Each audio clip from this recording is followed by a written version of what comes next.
All right, good morning. Good morning. Welcome to day 8 of our Hitchhiking and TwitchCon EU trip to Rotterdam. We are in Malmo, Sweden, just a stone's throw away from Denmark, in Copenhagen. In a tent, in a bush. Actually, a really nice bush. That's why I started a little bit later. It's been a busy trip so far, and I'm like, I woke up a little bit ago, but I just wanted to exist offline for a few minutes. So it is 9:14 a.m. here in Malmo, Sweden. We're gonna pack up, walk out of said bush to our Swedish classic Circle K. We just keep ending up at Circle K. They're everywhere. They're inevitable. Find a breakfast and coffee probably, and then hitchhike on this on-ramp, which every car driving on the on-ramp should be going to Denmark. I'm pretty sure this is the last. Like, as soon as you turn on that on-ramp, you have to cross that big bridge. International border. You still didn't shower since Tromsø. I showered, I guess let's say Stockholm. We were just outside Stockholm, but yeah. On day 5 of this trip, I think. Yeah. BK breakfast. Does Burger King do breakfast here? I prefer breakfast food rather than just hot dogs. Go to Alchemist, a restaurant in Copenhagen. Like, honestly, so when I get a ride, my hope is whoever drives past is actually going past Copenhagen. Copenhagen, I love the city of Copenhagen. I've been there many times. It's a great city. It's a very bikeable city too, which as a cyclist, I love. Which isn't surprising for, anyway. But on this trip, I could go. And whenever you get dropped off in a city on a hitchhiking trip, it's hard to go, because then you're in the city. Segway Films, thanks for the raid, and everyone welcome to Hitch, and welcome to Malmo, Sweden. BK breakfast is better. We're gonna go Burger King 2 times in a row. Last night for dinner and this morning for breakfast. Could realistically get to Germany today. We could get to Rotterdam today. With the right rides, it could happen. I don't think it'll happen. But it's 1,000 kilometers. I've hitchhiked 1,000 kilometers in a day, several times. I was gonna say many times, but I don't know how many. It's happened quite a few times.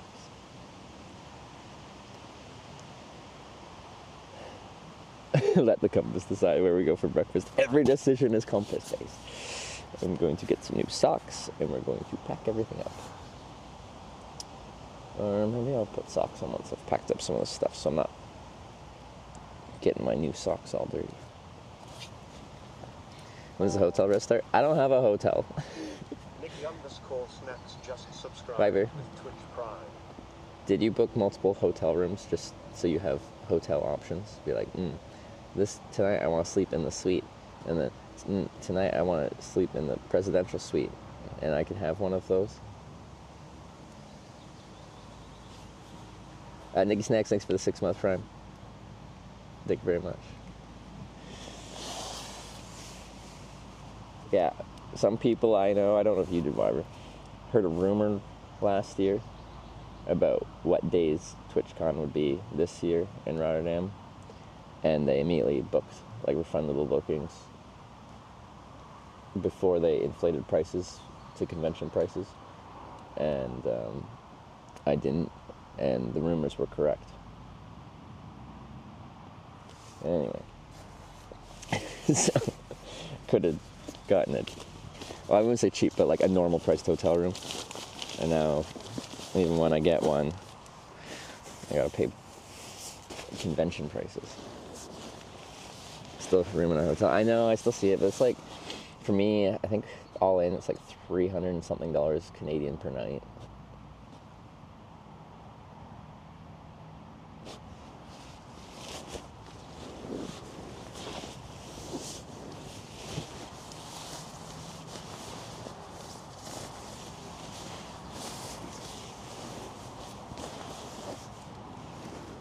Paid like 88 euro a night. Yeah. Making me feel worse. Yeah, pain.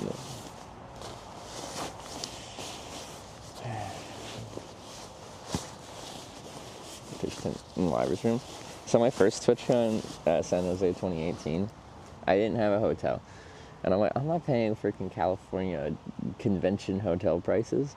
So I didn't, and there's like some viewers that were going, a couple, and they let me sleep on my sleeping pad on their floor of their hotel room, which was very nice of them.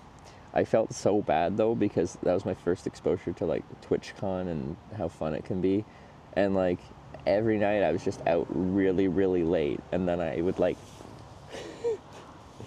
slink into their room at like 4 in the fucking morning and sleep on my sleeping pad. Flowback, thanks for the 200 bit.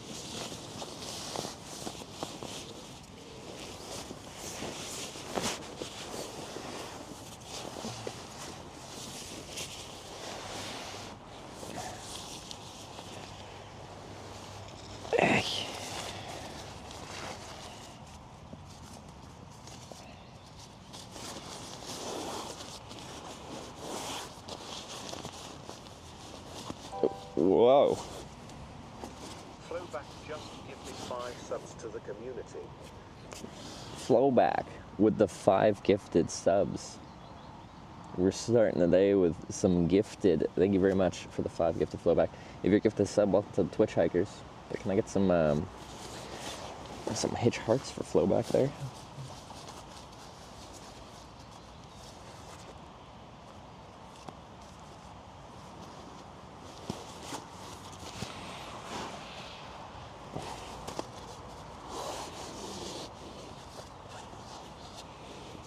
Thank you very much. What's the shower situation like? Yeah, like for me, I'm pretty fresh. I showered. This is day 8, and I showered on day 5. Started day 5. So we're pretty good. Kind of. Yeah, sleeping quilt.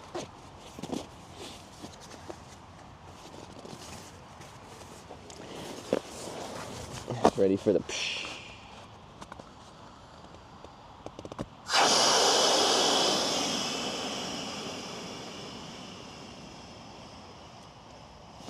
Nice. Denmark today? If I get any ride, it should be to Denmark. This on-ramp we're on, I'm pretty sure like you're committed to crossing into Denmark once you enter the highway. So.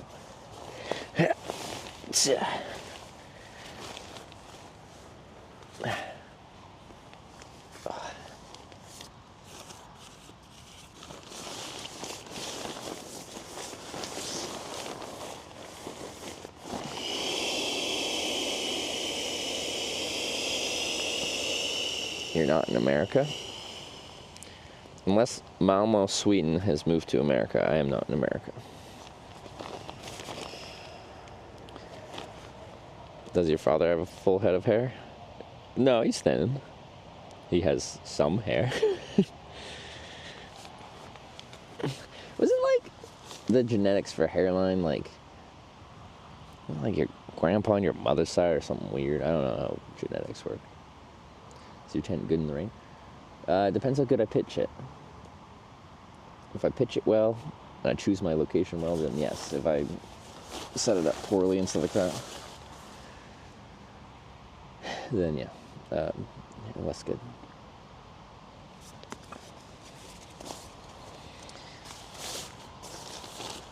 Skips a generation? Alright. But like, do you get it from your mom's side or your dad's side? Grandpa on your mother's side. Thing is, my mom was adopted. So, I don't know.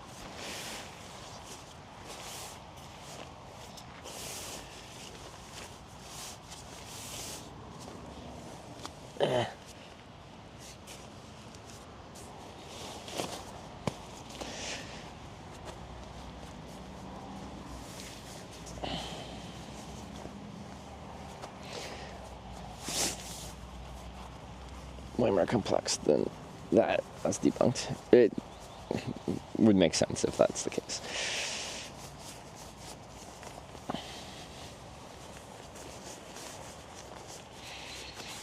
Camped at the tolls. When we walk out of here, you'll just see a toll booth and a Danish customs officer. They're chill. They let me camp here.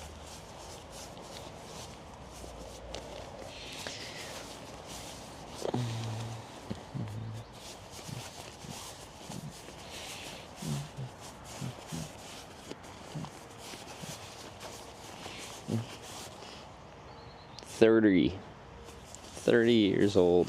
31 in less than a month. Getting up there. Getting out of my tent gets harder every year. Pocketcon just resubscribed for 39 months. Pocketcon? Thank you for the 39 month resub.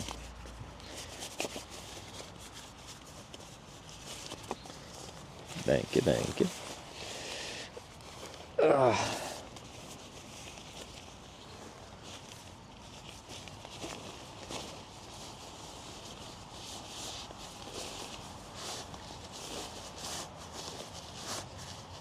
Hitchhiking can still maintain a proper style even after wake up. This is proper style? I don't know, it's a little fucky. Yeah. Anyway, that's stuff I gotta pack up in there. I'm gonna put some socks on, we're gonna go outside. Hopefully we're not gonna get any ticks on us. Ooh, I can go into bush mode, so ticks can't crawl up my pant leg. We didn't get any on us yesterday, but I don't trust that there ain't any out there. I think they're out there.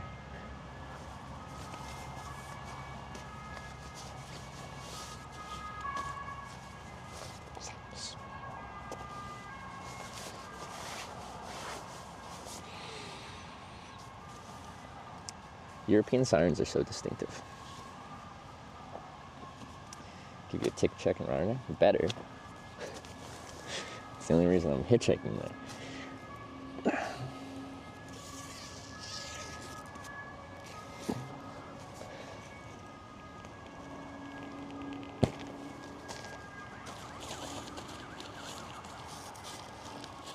Nice breakfast from Burger King.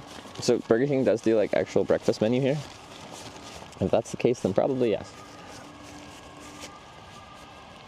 Although we learned Burger King is bad for cell network, for whatever reason. Alright, you guys can come over here and...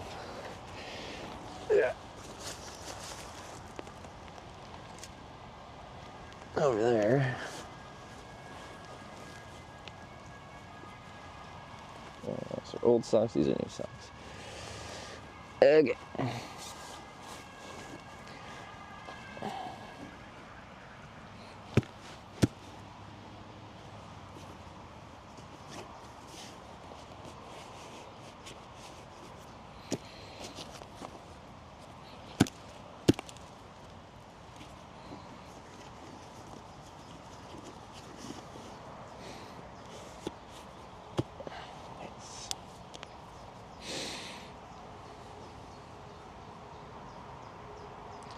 You only have to like have like a slug or snail in your boot one time for you to build a system of checking your boots for bugs every morning.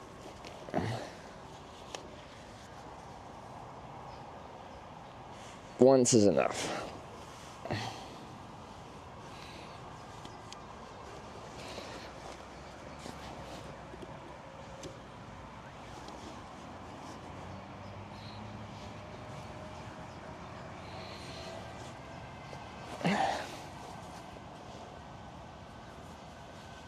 Better keep your shoes inside your tent. Yeah, just so I'm not tracking in as much mud and dirt. If I'm not like in Australia, I did that because I'm like, everything in Australia can bite me and kill me. Kind of jokingly, but kind of also like there's a lot of spiders and stuff out there. Anyway, then I'll do it anyway. But the tent's really small. I try to keep it kind of clean in here. Sleep any better? I slept alright. I didn't wear my eye mask because actually the sun set at like a semi-normal human time. And then I did wake up at like 6. I don't know when it actually got light out, but I woke up at like 6 initially. And I got a little bit more sleep somewhere in there, but kind of like that half awake, half asleep. Ness, I don't know. Yeah, come on, get over their tongue.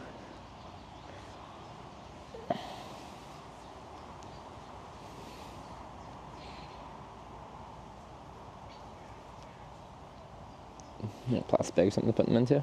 It just isn't that big of a deal. Like, have I ever had bugs on my boots? Yeah. How many nights has that been out of? Like 1 or 2 out of like over 1,000 nights of camping in bushes.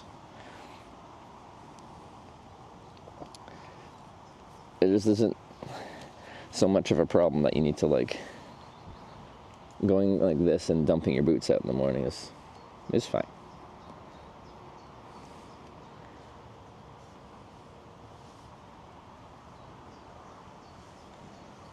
Oh yeah, in plastic bag, yes. Someone said they wouldn't air out.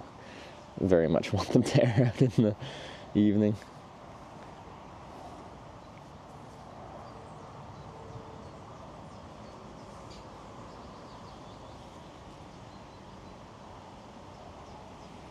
Yeah, these are just thrift store boots. And they are just leather-soled Goodyear welted boots. Well made though. But yeah, that's like in inclement conditions, not the grippiest, and will eventually soak through. So when we had those proper wet, or that proper rainy day, everything soaked through.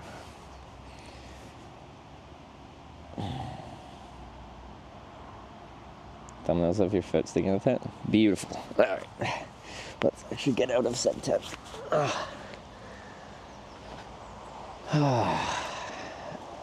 Ooh, bunny.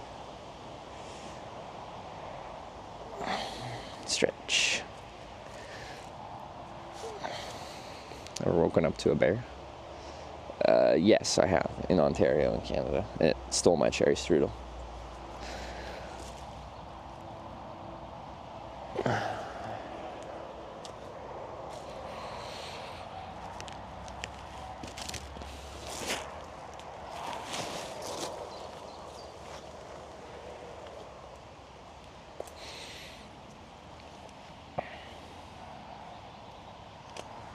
That's not even a joke. That's that's actually what happened. Okay. McDonald's breakfast. We only got Circle K and Burger King here, so. Also, I learned Sweden doesn't have McGriddles on their breakfast menu, just McMuffins. And not McToast or something, which I don't know about that. So, not exciting. Freaking South Korea even has the McGriddle. Oh, well, it might have said limited time. I don't know if it's still a thing.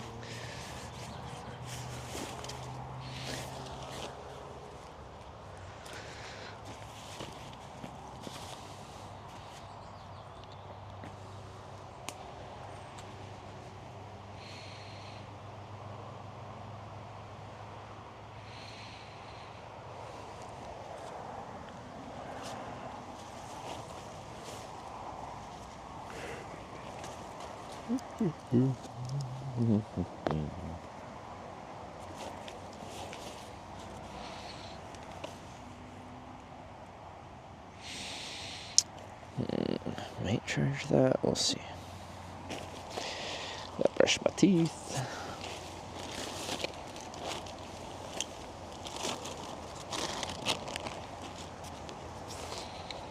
Where you at?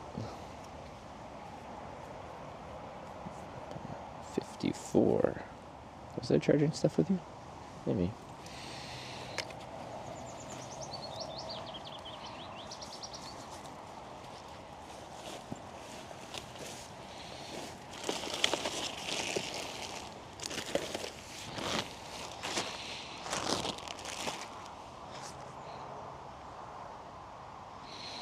Breakfast burrito from Circle K. Do they do breakfast burritos?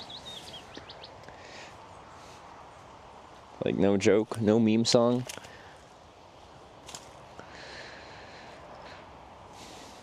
Swedish special tandbrödsrulle.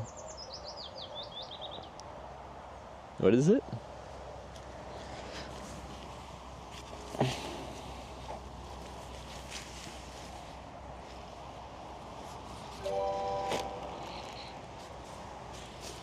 and cleared 100 bits. Have you checked the D?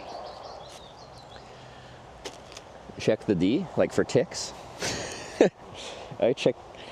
Once I think I'm in an area with ticks, I do a tick check. English words. That's what you're talking about. Thanks to 100 bits.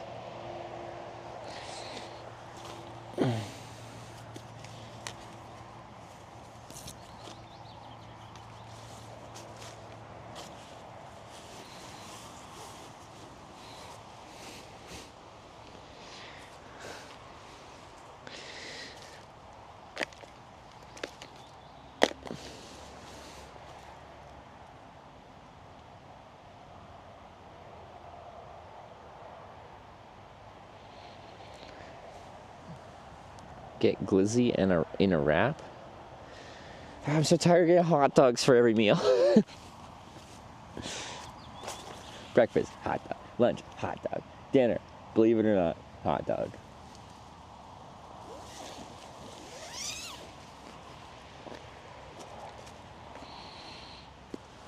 Okay, let's take this tent down.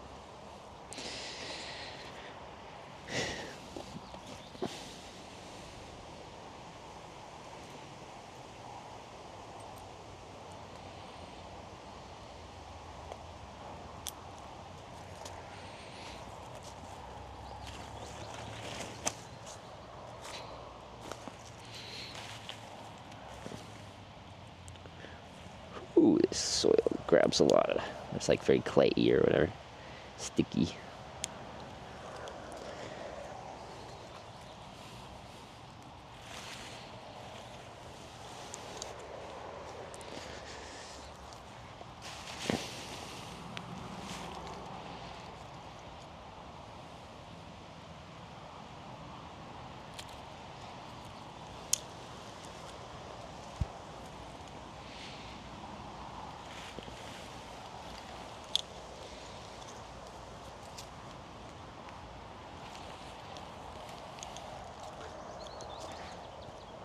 Yeah, let's grab a lot of dirt.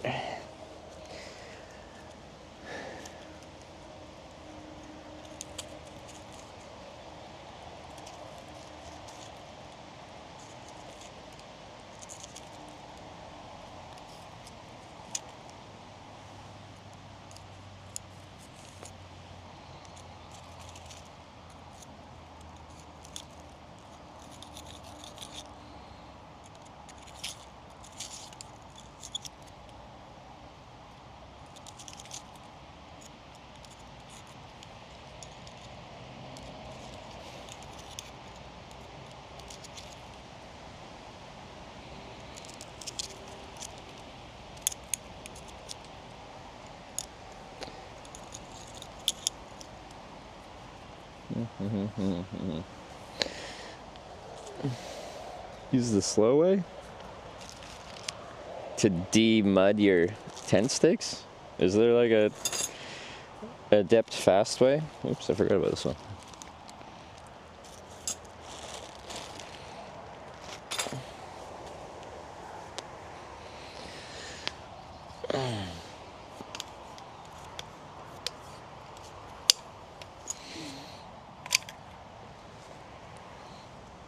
Slap them on each other. I found a mud like that. I commonly tap them together and it just does nothing. If it's loose dirt, yeah, it taps off.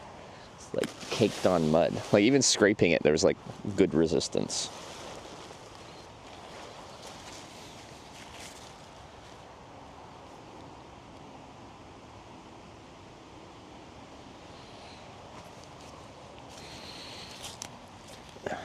What is this thing?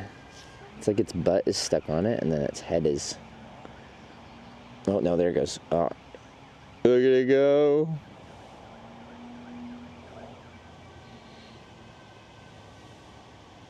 Free protein. Okay. Be free. There you go.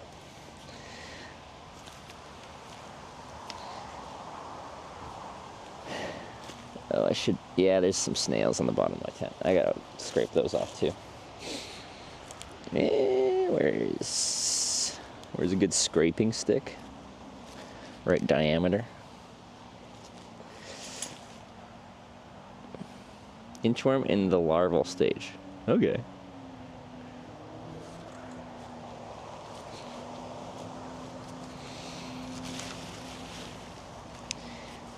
Snail, snail, snail, snail, snail, snail, snail, snail, snail, snail, snail, snail.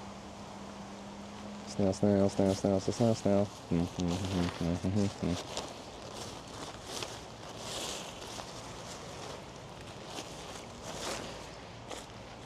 I gotta patch the bottom of my tent. There's a spot that's wearing through. The bottom of your tent should not be see-through. Was there just one? Oh, no, two.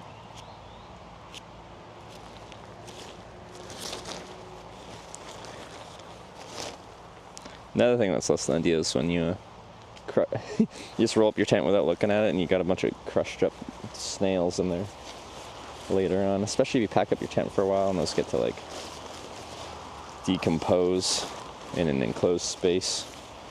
It's good. Alright, breeze. Let me pack up.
I think this trip will be this tent's last trip. It's already been patched and taped back together in several different places and needs some more right now. It's just, yeah. When you make something lightweight enough, it will be to the detriment of durability.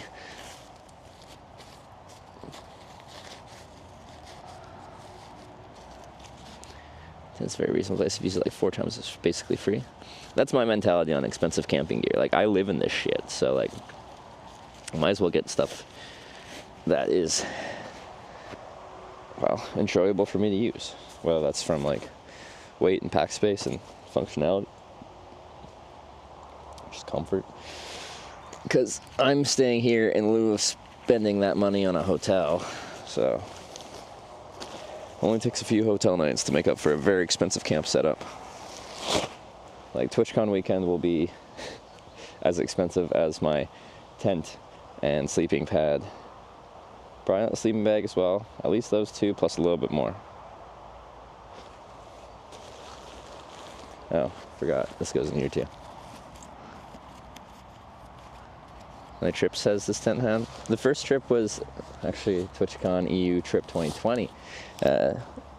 Eventually trying to go to Amsterdam, but then the world shut down. So I've had it for 5 years.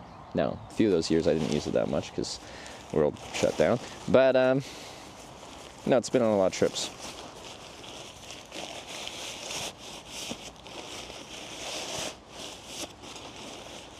Roadside tent, use public land. Whatever like undeveloped land I can find. I just want to be out of sight, out of mind.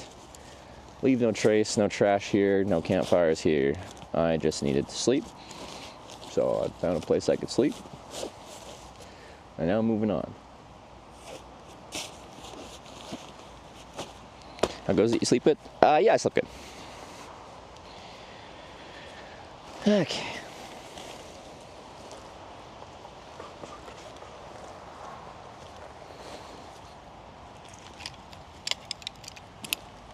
Detour to Belgium, meet with this Twitch channel tracker girl Clore. Is she not going to TwitchCon? I might go to Belgium after. I got a friend in Belgium, and I get an annual haircut there. We'll see.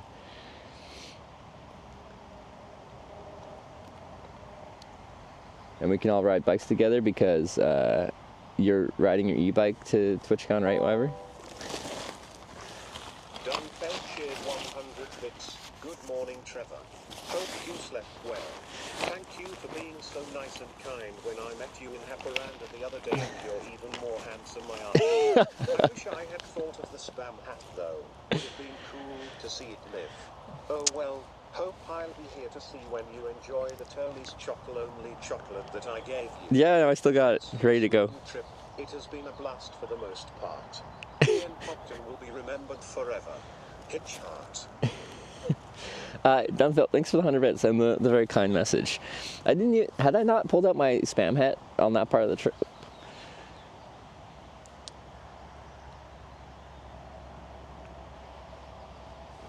Anyway, no, it was nice to meet you. I always appreciate people coming by saying hi. Thanks for inflating my ego. I'm a Twitch streamer. It's a dangerous game to inflate my ego. But thank you. And I do have to eat that chocolate. I have so much chocolate. I've just been eating chocolate that I already had open.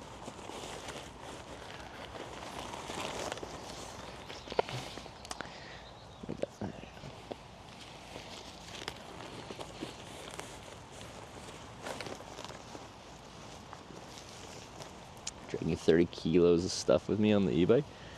Yeah, it's an e-bike. How hard could it be? Yeah, let's brush my teeth.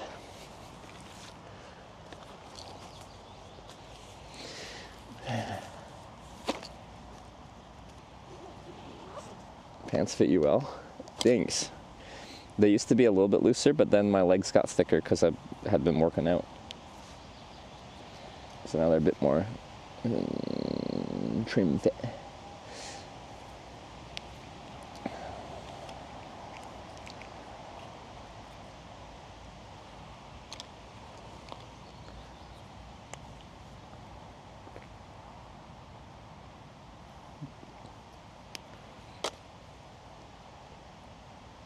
Let's hack.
Okay, sorry.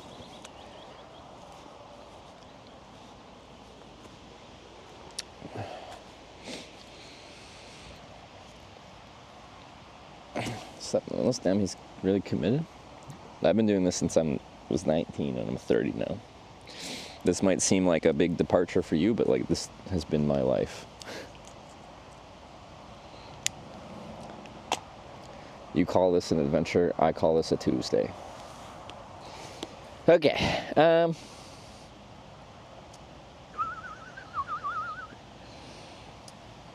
let's pack up.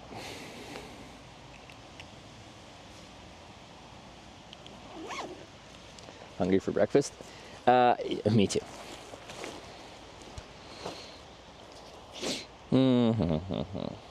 I still am like undecided on this trip on the best order of operations to pack my bag here.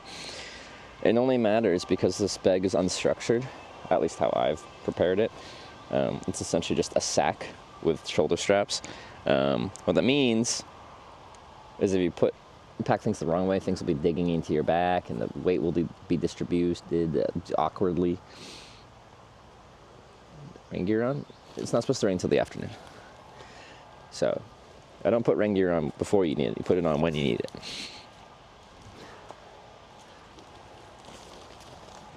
Tuesday. Yeah. Professional homeless man. I was just an amateur homeless hitchhiker. Then I brought a camera. Then I became a professional. Okay.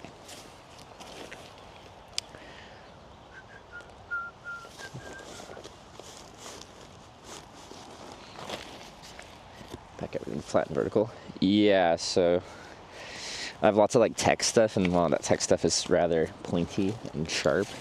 And we try to avoid having that next to my back because that is uncomfortable.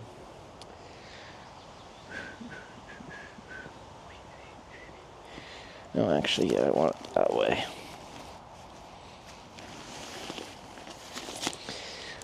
Because that's pretty flat. This ain't though.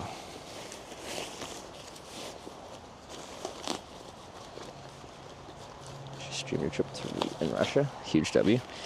I'm curious, like, so I bought an unlimited data sim in Moscow when I got there, so I could actually talk to people through Translate, because even in 2015 that worked okay.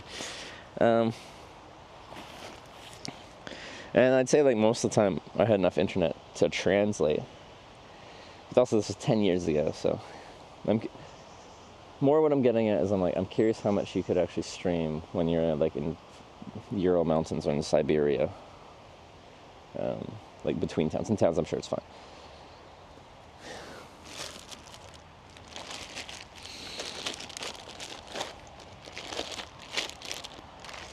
Yeah. Huge W? Oh, yeah. Certainly won't be happening anytime soon. Honestly, like, I don't think I'll ever hitchhike across Russia again. That was a 20-year-old Trevor being like, I want to hitchhike around the world. So I did, but I don't think I'll do it again. Once was enough.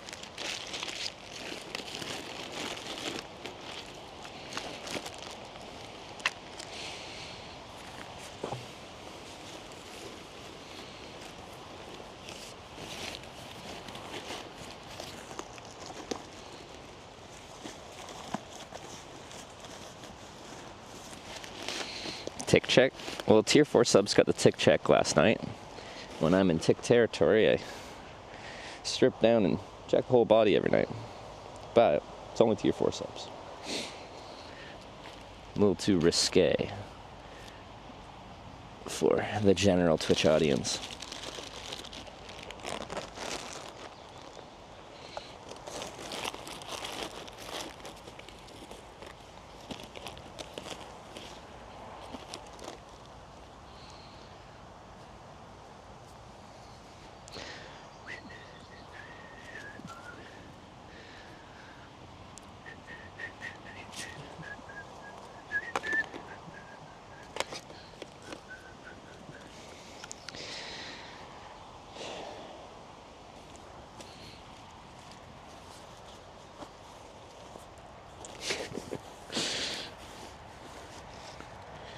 Okay.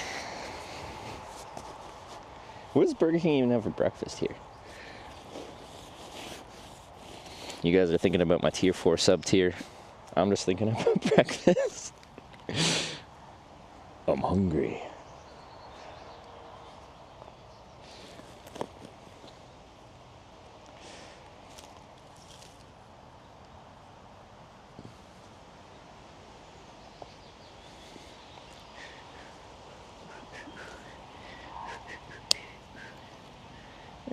Yeah, I'll put my headlamp in this bag. Now that it actually gets dark at night, I pulled up my headlamp for the first time on the strip.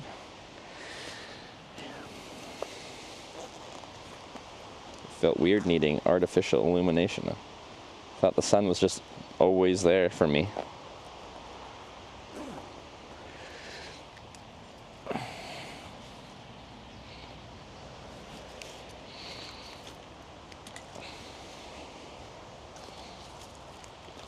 French toast sticks.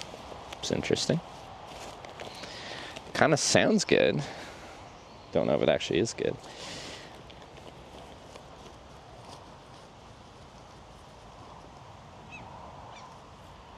Fast food restaurant breakfast menu.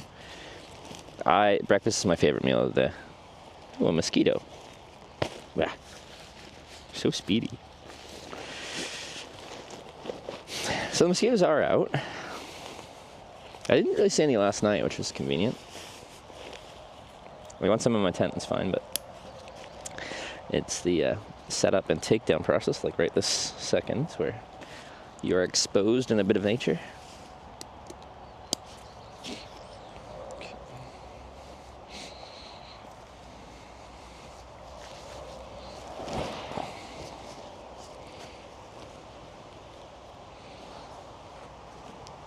That. Yeah, I guess it was spam hat, sorry. That's a nice bush. Honestly, this is so nice, because like I'm guessing still in the city limits of Malmo, and like I felt so private here. That's why I started at like just after 9, because usually around a city I expect to be fairly publicly camped, and I get up pretty early to avoid being a pest. But yeah, no, I just wanted to have a bit of a lay-in because it's been a busy week leading up to now, getting here from Tromsø. So I just wanted to exist for a little bit offline. So I did, because I could, which is nice. But yeah, I'll show you a little bit before we leave, like what I'm looking at here. And when I initially came out here, I had it just on my face to not give my exact location of where I'm walking into the bush at. But yeah, it's interesting. Like at some point, this row of like spindly tree things were planted because they're in an exact line. So like humans have done stuff here. It isn't just pure wild, but it has been left to its own devices for a very long time.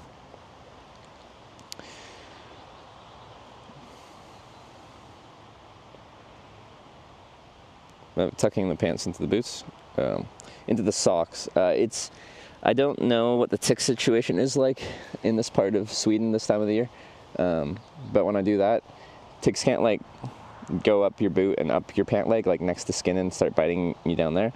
And beyond that, just as I'm walking around with the light colored pants, I can just look down, and plenty of times I've caught ticks just crawling up my light colored pant legs, and then I know I'm in tick territory. At least I can brush them off, but beyond that I just know they're around, so I can plan accordingly. So I call this bush mode when we do this. So when we go into the bush at night. Anyway, we're all packed up, let's go.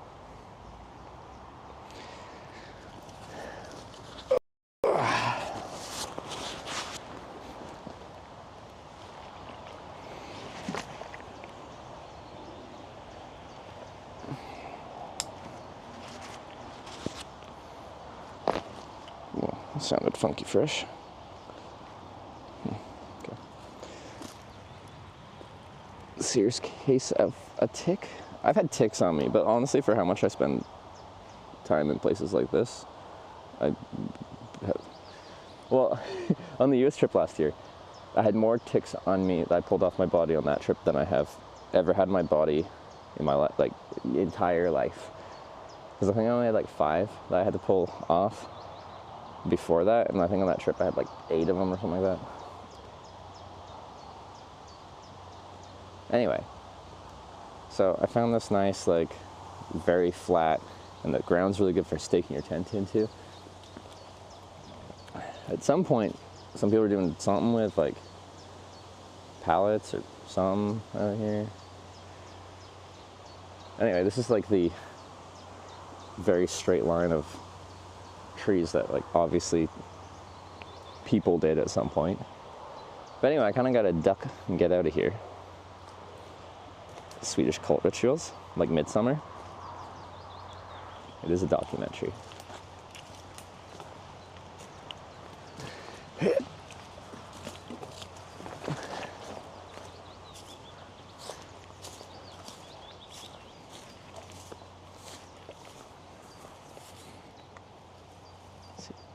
See, there's a tiny little bug. It's not a tick, but it's just like it contrasts really great on your on the light pants. So then you know.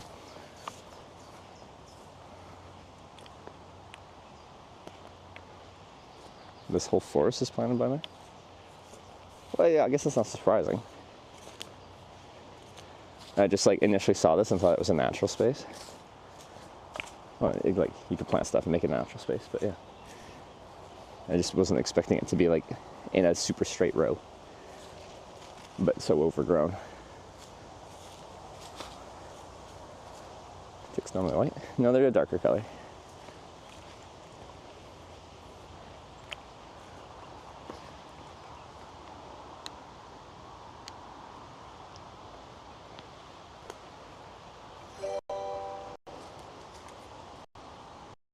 Done 100 bits. When I looked back at the VOD, it almost felt like I was attacking you with my words, because I was so nervous and excited.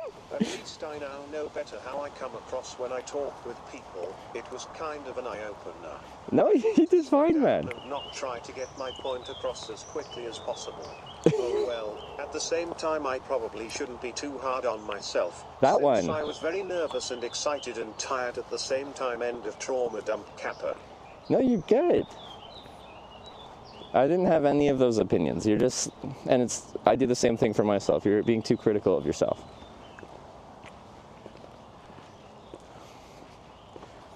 We're our own harshest critic.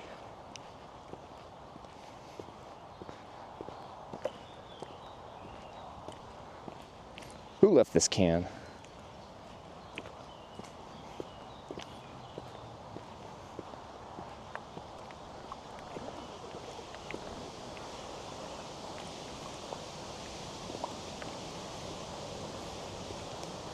That's much more rude. It really bothers me when people just like chuck shit out in nature.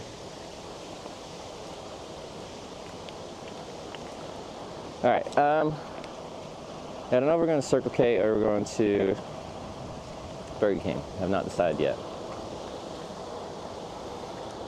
Do they actually have breakfast burritos? Or is that speculation?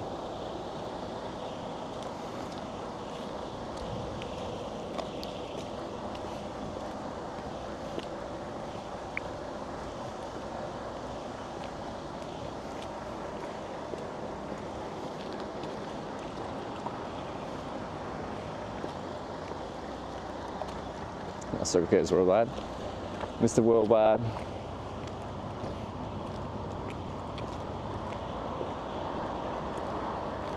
BK doesn't do breakfast?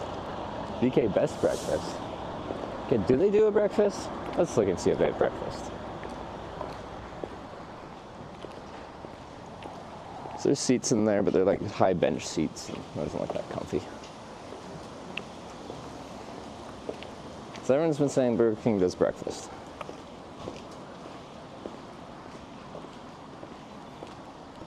You Swede.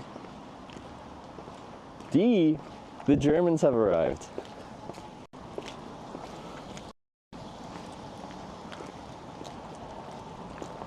I can get right to Germany.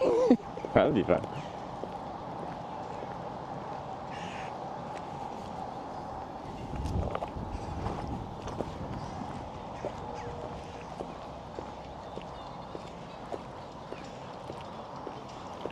Hey.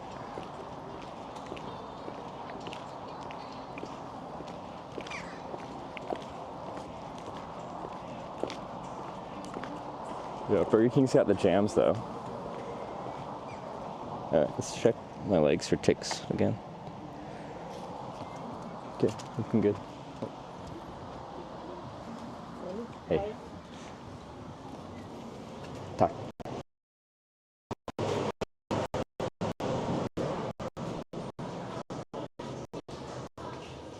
Wait, this one was broken. Why do I know this? I know this place too well. I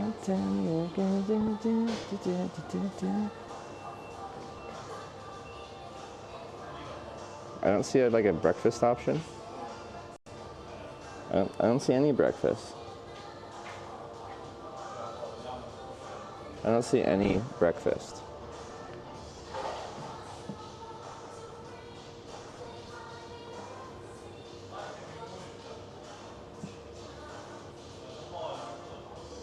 The heck is this? This isn't breakfast. Who said they had breakfast? You guys are liars. Circle K it is.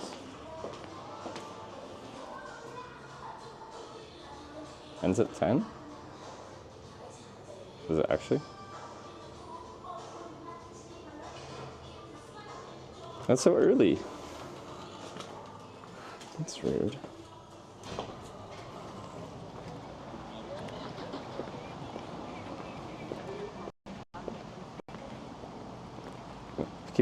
Kept saying they didn't serve breakfast? Okay, I only saw one. I saw everyone else saying they had good breakfast.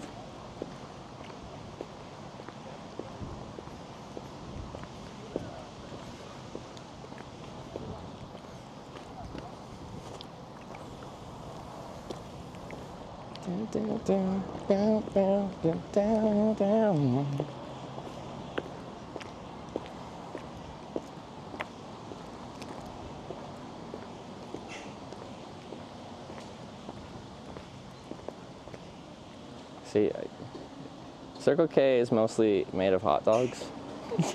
See? Everything's a fucking hot dog, which is actually pretty good. I've just had so many of them. These are giant hot dog banners. Come here and get a giant hot dog. Are they more than hot dogs? I don't know. Everything's a hot dog.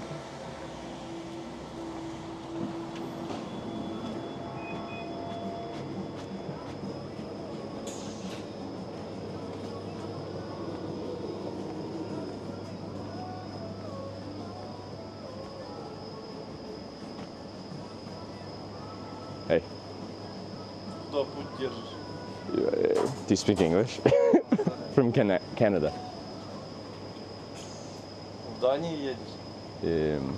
Travel from Tromsø, Norway.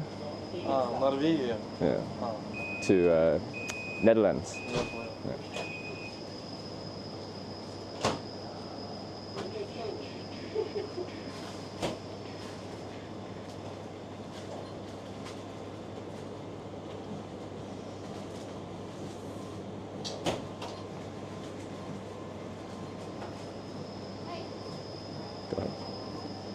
I'm still thinking. Okay.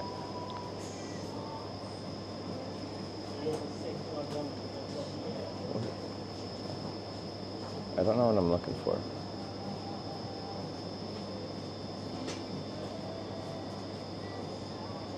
Oh, is it Tannbrødsrulle? Is that the wrap thing I was supposed to try?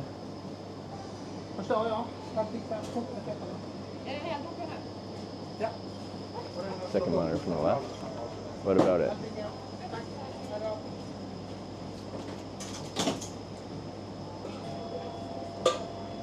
It's a Swedish burrito, yeah.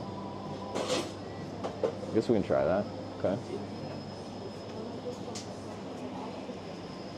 Actually, I got a coffee.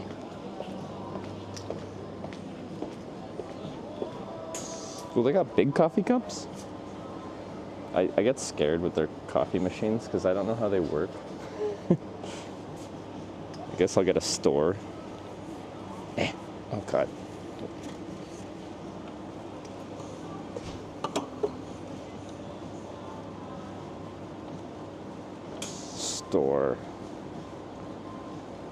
Store latte? Sure, a store latte. Start my store latte.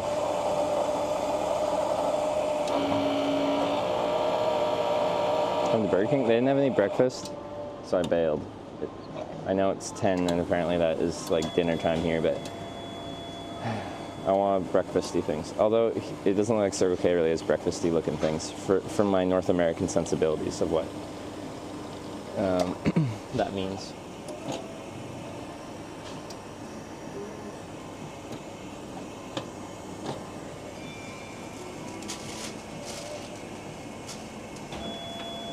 I can maybe sit up there, we'll see.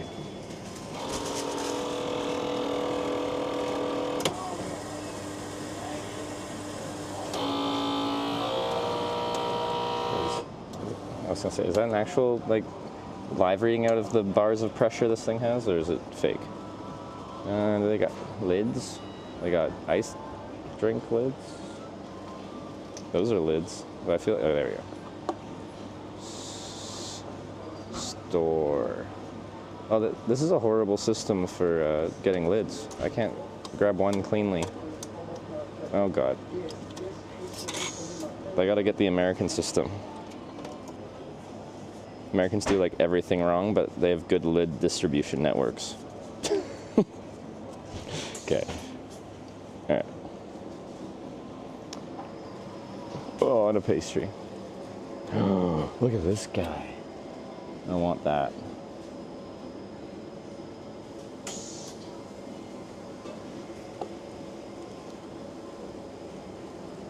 Okay. Bag.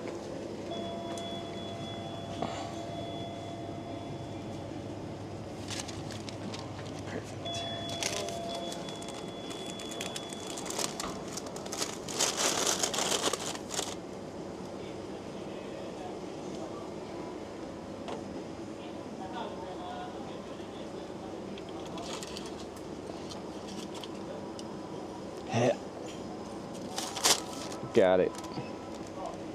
In the bag.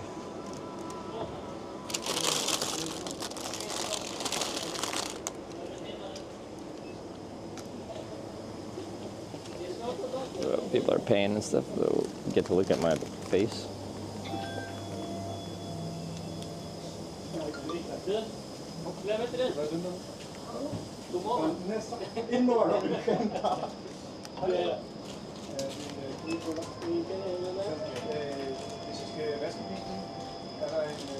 Bilen? Ja. Klar, så. Som folk. Du väl var på den momenten. Ja, tack så mycket. Hi. Hi. Could I also order Yeah. What kind of coffee is it? It's latte. Latte? Yeah. Okay. Yeah. Yeah, what do you want? Can I try a tunsbrødrulle? Tunsbrød? Jordbrødsrulle? Yeah. Yeah. Anything more to drink? Water? No. We're trying the wrap.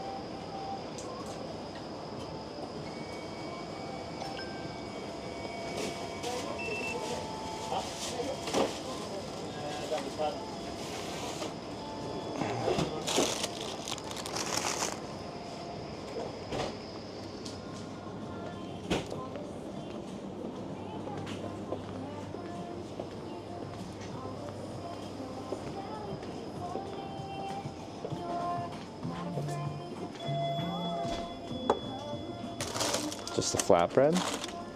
It's a wrap. What's this? Oop.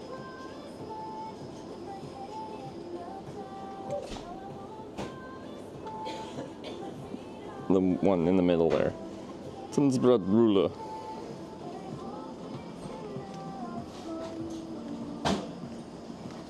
Wrapped flatbread. Okay, that sounds more appropriate. No one's ever called a wrap a flatbread to me, okay? When they say a flatbread, it's a flat piece of bread and you have stuff on it.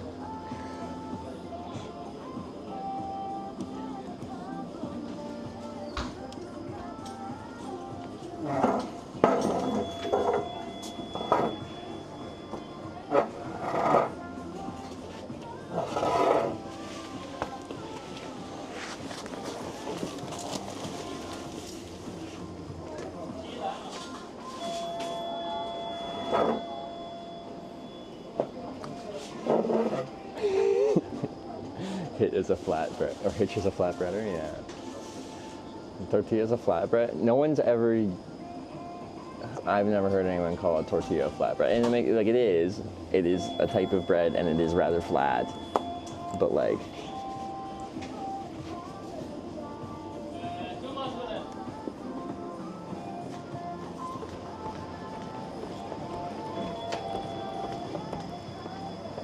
Want the original or cheese and bacon? original's good.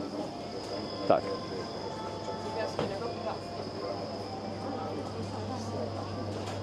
Ketchup and mustard? Yeah.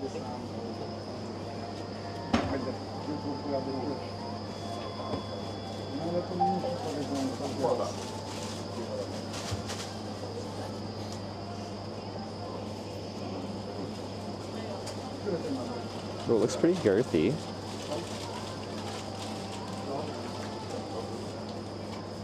Oh my, yeah. Go. Tack, thank you. Thank you.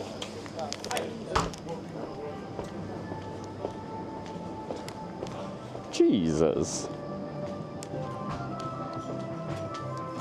And I thought I had big hands. Look at this. The small child of a freaking burrito. I'll give you a fork in case it all falls apart. I'm just gonna eat my flatbread.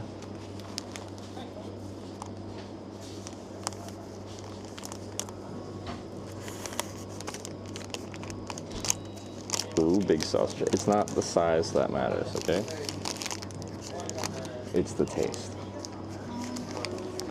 I don't even know how to tackle this. This looks dangerous.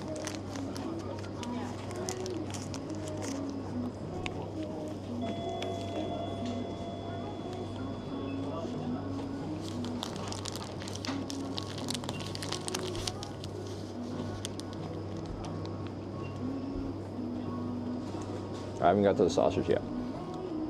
The issue with this being so freaking big is there's a sausage in the middle and the rest is just like a salad. I want more sausage spread throughout, you know?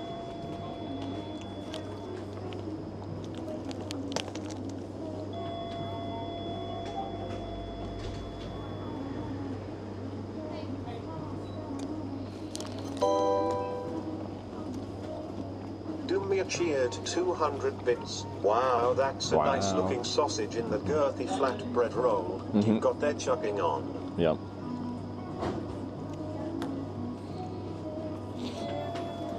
Does it feel heavy? It's got some heft. It's got some heft.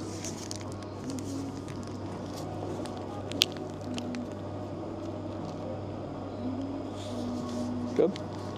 Yeah, I like it. But like, when I get like a big bite without the sausage in there, I'm like, no, I want the sausage in that bite. I always want a bite of sausage, all right?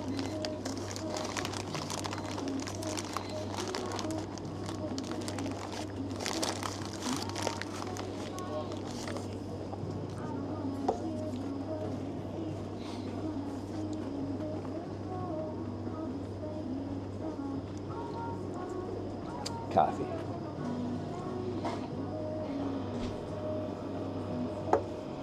Let's take bigger bites. I don't know. Maybe some of you have this skill, but I can't like fully unlock my jaw and get this whole fucking burrito. All right.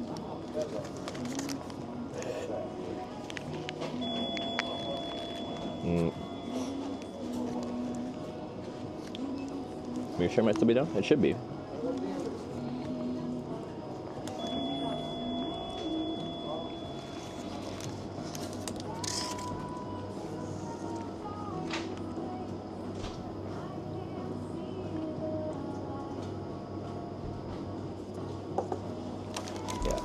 Is this a breakfast burrito? All right. This is a lunch burrito. We do it like a gull. So like scream a bunch first and then just thrash around.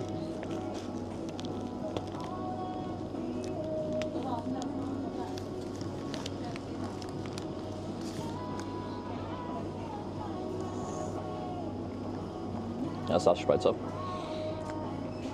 I think it's good. I like the hot dogs here. Like in Sweden, generalized.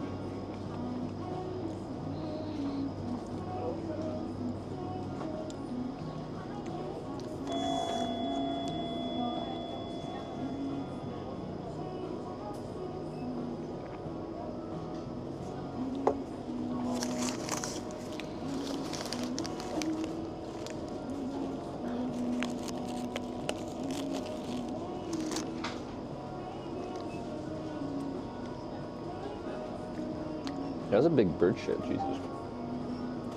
There's a bird just like maintaining eye contact, being like, I did it. Staring us down.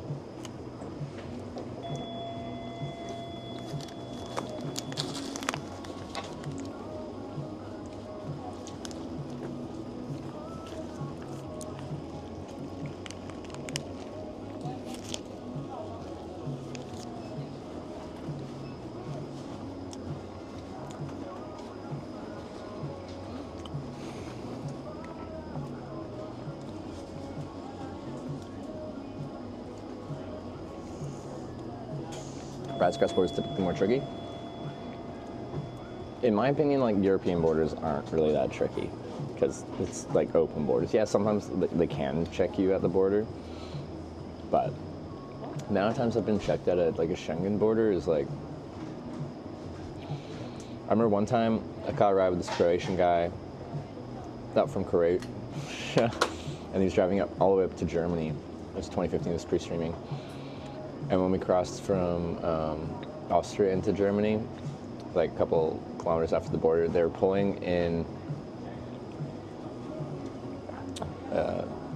non-German plates, and I think it was like specifically non-German plates that looked like they could have carrying capacity. This was all like migrant crisis time back in 2015. And we had a minivan with Croatian plates, so they pulled us over and checked all our passports. I think that's the only time I've been like checked at what is supposed to be an open border.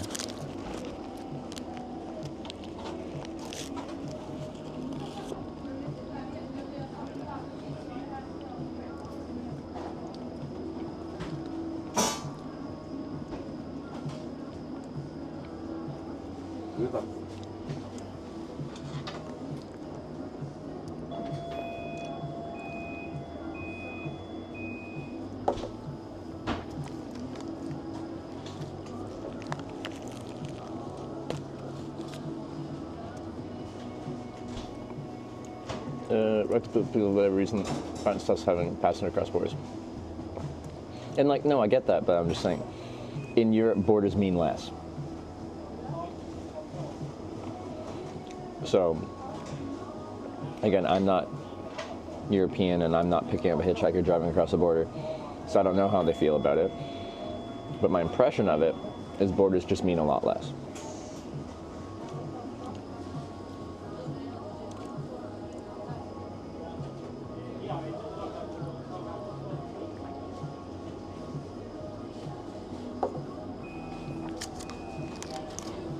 Checked twice coming back from Denmark. Oh, okay.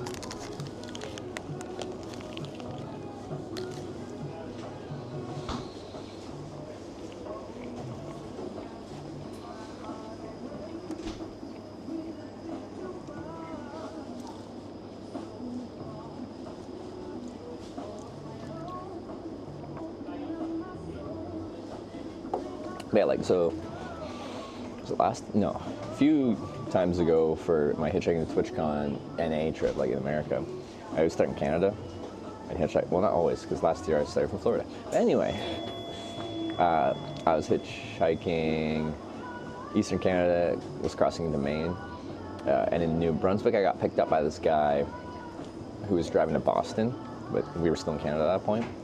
I think his daughter was going to college there or something. And he agreed to take me across the border, and I like gave him a thorough warning. I'm just like, just so you know, when they ask me questions, I'm telling them what I'm doing, and usually they don't like my answers, and usually they'll put me up for a while before they let me through. And then we get to the border, and he has agreed to drive me across, and they like ask him where he's going and what for, and they ask me where I'm going, and it's a different answer. And I'm hitchhiking there when they say how I'm going to get to California from, we're in Maine at that point. Then they pull me into secondary and they get him to park. And he used to wait for like an hour while they just ask me every question. So he picks up a hitchhiker and then like has to deal with me getting interrogated at the border.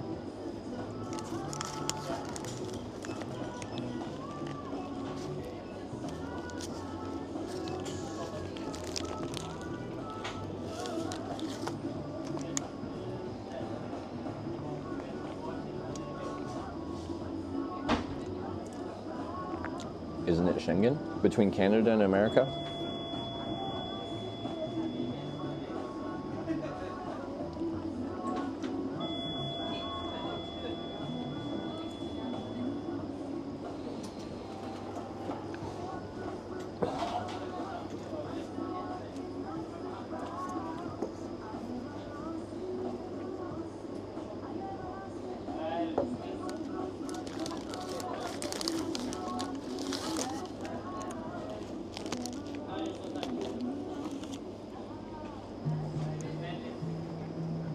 Bit south of my ramp with the space to pull over. Yeah, I looked at this street view and the on-ramp looks fine. Why not hitchhike in Mexico? Well, language barrier is stronger. Mexico would be a country where I'd want to pick and choose my places where I hitchhike, like the regions. And before I did the hitchhiking trip in Mexico, I'd have to like actually research which parts I should hitchhike through and which parts I probably shouldn't. And the thing is, like, when I'm in Japan and I don't speak Japanese, I still feel pretty safe in Japan, except for that whole jumping okay incident. But like, I pick up a lot of subcontext by talking to people in like in English. So if I'm in a country that has like regions that you shouldn't really be, like, anyway, when someone pulls over and I'm having a conversation with them, I would like to be able to understand or like pick up a few things in that conversation.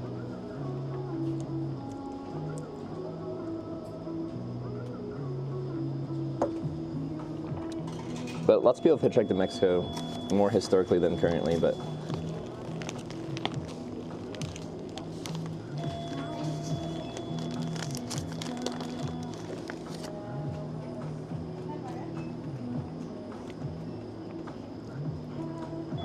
Alaska to Argentina is America. But you're getting like very, what's the word?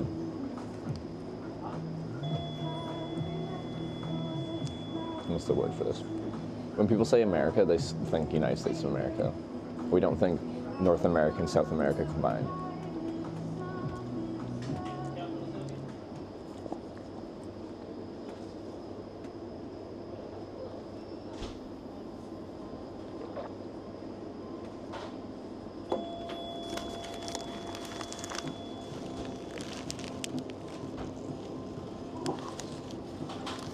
We're eating right now. Something brodrula. It's a sausage burrito.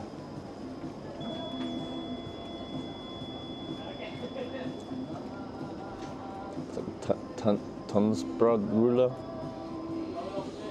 It's okay. It's got mashed potatoes in it, salad, ketchup and mustard, a hot dog.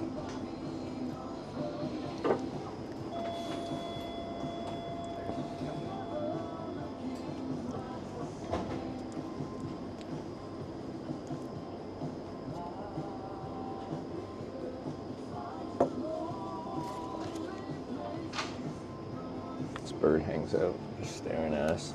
There's a shit on the window, and now it's just flexing on us all.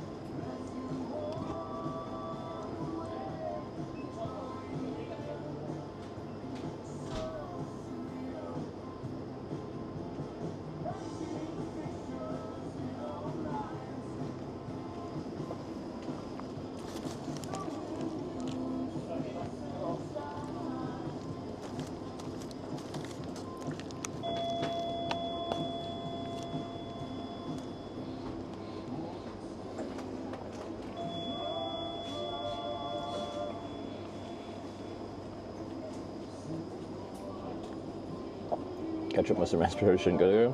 It's a little bit weird. It's okay. I'm really hungry, so.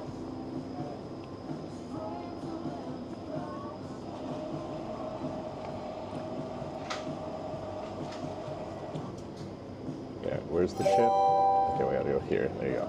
You guys better now? Dunfell cheered 100 bits. Another thing I completely forgot about when you were in Haparanda. We have golf course that stretches over the border into Finland, which means that when you hit the ball over the border, the ball literally time travels an hour forward. Cool story, Bob. That is actually neat. I like that. That's fun.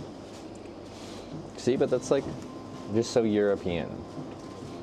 You just have like a golf course that's international and it stretches between two countries.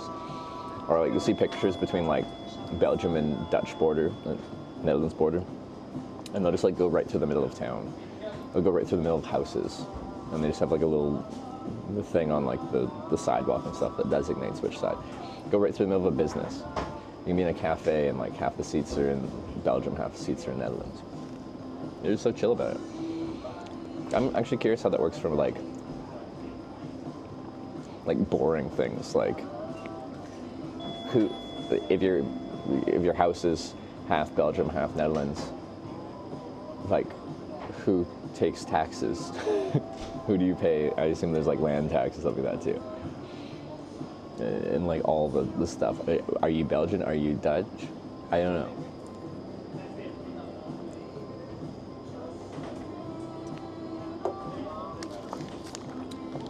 Woke up at 1 a.m. to watch it. That is some dedication. It's the front door. Get a sign, there's regulations about that. Which makes sense. It's just like, yeah.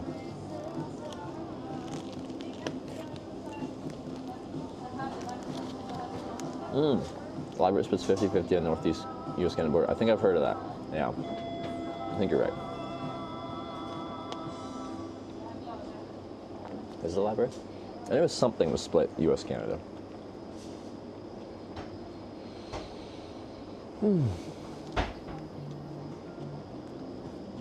Your nationality matters little. Yeah, like if you have a passport in any Schengen country, it just gives you the ability to live, work, do whatever in any Schengen country. So this thing is solid.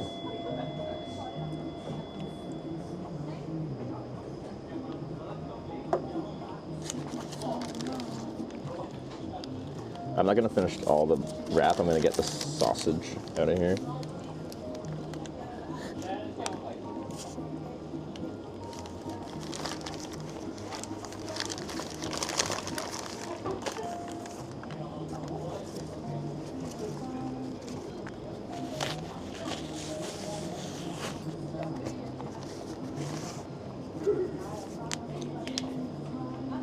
Canada only country has a half time zone? No, there's more. In fact, in some weird places, there's 15-minute time zones, if I recall correctly. But yes, the island of Newfoundland in Canada gets an extra half hour. Is it Newfoundland and Labrador or just Newfoundland? Newfoundland and Labrador is the province, but I forget if it's probably Newfoundland and Labrador. Labrador is the mainland part of Newfoundland and Labrador. Newfoundland, the island of, is the island part of Newfoundland and Labrador. Half hour time zone in Australia? Okay.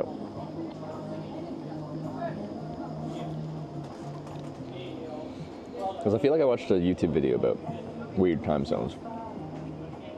And I think, does anyone know? Where's the 15-minute time zones? Or am I, oh, Africa has a 45-minute time zone.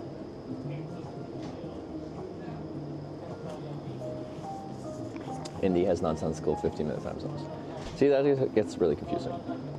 You never have to be so specific with like matching whatever your region to the sun or whatever you're trying to do to have to do anything less than an hour, in my opinion.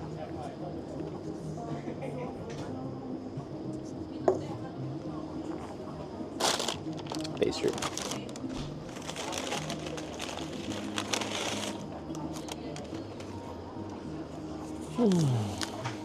Pastry. I think it's like a raspberry something. Oh.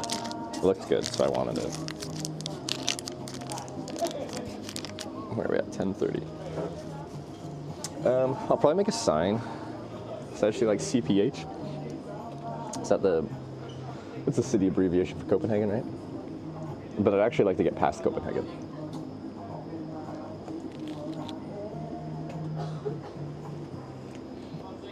Not because I don't like Copenhagen, but because cities are hard to get out of.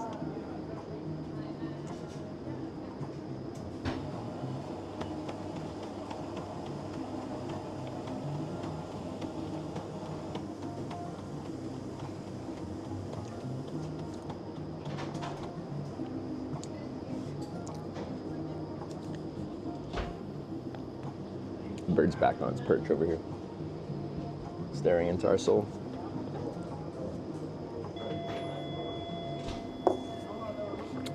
Nepal, Chatham Island, Aussie Central, Western are all 45, so okay.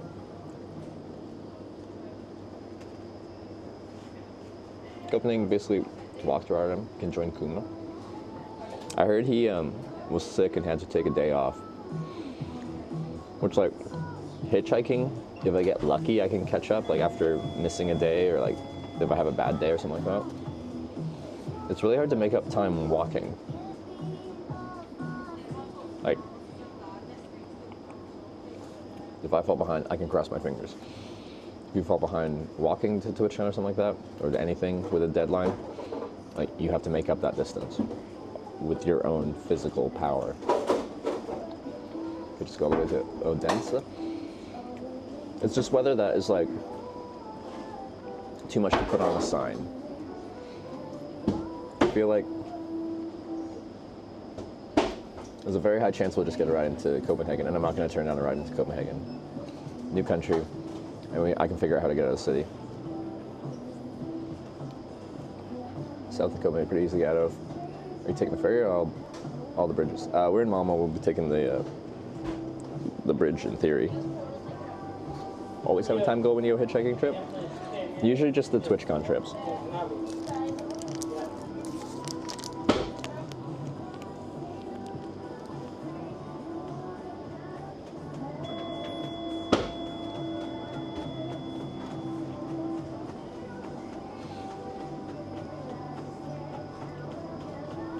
Denmark ranks as the least corrupt country in the world.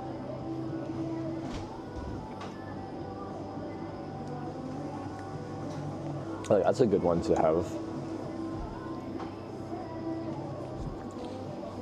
Yeah. Like, good job, Denmark. I'm taking the bridges in Denmark, take the ferry from Denmark to Germany.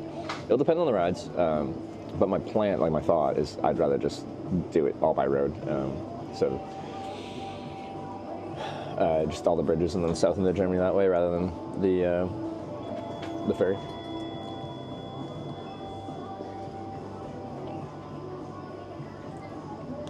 And stream award trips? Oh yeah, sure. TwitchCon trips, and when I get nominated for a streamer award.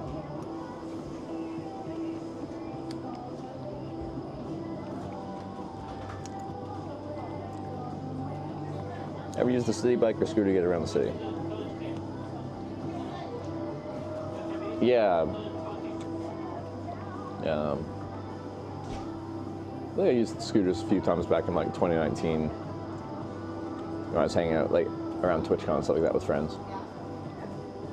I don't know if I use many city bikes.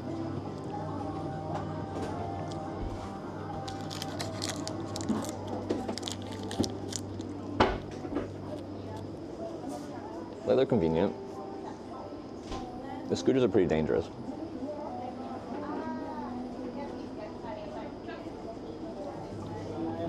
People use them that are not very adept at using them and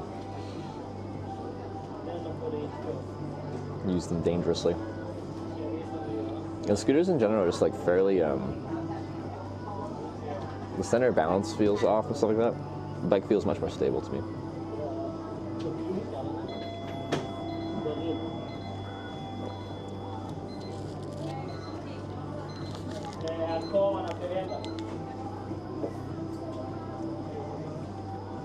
Use a helmet for scooters too.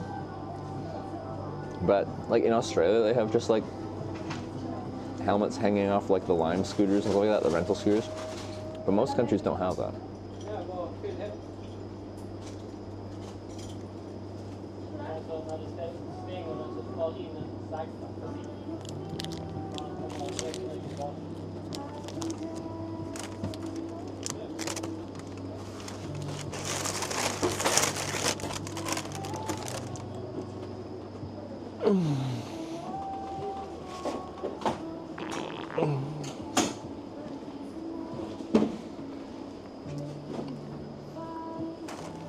Get through Copenhagen before the rain. Yeah, so my phone says rain possible after 1. So not too long from now. Should get going soon. But it's only supposed to be a couple hours of rain.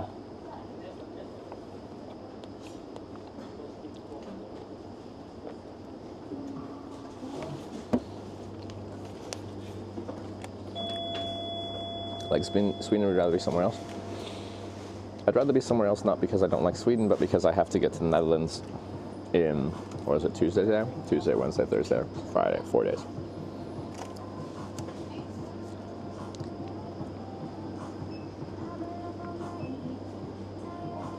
Which means we gotta go. I'm gonna use their washroom here though.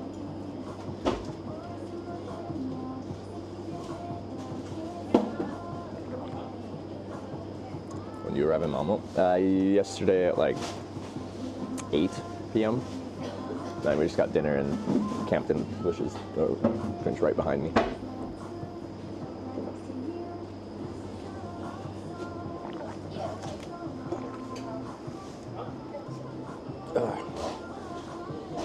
Let's start another hot dog. Hot dogs are unavoidable in Sweden, it seems. They're everywhere. Breakfast, lunch, and dinner, hot dog. So it says South/Germany. I think that's a little far. I think especially from this junction, we probably won't have that many people going like big distance. That'll be a lot of fairly local. Like we could get something far. We did see there was a caravan here with the German plates, so you never know. I just don't like using distances that are too far. I know like your south is like the general one. Germany is more specific. Ready on dense snow. You want to be probably. It's moving in Sweden direction afternoon, so you should be fine. Okay.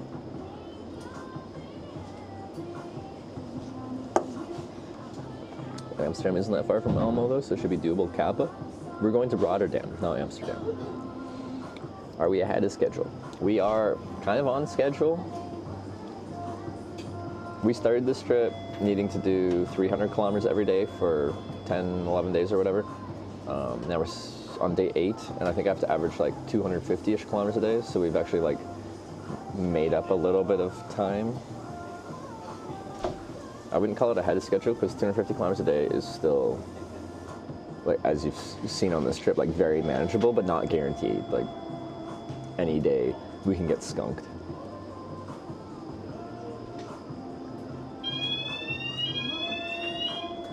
Jeez.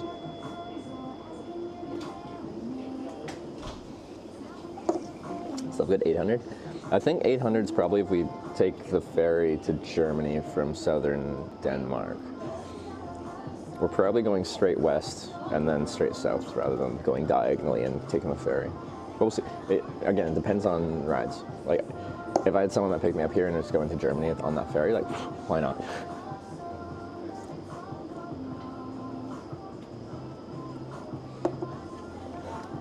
So the Dutch tourists in Denmark might get lucky with a long ride. We very well might. I just feel like, I don't know. This stop, I bet the on-ramp's gonna actually be kind of slow. But each car will be going to at least Copenhagen because this is the last exit. Oh, low battery, crap. Forgot and didn't plug in this battery. 5%. Everyone panic.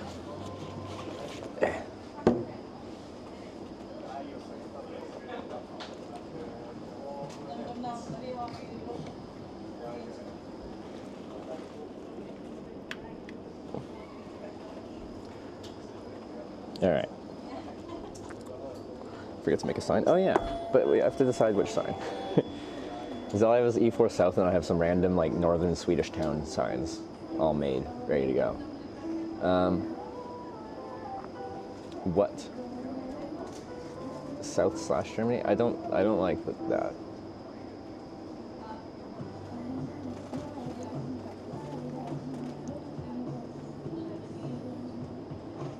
Yeah, I honestly think.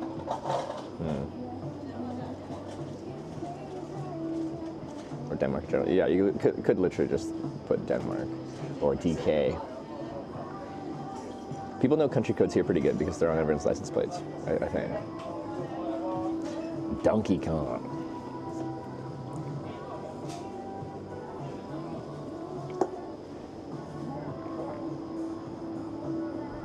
Denmark being one time used, Denmark would be cool. Let's just do Denmark. I think that's fun.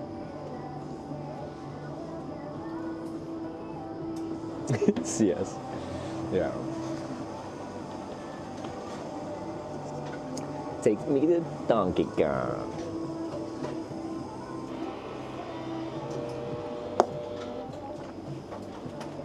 I think I still have. Oh, they actually had normal seating over there. I just didn't look. Okay. Anyway.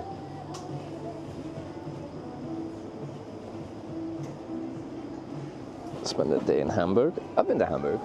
I went to Twitch's offices in Hamburg. It's really small. Honestly, until around that point, I thought they just had like TwitchCon or like Twitch's office headquarters in San Francisco and then like a regional one in London. They have like a bunch of small offices in a bunch of different places. What do you guys think? Should we just do DK or just spell Denmark?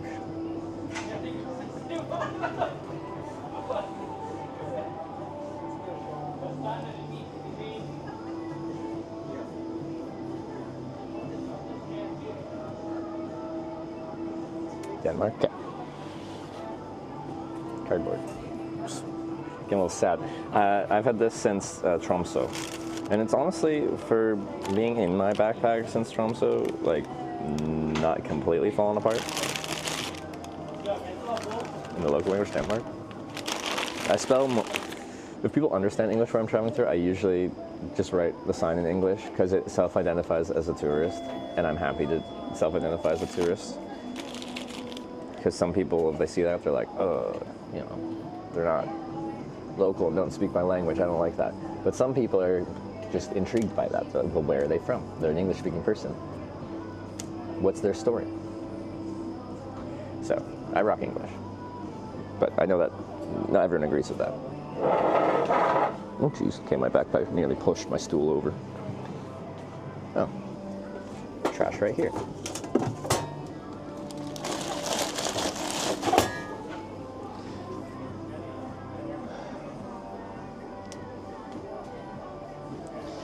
Okay, we're gonna get my pens out.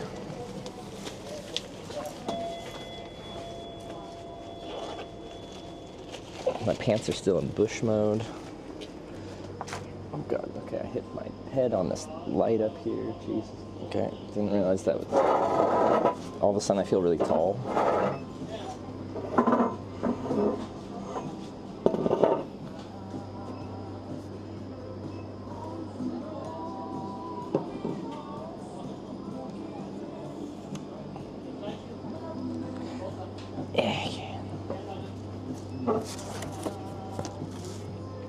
Kind of cut it like crooked.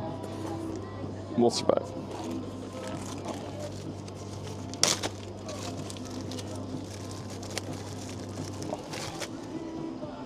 Magnum.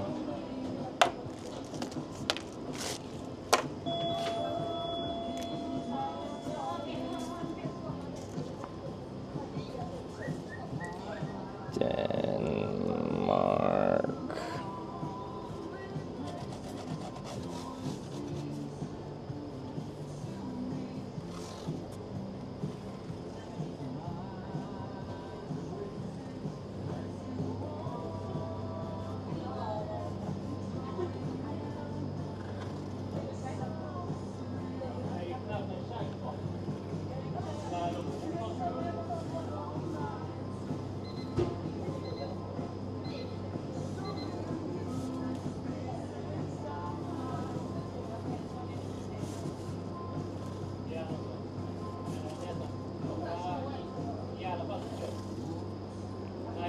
forgot how to do lowercase k's.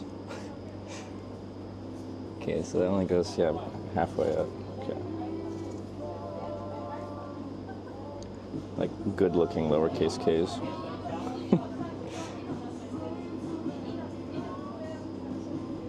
Is it good? It goes a little bit over half.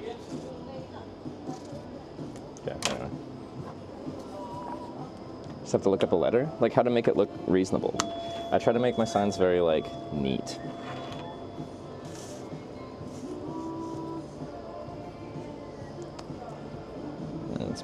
The lighting's probably harsh for you to see, but anyway, we're doing it this way.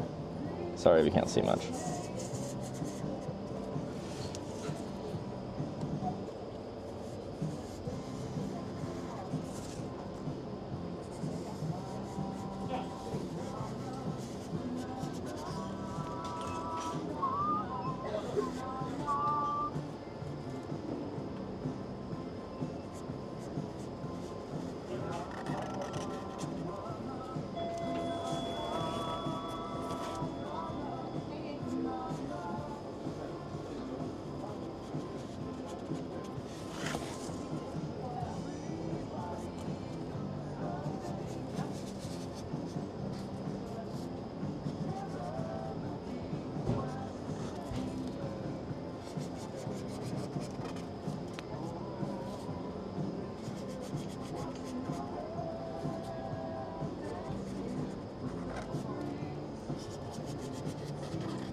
Just clean it up, but yeah. And we gotta make the D thick. God damn.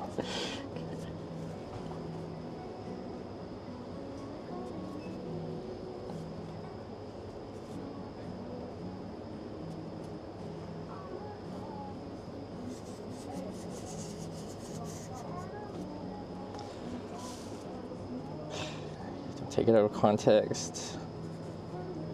I'm innocent.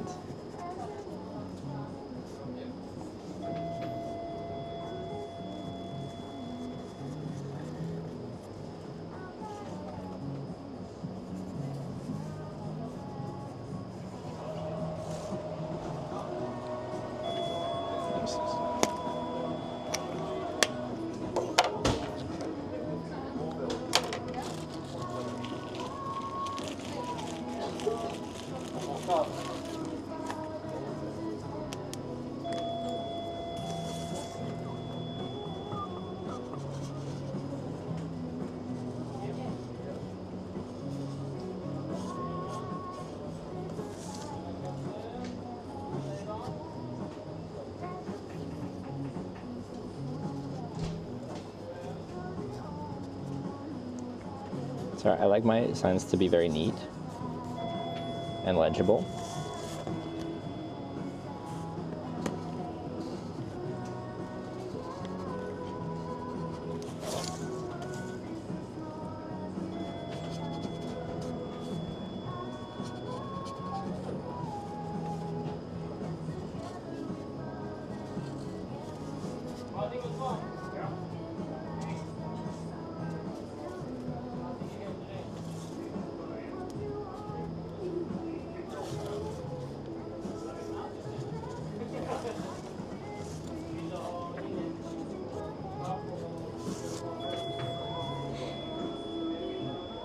I think you should include a hitchhike with them as well. Well, hands are really hard to draw. So you think I am some kind of artist?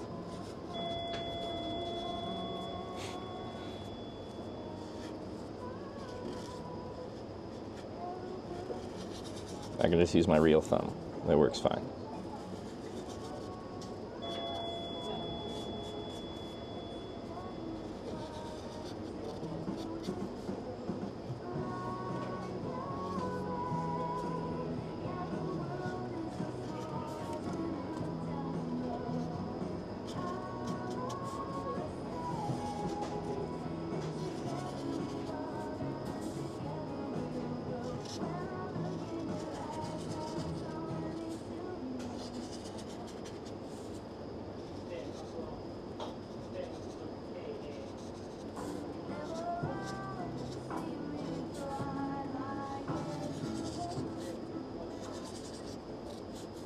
So I know this takes a little bit of time. I'm particular.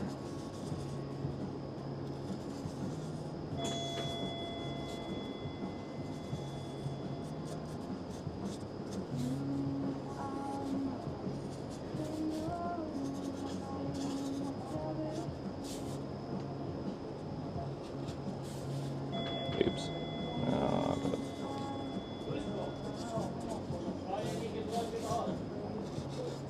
I feel like I need to improve my A writing ability, my lowercase a's. I never liked them.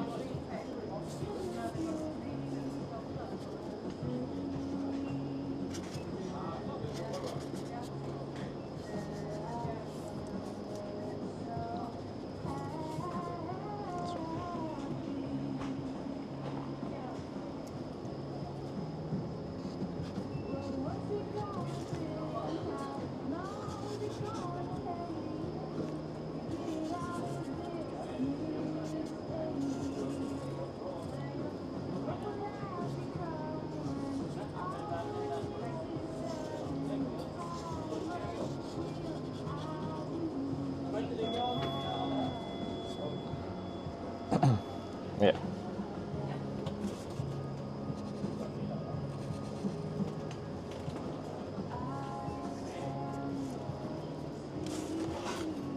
Denmark. My size? Oh, I didn't make that.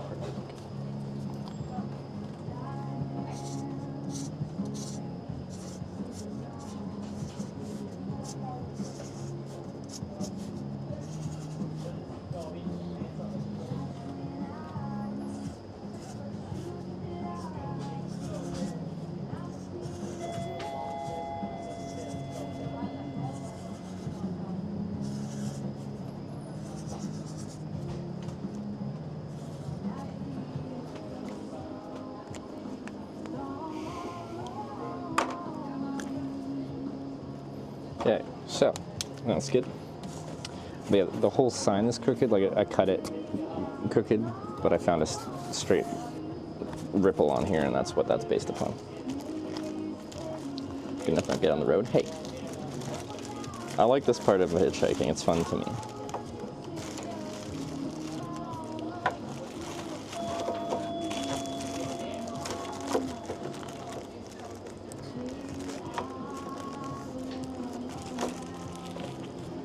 Denmark, it's the saddest piece of card. It's my last unwritten on piece of cardboard.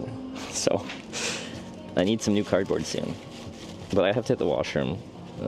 So is it single stall? It might be, I don't know. Denmark.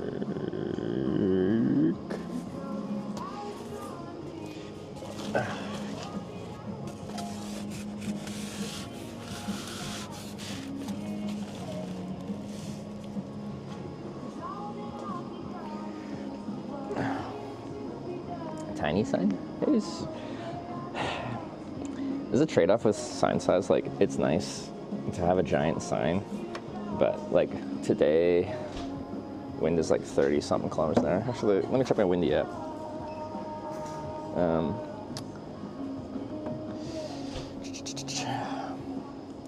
Bigger sign grabs wind worse. A bigger sign is also harder to like get in your backpack without just folding it. Once you fold the cardboard, it will forever be floppy. You know? Okay, Malmo, wind from the south. Let's see, click on Malmo. Wind sustained at 28, gusting to 46 right now. It's pretty windy. You get the cardboard? Tromsø, Norway. I'm gonna go try to, I'm just gonna put you guys in clips. I'm gonna bring you guys to the bathroom rather than leave it up here. I'll leave my backpack over here, should be fine. I'll be right back.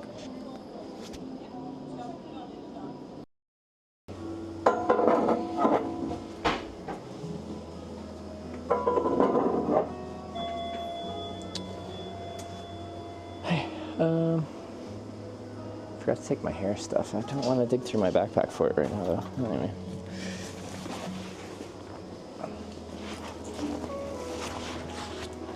Do live, put the clips back on. I know. Old Hitch was way more interesting. Oh, I forgot my sunglasses were super smudged and have been for like the whole trip pretty much. So I washed my sunglasses and stuff. I'm happy about that. Although it's not really that sunny yet, so I don't even need them right now.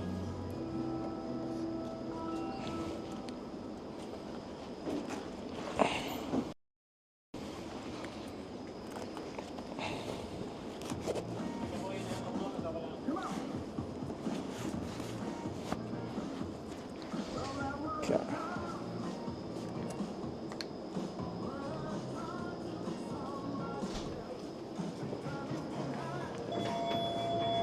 Leave anything good? All right. How do we get out of here? It's not too far of a walk to our spot. Amps. Roundabout and right. Okay.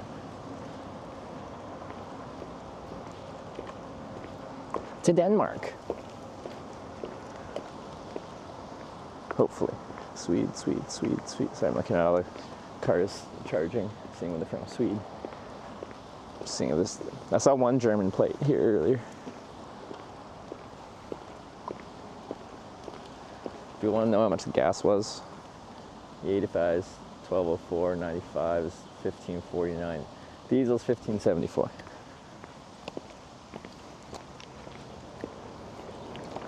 Okay. This is good. Noted. It's important. Now you can decide if you want to fill up here. Low bit rate. What is this?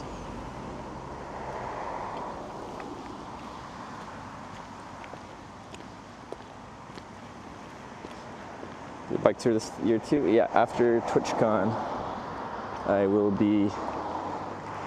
Okay, no pedestrian infrastructure. It ends right here.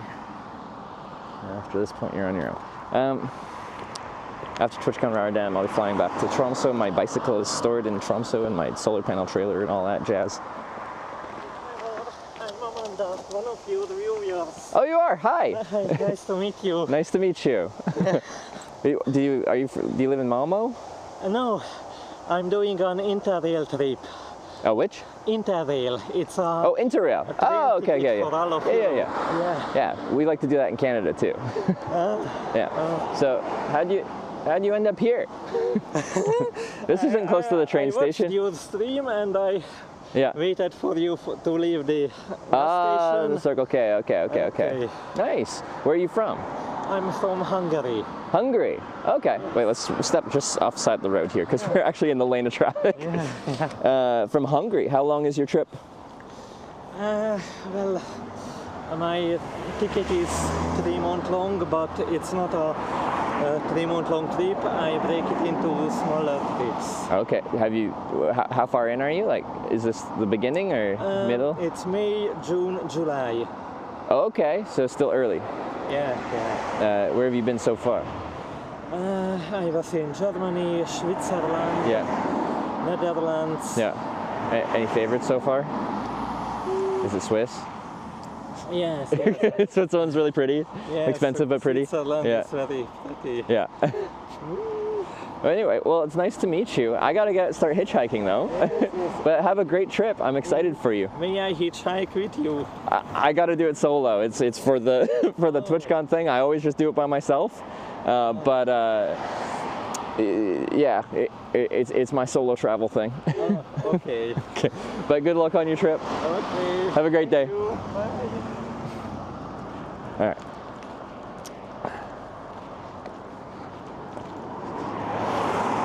Oh, we got a cable in here. Yeah. I didn't expect us to have a viewer out here in the middle of nowhere in outskirts of Malmo.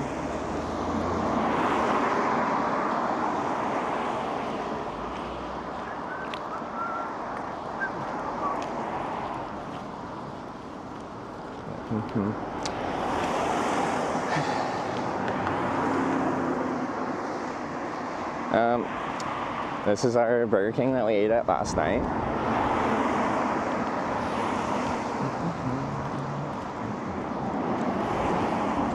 It's very exciting.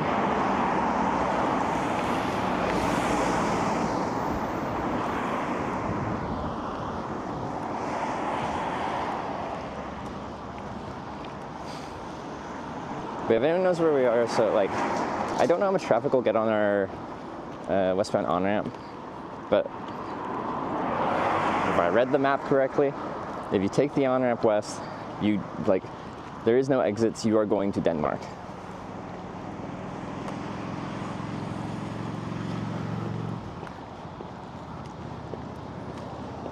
So, every car driving past is a great opportunity.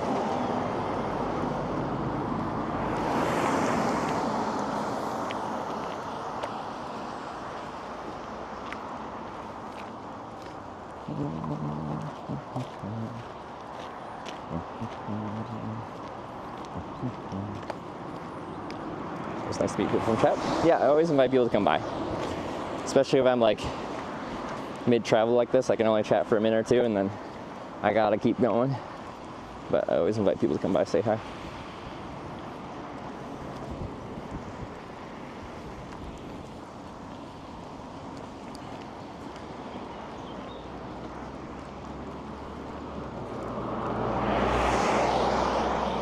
And yes, usually I would like walk on the lane facing traffic, but we're about to turn right off of this road to get onto the on-ramp. So yeah.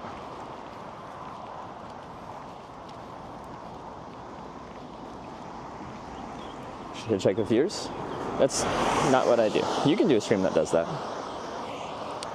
I wouldn't mind like on a bike tour, kind of like getting a group together, but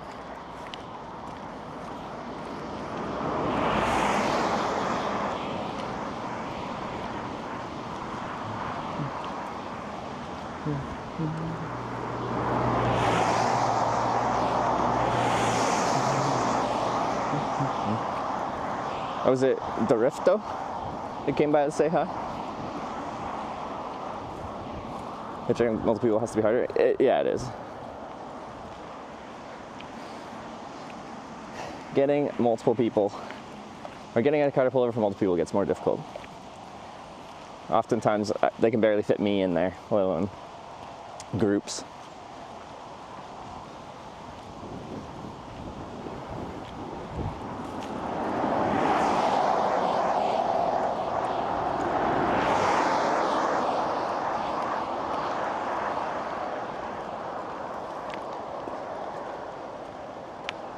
Okay. Back. So exit up here. E20 Copenhagen. Toll road, no exit before toll roads. They're committed at this point.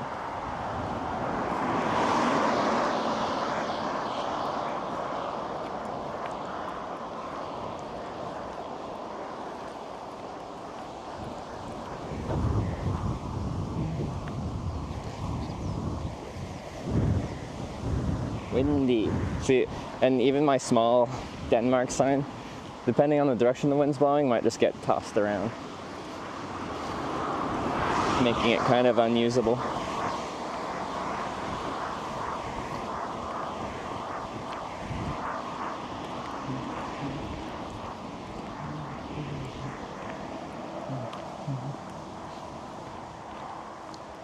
Is that Burger King? Is that, no. a little bit further back. Like, could I have just bushwhacked for 5 meters and made it out here rather than walking all the way around?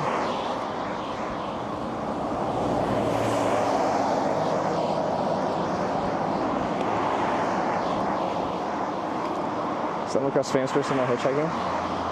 Okay. It's dark and the stream didn't pick it up that well. But I'm pretty sure I saw one of the actors from Game of Thrones when I was walking around through England, but not when I was like actively hitchhiking. It's kind of an awkward junction. Once we're on the on-ramp, there's a good spot to hitchhike, but here we've got a railing, so a little bit awkward.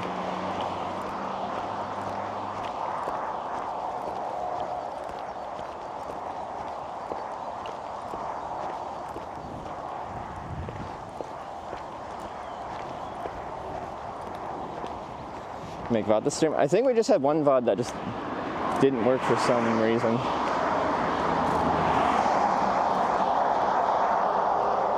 I think every other VOD has worked. We've never had that issue where like my account is like checked that VOD should be saved and it just never makes one. And once it doesn't make one, it just, you can't come back from that. You can't recreate it. How many mods do you have? I don't actually know the count.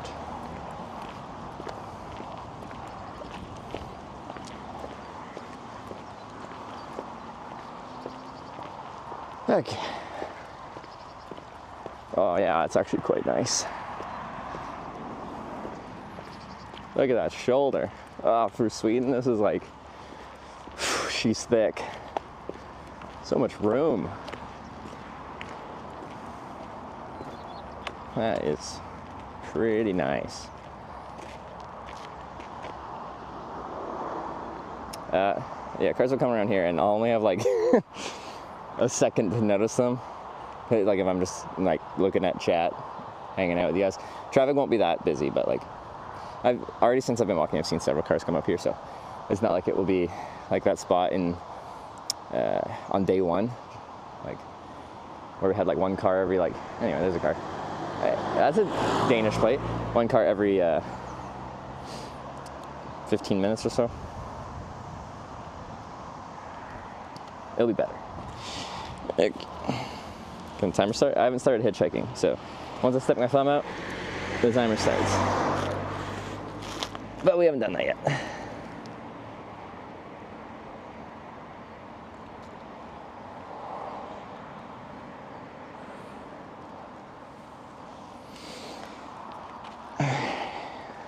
Is that high enough? Yeah, probably.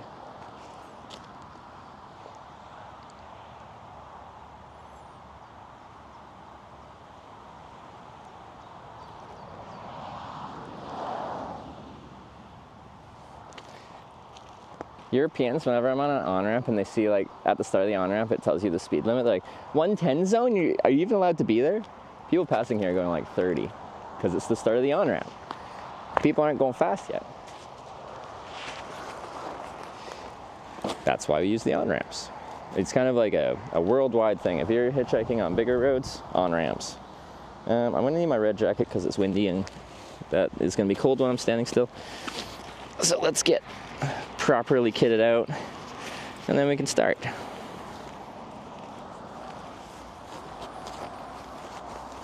Yeah.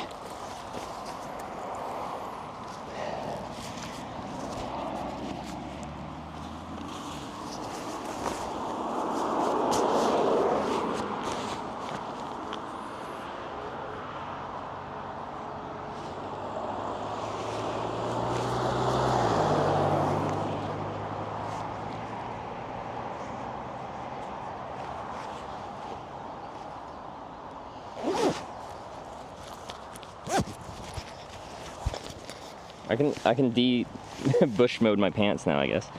Actually, I was kind of walking through the bush here, and it looks fine. This is an anti-tick measure. A lot of traffic there. There's enough. And every single car driving past us is going to Denmark, and my son says Denmark. It should go all right.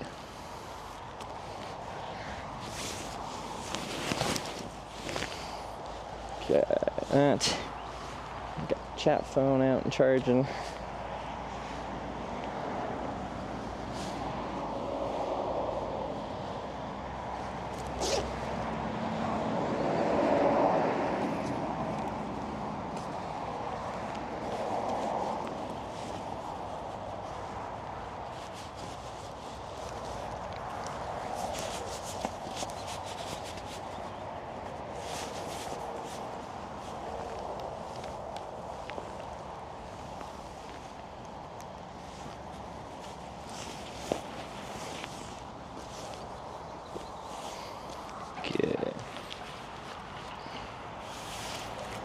Denmark.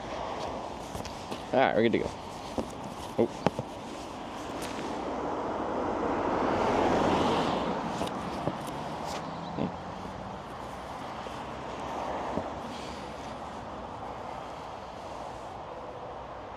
Afraid of the Germany internet? Like I'll mostly be on the Autobahn, and if you're on a very modern piece of infrastructure in Germany, internet's fine. It's just rural Germany that has crap internet. Almost first one stopping. He did look interested, curious.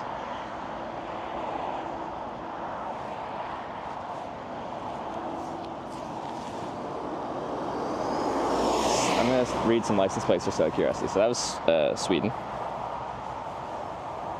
Bridge view type. Issue will be it'll be international border.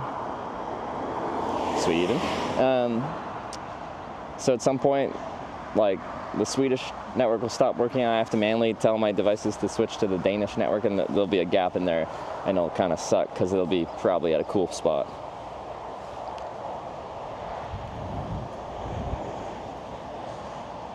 Record time for someone stopping. I've done this a lot, so we get lucky sometimes. I've had the first car pull over probably like 20 times in my life or something, maybe more. Doesn't have much, but Sweden. I hitchhike enough that it happens.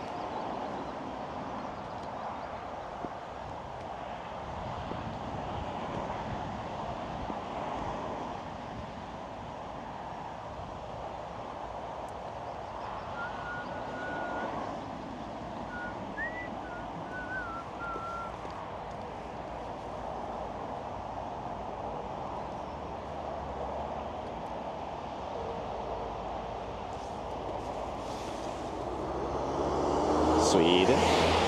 Before I set up, I saw a Danish car drive past. If you're not from Europe, all the license plates have a country code on the corner. Like if they have the modern, updated, whatever license plates, they got a little country code. So you can see where everyone's from. Now the Danish network is stronger than the Sweden network. You think? I don't want to fuck around with it because the stream's working right now. Love what you're doing. What's the furthest you've hitchhiked? Like in one ride or like on a trip? Longest individual ride, I think it's 3,400 kilometers. It's from near Ottawa, Ontario, Canada to Lake Louise, Alberta, over 3 days. Like one person picked me up and took me that far. Well, we took turns driving at that point because we got to know each other. Biggest trip was, pre-streaming was around the world. I did east until you run out of east and you're back in Canada because the world is round. I was a flat earther until I hitchhiked east and ended up back where I started. I was not.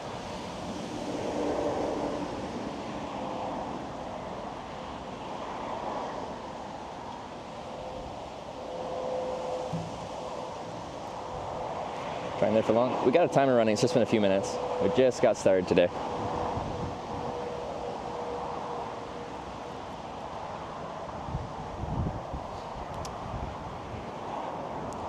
Emotional to see you leave my country. It's been a beautiful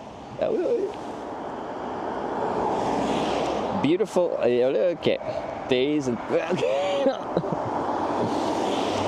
people are friendly, they're waving and stuff like that, so that's good. I'm trying to read your message and it looks like a really nice message, but I keep getting interrupted rudely by all these cars that are driving to Denmark, which is exactly what I'm looking for. Beautiful days in Sweden restored my curiosity to the people living around me here. Thanks for that, Trevor, and welcome back. Good to be back. No, Sweden's been great. And Sweden is the biggest chunk of this entire trip, from northern Norway to the Netherlands to Rotterdam. The majority of distance in this trip is Sweden, and I've really enjoyed it. I feel like Sweden's always just been like a little, we always zip through it. Germans,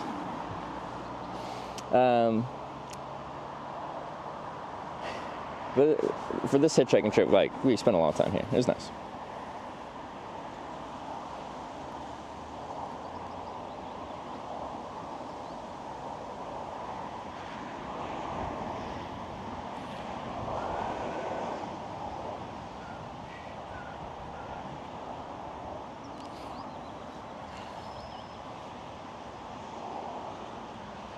even legal in all those countries. Hitchhiking? It's very rare that hitchhiking is actually illegal. Like, if you look at hitchhiking as a worldwide thing, the most likely reason hitchhiking would be illegal is some places you might want to hitchhike, it's illegal to be a pedestrian. That's the closest you could get. That's not exclusive. There are some countries where it's illegal to try to solicit a ride. Or like in the United States, it's state by state. There's like 5 states that decided that they'd essentially make hitchhiking illegal. Usually by doing some weird legal shit, they essentially expand the definition of the word roadway to include anything conceivably close to a roadway.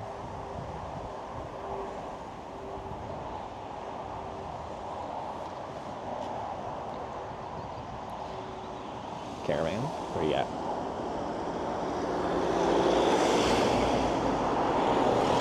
A German caravan, then a Danish minivan. Does that count as a minivan? I don't even know.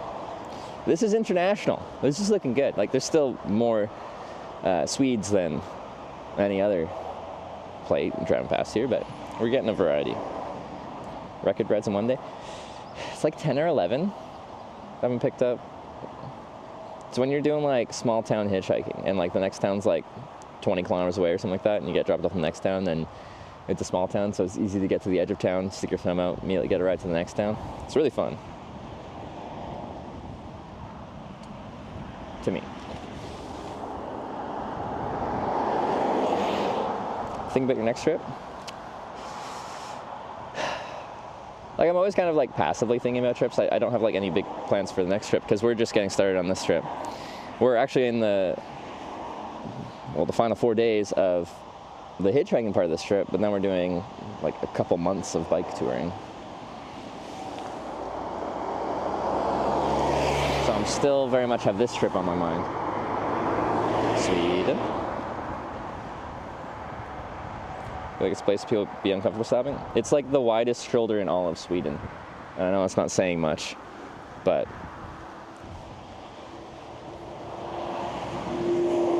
if people are uncomfortable stopping here, they just would be uncomfortable stopping everywhere, which is fine.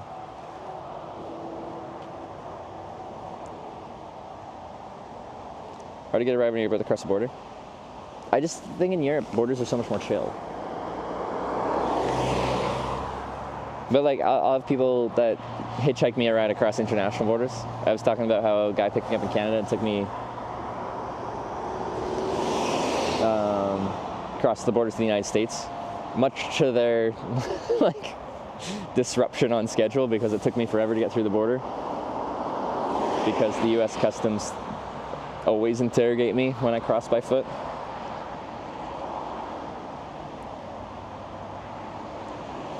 Enough time to brake? Yes, they do. I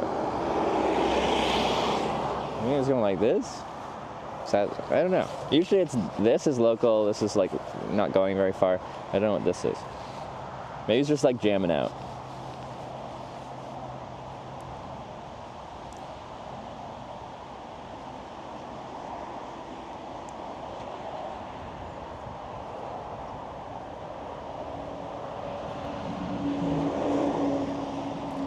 Walking and you say this guy's sus. The issue, so especially when I'm on foot, international truck would be difficult.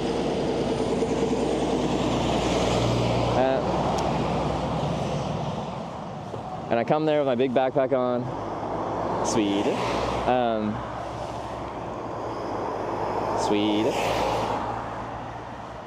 and I'm crossing into Maine, which is the northeasternmost state.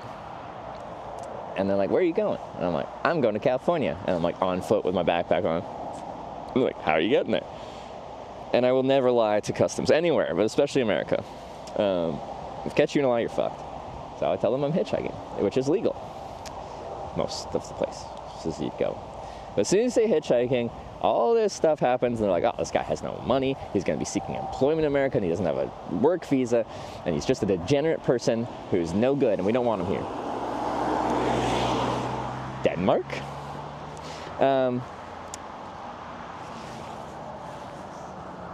Anyway, then they have to like ask me a ton of questions. I always have to like show them my bank account, and like if I'm going to TwitchCon, I show them my TwitchCon ticket. Anyway, they just ask you a bunch of questions, and then once you answer all the questions, they ask for proof that you were telling the truth. They're trying to catch you in a lie. As soon as they catch you in one lie, then it's all going to go downhill.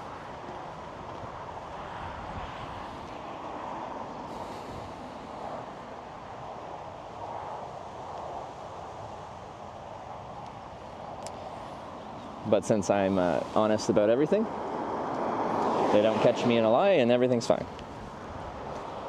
That was German, I think. Never deported you? I have never been denied entry, nor deported. The streaming account works, that never come up. That comes up, the only place that comes up, again, America, because they ask me every single question. I've had my US customs agents pull up my Twitch stream, because the Twitch stream is usually running when we're crossing the border. It's just in like privacy mode. So yeah, no, like, and I'm extremely honest, and I've even had conversations. I'm like, I want to make sure I'm not breaking any of the rules in America. I do this streaming thing. It is how I make my money. But every time I've been through here, they don't consider it work because I'm not taking any American's job. And they're like, yeah, that's pretty much how we see it. But it's like a legal gray area, and at any point they could change their mind.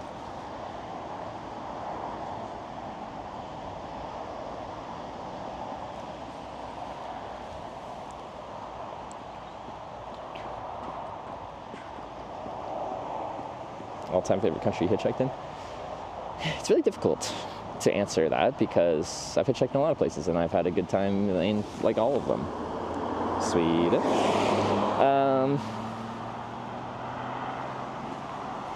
I just don't know how to answer that.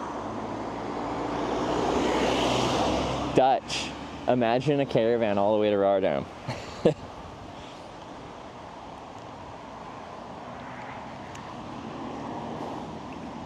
But yeah, like, I'm a big, like, natural beauty guy. I love pretty countries. I'm from a very pretty place in Canada, Vancouver Island. We got the coast, we got the mountains. It's like a temperate rainforest. Everything's very alive there. And yeah, like, I like stuff that I guess reminds me of home, or is just like aggressively beautiful in a different way.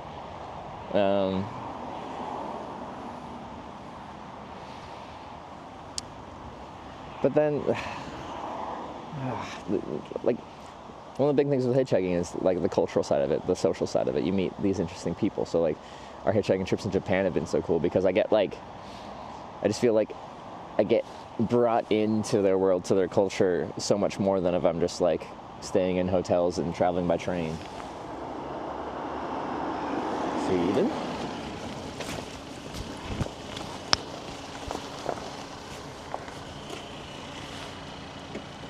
Hey, thank you for stopping. Welcome, yeah. Where are you going to? I'm going to the airport.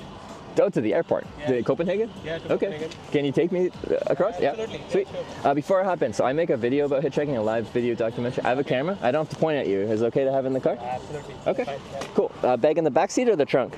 The bag? The backpack. You can keep it in the trunk, but In the I have trunk? a bag as well of mine. Okay, just next to it? Yeah, and Okay. you can keep it on top of it. Okay, all right. I'll be right back. Thank you. I assume that's fine.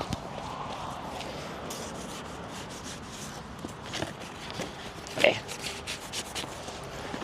I don't remember where the Copenhagen airport is, but it's in Denmark.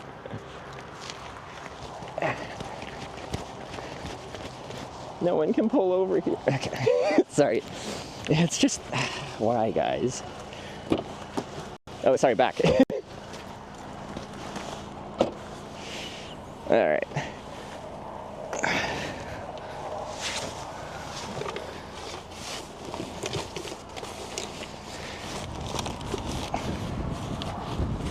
Okay. Should work.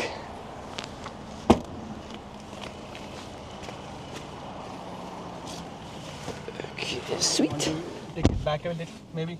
Which? The seat. Oh, I'm not that tall. But yeah, okay. Thank you. Sweet.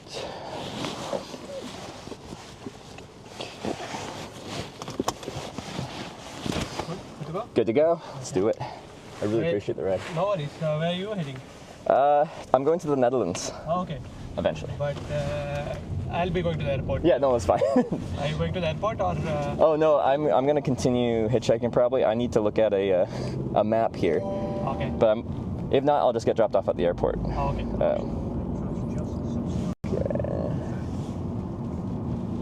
Because I don't remember crossing this bridge. Oh, it is right across the airport. Probably just drop me off at the airport and I'll figure it out. Yeah. I'll see if I can stop by somewhere just before the exit that I take to the airport. Because I won't be able to get on the highway because that's illegal. Yeah. But yeah, we'll see. What's your name, by the way? Bharat. Bharat? Bharat, yeah. My name's Trevor. Yeah, nice to meet you. Nice to meet Yeah. you. Where are you flying to? I'm flying to Melbourne, actually. Australia? Yeah, I have a long flight now. For work or for fun? Yeah, for vacation. For vacation? Cool. Yeah. And was this vacation too? In Sweden? No, I work here. Oh, you work in I Sweden? here, Okay, yeah. So, yeah, I'm just taking a short vacation to Australia. So I have a long flight now. That's a very long. Is it direct or connecting? No, it's a connecting. Okay, I to, thought. I'm like, I don't think there's any direct flights. Where are you connecting to? To Thailand, Bangkok. Okay, yeah. Nice. Yeah. Do you like flying, or is this something that you dread? I don't like really long flights. I don't know. It's the That's first a time pretty long flight. Yeah, That was your first time? It's like the a long first flight? time over 10 hours, I would say. Yeah. Okay. All the previous flights I've taken, it was a maximum of like 8 or 9 hours. Yeah. So it's the first really long flight. I don't know how it's gonna be, but let's see. Is it like that first flight to Thailand? Is it like 12 It's hours about, or something? yeah, 11 hours. Or 11 something, hours. yeah. Okay. Nice. Well, I'm excited for you. Yeah, thanks. But what about you? Are you a vlogger or? Yeah. Have you ever heard of Twitch TV before? Yeah. Yeah. So, like YouTube, but everything's live content. So I live stream what it's like to hitchhike, and I go on Okay. long distance bike tours as well. Okay.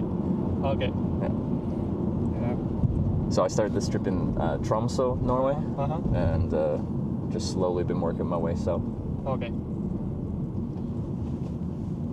Let's see. I hope the Hey. so much. No, it's perfect.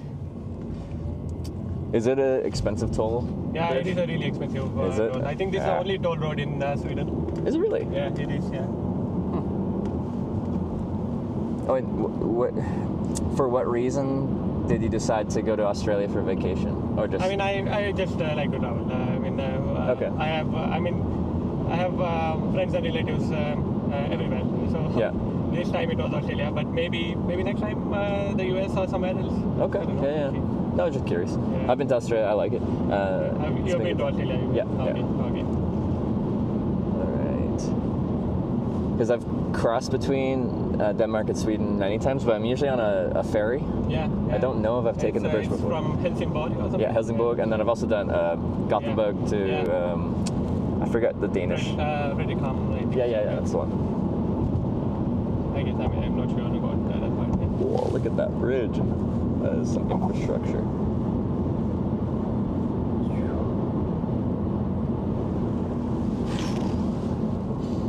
You got a lot of time before your flight, though?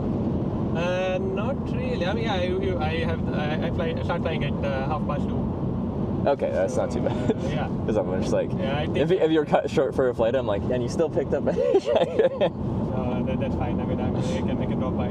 There's nothing that I can do in between from here to there. Yeah. See, I forgot where in Copenhagen the airport was, and then I looked at the map, and it's just right across the bridge. Yeah.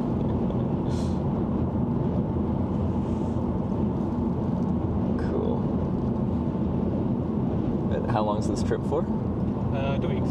Okay, that's 2 good. weeks, yeah. 'Cause, yeah, if it was something like 1 week, that's a really long flight to just like. Exactly. Yeah. Exactly. I mean, technically, I start flying today, Yeah. and I arrived there local time around 9 in the night. Yeah. So it's almost 2 days that's gone. Because yeah, you're going forward in time, like Yeah. 9 hours or Yeah, something like yeah, that. I mean, plus of course, the flying time. yeah. Yeah. Flying time is about 20 hours, and the time difference is about 8 hours. Yeah. So I lose about 28 to 30 hours on the way forward, but on the way back, it's only the flight time, the plane time.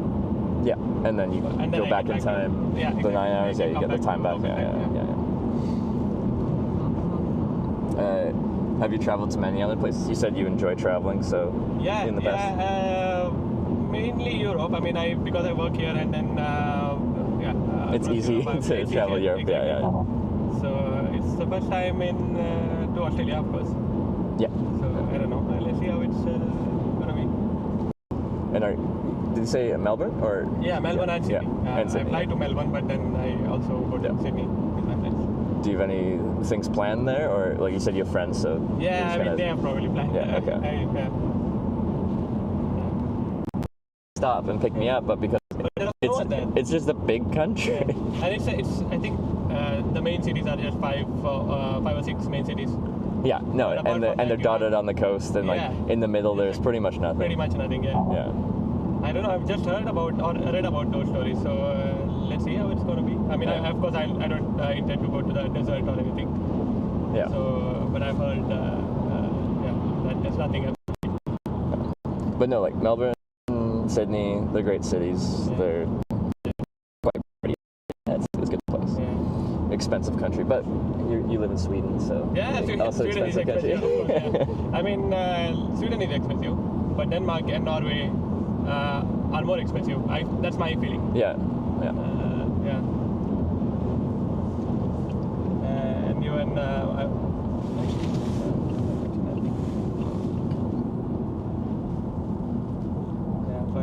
I was in Iceland last month, and then it was super expensive as well. So. Yeah, no, I've been there, and it's one of the more expensive places I've been. There, and like Switzerland is right up there.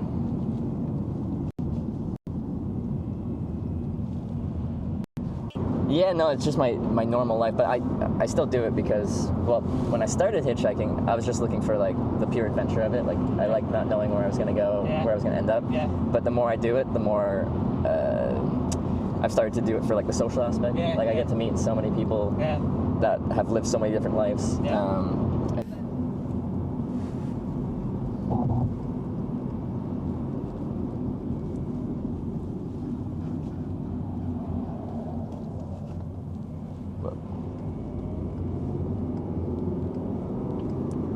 I can have an imagination of how it would be, but I've not experienced it, so I don't really know how that feels. Yeah, like you have to be a patient person. Yeah. And in the morning, you're like, I have no idea what I'm going to get today, and I'm ready for that. Yeah, and then you have probably no idea where you're going to spend the night in. Oh yeah, so I sleep in a tent most nights. Okay.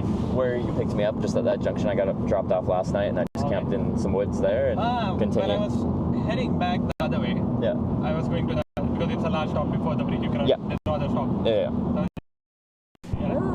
Like, okay, it's probably really expensive to make, but like... Yeah, I mean, if you, let's say, go across a bridge once a year or something, then it does not make sense to buy... There's something called as, you buy an annual contract. Oh, okay, yeah. So it doesn't really... it's not really helpful if you just travel once in a year or something. Yeah. But with the annual thing, you can, of course, add your all your vehicles. Yeah. I think you can add 2 vehicles from the same household, basically. Yeah. And it works cheap. And of course, people who commute, I think they have a commuter pass or something. Do you? How often do you drive across? Like rarely, just when you're flying. Yeah, mostly. But I usually take the train. Okay. But yeah.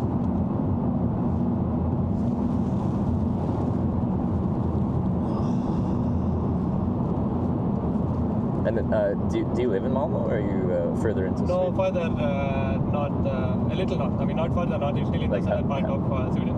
Like in Helsingborg, or? No, even across. I think it's about 2.5, 3 hours drive from here. North, but on the west coast? No, it's in the center. Oh, in the center. Okay, yeah. It's along the. I mean, this. The E4 highway. E4, yeah, okay. Exactly.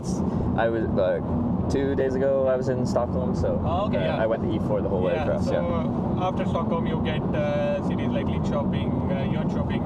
Yeah, no, I stayed a night in Linköping. So I stayed in between Ljungby and Jönköping in a place called Värnamo. Okay, all right. So have you lived there a long time? Yeah, I've lived here for I guess close to 6 years now. 6 years, yeah. And did you move there for work or what? Yeah. Because when I was in the middle of Sweden, I'm just like. When I think of Sweden, I think of like your coastal cities and stuff like that. And then in the middle, it's like what brings people to the middle. Yeah. And a lot of the towns I can see, there's a lot of industry, or like they manufacture stuff there, or there's something going on. Industry. Right. What type of work do you do? I'm a mechanical engineer. Oh, okay, so I do, calculations and simulations Yeah. Yeah, I'm basically like a structural analyst. Okay. But I'm a mechanical engineer by my education. Yeah. Nice. And then I must exit here at the airport. yeah, that's fine. But I will just exit and find a spot if something like this where I can stop by. Alright, Because I let's have see. to go that way. So Yeah, and if it doesn't look good, I might just go to the airport with you and then find my way. I can always take like local public transport to find somewhere. We'll see. Right.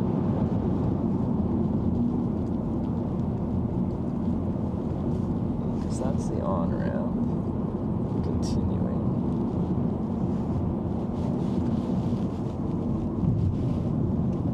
See, I don't think I can stop anywhere here. No, that's what I mean. So make sure we just stop somewhere that's safe. And there's a good shoulder there, but that is after the highway sign, I'm guessing.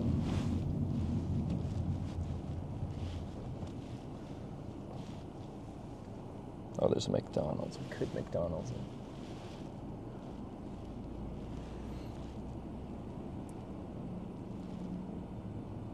But I think there's a stop somewhere over there. I mean, you see a McDonald's there? Yeah, that would work. Okay, Yeah, that's a safe place to stop. But I then go over to the Yep. right and then to the airport. Off to Australia. Very exciting. I don't know how it's gonna be, but let's see. And well, it's kind of nice. Like you said, you already have friends there, so that gives you like Yeah. there's something social you already have planned, kind of. Yeah. Because sometimes it can be intimidating going to a country where you don't know anyone and Yeah, I you're mean, on your own. I've done solo trips myself Yeah. anyway, but that far I think it needs a lot of planning. It's just that I have friends that I planned that. But otherwise, across down south in Europe, when I take a motorcycle ride, it's pretty much a solo ride. Yeah. So yeah.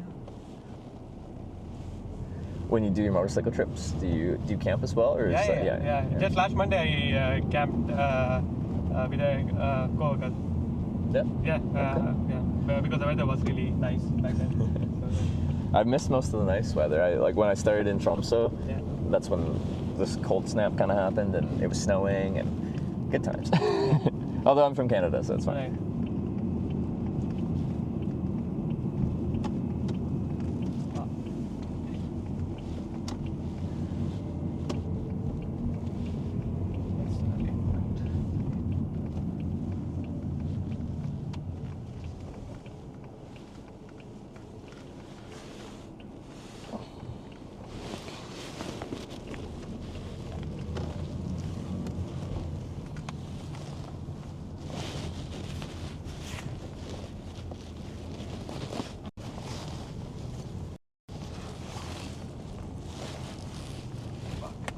Sure.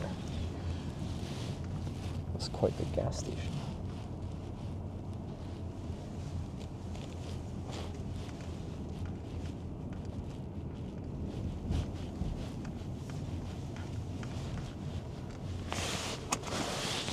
All right, well, thank you so much for the ride. It was nice to meet you. Have a nice trip. Good luck to you. Thank you. I hope If you want to see what I find do, this is on Twitch, and the channel is just called Hitch. Twitch, Hitch. You can Twitch find Hitch. Yeah. Okay, I will find it. Have a good day. All right, grab my bag and be out here.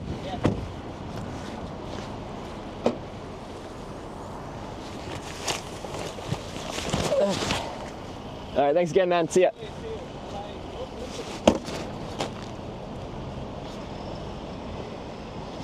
Okay.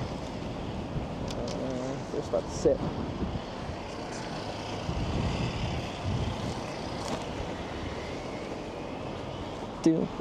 So we are at the Copenhagen International Airport. We are one direct flight away from Rotterdam. Let's get. We're gonna hitchhike. I just gotta figure out how to hitchhike from here. We're gonna do some research. I think it's probably viable, but I just gotta look it up. There's a McDonald's here. We could go from Circle K breakfast to McDonald's lunch. I'm just trying to get a little wind or find some kind of outside seating. I can just sit on the curb, but maybe down here. Yeah, probably down here.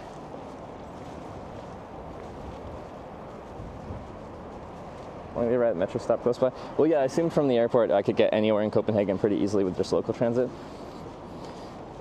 When I'm on trips, I don't consider like public transport around cities to be cheating, just because otherwise they're just take forever to get through cities. I just can't pay for transport between cities.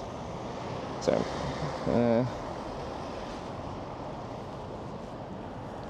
sure, I guess that works.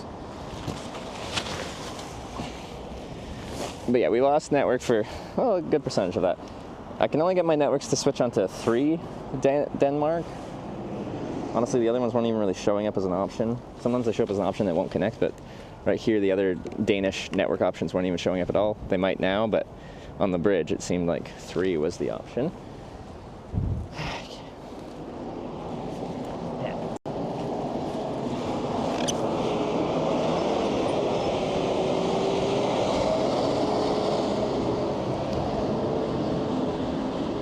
Save starting for the bike tour? Yeah, I just have to figure out a mounting solution.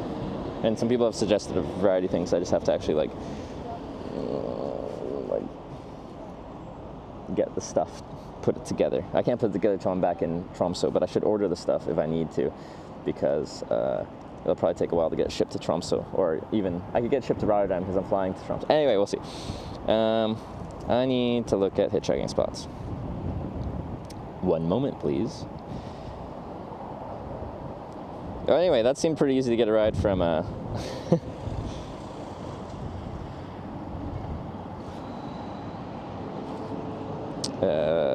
that on-ramp. Toll station near. Easy find. Technically perfect spot. A ramp. Much space to pull over even. Spent 3 hours. Why? Towards Helsingborg. Perfect spot to get to Sweden. Everyone's going to Sweden from the spot, but it is, in theory, perfect for Malmo.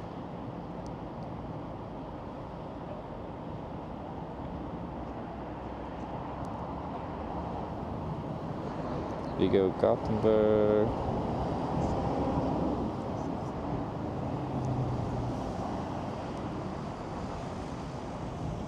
Is there a bus stop right there? Everyone's going to Sweden from the spot, but it like in theory, after the spot, like literally, oh yeah, there's a bus stop right there. Okay, but everyone's going Sweden direction. Can I also go? It should work for the other direction, because from here you got traffic. Let me just look. 1 sec. Malmo.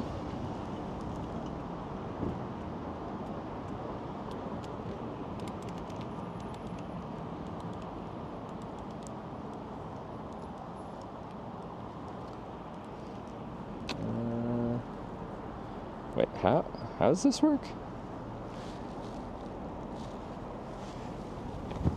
Ow, my strap just smacked me in the face. Ah, okay, yeah, that.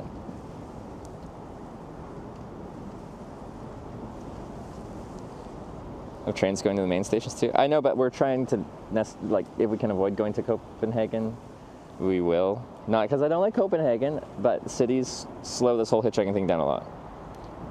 Walk a little bit off from the airport? Why? Airports actually have a lot of like distance traffic coming to and from, in theory.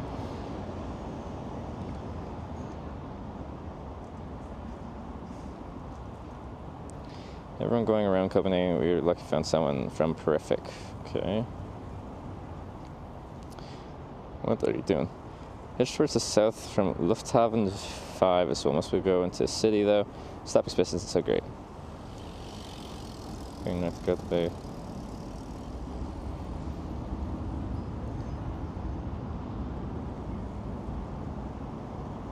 I don't know what people are looking at there. Sorry, there's a hitchhiking little user submitted thing that I use in cities. Next immediate right is E20 West. Yeah, so the bus stop, and then the first right after that is direction Malmo, where we just came from, and then the right after that, well, cargo bikes, nice, is like west. So I think we'll do that. I just need a sign because my Denmark sign is no longer relevant because we are in Denmark. So a sign that says Denmark when you're in Denmark doesn't really say much. Almost through Pinot. Like kind of, the Pinot works as a cargo bike if you just don't have someone on the front. You can convert it to a cargo bike too.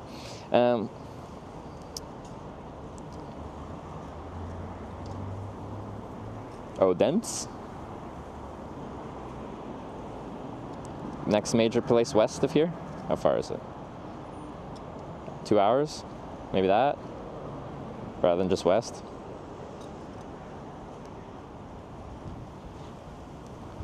It's real windy. Wind's gonna be headwind when I'm hitchhiking. That'll actually be okay.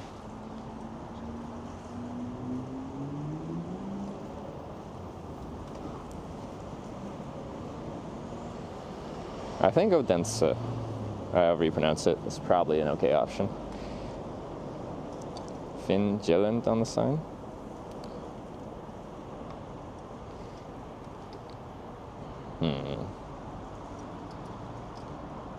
Very long way around probably. But if someone stops and they're like, I'm going south towards the ferry to Germany, why not? Finn's the island. Yeah, I know it's the island. And it's technically a shorter word. I'm just thinking of like when people drive past, if they're more likely to associate the island or name of a major city with where they're going.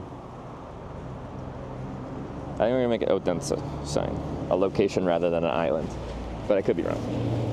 Anyway, let's make it real quick.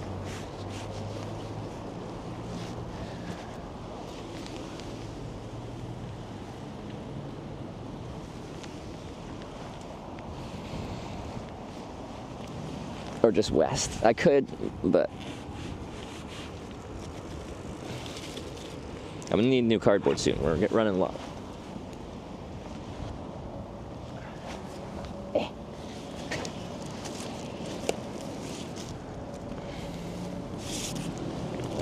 Denmark complete. Flip her over.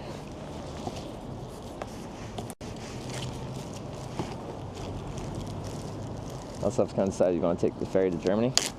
But like as I was saying, I'm kind of just letting the hitchhiking decide that. Like if someone pulls over and they're like, I'm going to Germany through this, like, yeah, it's the right direction. I'll go that way. As of right now, I'm just taking roadways rather than the bridge or the ferry direction. But if someone stops going that way, sure.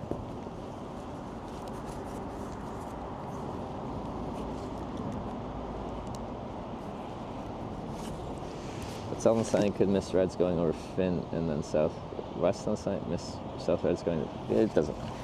We'll figure it out. Oh, let me just pull out my phone. It's not hard to spell, but like, yeah.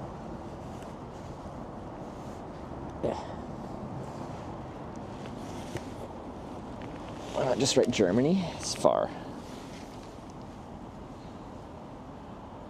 Oh, that's isn't the favorite. I know. Like as of right now, I mean hitchhiking.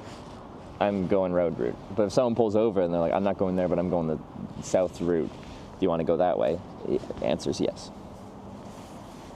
So like I've chosen road route, but that can change if hitchhiking gods have deemed it worthy.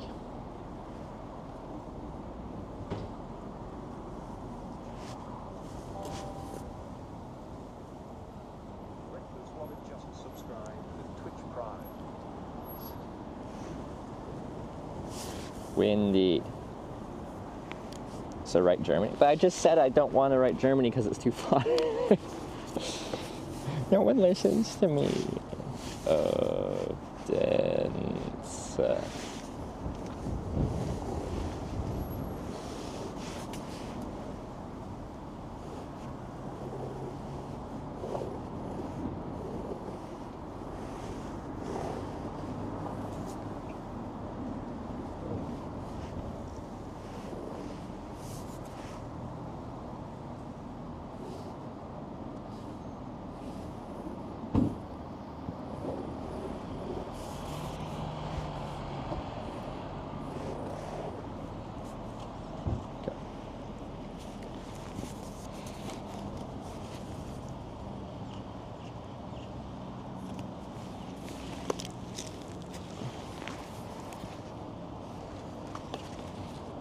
Is that grass?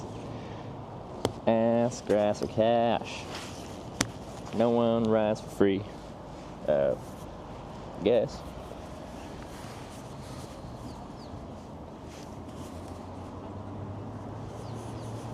This sign probably won't be as nice as my Denmark sign because I'm doing it in the wind, not on a table. But that's okay.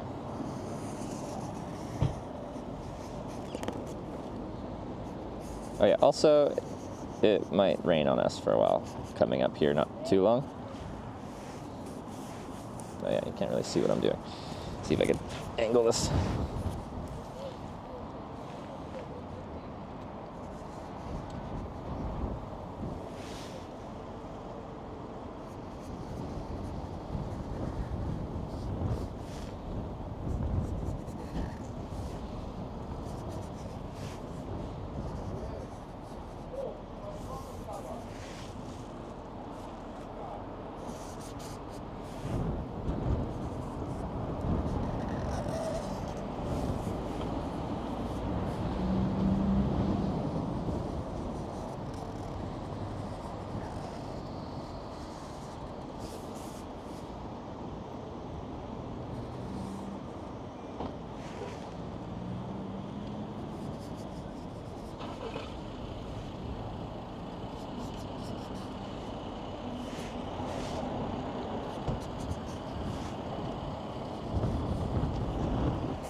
It's a big O. We like them big. Girth on the marker. It is a Magnum Sharpie.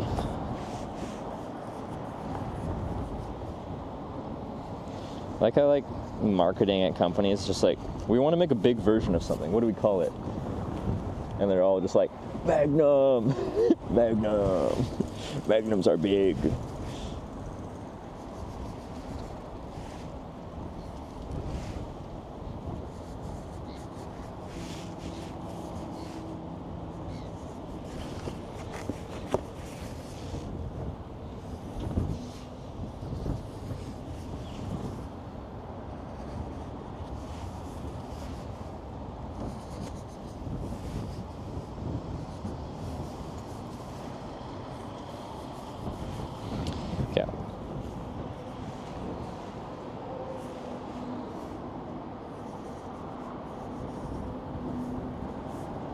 I'll clean it up a tiny bit, but we're not going to do anything crazy here.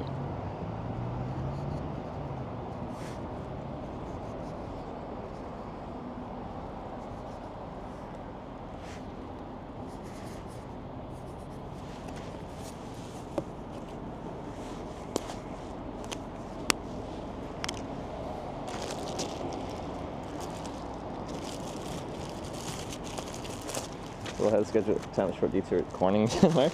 We'll see once we get over there. If I gotta ride like right over there right now, maybe. But like, I still have to do average 250 kilometers a day as of this morning, I believe. Which, you know, when we started, we had 300 kilometers a day to average. It's less than that, but it's still a good amount. So it's, I'd feel really bad if I started detouring for like touristic activities and then I didn't make it to TwitchCon in time. So priority is get there. If we get really far ahead, then maybe. But we are not really far ahead yet.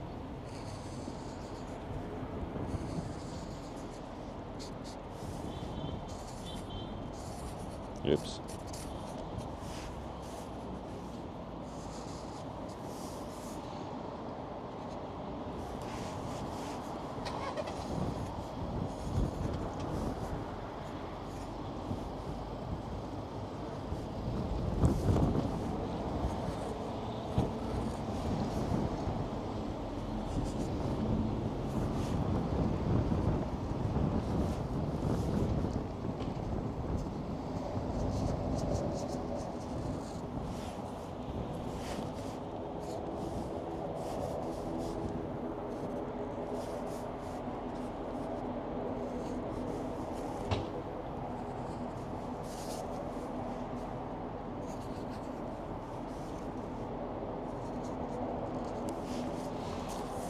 One moment, please. Almost finished.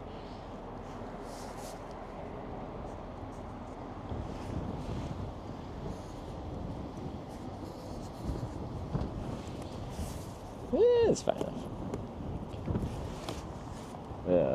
Yeah. Art class? This is Art Attack. All right.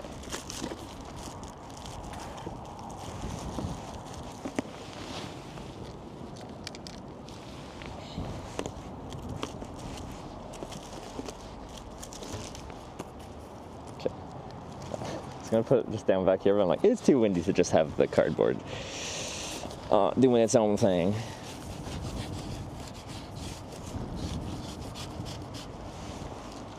We have quite the accumulation of signs from a variety of places.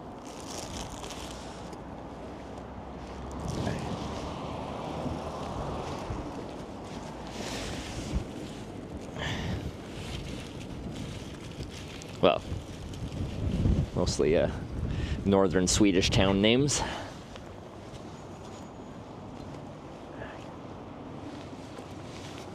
Sam's away at TwitchCon. We'll see if all of them make it there, because I have to get a new batch of signs here pretty quick, because they're almost all written on. And it can get annoying to have like 10 sheets of cardboard in your backpack. Rain within a couple minutes. Are you watching the radar? It does look some dark clouds over there. Anyway, let's see if we can get some time in. If I need to escape the rain, there's a McDonald's here. Even just to like get out of it, to like properly put all my rain gear on, both for the stream and for myself.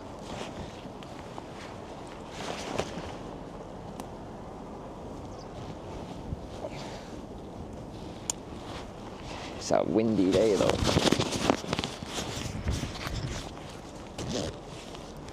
Gonna need full zippage.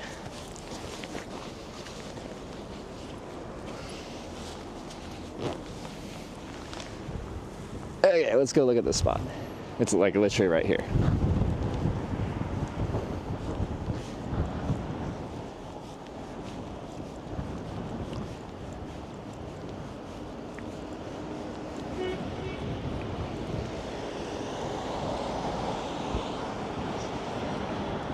Yeah, bus lay-by.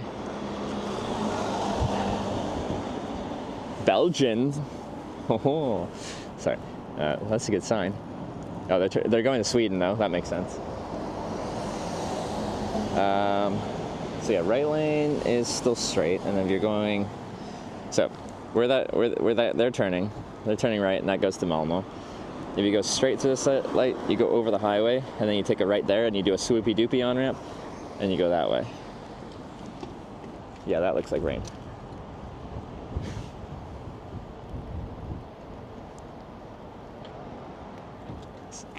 Put a number on how many signs do you think is written?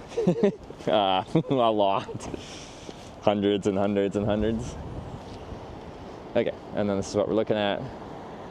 After a roundabout, slow traffic, it's good. In theory, people could go into the left lane, but I think if they're turning to go towards the west, they want to be in the right lane, I think. Which is good, because that would be our lane.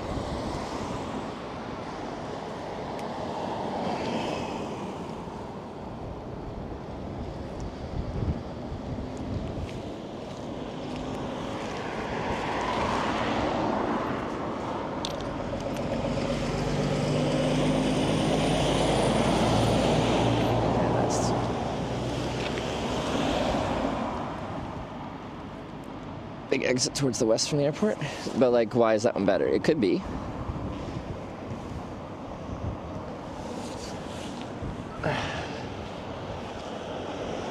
Maybe more traffic goes east here? I don't know. I haven't hitchhiked here before.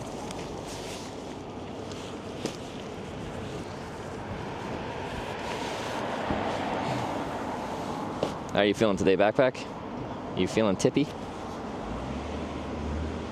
Stay. Oh, here comes a bus already. Oh God. No, never mind, it's not coming this way.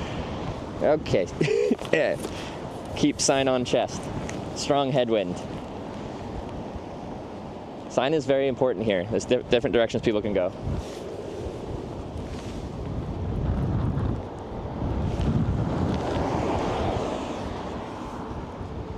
That guy pointed, you know, out to the side. So he was probably going to Malmo. He had a Swedish plate, so that makes sense.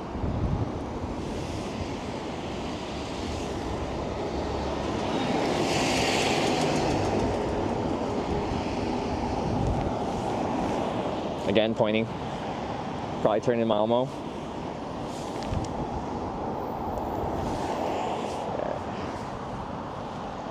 It's gonna be hard for me to have my phone out. Ah, it's so windy.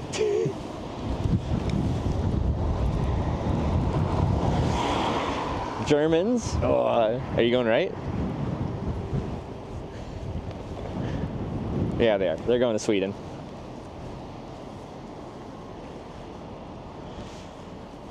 It's one of my favorite parts of hitchhiking in Europe. It's just looking at where everyone's from. The license plates are just very helpful. It's like it's about to rain. It's already sprinkling. We'll see. If it downpours, I'm going to McDonald's quickly to get all geared up. It's not supposed to rain for like all day. It's just a few hours. But yeah. Which would then like, it was gonna rain for like a few hours, so we just like avoid it. So I don't just soak because I don't have my waterproof pants on this trip. I brought them, but I forgot them in Tromsø. They're ready for the bike trip, but not for this trip.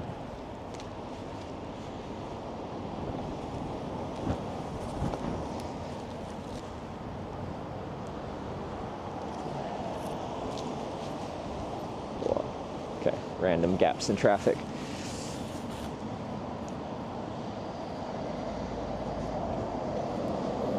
To get used in a car to come through where he is. Okay, that's good. Oh. Polish truck driver. He's not gonna stop here. Well, honestly, they could squeeze in there, but I'd feel weird about it.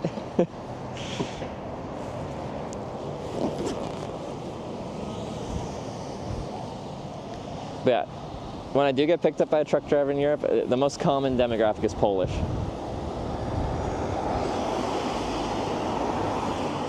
Age? Hungary? Cool. A lot of international plates here, which is fun to see.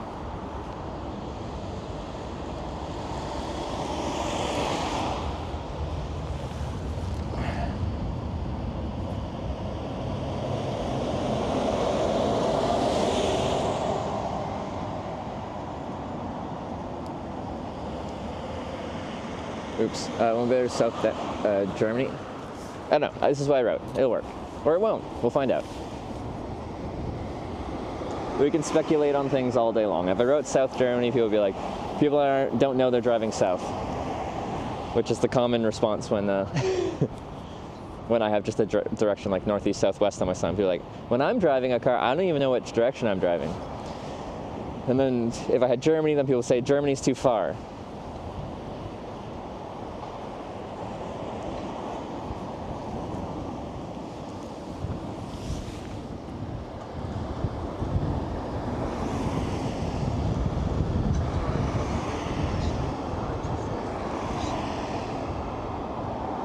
Wait, you don't have a country code. What are you? A non... Wait, oh, it's the red border is the Danish ones.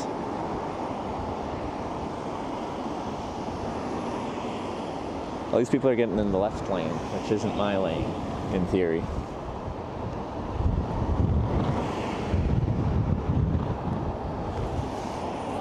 Ugh. Okay, it's a taxi. Ooh, what's that vehicle? What do you got mounted on your truck? That looks fancy.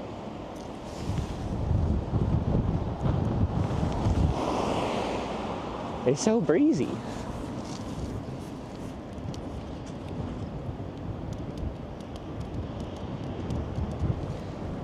Pronounce every letter of the word Odense. Is that kind of... Oh, I missed the raid. 1 second. Let me get my phone out. Since it's windy, I need to turn my alert sound up higher. My bad. Oh, there goes my pocket. You dropped your pocket. Try time poker, thank you very much for the raid. Can I hold my phone out like this? 2 raids. Oh, Hope thrives as well with the raid. Thank you very much. And I missed a sub too. Reckless Wabbit with the prime. Thank you very much. Welcome to the TwitchHikers. I'm a bad streamer. Please forgive me for I have sinned. Yeah, thank you both y'all for the raids. Hope you had a good stream. And welcome to Hitch and welcome to Copenhagen. We just crossed from Sweden. We were in Malmo last night to Copenhagen International Airport, where we are not flying. We're trying to catch people leaving the airport.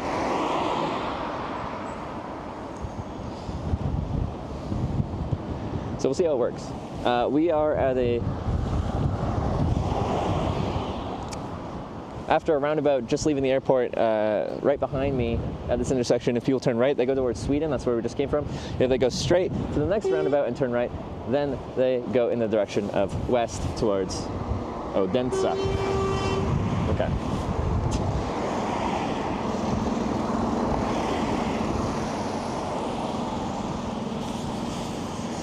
Whenever I hear honking behind me, I'm like, is that for me? It's just trucks having a grand old time. Wait, there's a guy riding in the back of that truck. I feel like that's illegal. It's like a bucket truck, and the bucket's down and pointed out the back, but the guy's still chilling in the bucket. At the best spot as far as I can see. It's very comfortable for hitchhiking. It's a... Why are they honking so much? It's a very safe place to pull over. You got a whole bus lay by here. Traffic's slow after a roundabout. And technically, so there's 2 lanes of traffic, which usually I prefer just one, but the lane closest to me is the lane people should be in if they're trying to go towards this direction. So, hey, Bucket Man's coming this way. Bucket Man. Oh no. My bus stop. Bucket Man. What are you doing here, Bucket Man? This is my hitchhiking spot. Well, okay, temporary, pause the timer.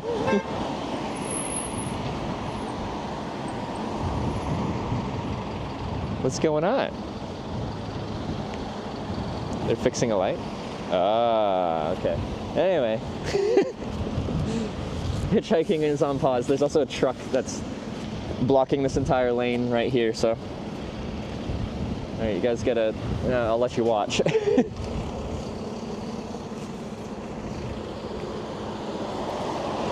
Hey.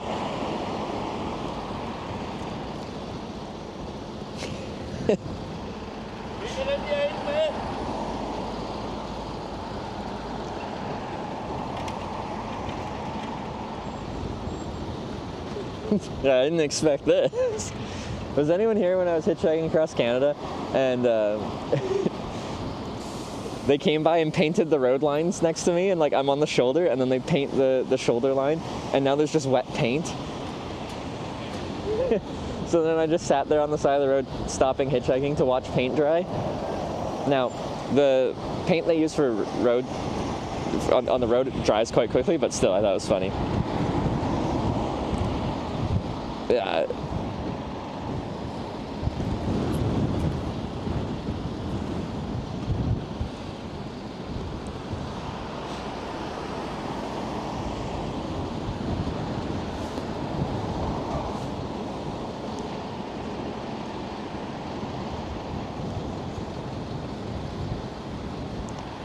They put the man in the bucket.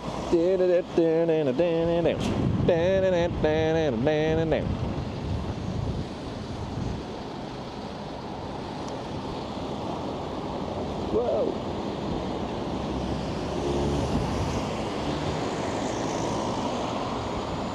Maybe raining later? Yeah, it's supposed to rain for a couple hours here. So I was hoping to like try to, do some good hitchhiking before the rain comes. But they have to fix a light bulb.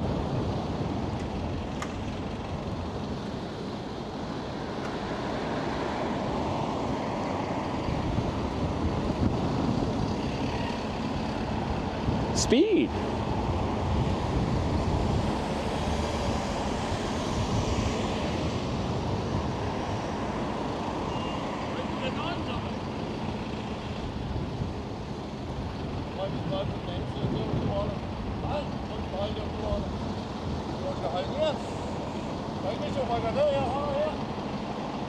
You going here? Yeah.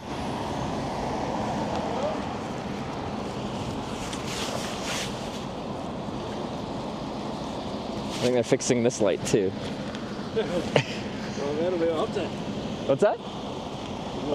Make a live video. Hitchhiking from Norway to Rotterdam. Yeah. You fixing this one? Yes. Yeah. All right, we're going to McDonald's or something. they gotta fix their lights.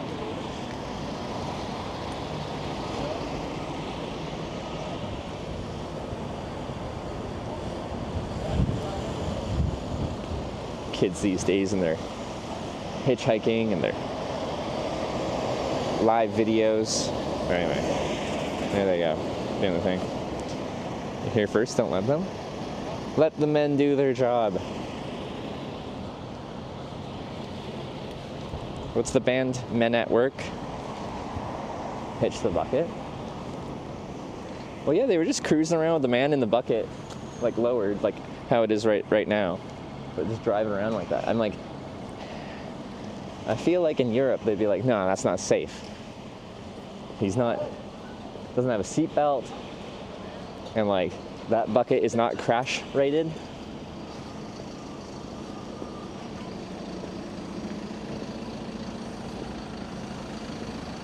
I'll just go back to where I made the sign temporarily.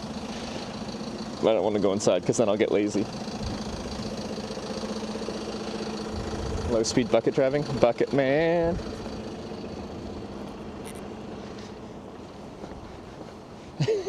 You picked up one of those, definitely bucket list. Walk of shame. I'm just letting the guys do their job, all right? And then we can go back, all right? They obviously take priority. This is my job too, okay? So maybe they should let me.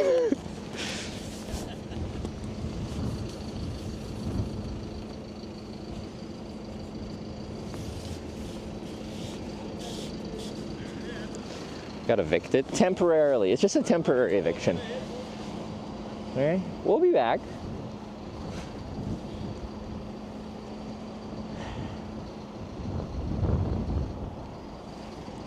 And you can watch Bucket Man bucket this light too. Okay, kind of. I didn't put the. Can you bucket? Yeah, Bucket Man. There you go. They're fast. No, like he fixed that light really fast. So like, this won't take too long, theoretically. Can't go ride better transportation hub anywhere else. Got train, bus, metro, airplane. Yeah, yeah, no. Any method of transportation from the Copenhagen International Airport, you can find it here. Okay, the rain's picking up. So we may McDonald's it. Okay, what does my phone say? Yeah, we got showers in the vicinity. This is showing, it's just the next few hours. Rain, rain, rain. It's done by 4, it looks like. Or was that 12:30? Okay. Looks rainiest around 2 p.m.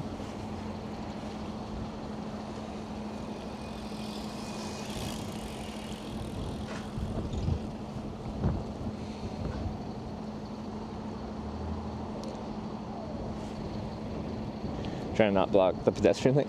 No, it's just, well, maybe, if they got the reach, that would make sense. But also, like, I don't think they could back the truck up all the way there, because they don't make it easy to drive vehicles from the road onto the bike path here. They kind of backed it up, I think, as far as I could go. Stand inside the bus stop. I guess I could. It would probably work, wouldn't it?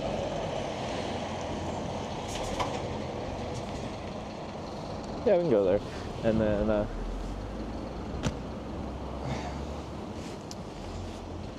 because they should be leaving, well, kind of the truck's blocking the bus stop entirely right now. So the bus comes to pick you up, and then you just go like this. So that's some other pickups faster than the rain. We haven't done like actual statistical analysis. I just got a vibe check on it from all my years of hitchhiking, and in my professional opinion, hitchhiking in the rain is not any faster than hitchhiking in the not rain, so I'd rather it just doesn't rain. And how I describe it is it's a tug of war of two things. in the rain, yes, some people have some more empathy. They're like, oh, I feel bad. Person getting wet and cold and miserable in the rain. So that makes some people more likely to want to pull over. But on the other hand, I call it the wet dog effect. I'm just like a wet, stinky hitchhiker in the rain, and they just don't want that in their car. In the same way you don't want someone's wet dog in your car. You know? They're smelly, they're wet. They're gonna make everything dirty.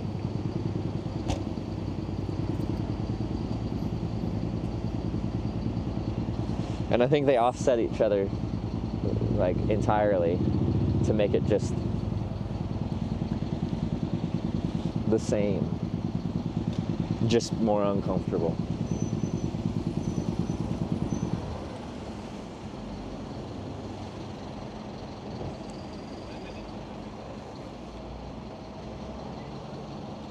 Trying to get down, it's moving up. Trying to get down, it's moving up. Trying to get down, it's moving up. There is a man in the bucket. Ooh, that lady's using an umbrella. That's risky business in this wind. I'm watching. Any good gust and you're in danger. Oh, he wants to. Oh, it wants to.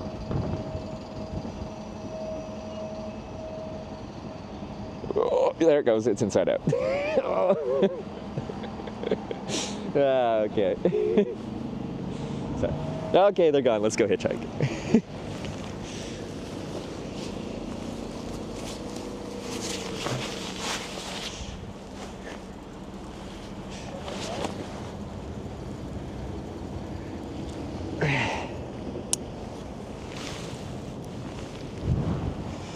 Okay, back to my spot.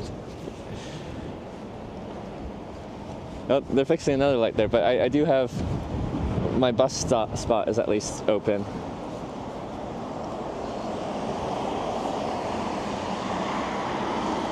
They can still park here. It's just anyway, they'd have to awkwardly get back out. Anyway, so we're hitchhiking again, right after roundabout, slow traffic. This rightmost lane is where we'd want to go after there. We have men at work doing men at work things. Fixing light bulbs. But, yeah.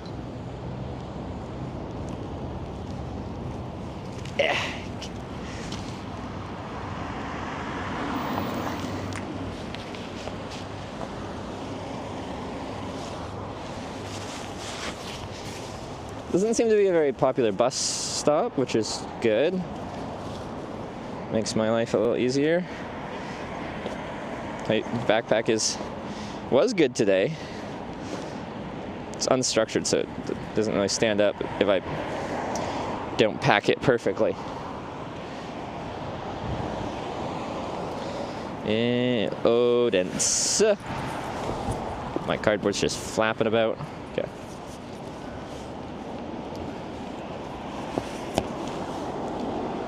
And we're back at it.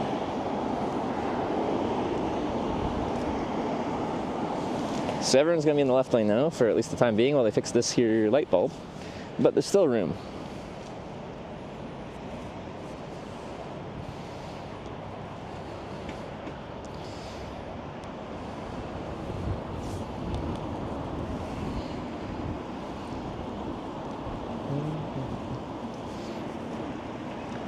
North is worst train, is it?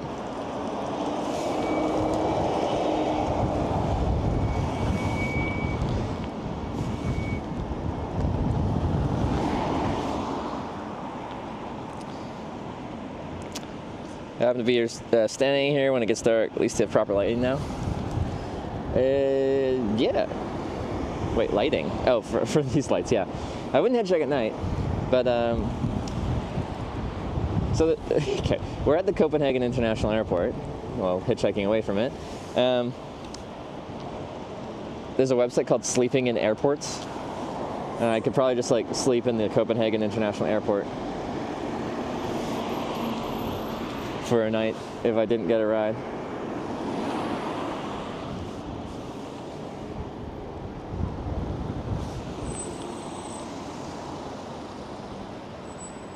All green there on radar. North or here?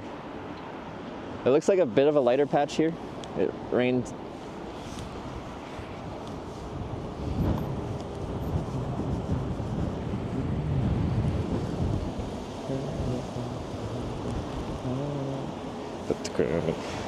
This truck is causing traffic because they're stopping again to fix the next light.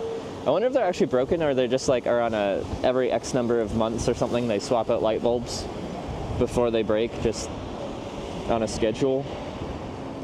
It must be that.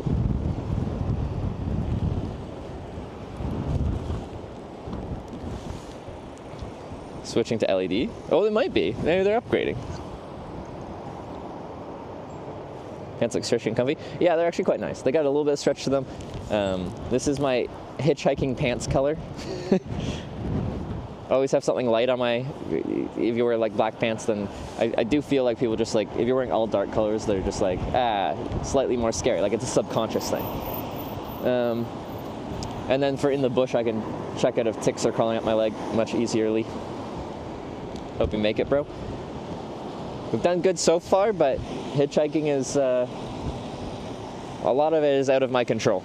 I am up to the whims of strangers, whether they want to stop or not.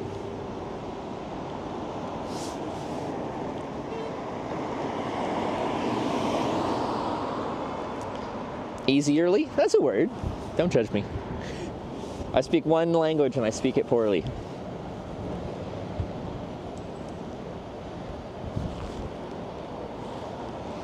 Shoes are scaring people because they're dark.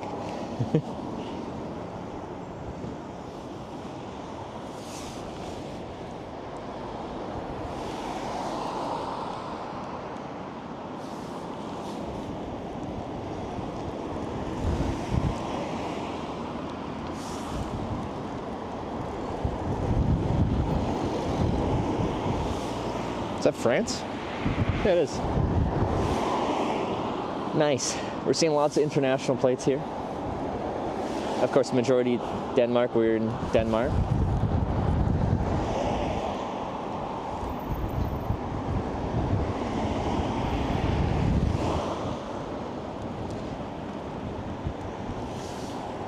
So you found why you can't bike across the bridge?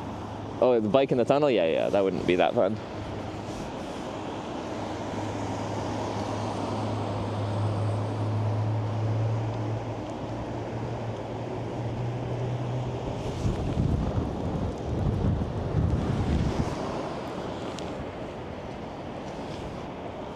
Chat, we in Copenhagen? We are in Copenhagen. We're at the airport. We're just not flying. Although, I got picked up by a guy flying to Australia. Quite excited for him. That's cool.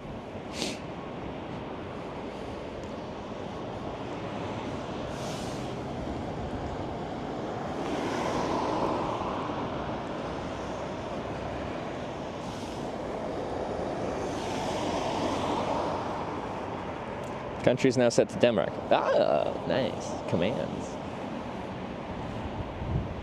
Bucket Man. Bucket Man's now on the on-ramp to Sweden.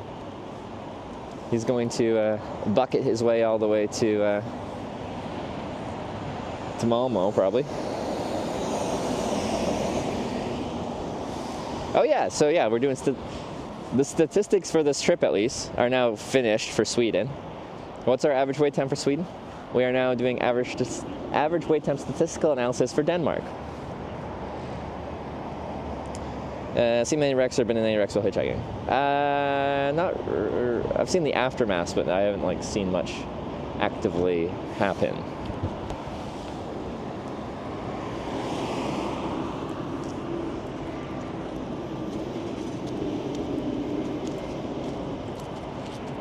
Where's she going? Okay. Where'd you come from? Where are all these people coming from?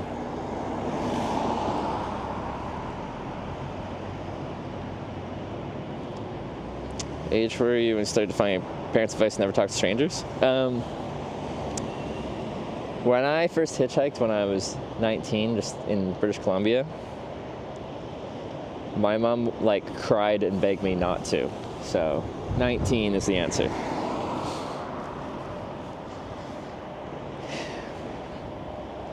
I feel like of all the things mothers don't want their kids to do, hitchhiking's pretty high up there on that list. And she probably thought I'd just do it like once, and now I've done it 2,700 times. That's a cool little Porsche.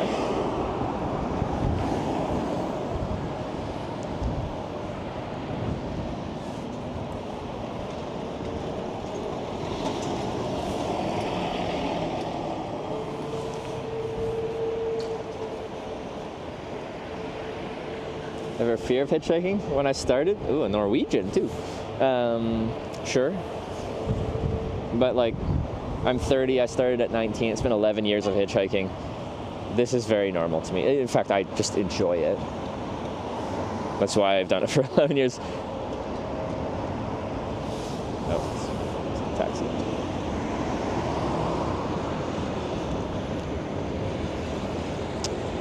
Country say it's been the easiest to hitch. Statistically, it's a close. Going to Sweden. Swedish plates, and he like pointed and did the little pointy "I'm going that way" thing.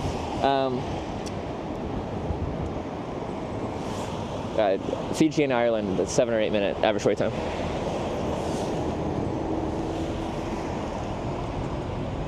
Hitchhike across Canada, east coast to west. Only thing I'm worried about is getting through Wawa, because here it's hard to get through there. Hey, you've done your research.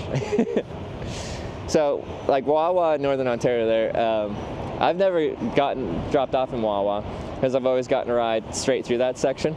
So I can't personally say how hard it is to hitchhike out of there. Because yeah. So there's like hitchhiking lore that a lot of you probably aren't aware of. But yeah, in the Canadian hitchhiking lore world, oh, it's real windy. Jeez. There's a town called Wawa in Northern Ontario between Thunder Bay and Sault Ste. Marie, I think. In the middle of frickin' nowhere. And like, there's essentially just stories of it's impossible to hitchhike out of there, like to the point where some people tried to hitchhike out for weeks and couldn't get a ride, and so instead they just moved there, like they just settled, built a life there and all. Woo. Since when is Denmark so windy? That's sarcastic. It's always windy.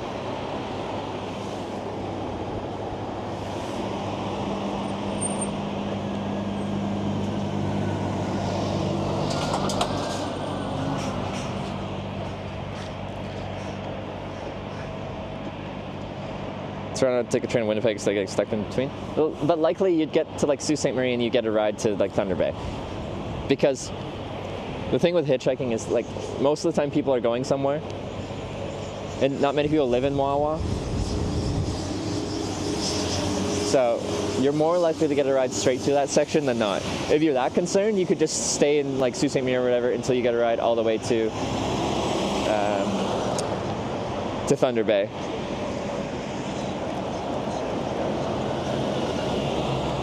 Gotta turn this up. We got Sear with the 100 bits. Thank you very much. And the good vibes. Thank you very much.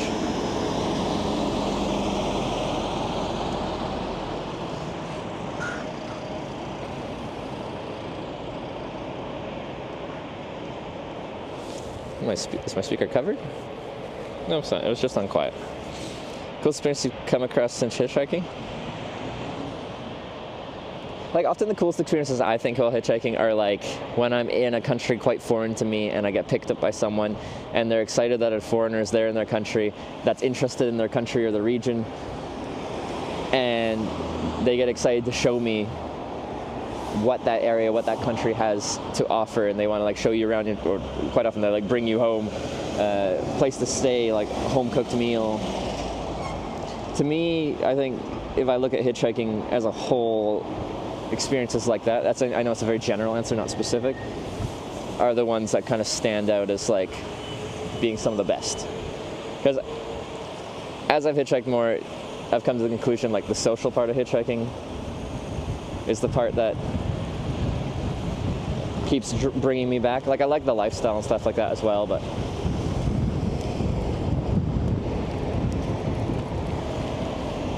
it's the people.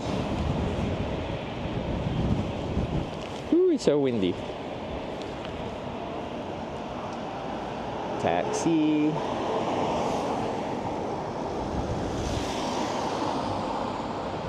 Flying the plane that one time I was up there. We've hitchhiked on several little airplanes. Some medium airplanes too. Well, one medium airplane.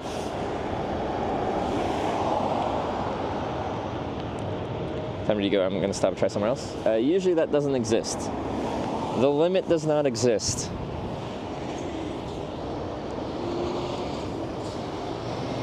Like, have we ever moved because I'm like, hey, let's try somewhere else? Yeah.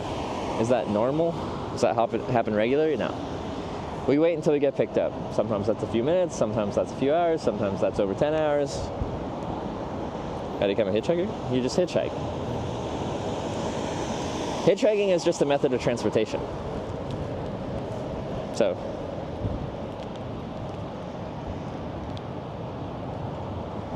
how effective is the sign? I don't know. We'll see if we have someone stop.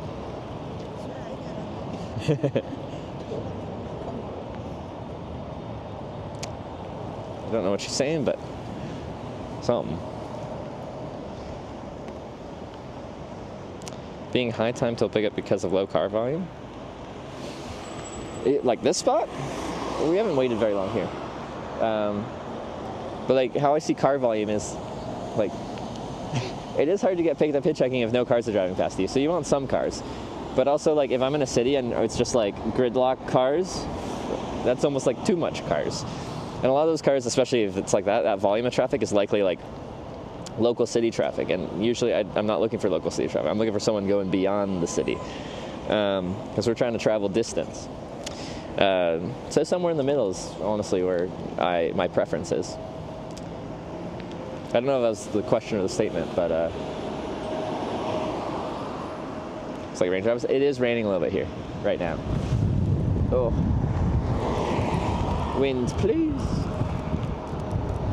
I'm gonna have to, yeah. If it rains at this rate for more than like a minute, I'm gonna have to gear up. Can use the rain or the bus shelter, kind of. There isn't actually. It's blowing kind of from this direction, this way. Anyway, there isn't much shelter from wind blowing rain in from this direction in the bus shelter. He's going the distance. He's going for speed. Yeah.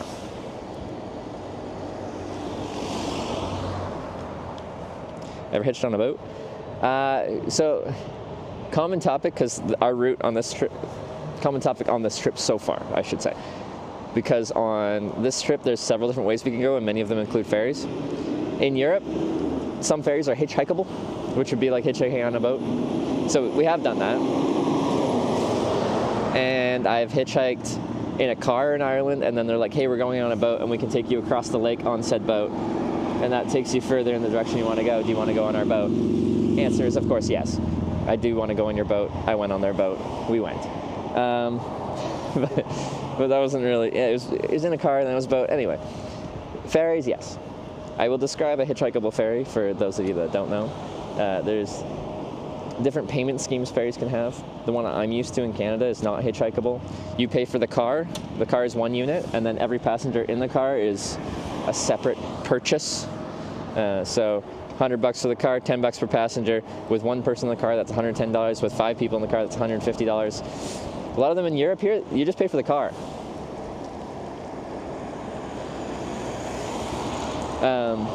So if you have one person, it's one price. If you have 5 people, it's the same price. So, but if you're a walk-on passenger, you pay like a walk-on passenger rate. So if you hitchhike into someone's car that goes on the ferry, you can get on for free.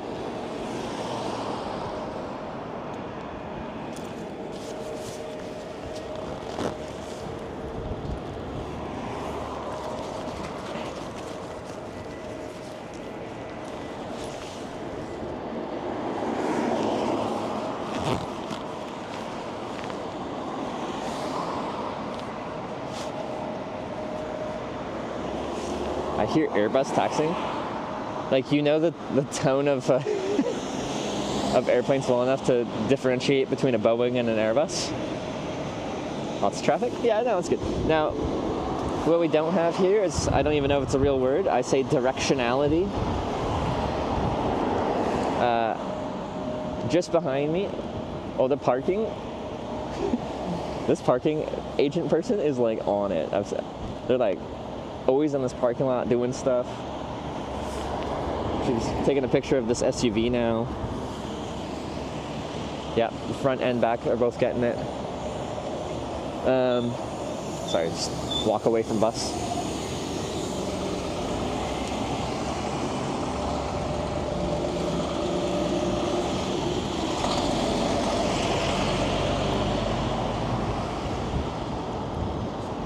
I got distracted by parking lady. Wow. She's still circling this SUV. She's on it.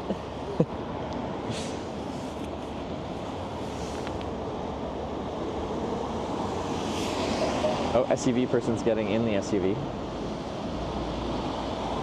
I wonder if he has a ticket. I feel like that's enough pictures that dude has a ticket. But they didn't even talk. Anyway. Live near flight path. Listening to sounds. A310 Neo makes this crazy howl. But like a Vulcan bomber. Interesting.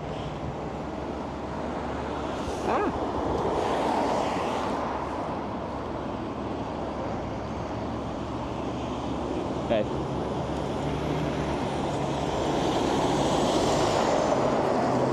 Dense a little too far. It's just under 2 hours. I think it's kind of like in a sweet spot of like not too far but not too close, in my opinion. You're welcome to have a different opinion. And it's like major enough that most people driving through here should know.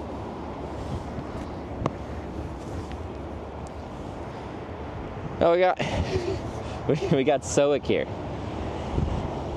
Wait, how many Danish people are here right now?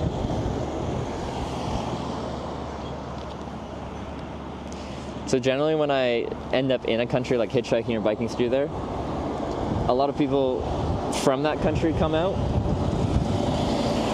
Like if I look at my demographics, it becomes much more, like I think when I was biking through Norway, I ended up having like 9, 10, 11% Norwegian viewers, where usually I have like less than 1% Norwegian viewers. People like to see what it's like to travel through where you're going. Dane here, me, all three of them. 3! We're all Danish. Today we're all Danish. Including that bear that ate my cherry Danish in Ontario.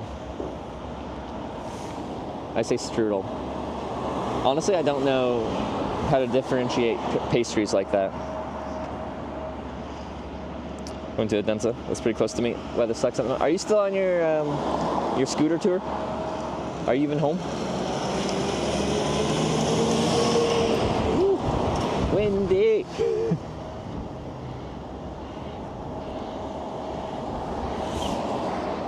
You're home? Oh, okay. Bus. Sweden. Probably going to Malmo. That's 7 miles from here. Oh, that's close.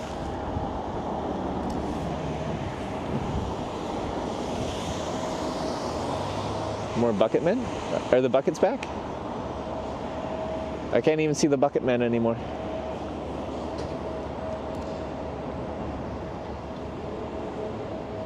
See a zap. Thanks for hanging out.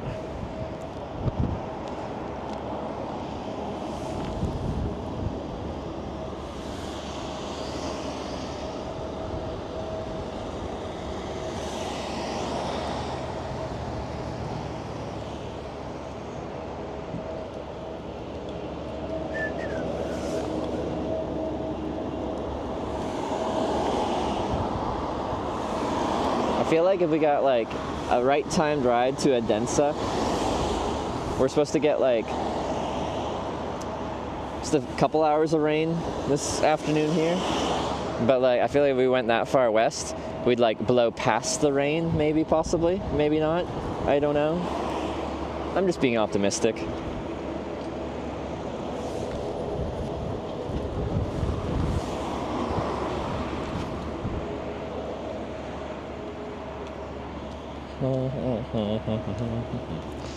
Ew, Denmark puke was better when you're in Sweden.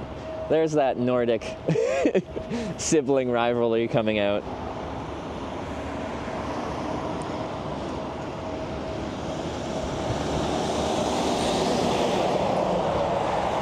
Where are these people coming from?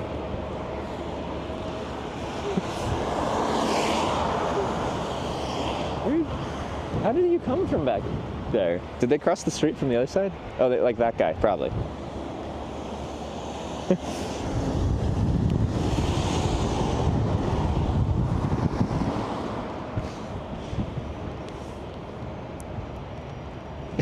Danish spawning point. Yeah, this guy's just walking across the road. Just because, like, from here at the bus stop, I'm like, there is no, like, pedestrian infrastructure that connects there.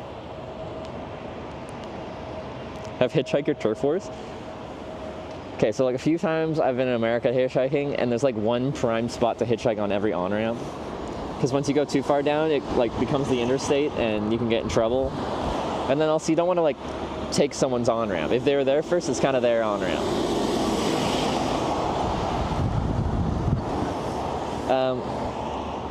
Where was I? Middle of fucking nowhere, I think. Anyway, just classic Midwest interstate junction kind of thing. And there was the spot. And there's this guy that was like very disheveled, had no backpack. He had like this tiny little handheld radio, and that was about it. And I went up because I don't see many hitchhikers, so I was going to try and talk to him, and I went up to try to talk to him. And as I went past, the guy just like kind of turned his back to me and away from me, and then like avoided me entirely. And I'm like, okay, I guess we're not having a conversation. And I'm like, also, oh, this is the guy that hitchhiked like this. When we're talking about like how to hitchhike, I'm like, it's kind of hard to hitchhike wrong, but I think you should own it. I think you should get your arm out. Just like shove it out there, like don't be you're not like, oh, I'm hitchhiking, like own it. You're trying to get a ride, so like make it known what you're doing. And I'm like, this guy is gonna take a long time to hitchhike. Likely. You never know, but likely. So I think I walked like 10 miles or something to the next on-ramp with like no services and no traffic, because I'm like, it's probably faster than waiting for this guy to get a ride. Because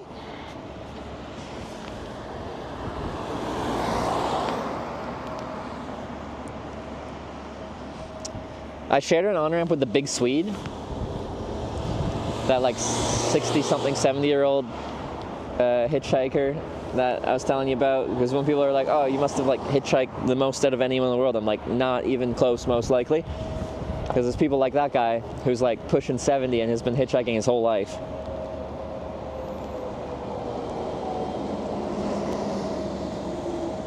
Your south sound like both the Odense or Rodby. It's fine. It'll work.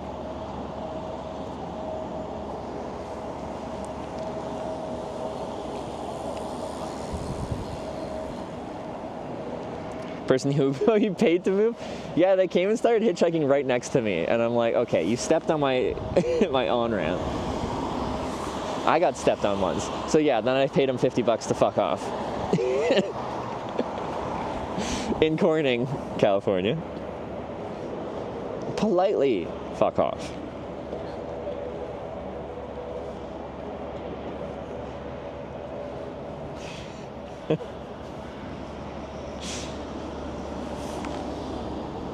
Germans. Aww.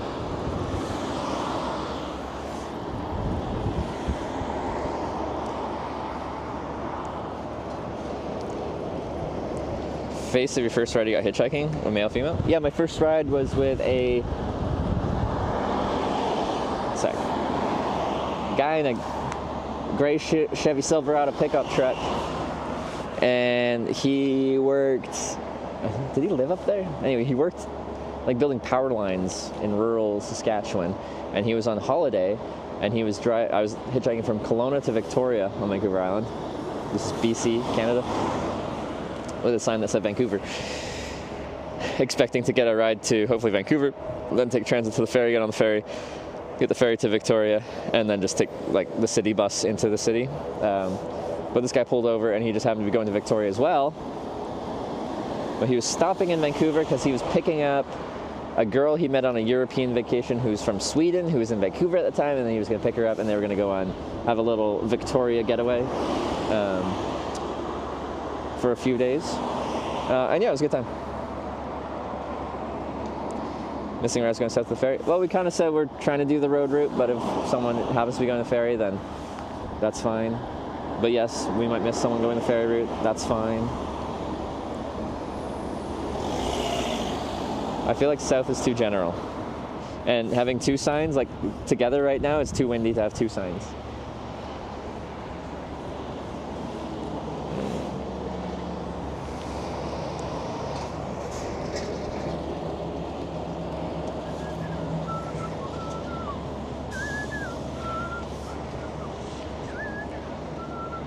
Watched the Hitchhiker 80s TV show? No, I haven't. Lots of horror and nudity? Wow. There you go.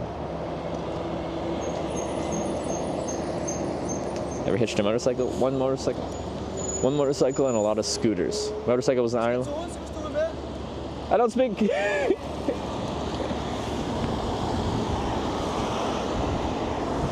Kids on bike saying something in Danish. Maybe you guys heard what they said. Arm's getting a workout. It's not so bad.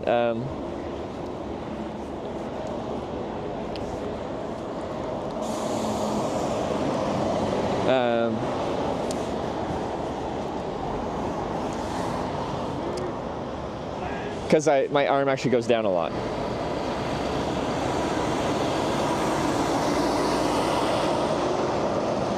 You asked if you're selling Odents?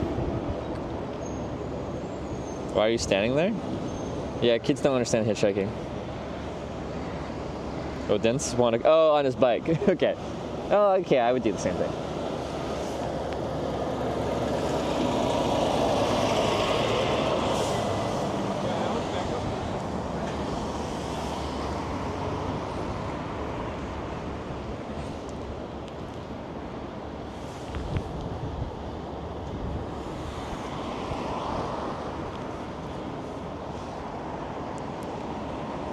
But do you find it kind of funny when people like drive by, or in this case they road pass on a bicycle, which is a very Danish experience, and they like yell something at me, but sometimes if it's just like a chirp, that's fine, but sometimes they ask like a legitimate question. I think I was in like Oklahoma or something, hitchhiking out of some town, and some person like yelled out of the window like, "Where are you going?" It's like, I'd answer, but you're driving past me at like 30 miles an hour. This is America. I don't have enough time to respond. It's a fine question, but it's not the context where we can have a conversation about this.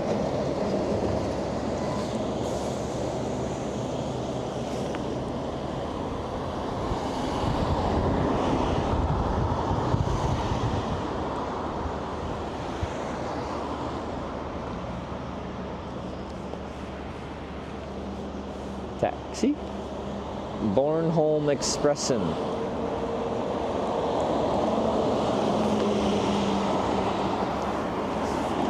Swedish plates, and a lot of people with the Swedish plates are like, they're pointing, they're going right. He's got his right turn signal. They're going to Malmo. Drive so fast past you, his voice does the Doppler effect, pretty much.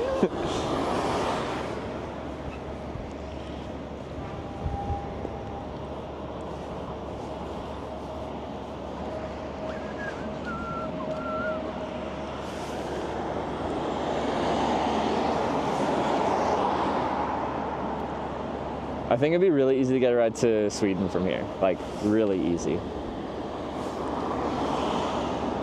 Porsche? Why not?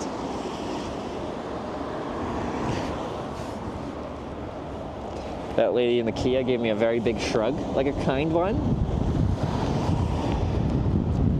Oh my lord, that is a good wind. Denmark has greeted me with typical Danish weather. A bit of rain, a bunch of wind.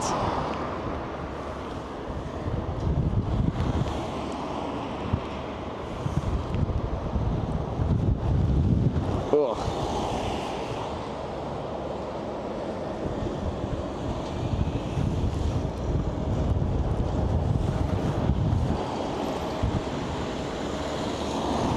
Like usually these like work trucks are quite local, but you could be driving between cities.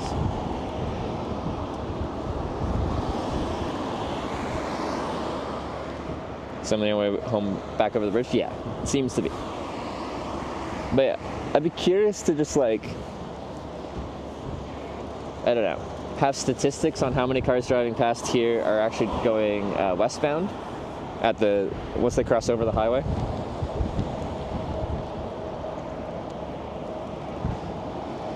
Because, yeah, like I don't even know how many of these people are going west. Certainly some are, it's not no one, but I'm curious what the percentage is. Why would you willingly want to? I don't know why people would willingly want to play like League of Legends. It seems horrible, but they do it anyway, and they seem to enjoy it. But they also seem to hate their life sometimes. It's kind of the same.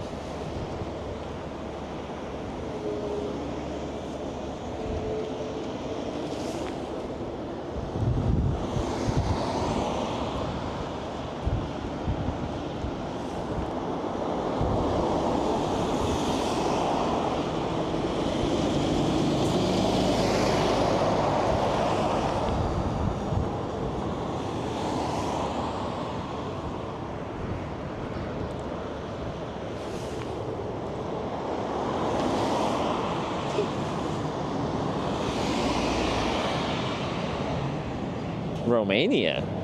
Nice. South Idea sign is a good one. Just because I've been here a little bit of time doesn't mean we haven't got a ride because my sign is wrong, or my stance is wrong, or my hat is wrong, or the color of my pants are wrong.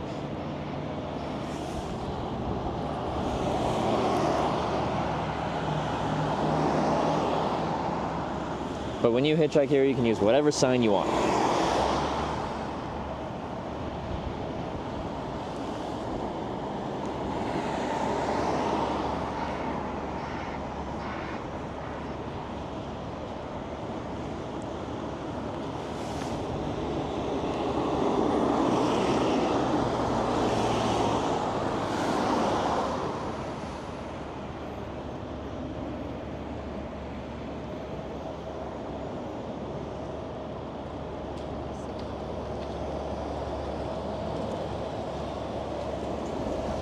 So many people walk through here. But yeah, all this means is like they have not like set up the infrastructure in a convenient way for pedestrians to use. So they just wander all across the road, which like I would probably too. I'm sure it's inconvenient.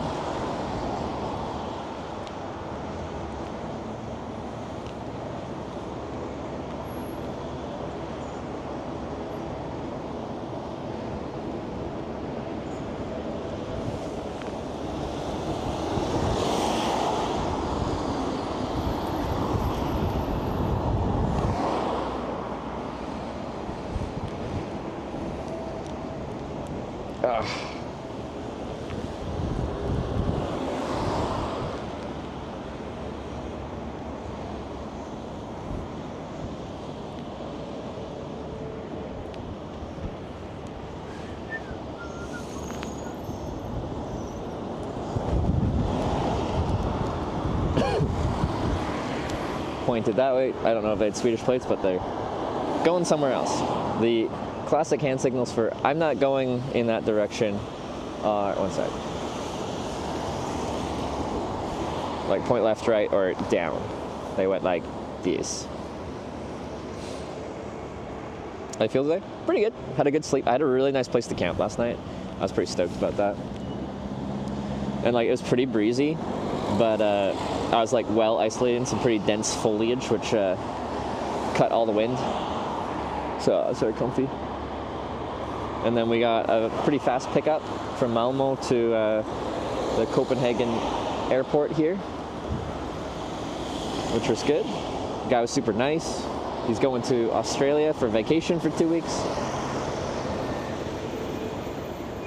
Driven past you and circle back to pick you up? Yeah, it happens frequently. Some people need a bit more time and then they circle back. See the planes landing from here? I haven't seen any. I haven't been looking either, but I feel like the answer is no. I can't see the flight line. far away is Odense? Like 2 hours and 50 minutes or so.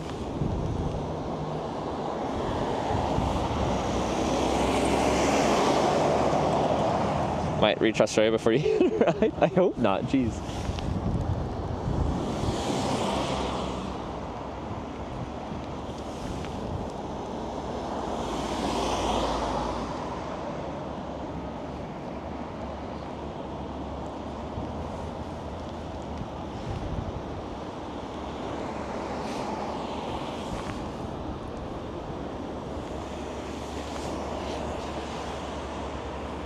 Flight radar isn't showing anything? There's no flight operations coming out of Copenhagen right now? That would be surprising. I don't know what he said, but I smiled and nodded.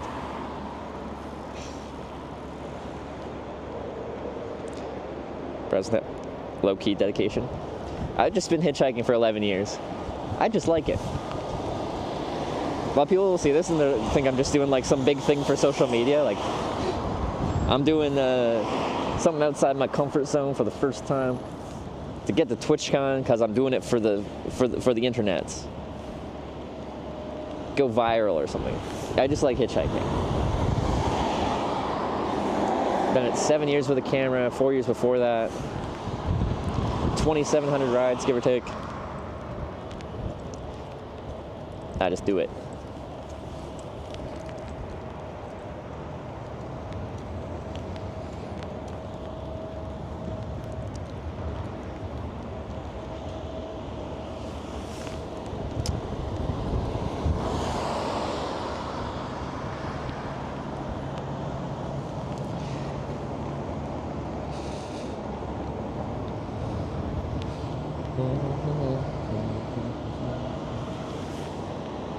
Because I can hear the engines of some of these planes, but I have yet to see an actual plane, which makes me suspicious.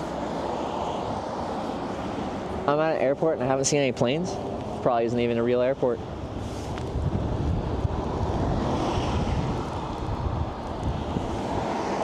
Rain's picking up for this exact moment, but it's very sporadic.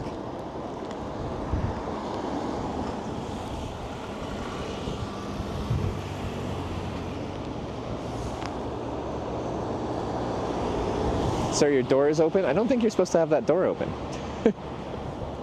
On the DHL truck. Well, it's not swinging. That's a good sign. But like, I could see like the little wheelie lifter thing that they use and stuff like that in there.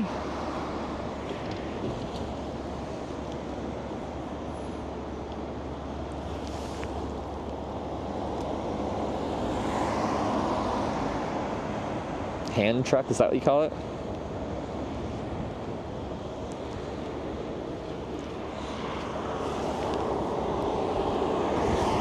Give me a thumbs up. Sign is too well written. It's okay.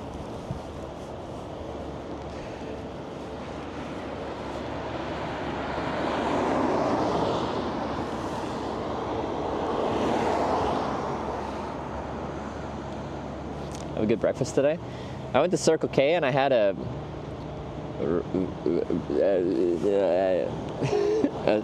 hot dog and mashed potatoes and lettuce and ketchup and mustard in a flatbread, like in a wrap. Ten Brotsrulle, that one.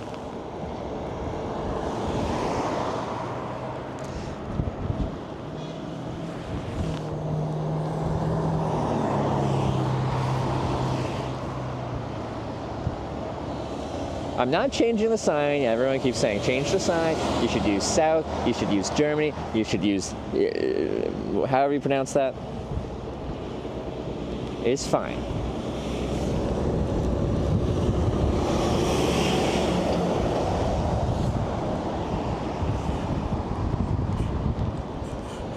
When you wash your clothes, opportunistically.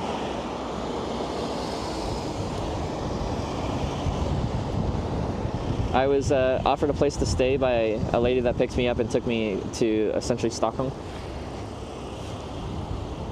And she let me stay the night there, and we did laundry in the morning. That was on day 5. As far as just clothes, cleanliness, and odor, pretty much everything I wear that's next to my body, like my shirt or my underwear or my socks, is all merino wool. Merino wool is naturally antimicrobial. Bacteria that grows on your body and the life cycle of that bacteria is what makes you smell.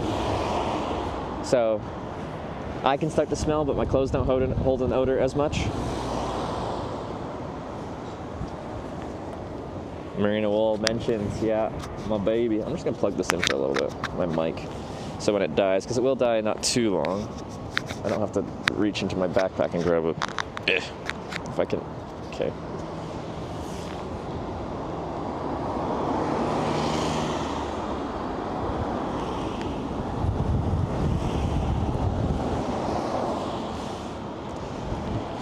Merino wool underwear? Oh yeah, for men and women. Women have it harder from an underwear perspective to be able to rewear underwear. I know that sounds gross to you guys, but like, just biologically, well, my sunglasses want to go.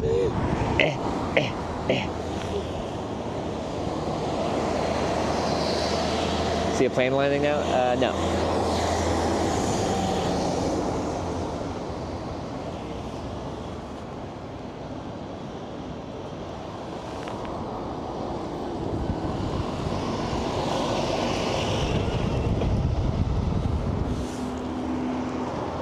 Don't need sunglasses today. I'm optimistically wearing them, hoping I'll need them. I'm trying to manifest the sunshine.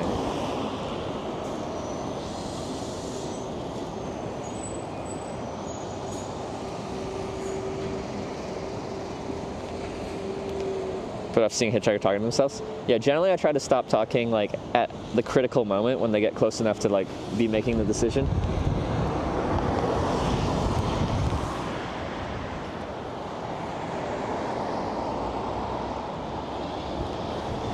For that exact reason, because I think I'll look a little bit crazy, because they'll likely won't see like the whole camera thing. They'll just see a hitchhiker blabbing to himself.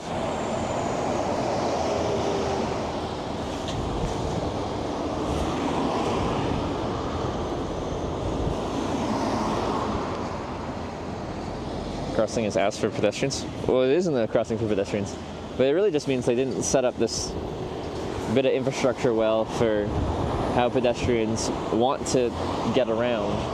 There should be a good option for them, but there isn't. So they just give her.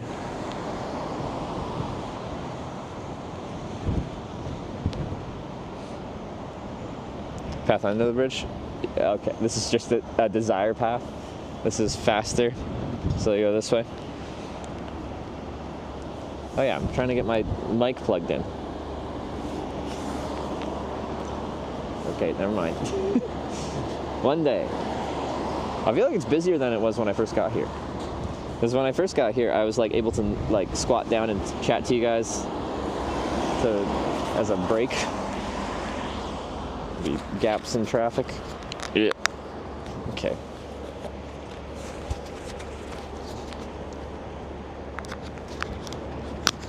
There we go.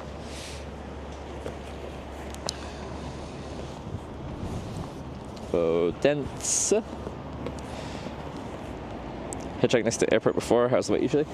I know I have. Where have I hitchhiked next to an airport before? Because like a lot of times I'll fly into a country and then I'll just like get going hitchhiking. But I don't have like big memories of like how that went. But several times.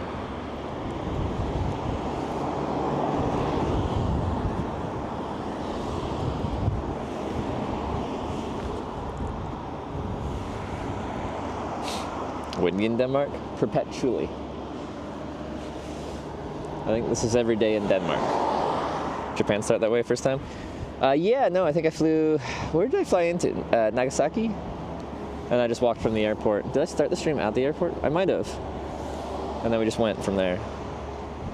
Hitchhiked with like a Twitch cat or something like that to see if it makes a difference. I used to never wear hats. But now that I'm balding, hats come out more. And then just for hats, I wanted to look like, serve its purpose of keeping sun off my head. But also, I like that this one flips up so people can see my face well still. If I don't need it flipped down, I can flip it down. I don't like baseball caps. I think it's bad for hitchhiking. Like, it shadows your face intentionally, like it's doing its job, but it means people can't see you very well. And then I do think if your hat's like a little bit silly, it's good as far as trying to abate a little bit of the fear people naturally have of hitchhikers.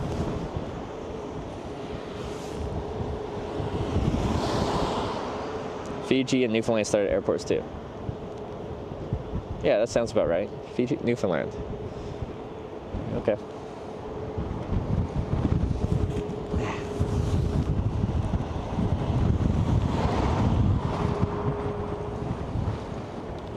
Car smile back to you or just waving hand.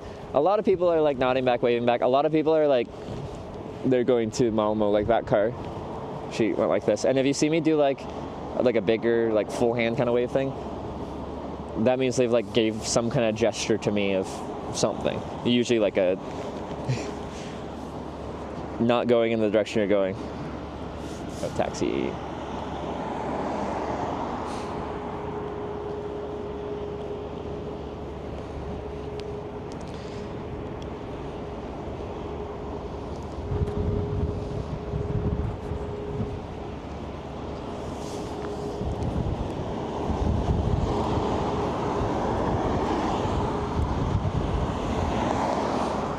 Cold sleeping in the tent. It was the warmest night of the trip last night. I think it got down to like 12 or 11 degrees or something like that, which was really nice. Like at the start of the trip, we were getting down to around 0 every night in the Arctic, which isn't that surprising, I guess, because it's the Arctic. But yeah, in comparison, it's warm now.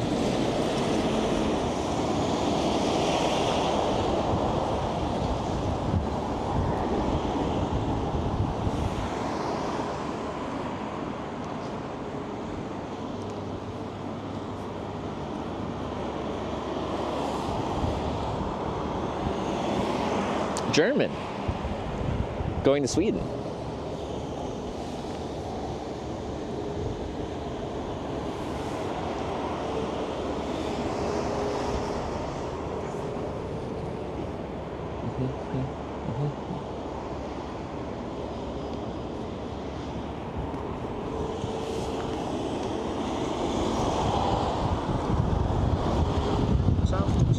Oh.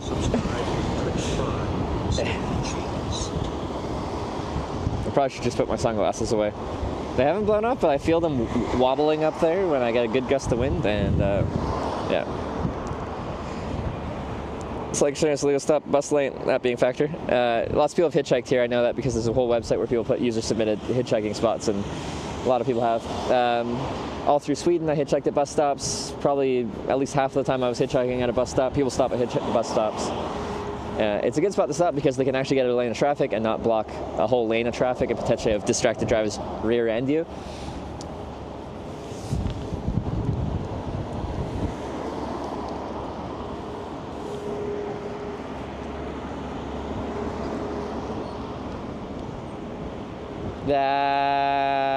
Okay, sorry. Wind.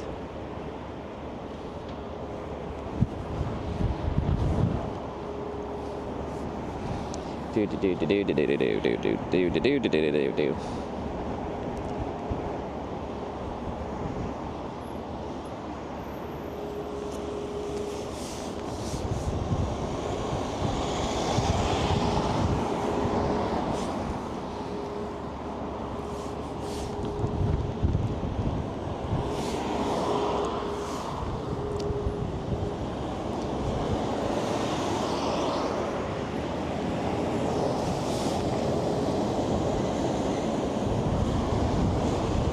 I do feel like it's gotten busier since I got here. What time is it? 1:30 almost.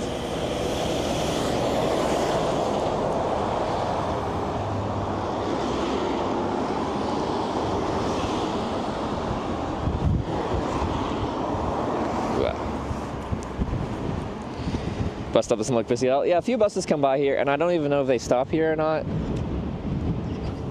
Or if this bus stop is only for like one specific bus. I don't even know. So that's good. Yeah, I have hitchhiked at bus stops in towns and cities where like buses are constantly pulling in, picking up people, dropping them off. and that does get a little bit more uncomfortable.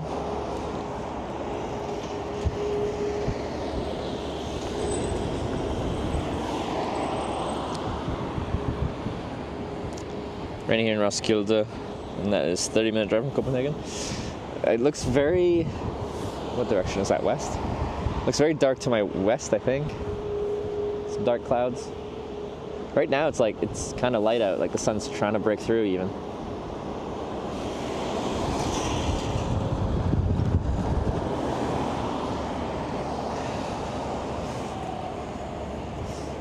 Only for one bus line, it's not a busy line? Well, there you go.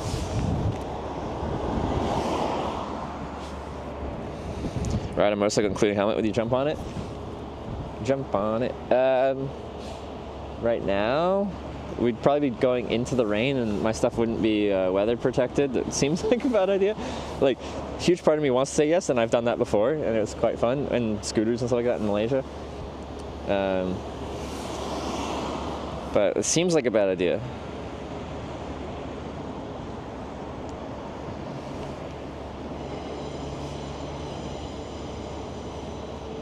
I feel like I hear like a train. I hear like rails screeching. I don't know where that would be coming from. All I see is a road.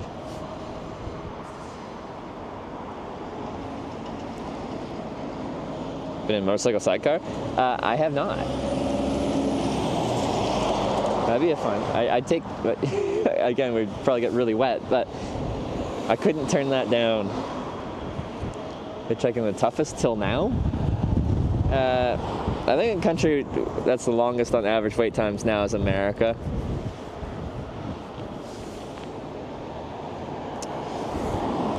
The United States of above the railroad? Am I? Okay.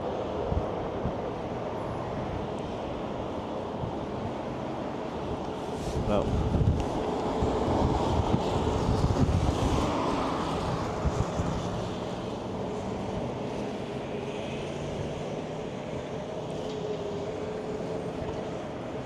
US, then Croatia. I remember having one really long wait in Croatia. I forget out of where.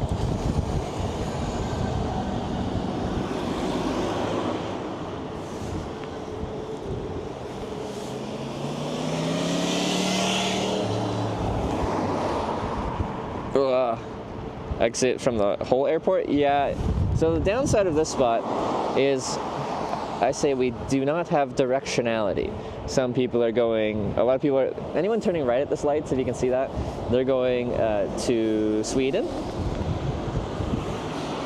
And then if they turn right, then they go straight to the next intersection. And in that intersection, you can either turn right and then turn to go west, or you can go straight into that business kind of, there's like hotels and stuff over there. Change location after 2 hours, but there's like there isn't a better location, so there's no point to change location unless I'm like decide to go into Copenhagen, like I don't know, go into the city and then relocate to somewhere like in a different part of Copenhagen. I checked in the Baltics, Lithuania, Latvia, not Estonia.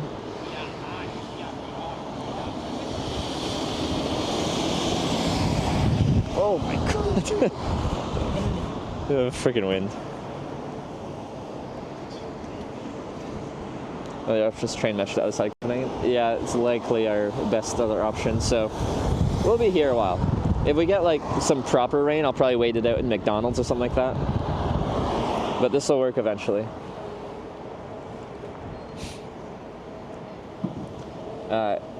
And I do, like, this is very typical, like, once I wait more than, like, it's usually about 40-ish minute point, people turn from being semi-optimistic about the hitchhiking spot and how we're doing it, the sign, and how I'm standing, and how I look, and how my face is, if I smile, and how big my thumb is, etc. From being relatively positive about it to critiquing everything.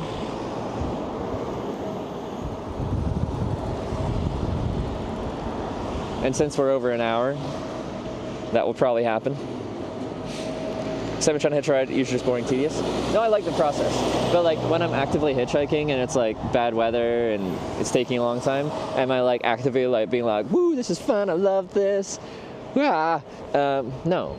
But like it's kind of part of the process that I like. I call it type 2 fun. When you do get a ride eventually, it's like, it's exciting. Like, this took a long time. I was really uncomfortable. But now everything's good because I got a ride, I get to meet someone new, and we get to figure out where we're going next.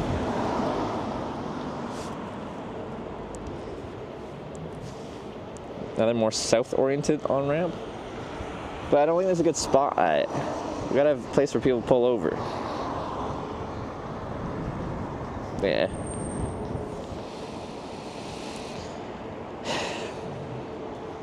Laws on hitching different countries. For the most part, hitchhiking, there's no laws about it. And there is exceptions. Most of the time, it's just illegal to hitchhike where you're not allowed to be a pedestrian. So it's not a hitchhiking rule; it's a pedestrian rule, and it's usually just like on big highways.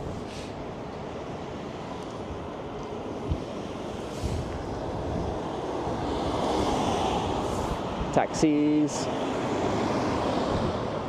There's their point to that one for southbound traffic. Do they? Well, I don't know. Type 2 fun just means masochism.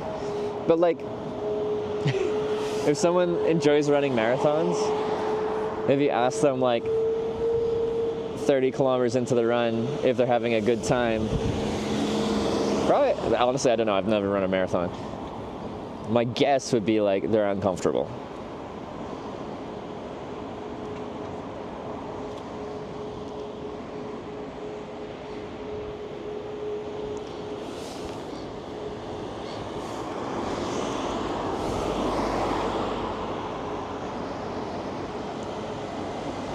A good alternative keeps me stuck here. But if there's no room to pull over, like, I'm just not gonna try there. I'm just gonna create a road hazard.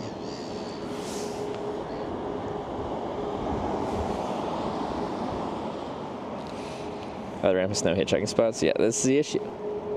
So, I don't know. Some people are going west, south here, whatever you call it. But this might take a while. But it's only been an hour, so in the hitchhiking world, we're just getting started. Sign says direction around the city. Like, we can speculate that all day long, and it's hard to say with 100% certainty. When I use just a general direction sign, which I do a lot because I can reuse it, like through a lot of, from Norway, I was just using a south sign for a lot, because in general, I was just going south. But then people were like, when I'm driving my car, I don't know what cardinal direction I'm driving. I just drive. And you know, like, where the towns you're driving through, but you don't know, like, the direction, which I think you likely should, but anyway. So I don't know, there's different ways to look at it.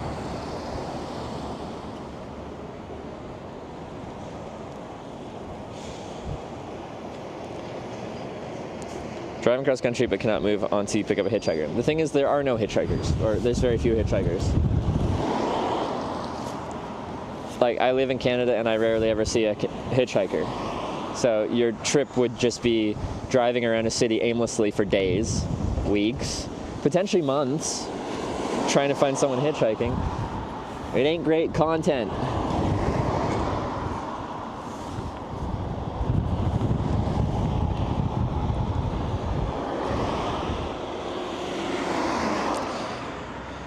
Hitchhiking on your own scare you at all when you first started doing it? Yeah, when I first started doing it. Now it doesn't. Like, I've essentially done this my entire adult life, and I'm 30, so.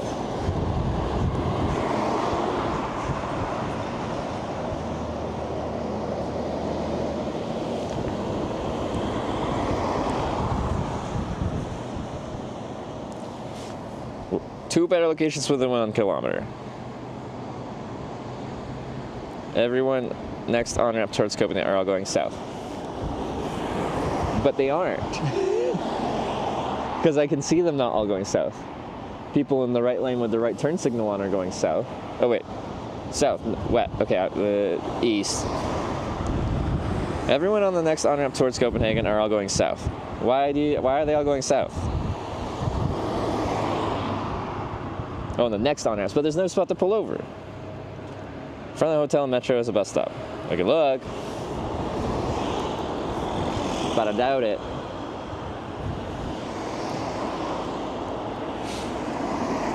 There's not that old. Well, it just means I've done this for, well, now over 10 years. I think doing something for 10 years, like, you get a sense of it. There you go. I will look at satellite view, then street view.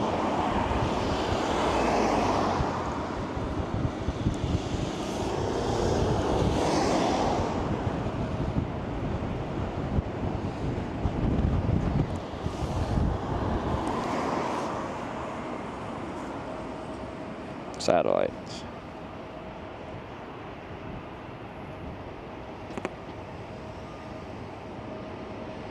So you think there at that bus stop? I don't know what type of traffic you'd be getting there.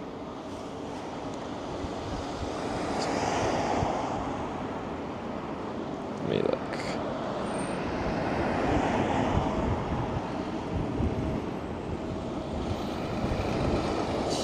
This wind is making this difficult. That looks like a very busy bus stop as well. Or no, are those just people crossing? Oh, I'm missing cars.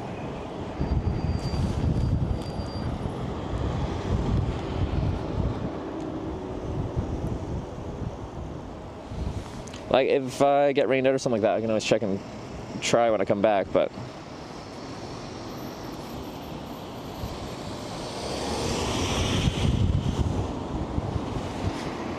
Bus stop right outside the airport is rather busy compared to this one.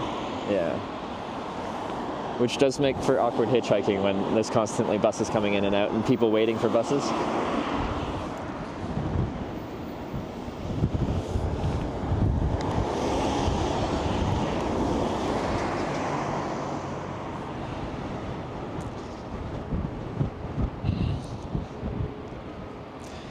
I say this bridge almost might get more southbound traffic, but no spots to stand. The side of this bridge, like on that side? You mean like people coming from the other direction and then turning at the roundabout south?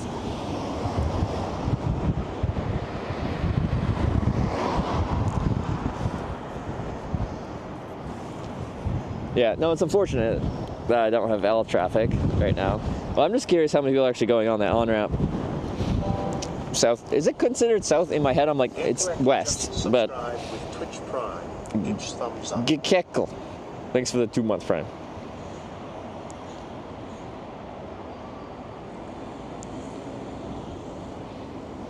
Fair West? I don't know. I don't really know. But yeah, I'm very confident if we were going back to Sweden, to Malmo, we would have been picked up already. Dalmash just subscribed with Twitch Prime. And Dalmash, thanks for the Prime. Welcome to the Twitch Hackers. Ah, Jesus. Gusty. Another exit from the airport. And that one, okay, we can't go on the on-ramp, and we're not on the on-ramp here either. There's a bus stop like a good bit back from it. It's just going to be, yeah.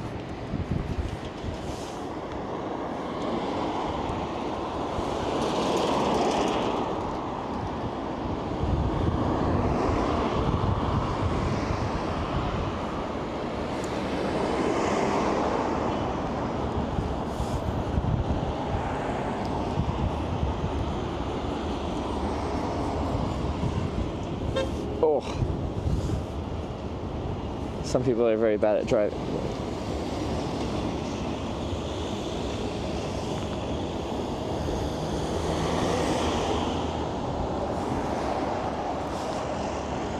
Sorry, someone just like merged into someone's lane that was already occupied. And that person stopped because they thought they were just gonna smash into them and honk their horn. And then that car just like stopped, and they just kind of stopped there with the one person kind of merging into the lane. Anyway, it's awkward.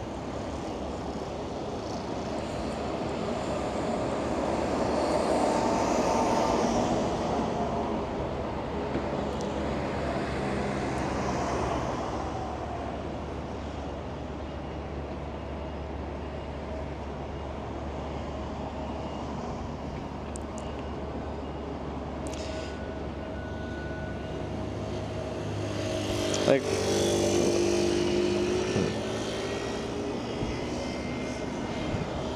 oops. Sorry, looking at, jeez. Got blown over. Wow, that bus is going to Oslo.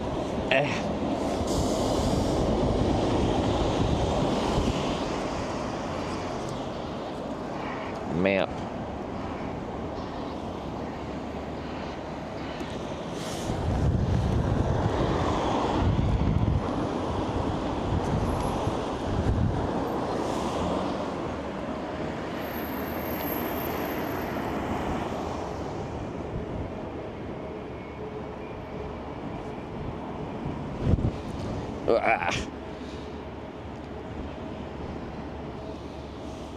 Getting blown around.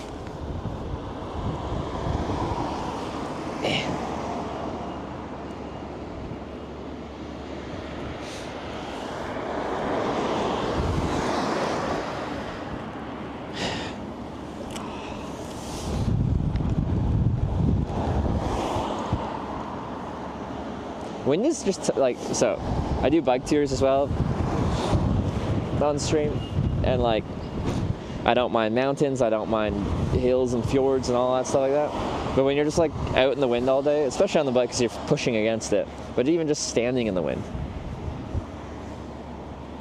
just exhausting. Sorry, but wind, yeah, she's probably mid struggle with the wind right this second.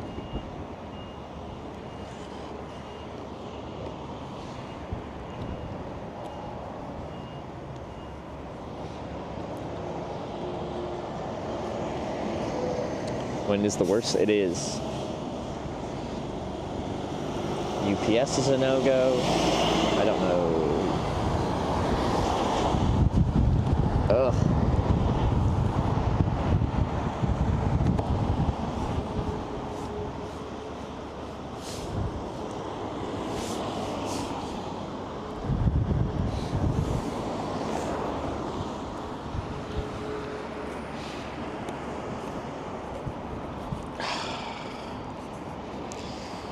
Huge storm coming in the Netherlands, which she is barely hitting, so I think she will be soaked end of her ride. I believe you. I was looking at the forecast for her, mostly the wind, because, yeah, wind is the worst thing when cycling. And, like, every day it was like this, like wind sustained 30, gusting above 50 kilometers an hour, like just every day, and coming from the west, and she's riding west, so just strong headwinds every single day.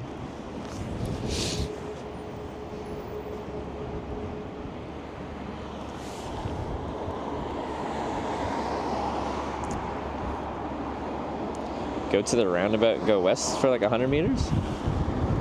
Yeah. I think that's, yeah, the spot that other people are talking about. At the bus stop a little over there. But we can, it's just going to be probably a busy bus stop with a lot of people getting dropped off, picked up there. Which makes for awkward hitchhiking, but potentially we'll have more southbound traffic. Right, Hamburg or Flensburg? It's too far, I think. Could it work? Yeah, probably. But I think a little bit closer is better. You could potentially get someone going that far with a shorter distance sign. Like I wrote a sign for in Sweden, like an hour and a half down the road, and I got a 800-kilometer ride out of it.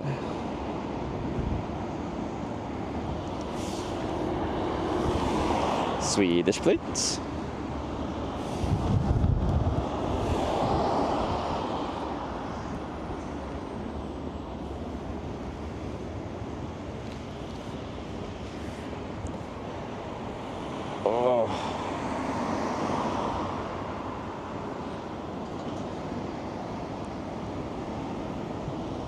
To McDonald's we go. Well, it's supposed to rain at some point. I don't know. Well, soon, I think.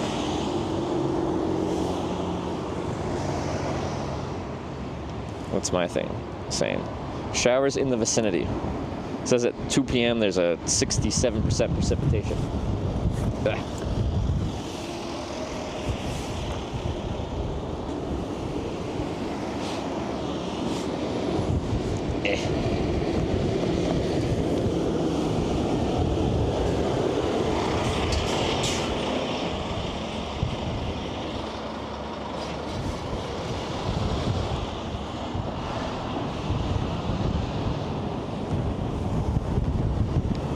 is that? That's like 3 Swedish plates in a row.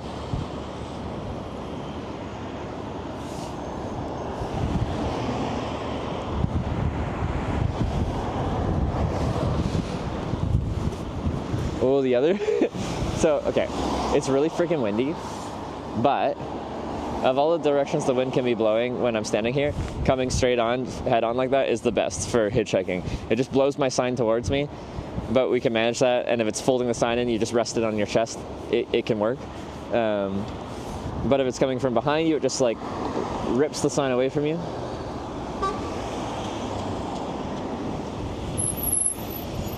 If it's coming from beside you, it does the same thing, just away from you sideways, and folds the sign over on itself.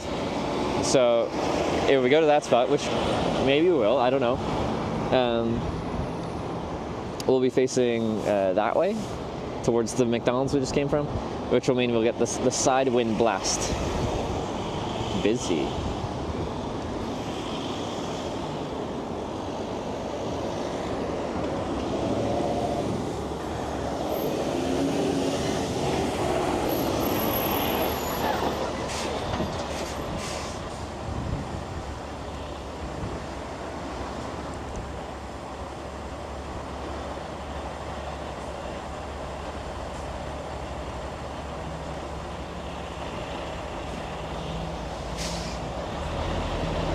Truck stop, yeah.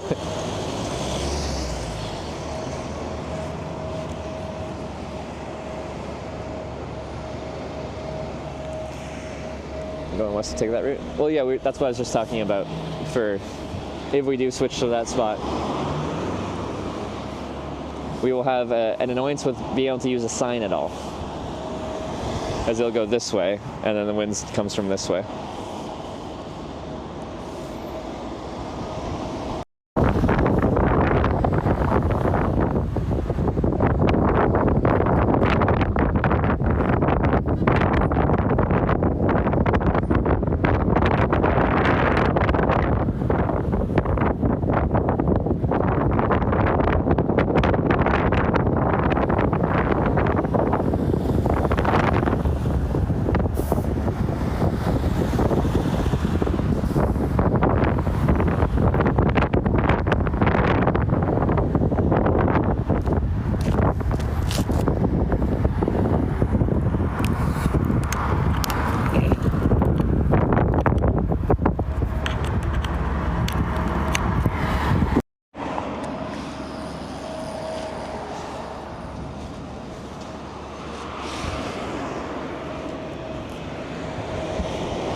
See, one of those cars was going to pick me up, and now it's all your guys' fault. It's a great spot with great traffic, and I just would have had a ride, and then you guys complaining about, like, you're just getting destroyed by wind, ruined it.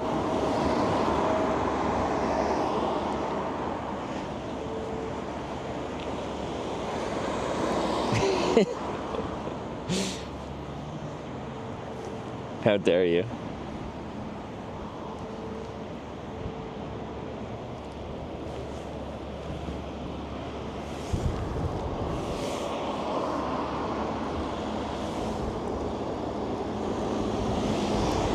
Poland in that van.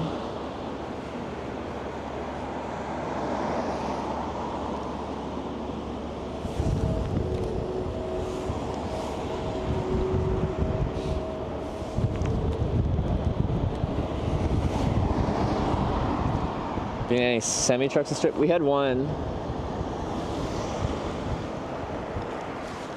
Is this for me? Nope. Okay. And they were not like paying attention to me even. It was weird. That's why I'm like, is this for me? Because they pulled in here and they're just like rubbernecking. They're like.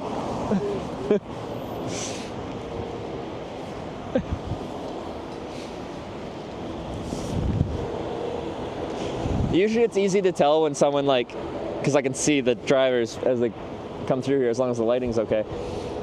It's easy to tell when they're pulling over for you. Like they're looking at you, they're signaling, they're figuring out where to pull over into. Like there's you can see all of that going on.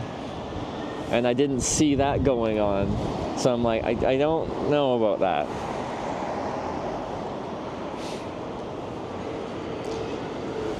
I think I was answering if I had a truck, commercial truck on the strip. Yeah, we had one in Finland from a truck driver from Ukraine who lives in Poland.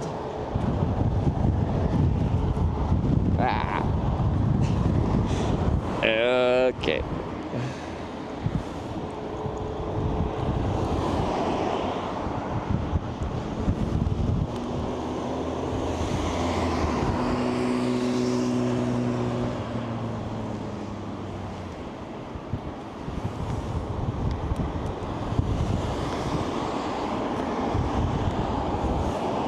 Whoa.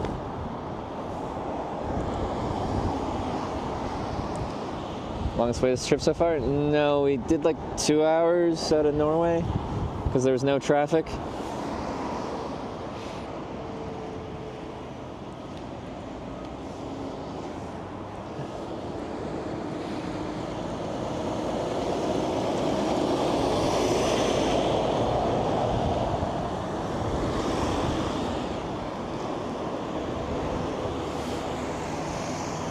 Fair amount of traffic coming through here, and the majority is not coming for us. Dude, just pull into the bus stop. He forgot to just shut his trunk, so he stopped his car, blocking an entire lane.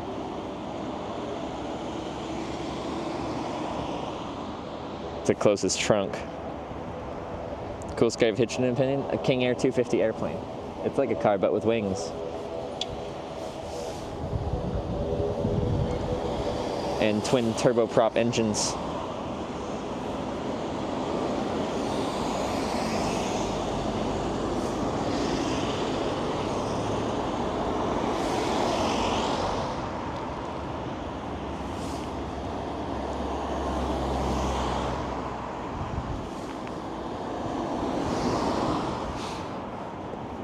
Record wait time? Can we just do the combined coining? I think it's like 21 hours in Corning, California.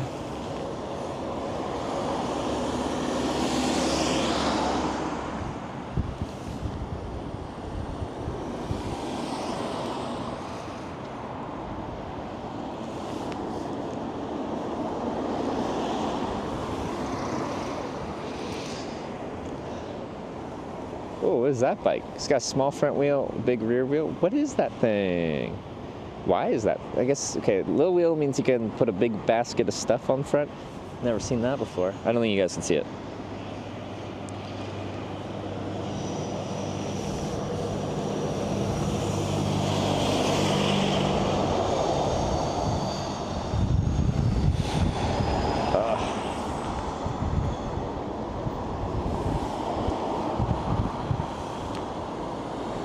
Dude, on a penny farthing? No, it looks like a modern, quirky bike. Foldable? Maybe, I don't know. It was weird. Like in a cool way. I like weird bikes. Ooh. Ooh. Someone switched lanes and car was coming fast and they were like, they didn't even honk.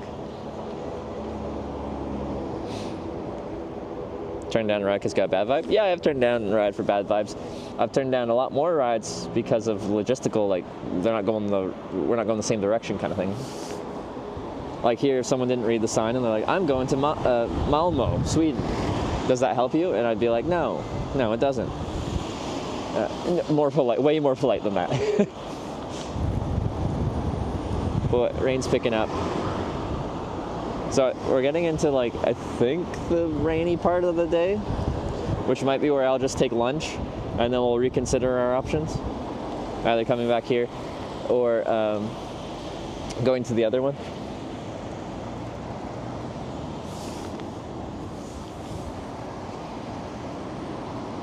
Turned down because camera in Europe? Yeah.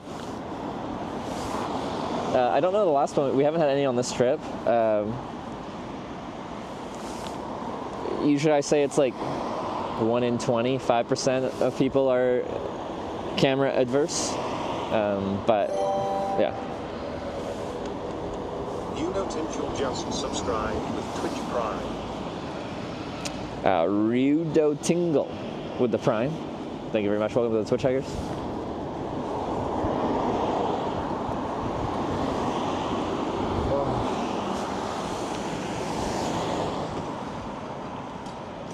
All right, today so far, just one. A short one. Spent most of the time driving across a bridge, then through a tunnel to go from Sweden to Denmark. 36? Oh, that's my bus. That's the one bus that actually stops here.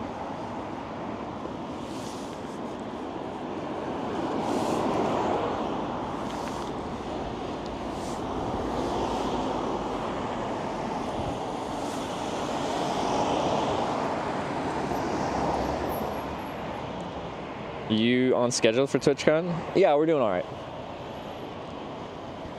Like, say I got stuck here all day. If I finished today at the Copenhagen airport, I'd be like, not ideal.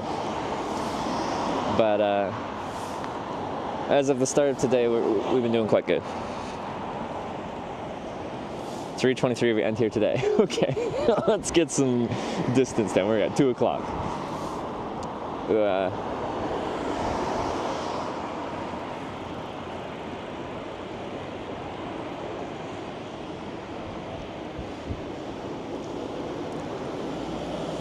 Hitchhike a plane? I have though. We got a command for that. How I hitchhiked that's how I hitchhiked the King Air.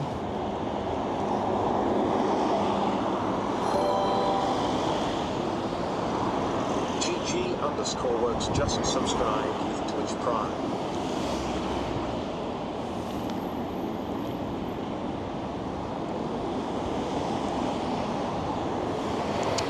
GG works. Thanks for the Prime. Oh, a bunch of Prime subs. Yeah. Thank you for the Prime. Welcome to the Twitch Hackers. Combardo Expressin. Alright.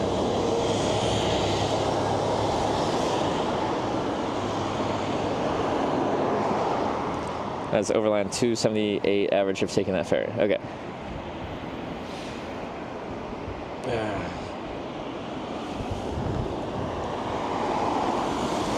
Ukrainian. Huh. I feel like it's very rare that I see a Ukrainian license plate.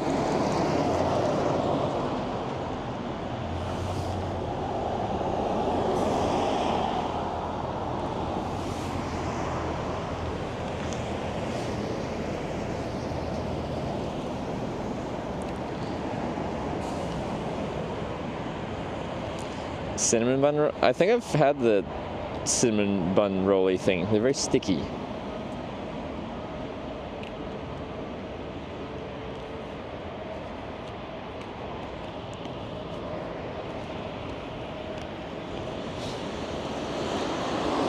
Yeah, a lot of times people leaving the airport aren't going that far. But like, if I don't hitchhike at the airport, my other option is to get probably to the other side of the city to start trying to find traffic leaving the city.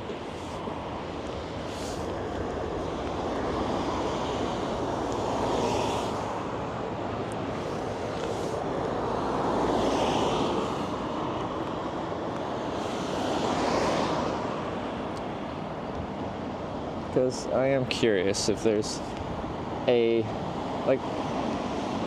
hitchhiked out of Copenhagen before. When people are hitchhiking, okay, there's a big cluster of spots out here. What are people doing out here? Seems to be the zone. Countless times, most towards Jutland, also towards Hamburg. Okay. Oh, we could do that.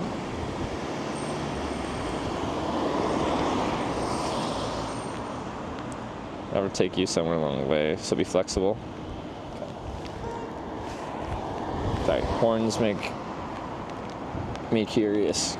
Because I've had people pull over and I don't even notice, and then okay, we're getting enough rain. I'm gonna go get lunch. These are the big raindrops coming in. They could stop for a second, but we are supposed to get a good little bit of, wait, no, keep the current sign on the outside.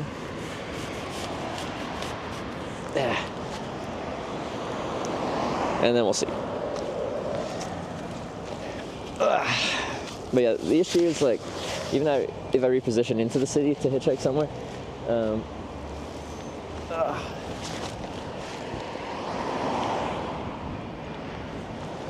we'll be trying to hitchhike out during rush hour, which sucks.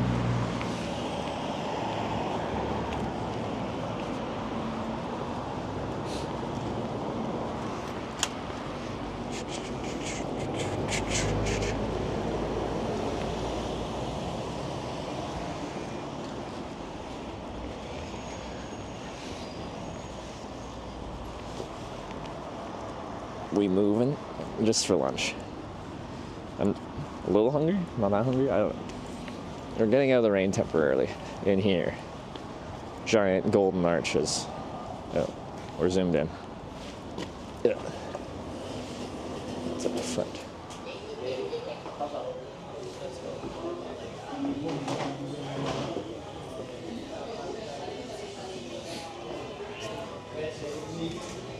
Sprague.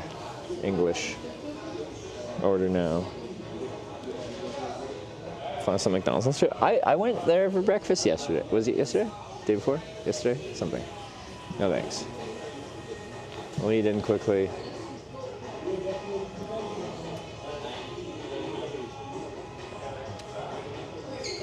Homestyle pepper and bacon. Sure, let's try this burger. Add to bag.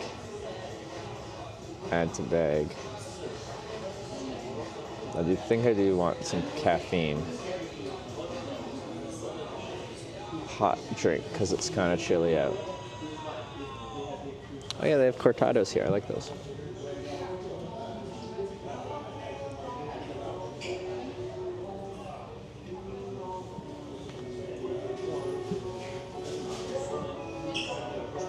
Pay now. This is McDonald's, this is. Pay. Oh yeah, we are now in a different currency. Is Danish kroner currently the strongest kroner? Table six. Execute table 66. All right.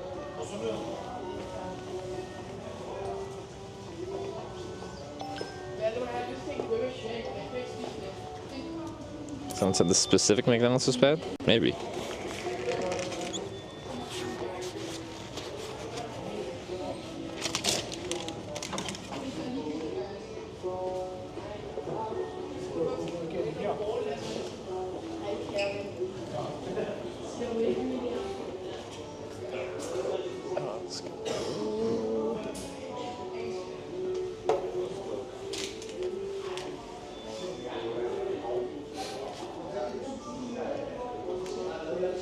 Gotta get a new battery out for the stream because the mic disconnected. You got all that wind sound when the battery switched from being powered to running internal battery. Hey.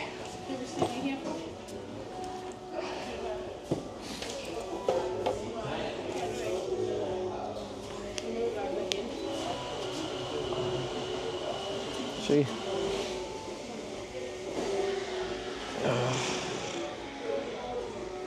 That's good. Add. Yeah.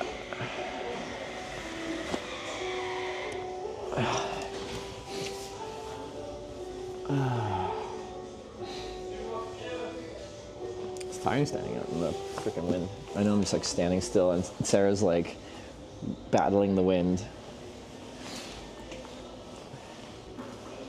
I just feel so quiet now.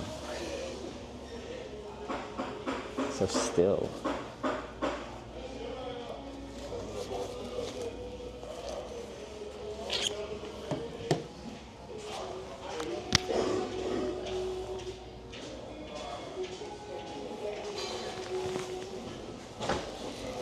Here, talk about her nose. Yeah, I heard about the nose situation. Sarah got smacked in the nose by a garage door. I was getting battery. I can charge. Got an outlet right behind me. Might as well. I'm in here for a second while I figure out my life.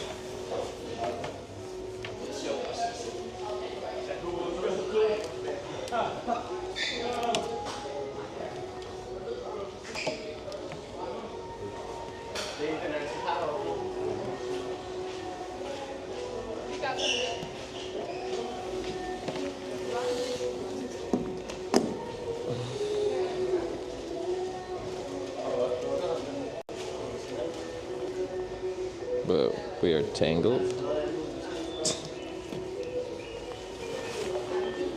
Hi. Thank you.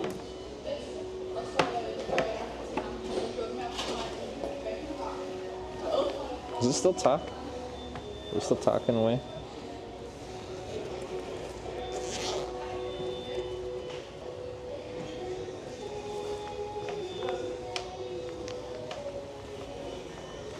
Glass cup? Oh yeah. Aren't we fancy? They even almost did latte art.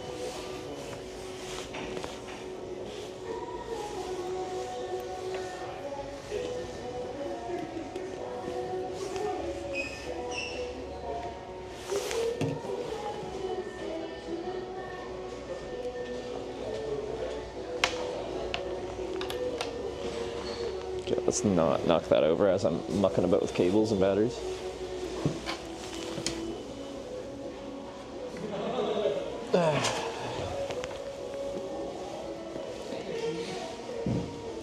So, this is how I keep my batteries charged. If I just am like topping it up, this power brick can output 200 watts total. If I just plug in 2 batteries that are capable of inputting 100 watts each, USB-C port 1 and 2 can do 100 watts out, and these batteries over here can both take 100 watts input. So this is currently charging at 100 watts. Okay, well, it currently would prefer to be at 92.9 watts instead of 100, but anyway, around 100 watts, and this one is charging at 98.7 watts, so approximately 100. So in the time I just get some food at 100 watts charging input, we can get a lot of power. People was just like, how do you keep your batteries charged when you're sleeping outside? This is how. Anyway, let's try this coffee. I can turn this down now that we're not out in the wind. Poem. Wait, turn it up. Another country to check mark. Big drops of rain signal lunchtime. We won't melt, we LLB just fine. Golden Arches is our convenience stop. Rides to TwitchCon we need to drop. Right on. Oscar Hawks, the daily poetry. Thank you very much, man. Good as always.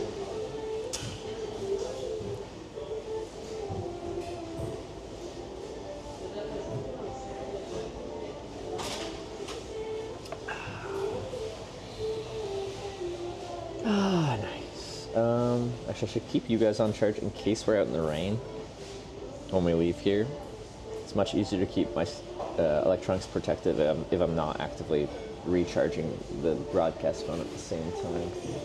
But I won't try to, because I don't want to slow these down, so we'll just use a new battery to charge the broadcast phone. Let's see, what do we got? Ganges just subscribed with Twitch Prime. Hitch Heart. That'll work for now. Ganges with the 11-month resub. Thank you very much. Where'd that cable go? Right there.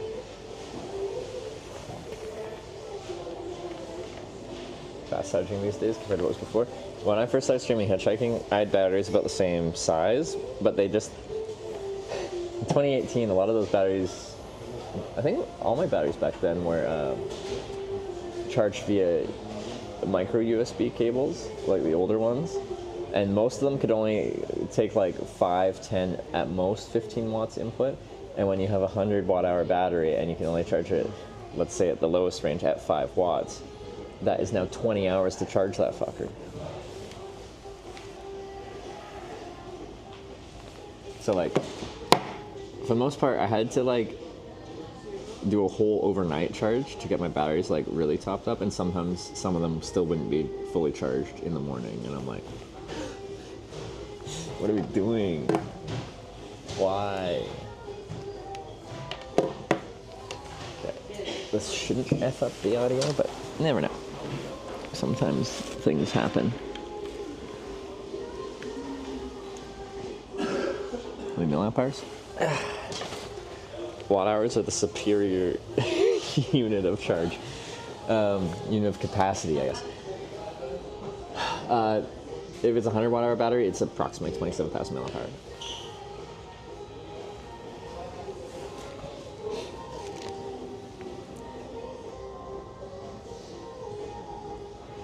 We'll see. We might switch hitchhiking spots when we leave here.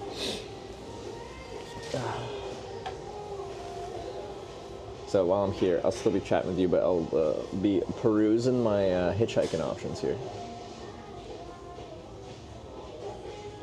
So there's a hitchhiking website that has, like, see all those green dots? Those are user submitted locations where they've hitchhiked before and then are giving their review of. So, oh, actually, can we go there? Official hitchhiking stop, quite good. I didn't know Denmark. I know Netherlands has some official hitchhiking spots. New initiative? When was it? 2023? The Blafestopstead hitchhiking stop is a new initiative, but don't know many people who've actually hitched from here with success. Got a lift to Ringsted once after 80 minutes roughly. Was going to Germany, so not an ideal ride. Usually I give up and go to the gas station. Danes in the city seem to be too polite to refuse a friendly request, but also unaccustomed to pulling over for hitchhikers. That's their impression. Okay. An official hitchhiking spot? And it's a new initiative?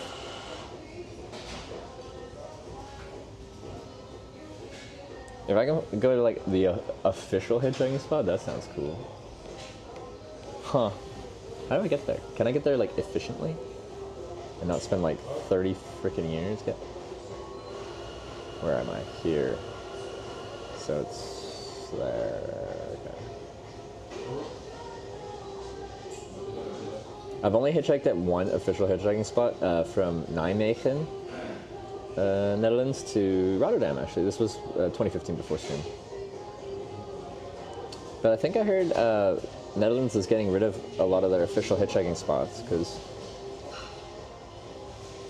as far as I remember, I thought... no, I forgot, it's fine. Where's that? Oh, 2, 151. Ah, here we go.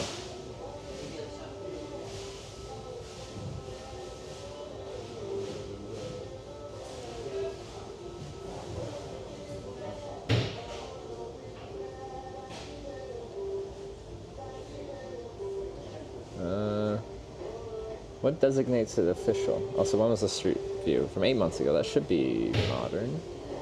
Yeah, it was 2023 when that person had the review.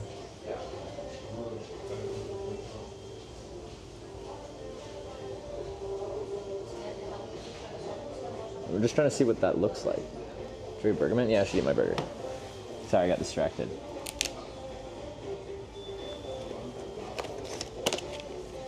I just want to know, what is the official hitchhiking spot in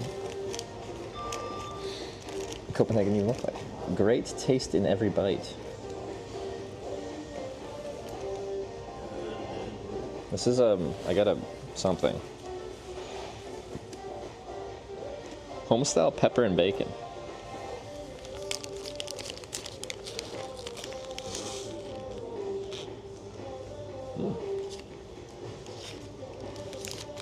This is very different bacon than you usually get at McDonald's. It's like, it's thicker. It's actually pretty good. Yeah, I mean, okay. Not bad.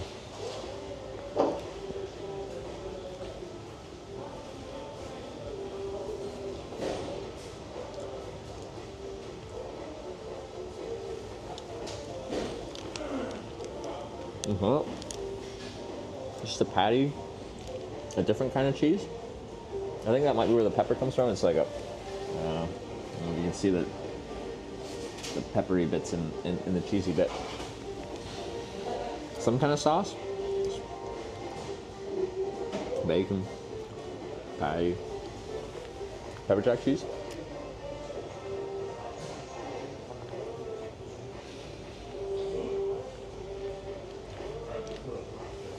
I'd get this, like add this to my repertoire of McDonald's burgers for sure. It's better than your typical McDouble or Big Mac in my opinion.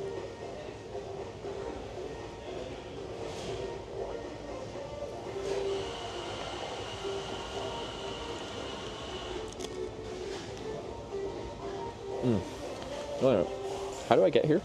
You ever want to try this official hitchhiking spot? Directions. 40 minutes on transit.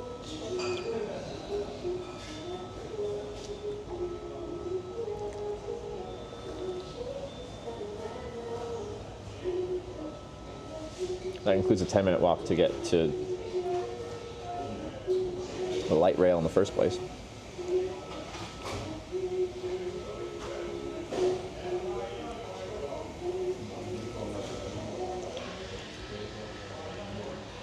To Copenhagen South, and then a short walk. I'm just confused looking at Street View. I'm not seeing what makes it an official hitchhiking spot.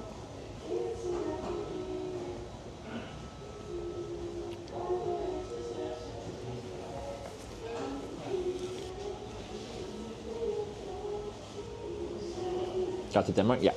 We're at the Copenhagen airport right now. Has an official sign.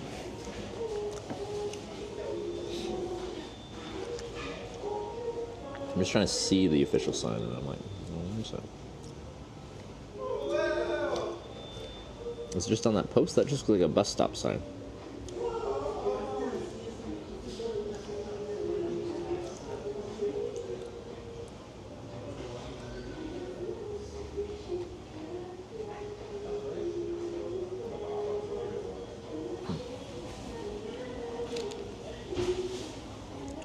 State of mind people that just got off the plane can also affect people stopping out? I'm sure, but unfortunately we can't really do like surveys for everyone. Being like, how are you feeling? And how are you feeling about a hitchhiker in this state of mind? Do you feel like if you hadn't just got off a 12-hour red-eye flight, you might be more inclined to pick up a hitchhiker? I think it'd be fun to have a police officer stopping everyone behind me and doing a survey about how they feel about hitchhikers. Unfortunately, that seems awfully rude and illegal.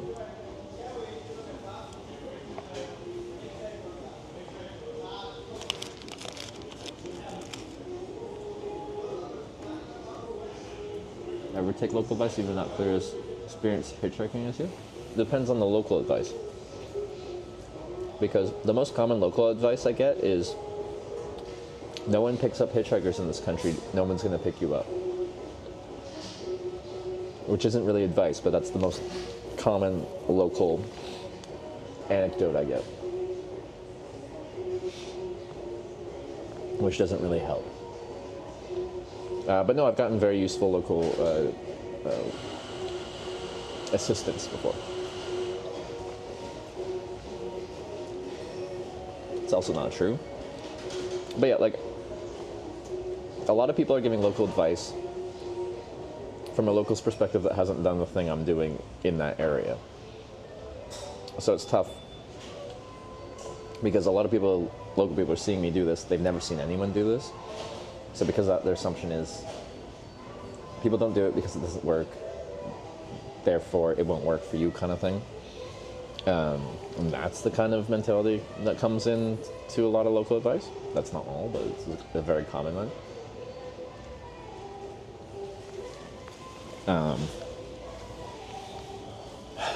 Because then, yeah, also, even from outside of Twitch kind of thing, like, people coming up and giving me, like, advice on where to hitchhike, they don't really factor in, like, the whole, like... Counter Nova just subscribed with Twitch Prime. They're looking at it from, like, a... If I was driving their perspective, I'd probably drive past this area and you could hitchhike there.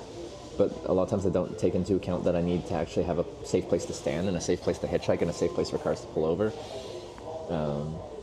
Or that I can't even be on the highway. Some people are just like, oh yeah, just like the guy from Romania yesterday who just drove me 40 kilometers. He's just like, oh, this is good because the highway slows down to 50 here. It's a construction zone, so you can stand here and get a ride easier. And I'm like, this is the E4 highway. Like, I can't do that.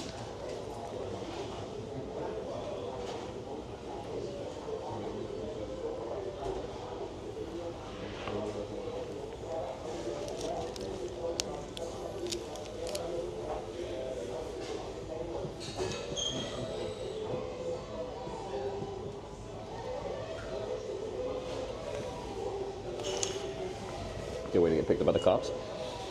And like honestly, the majority of the time I get like stopped by the police, they drive me somewhere productive. Like it's a little bit forward.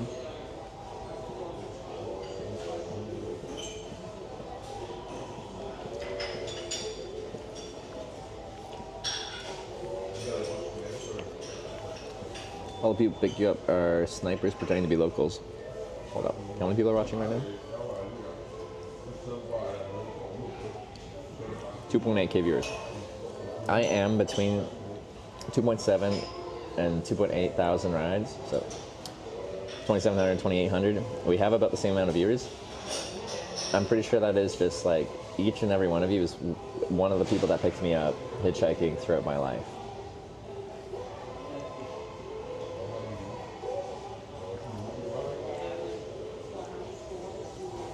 It's all just a big conspiracy.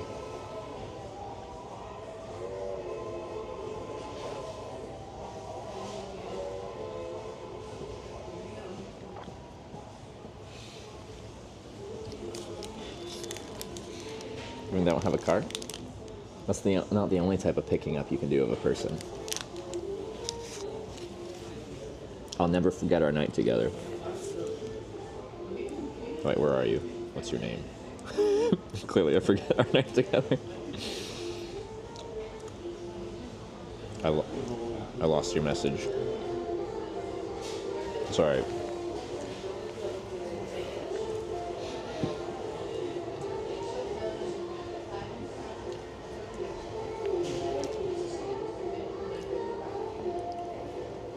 Oh, it was Arigato.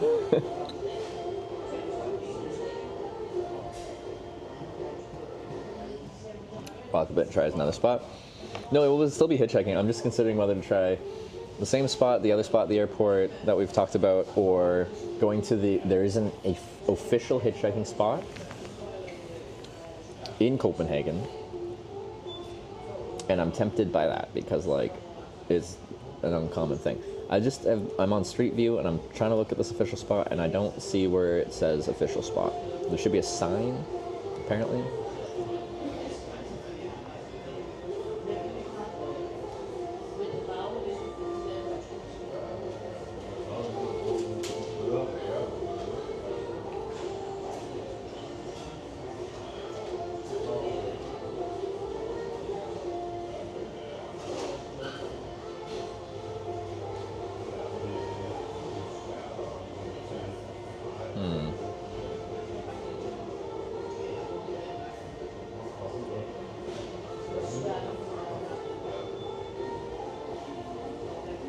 Our website is...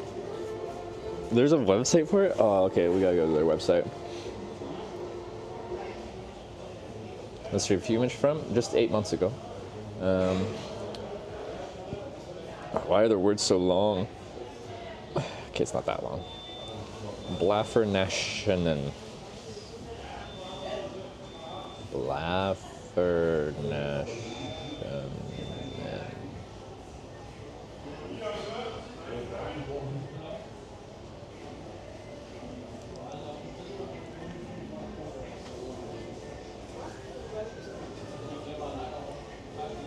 Okay, this is a translation from the website. What do we do? The Hitchhiking Nation establishes hitchhiking stops and gets them into use via local green travel communities through Denmark. The Hitchhiking Nation. It's like a... Yeah, this is what they look like. I like the ones in the Netherlands because they have a little, like, picture of a thumb.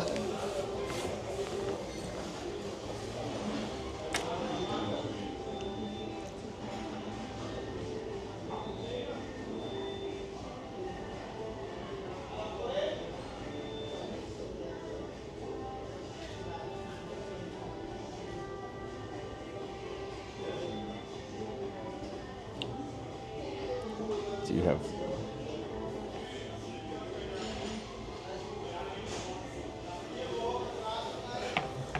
See, I'm not the only one that hitchhikes in the world.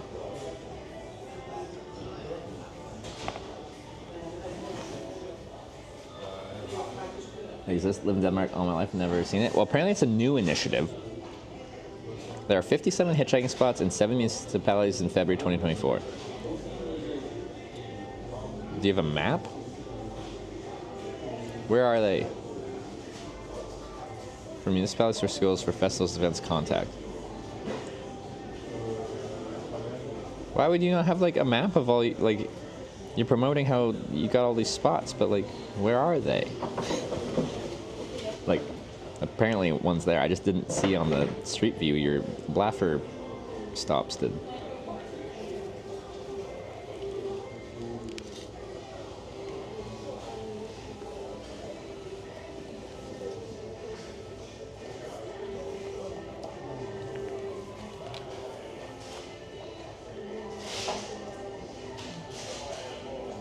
You can only hitchhike in the official spots.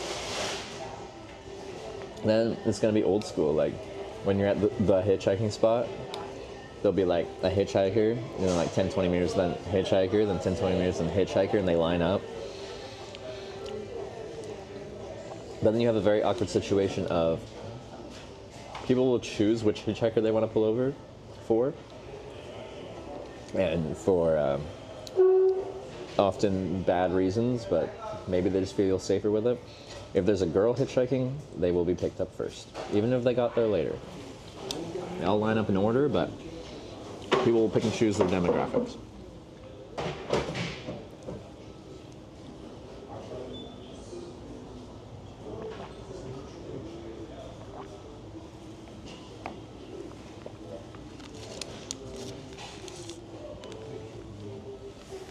Search for Blaffer Stopstead on maps, and they show. Do they really?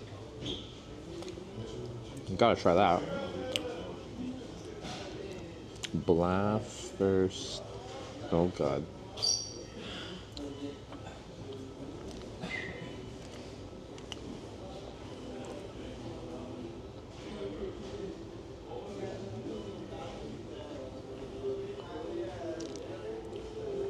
It just takes me to one. I'm trying. I don't want to. No.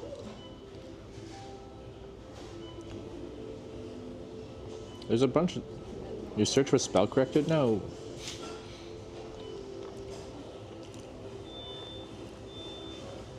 Well, let's see. Street view?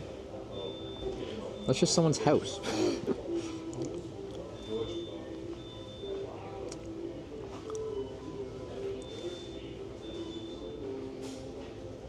Wait, what? I found one.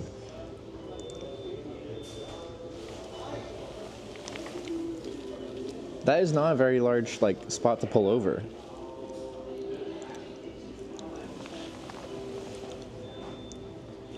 On a 2-lane road.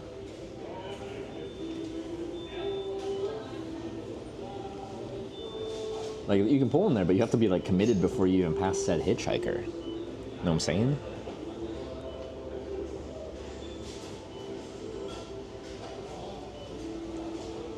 It's a slow road. Is it slow there?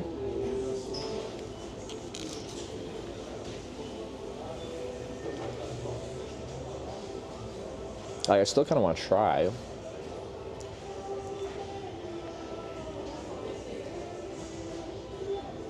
There's a sign below I want to... Is it like describing what hitchhiking means? Oh, it fucking is! Has a picture of an arm with a thumb out.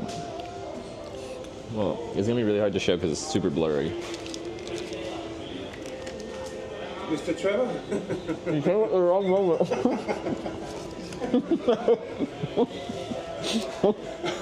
I found the perfect spot. Apparently. How's it going? Nice to meet you. Nice to meet you. Wait. Yeah. It's okay. I'm Steven. Steven, nice to meet You you. know me as Salt Pestilence. Oh, you were saying you might come by, yeah. Yeah. I was hoping to catch you up there, but It's sort of is it raining right now or no? no, it's not. Oh, nice. It's still crap. It's windy, but it's always windy here, I guess, so. It is. It's Yeah. May in Denmark. Yeah. You never know what you're gonna get. What's the best month, do you think? The best, sorry? Best month, where it's like the least Danish it's weather. Summer months. June, July. Have you Okay. been here in summer? Haven't you? Yeah, I have, yeah. And no, it was pretty good weather when like me and Sarah rode through here. But the thing is, you never know what you're gonna get, right? Yeah. Sarah was here. It was sunny and perfect. Yeah. And now it's just Temperamental, you know? we are in the hands of all the other countries around us. we get what they give us. Absolutely. So anyway, I bought you stuff, but Snacks. Let's see what you got, and then like if it's consumable, I might be able to take it. But big things, my backpack is so full. Oh, I know. I bought you bananas. It's a lot of. I figured I have to. I'll have a banana. It's good for me. Are these like? You even got the organic ones. I had to buy them. All right, can I have one banana? Is that okay? I mean, I know, I realize. It's just a space thing. Because I realized I had to bring you this. Because... Oh, yeah. Oh, it's a dark one. Is this the same as Pucko, but like with different branding? Or is it... The sweets are going to tell you no, but yeah, it's the same. Okay, all right. But dark chocolate, not the OG chocolate. I had the normal one yesterday, so now we get the other one. And you know what? I mean, my nickname is made out of candy, but they didn't have any. No. So I got you spunk instead. You brought spunk? What's spunk? Probably not gonna like it. Is it really salty? It's salty, yeah. Salt that. Okay, wait. After this, I'll try one because I'm like, it's probably gonna ruin my food. And I realize everyone who doesn't speak Danish think it's hilarious. Yeah. The naming is as an English speaker. Everyone's going, huh, in chat. Actually, over here, I'll let you. And I bought you some chocolate. And, oh, I love these. Oh, it's hazelnut. Have you heard me say how much I like hazelnut chocolate, or you just took a chance on that? I took a chance on it. This is the best one. Because like I love hazelnut chocolate. I don't know, something about hazelnut and chocolate just is like the most delicious thing ever. So okay, I got some good snacks. I got chocolate milk. I got a banana. If I take 4, they're all gonna get crushed in my. No foreigners ever like spunk. Yeah, I mean, that's probably true. I think Sarah got some as well. Got some spunk. If I remember correctly. Yeah. Well, thanks for coming out of your way to like bring some like goodies to me. I live at the other end of the metro, so it's basically just. Oh, you took the metro here? Yeah. I live at the other end, so I just got on and got off. That's convenient. You didn't even have to transfer; it's just direct. Yeah. Oh, nice. Yeah, I'm not sure. I might try to go to that official hitchhiking spot. I'm not sure, or the one here, because there's a new initiative where you can get. They got these signs. But it's in the city. Didn't realize that. Yeah, no. That means like hitchhike. Yeah. I don't know why it's called Blaffer in Danish, but it is the official spot. Because there's even a picture below it. It has like how to hitchhike. It has someone's like arm with their thumb out, and I'm like. I think the term just means to bluff. To bluff? Interesting. Because like in other language, some of them are like making the thumb, so it's like something le pouce, or stopping an automobile, but they're doing bluff. Anyway. Yeah, I think this is a tough spot. I wish I could see how many cars that are driving past me are actually going like west or south or whatever, because I can't see the traffic. But I'm guessing it's a pretty small percentage of people driving past here. Most of them just go into town. Yeah, or a lot of them are turning across to Sweden. I mean, right now you're hoping for people from Sweden that stopped here, or you're hoping for people from the airport that's going. I'm guessing the people from the airport because that are driving wherever. You remember Billund you were at last year? Where? The airport in Jutland. Oh yeah, in Billund. Yeah, that's actually closer to Odense, so I think if people go there, they would go to that airport. I don't know. We'll see. It usually works out. Mm-hmm. But no, I appreciate you like taking the journey out, say hi, make some snacks. I wish I had my viewer book still. Oh yeah. But that's I realized you were not gonna go this way on your bike, so. Yeah, not on this trip. Well, you never know, honestly, but I could always do like some big weird loop then thing. You're gonna get, that would be a nice loop around the Baltic Sea. Yeah. So I could end up doing that because initially my thought is to keep going south, but I could just loop and come back around. It's a below route that goes all the way around there, I think. I think you're right. Yeah, I'll have to look at my options because I think a lot of the routes out there aren't super well developed. As in, like, here you have great cycling infrastructure in Denmark, but like in Baltic countries, I've heard it's not as much. No, I've been there, but I mean, Yeah. Probably, we love our bikes here. Yeah. Anyway, I'm not going to take any more of your time. Okay. No, it was really nice to meet you. Thank you for the snacks, conversation. It's always nice to put a face to the name that, because you've been around in the stream for a very long time. Yeah. Do you know how long? I feel like. I actually don't know. I think Can we do followage? I mean, I hang out with Nathan Stormchaser for a while. Yeah, And yeah. I think maybe from there, I can't remember. Yeah. Anyway, it's been years. It's been years. It has been years. All right, well, have a great rest of your day. Yeah, I you do really appreciate it. I hope you get that time. Hopefully. Are you in a rush now? You are. Like, I've been doing good, but like, again, when I get into a city, that's where things can start to stall. And, you know, we spent a while here, but if I reposition, that's going to take some time. And by the time I'm hitchhiking, it's going to be like rush hour. And then rush hour kind of sucks for hitchhiking. So like, honestly, today, if I just get like just outside of Copenhagen and I'm like positioned well to start early tomorrow and get some good rides, I'd be happy with that, honestly. I mean, there's probably some people working here that lives outside Copenhagen. Yeah. That might be a good idea to chance to get out there. I had hoped you would get from Malmö, you get a...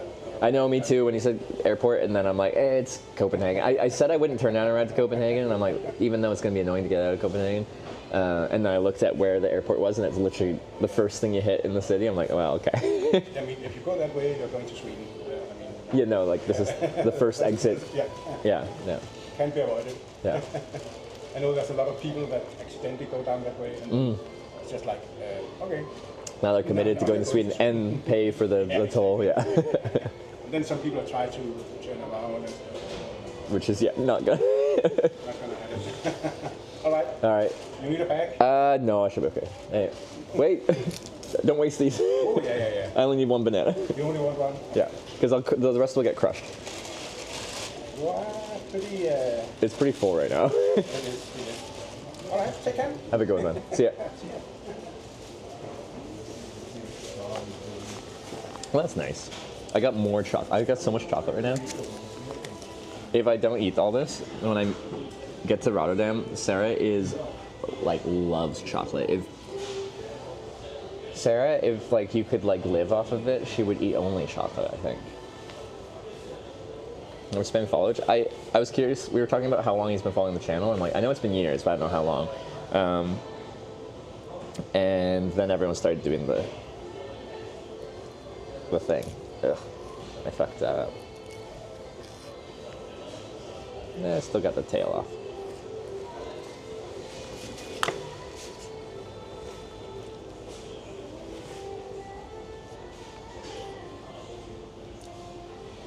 But yeah, big part of me really wants to try that official hitchhiking spot because it exists. But it's gonna be 40 minutes of transit to get there. 3 years ago. Why eat banana from the wrong way? If you eat it backwards and I like pinch off the little black piece of the tail, and then the whole thing can be eaten freely from there. 2 years, 10 months, 18 days, 14 hours. Very specific, I appreciate it.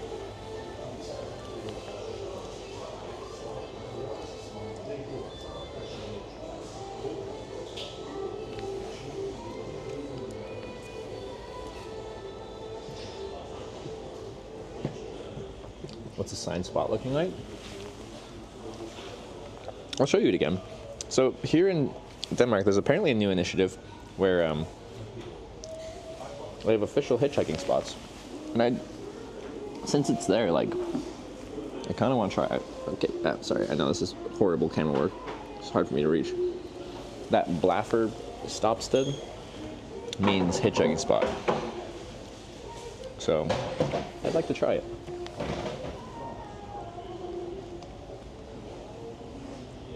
Could be 40 plus minutes waiting here too. That's the thing with repositioning. It's just like, is it better to just give 40 minutes at this spot here? That maybe it is the best spot. I don't know. Probably isn't. Or spend that time that you could be hitchhiking repositioning.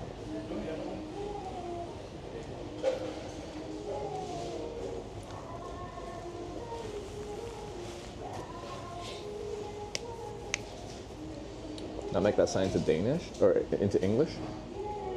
There's that many hitchhiking Danes. There's a whole like organization for this hitchhiking thing here in Denmark apparently. But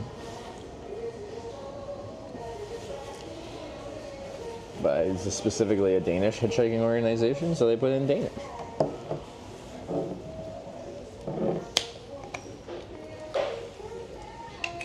forces me, I reposition just to feel like I'm making progress.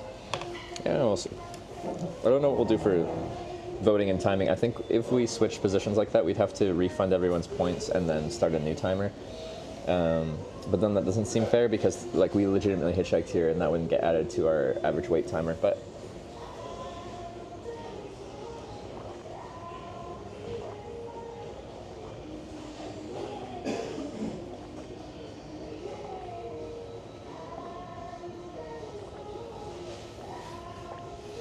6 years in 1 month and 7 days. You've been following for 6 years in 1 month and 7 days?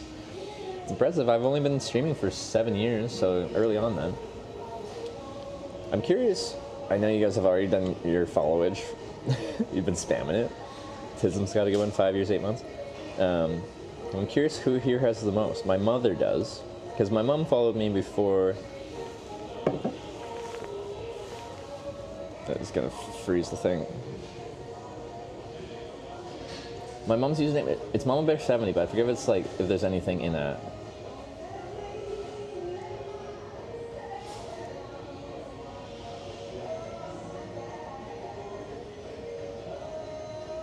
Mama Bear 70. You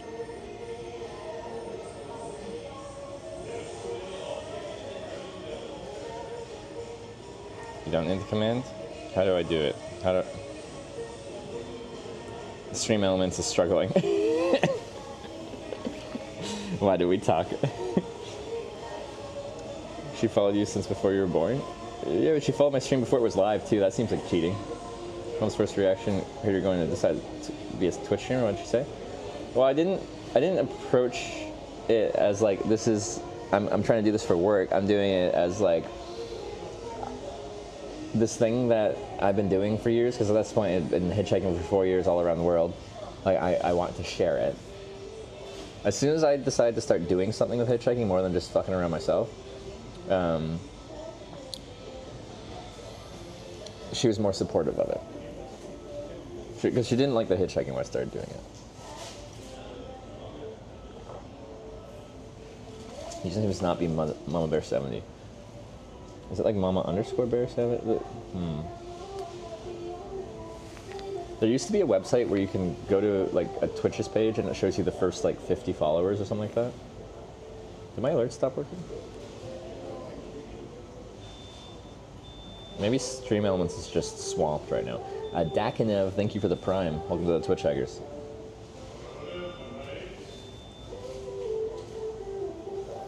This is the worst rated McDonald's in Denmark. There's a video on that. Is it really? It's in a funky looking circular building.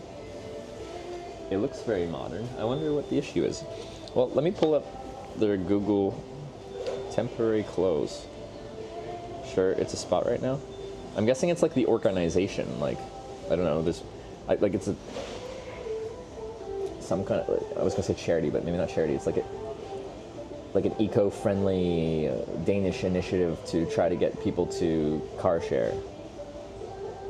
Mama Bear 70 is not following Hitch. Did we get the Mama _ Bear 70?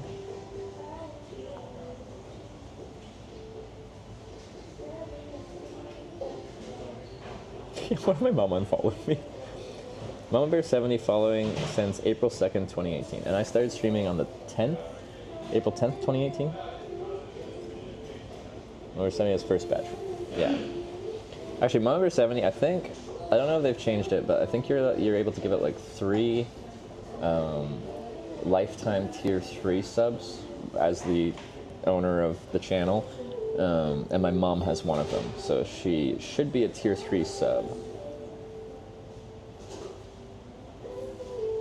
Like, she doesn't pay for it though. She just forever has it.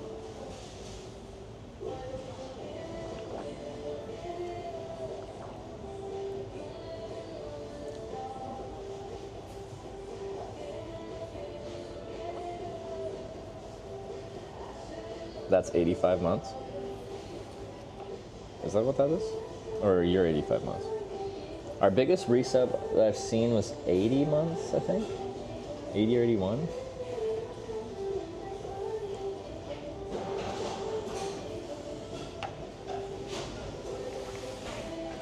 $85 months ago was I started watching the streams. Oh, that's okay. Yeah.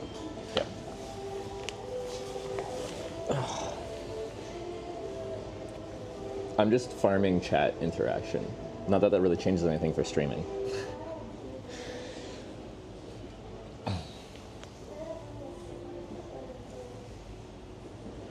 And people spamming commands is two things. You get your message and then stream elements post another message. Was your username always just Hitch? I used to be Hitch_live.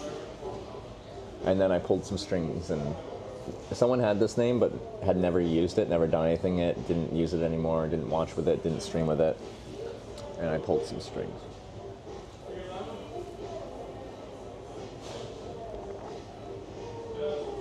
It's raining pretty hard right this second.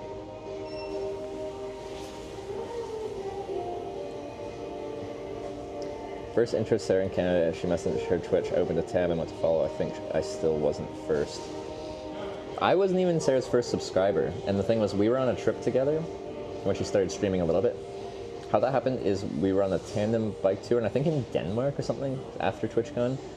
Before we started the bike tour of the day, she'd just like go for a little walk around where we were camping and like look at pretty flowers and look for cats, I think, or something. Just Sarah things. And she'd just stream it from her cell phone. Like straight to Twitch, no server, all that stuff. And by the time we were a bit further in the trip, she met the requirements for affiliate.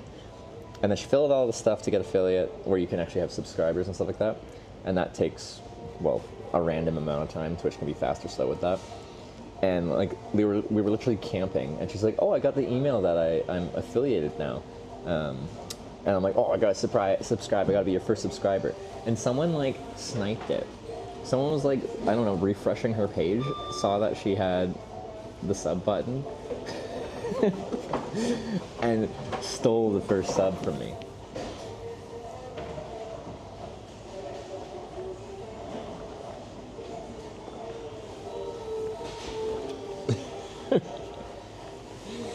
I was pissed.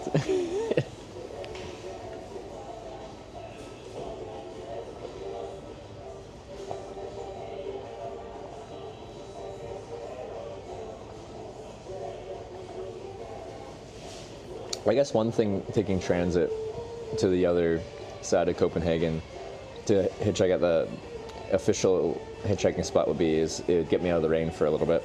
It's pouring right now. And it is supposed to be fairly short-lived. Should have a first 5% followers badge or something, not biased. Because yeah, they've got the founders badge, but it's, how many people get it? It's not very many.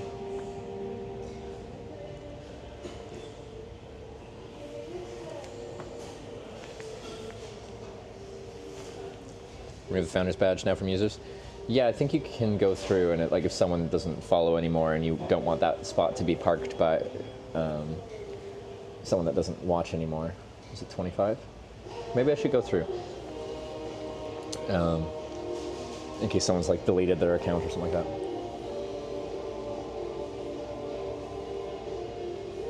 Well, Sarah can remove their founder's badge, you can be first.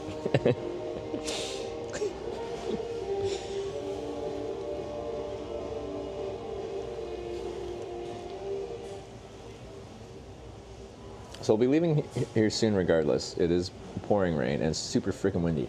That combination is really annoying for the stream. I can handle just wind, because it was just wind when we were out there. I can handle just rain. We cover everything.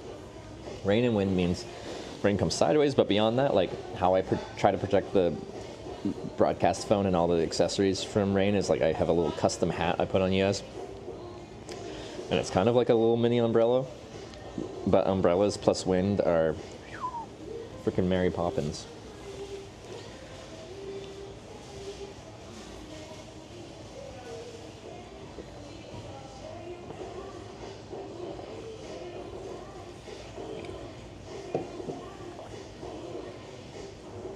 Your stomach doesn't die with that much milk. I haven't been drinking that much milk recently, so it's important to me that right now actually I'm getting like I'm training my stomach to get used to milk again, because when I do bike tours, chocolate milk is a main, or like a very big source of calories for me, for energy. We fly them? No, we're hitchhiking. But we'll probably take public transit if we go to the official hitchhiking spot, from one part of Copenhagen, the airport, to another part of Copenhagen, south side.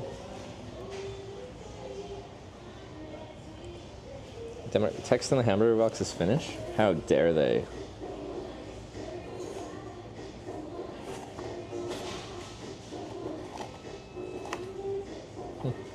I know a lot of people have said that.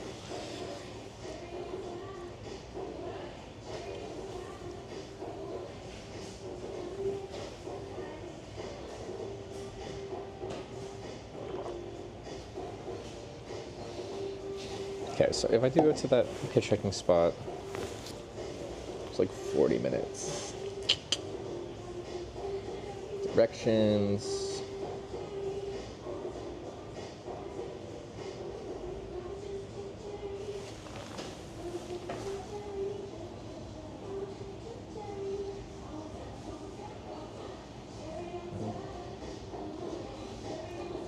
M2 to Kongens Nytorv.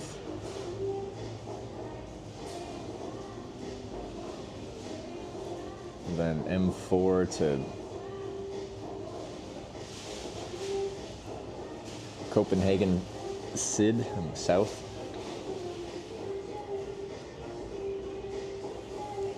Badge for 2009 accounts. Ooh, you're a pre-Twitch account. Justin TV days. Does anyone else here have a Justin TV account?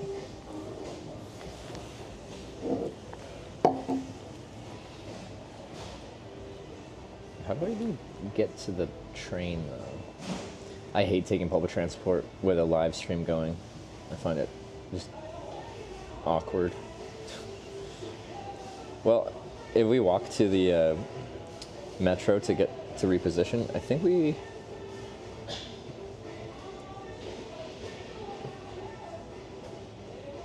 walked past the other spot that people were saying I should try. Yeah.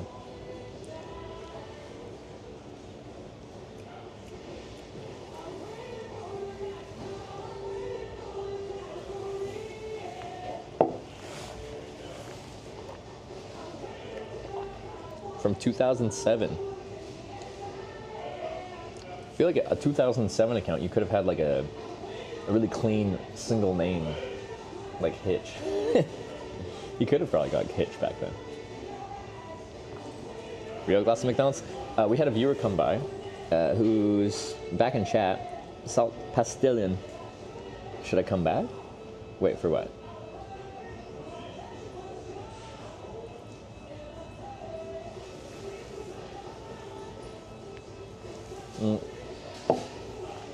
Brought by a banana. Well, 4 bananas, but I only took 1. That's a lot of bananas. A chocolate milk, chocolate bar, and some spunk. Spunk.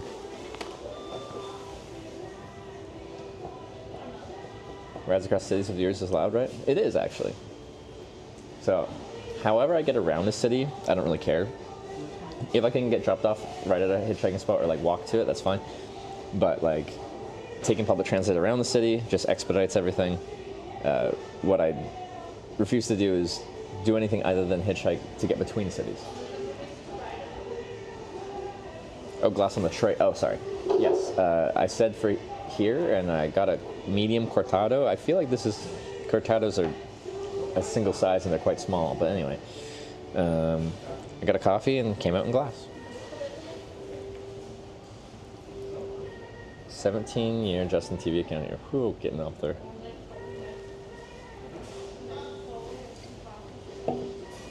I watched a bit of Twitch back like 2012, 2014 when I was in college.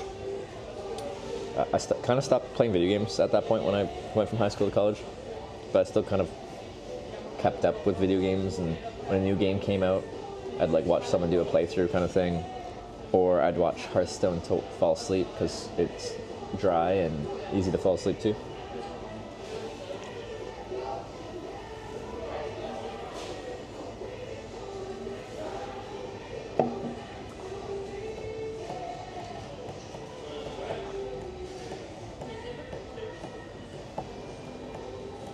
Bougie McDonald's. That's my impression of this McDonald's, but apparently this is the worst reviewed McDonald's in. I kind of don't want to lose that spot, but it's okay. Worst reviewed McDonald's in all of Denmark. 3.1 stars. Let's see if there's any nice reviews. The place is dirty. Didn't see anyone cleaning. Had to do it by myself. The food had a messy presentation. The sundaes are not even prepared or evenly prepared. I don't recommend eating here. That's not that bad. Attention everyone. Mega ripoff and parking scam is going. Oh, I saw the parking. There's a different parking lady. Parking scam is going on there. These criminals from Scan Park should be called Scam Park are just waiting for you. They are waiting for you. We've parked outside the front door at McDonald's for just 3 minutes to place our order and got targeted with a fine of 875 kroner for not displaying a parking clock. No clear signs indicating clock is required, nor at the entrance to the premises, which is clearly misleading customers and ripping off, which is honestly fair. For an international place by this airport, this is totally unacceptable and dishonest, blah, blah, blah, blah. Yeah. Honestly, I get it.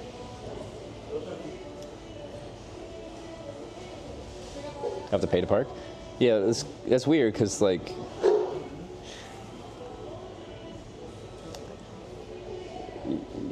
people come, expect to be able to park at McDonald's and come in and get some food, go to the bathroom and go without having to pay. And if it is required to pay, it should be blatantly clear that that is a requirement.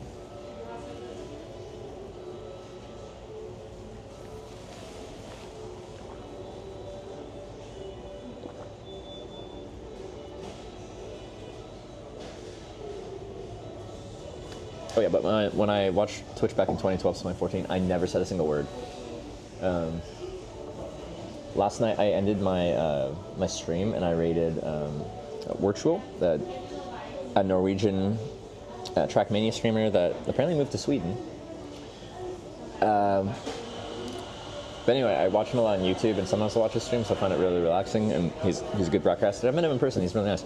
But I rated him at the end of my stream, and then after I rated him, I just had it up while I was getting settled in my tent, and one of his mods was just like, Hitch's chat history is based, and I'm like, wait, what have I said in his chat? Because I usually don't say anything. I was watching him play Deep Dip 2, where you climb up this big tower in Trackmania, and if you fall all the way down kind of thing. And there's one jump where you land, and there's some like ducks in a pond, and the the thing on the stream was, when you do that jump and you land in the in the pond with the ducks, is everyone in chat spams quack. So I had one message in chat history, because I don't really talk in Twitch chats much, but I just got in on the quack. So I have one message, quack.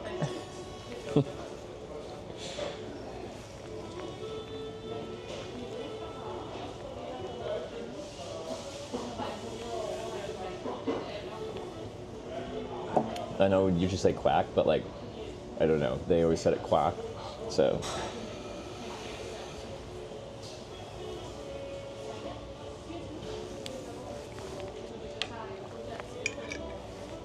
Who's this streaming? Virtual. Someone can type in chat. If you only like outdoor streams, not gonna get it. Video game streaming, mostly Trackmania, which is like a little arcade racing game that people take very seriously. But I don't know.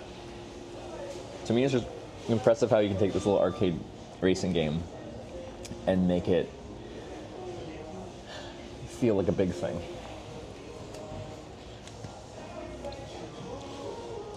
Check me at the finish line on this trip? Who knows? Jay just shows up in random places at random times. So this went from 0 to 85% charged.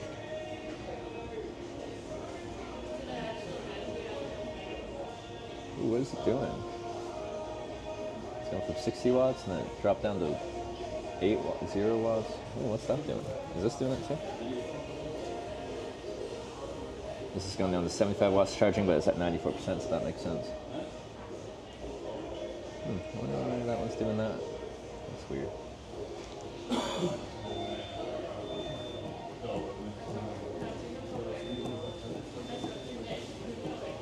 Okay. Anyway, I should go because I need to. What's it, 3 o'clock? I I think I want to try that the official hitchhiking spot. It speaks to my soul because this is such a rare thing that it exists, and I just want to take advantage of that. But it outputs at least 100 watts from MacBook Pro. Probably this one. It's like, this is an Anker battery. It's kind of pricey. I think it's like 170 bucks Canadian. This is a Super Tank Pro from Zendir, and it also is pretty expensive. I don't think they make it anymore. Okay. But I've had good luck with these Inui batteries. They're a lot cheaper, and it does 100 watts output, as long as it's at the voltage that your MacBook Pro can take.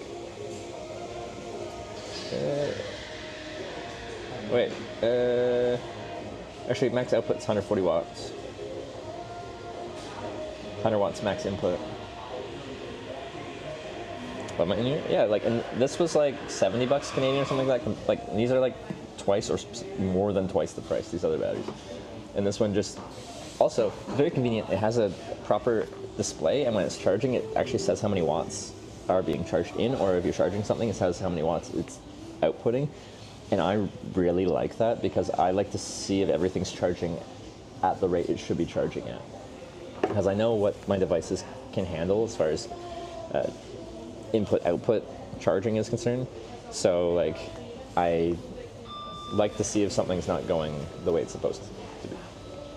Display can't be trusted. It goes from 100 to 0 in 5 minutes. Well, I like to see the watt, like how many watt, like not the percentage, but the amount of watts that's going in or out. Is the rain over now? It's less. Because yeah, in the time I've been here now, there's puddles outside, so it's rained pretty good. But anyway, we should get going, so let's get going. So it's at 100 this time. I can't see watts either. Do you have the same one? Yeah, just a different model.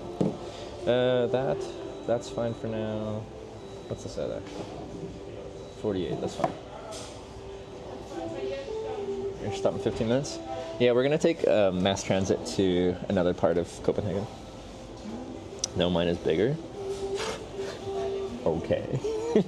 Size queen over here. Check out Inuit. Yeah, I think like everyone's just like, oh, Anker batteries are the best. Like their modern batteries are usually like, their highest end batteries are kind of like top tier as far as the specs that they have, like input, output, stuff like that. But I don't think they're worth the premium in price. Like they have a good customer service. They have the reputation to have good customer service. Like they'll replace anything that goes wrong. I've been told, I haven't done it. But you pay a very big premium.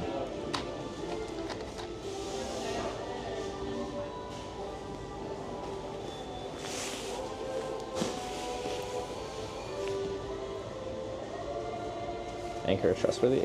So, yeah, I think with Anker you're mostly paying for the name, and you're also paying for, yeah, I say trustworthy. Like they're not gonna scam you. Like they're not gonna sell you a dud and then you're screwed with it because they're not gonna replace it. We'll put it in here. Anker's the Apple of battery backups. Honestly, I think that's a reasonable comparison. Because they're legitimately good batteries, but there's just kind of equally good batteries that cost half the price. I need to like tape this together. This usually doesn't happen that frequently, but this part of the cord, the rubber keeps coming out so you can see the, like, still shielded, but like the individual wires coming from there, and I don't like that. Have you tried Basis? Yeah, those were pretty popular streamers for a while, but they were hard to get in Canada. So I think we have like one from when we were in Europe or something like that.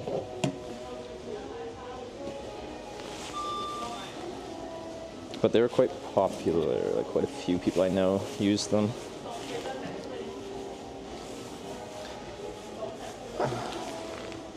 Wrap around electrical tape? I should should. I don't have any electrical tape right now. There you go. The viewer wants to come by with a roll of electrical tape. I don't need the whole roll. I just want to wrap it around real quick.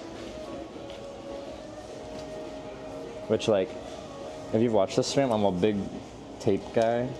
I like, if something breaks, option one is always, let's see if we can tape it back together. Oh yeah, I do want to try the spunk. Mr. Salt. I'm just going to shorten here into salt because it's easier. Except I probably won't like it because it's salty. But, oh, spunk is salty. Context. It's about whatever these are.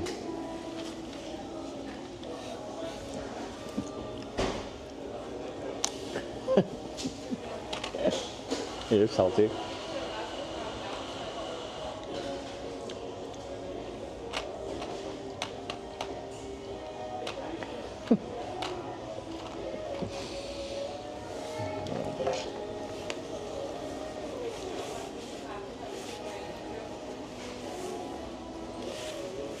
I think, so when I was in the car with Gay, for that very long drive we did together, she had like a raspberry version of something similar to this. The texture, it's like, it almost is like a gummy candy, but salty. But it's really hard and it like sticks to your teeth if you try to bite it. But yeah, hers was a raspberry flavor, but still very salty. So I think it's the same. There was some Turkish pepper. Turkish pepper is way too much. I don't think this one has like a scary center that melts your face off. Is a fruity version, yeah? Okay, I think I had that. What's with the Nordics and liking licorice and salty things? Okay. I'm gonna get out of here. Oh, I'm bringing my spunk with me.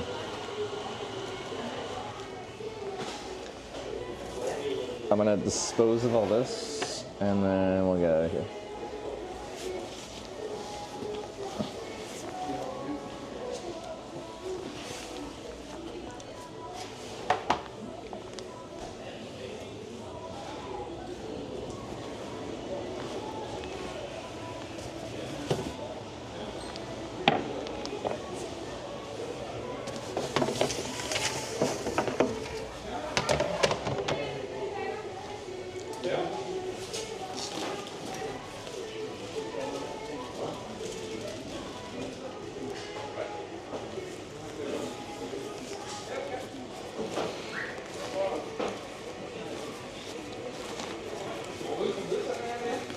So yeah, I think I'm committing. I really want to try that official hitchhiking spot. It's just such a unique thing in this world to have hitchhiking officially supported. And also, it'll be really fun for me because inevitably people will be like, I don't think you can hitchhike there. And they don't read Danish. And then I can just point to the sign and ask them to translate what that sign says. And I'll just get like a ton of satisfaction from that experience.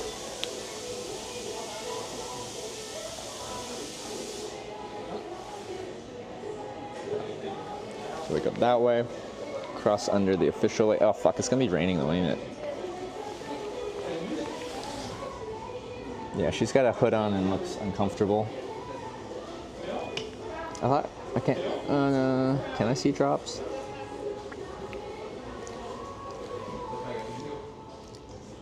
Do you look like you're getting wet? I can't tell. Your windshield has drops on it, okay.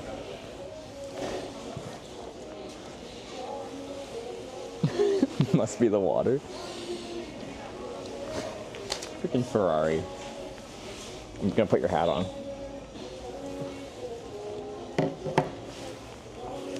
We're gonna stop on 15 minutes.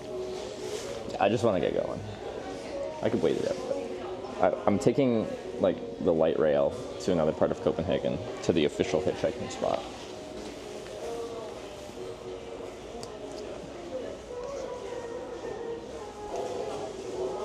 There you go, hat.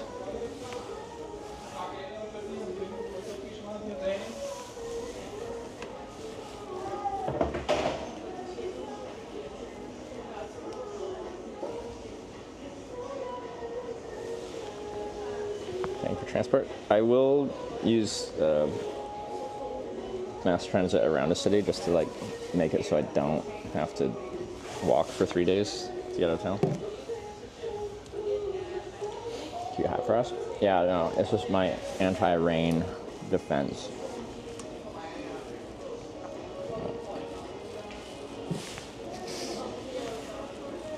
And then it always hangs out in frame a little bit, but that's okay.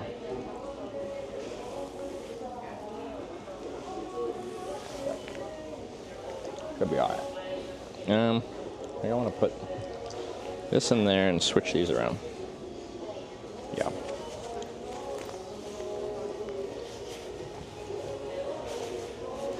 Neither hitching nor hiking.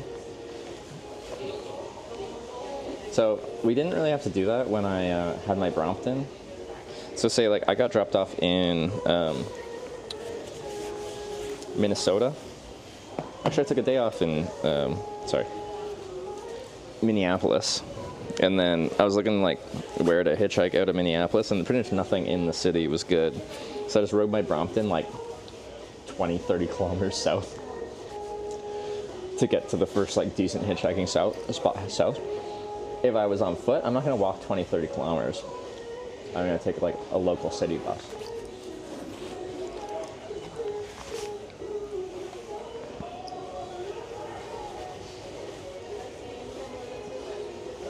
I miss my Brompton though. Thing is beauty.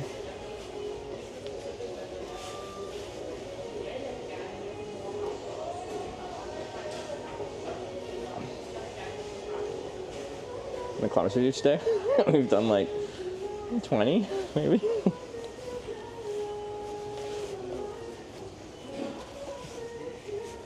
Those are rookie numbers, but I pump those numbers up.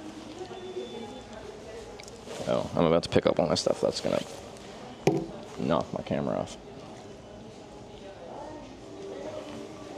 Yeah.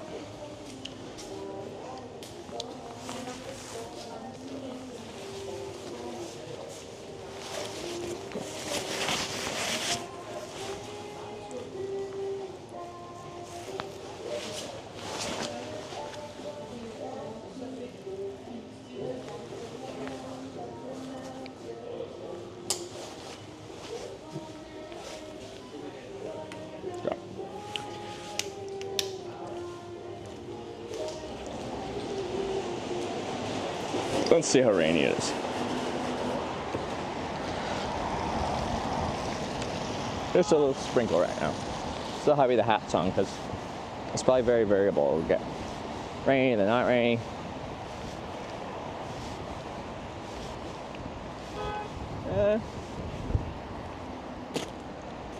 Chickens hanging in for dear life.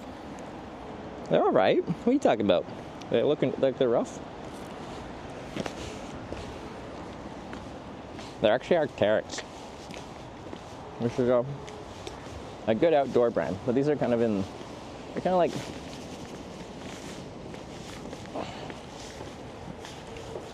like they're technical, but they're casual.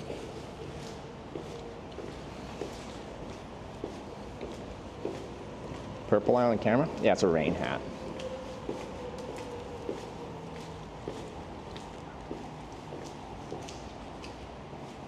The graffiti's gotten better than... Where was I? In northern Sweden? And everyone's graffitiing the little water tower thing there. But they were all just so bad. And not that these are ones that are even that good. They're just better than the northern Swedish kids.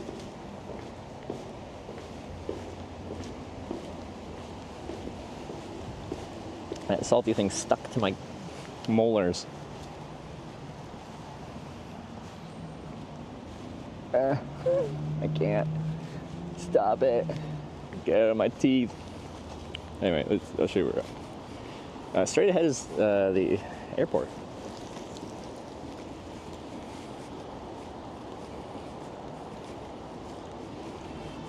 Some cover for sign? No, I haven't. No, I didn't.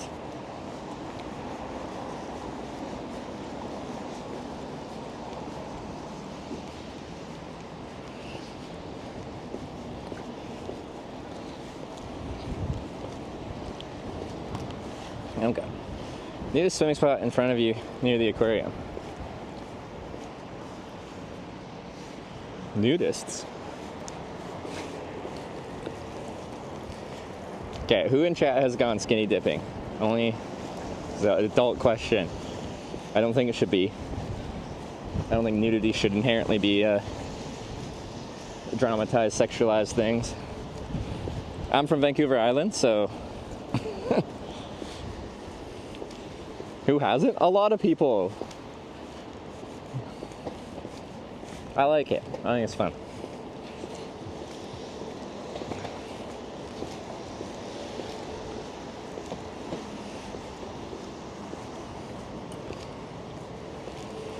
Don't skinny dip by chunky dip. I feel like I've seen that like sign on middle-aged women's Facebook profiles.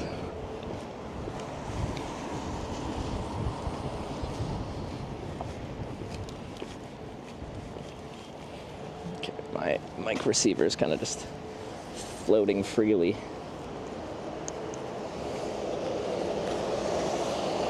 It's actually not raining right this second, so the hat is unnecessary, but it's very variable right now, and it could come down all at once and ruin Christmas. There we go.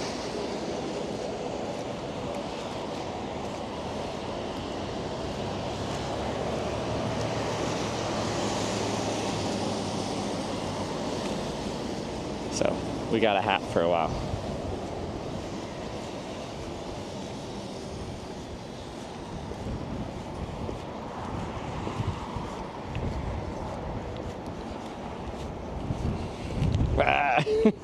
Take a train to another spot. There is an official hitchhiking spot here. Like, that says like hitchhiking spot and everything, but in Danish. So we're going there. Because that's a very rare thing. The only other one I saw was in the Netherlands.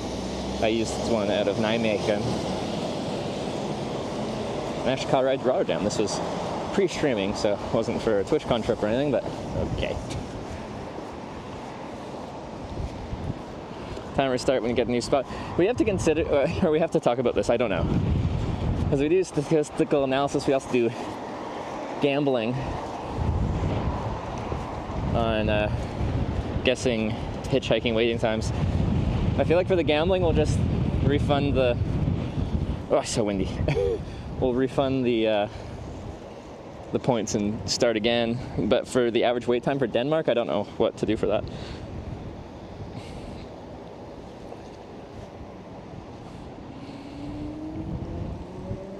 Hello?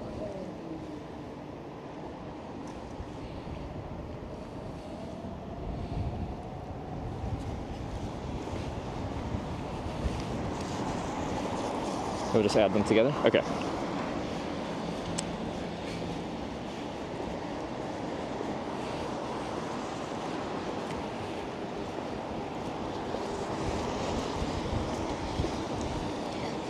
I know this isn't like the best camera everything, but we're walking into a pretty harsh headwind and yeah.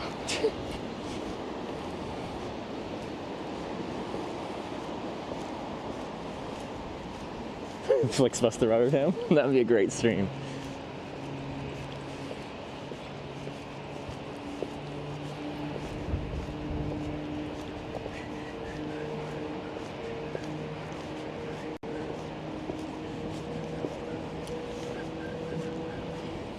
Official hitchhiking locations purposely accessible to vehicles or further away. Like the spot I saw has like a little pull out after the official hitchhiking spot sign. Is it accessible for the hitchhiker or for the cars?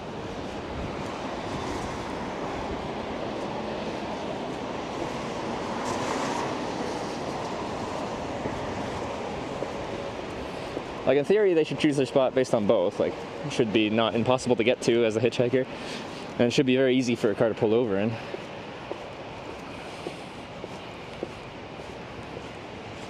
Okay, I'm guessing just up here at this building that we'd be walking under, I think maybe around here, this is our metro stop. I'll probably take the hat off for the train so I don't have to deal with the hat.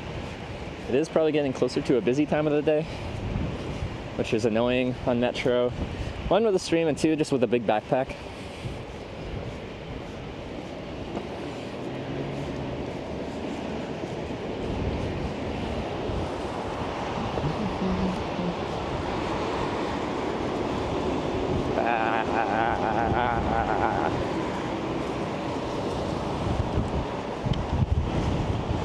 near where people would drive out in the middle of nowhere so people could avoid them. Making it truly acceptable. Actually, where people would drive, like it's a busy road. It'll still have a lot of local traffic at the spot I saw there. Like, usually the best spots to hitchhike are like at the edge of town where all the traffic driving past you is like no longer in town and clearly driving somewhere else. To me, this one still very much looks like you're just in the city. I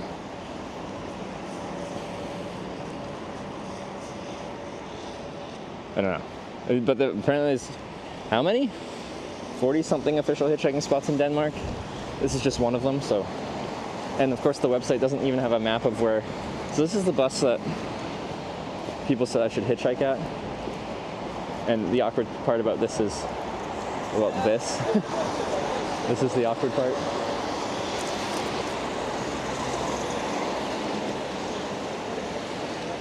Because it's actually used. We're taking a train. We're taking a local metro around Copenhagen to an official hitchhiking spot. Yeah, M. This is us. I'm guessing. Train and metro. All right.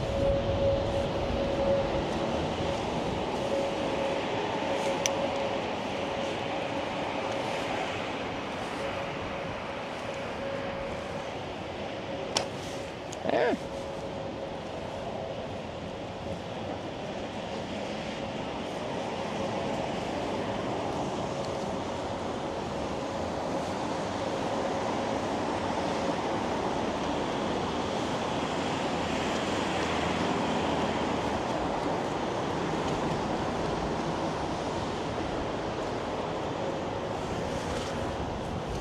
Just putting this hat away.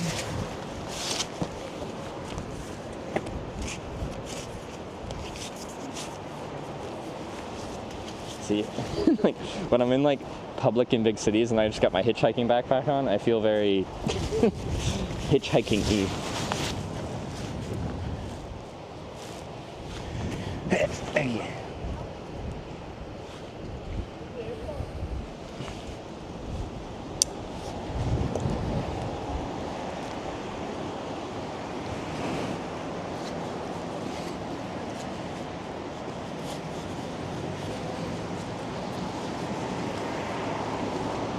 All right, to the train.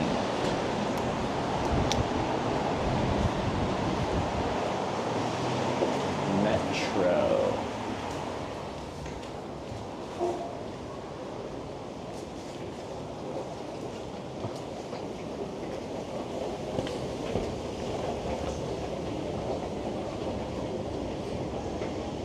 Right, belt do you have? Need a good other one? This one was actually made for me by a viewer and sent to my P.O. box. It's a custom.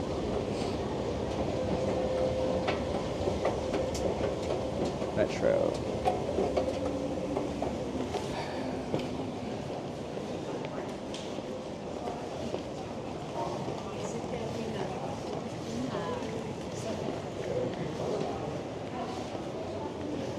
Skip my question? I'm sorry. I do miss things. Not intentional. Or maybe it was intentional. Maybe it was a bad question.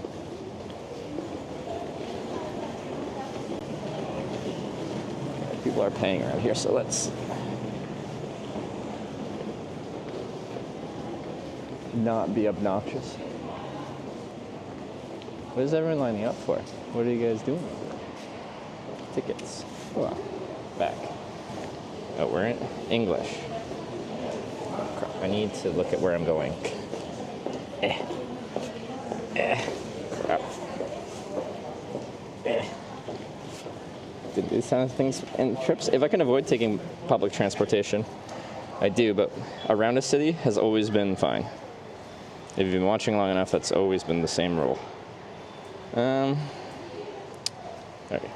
Maps. Crap. I lost my Blaffer Stopstead. There we go. Directions. M4 to Copenhagen. Oh, I knew that. Can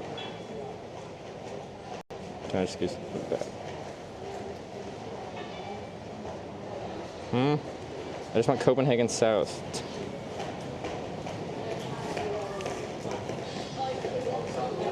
Sorry.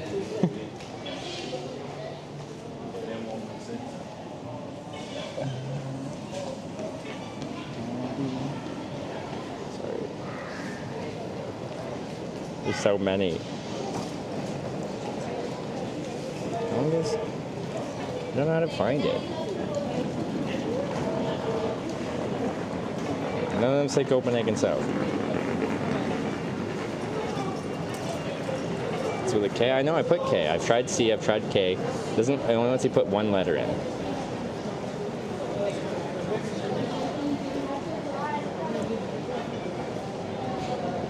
I don't know.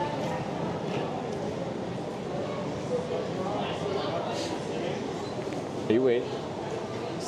Are you waiting for the machine? Yes. I have no idea. You have no. Okay. Okay. Sorry. I'm like, it'd be faster if I get help. All right.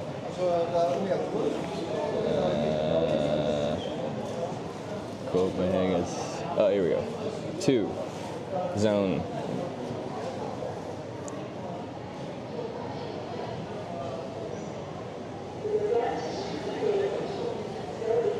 I just need 2 zone. City center? This ticket's 3 zone ticket. Whatever, we'll do that. City center, adult. Pay and print. Oh my god. No! Wallet. There we go. Okay. God Kent. Sure, I'll take a receipt. Tickets being issued. Alright. Concerned? You're not allowed to say concerned. You have to say corncerned. Smart zone. Okay. Got it. So we are taking public transport from one part of Copenhagen to another, which whenever this happens, people have a little bit of a freak out.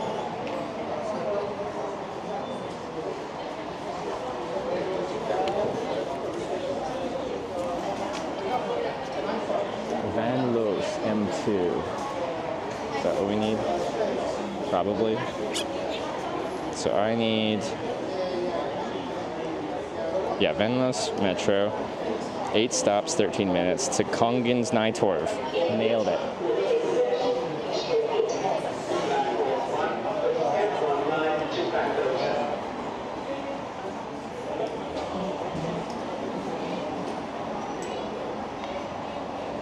Hey, Copenhagen's so great. I really like Copenhagen. We're trying to get out of here as fast as possible.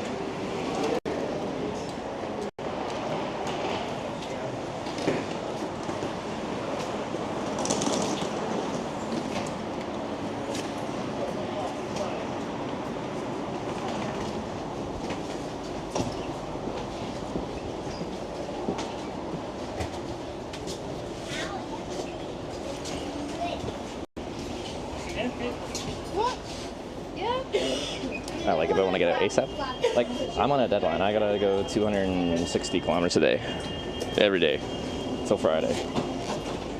Well, including Friday.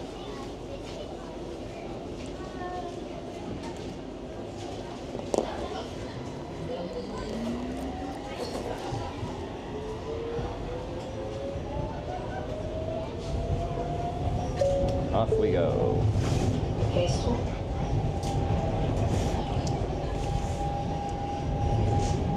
With that gay defect. Honestly, yeah, gay saved this trip. How many stops was it? 8 stops. I need protection in case things get crazy. I was trying to camp behind a truck stop, and people put a lot of protection just out in the woods on the ground. Protection everywhere. At least they were being safe behind the truck stop.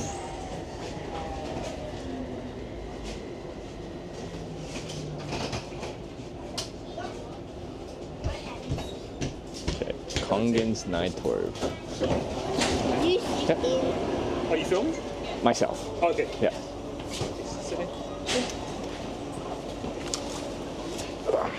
Okay.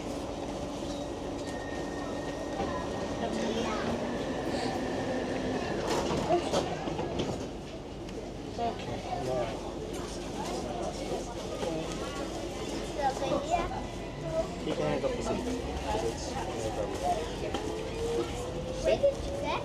I bought it from the shop. Good little box. How? Why do you only have that? It's just hitching. I'm telling Twitch. Yeah, we're getting around Copenhagen. Copenhagen, well, really any city, and this is a major city, is a pain to hitchhike through.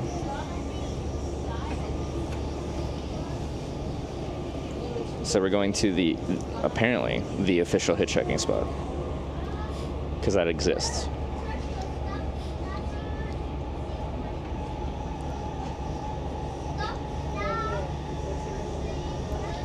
So 30 kroner later, this is the first transportation we paid for on this trip.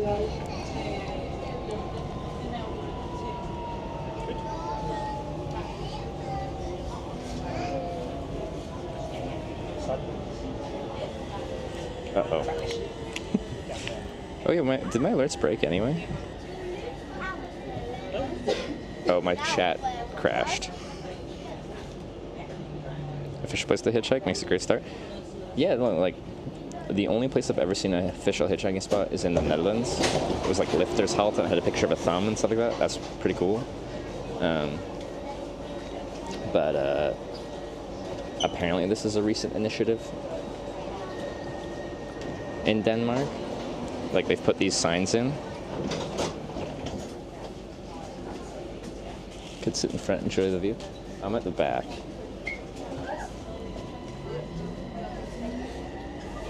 But that, oh no, I am at the front. I should have gone to the front. I could have shown you guys the view. I wasn't thinking about that.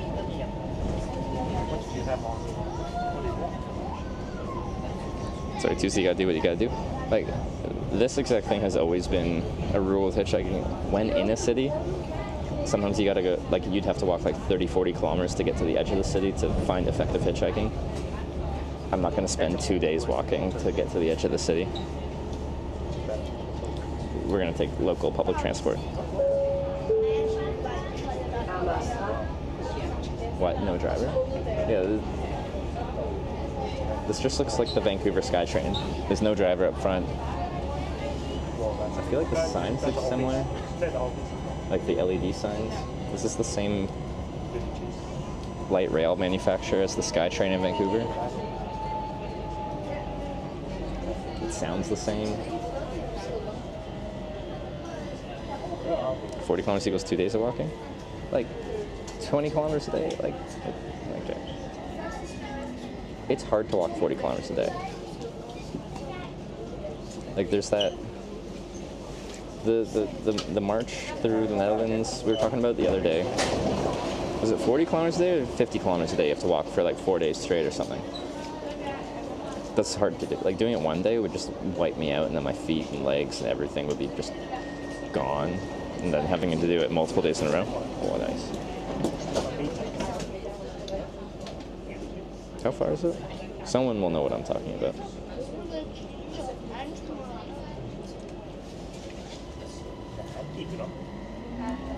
It's just like they had pineapple on there. Cheese, pineapple, tomatoes. Cheese, tomato, stick. Have a cheese, tomato, ice cream. That'd be pretty good. We're at 3:30. I feel like we'll get through all this transit stuff before it's like the busiest part of the day, hopefully. I was chocolate milk, sad I cannot find a cold one. No, it's really good. Yeah. I haven't had I know I have had the dark chocolate one in the past, but not, probably since my bike tour 2 years ago. Really?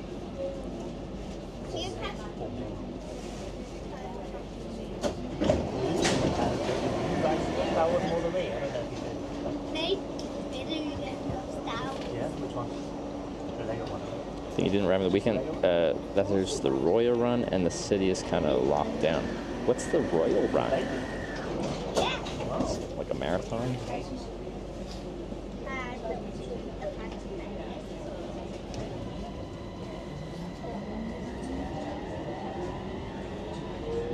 no driver to thank. Is that what you do? Like, we thank bus drivers on the west coast of Canada. Well, okay. We don't really have any trains that have an available train driver to thank. Is it free play? Do we? Metros couldn't get a ride. I discovered that there is an official hitchhiking spot. Well, there are official hitchhiking spots in Denmark. Like, there's a whole organization for them. And there's one in Copenhagen. And I want to try to hitchhike at the official hitchhiking spot. Now, would I have even known that if I wasn't, like, having issues catching a ride out of the location we were hitchhiking at? No, I wouldn't have even noticed. If we got a ride quickly, I wouldn't have even known, and we'd been off somewhere else already. So that only came up because we were struggling to get a ride. Would that spot have worked eventually? It always works eventually. But we decided to reposition after lunch.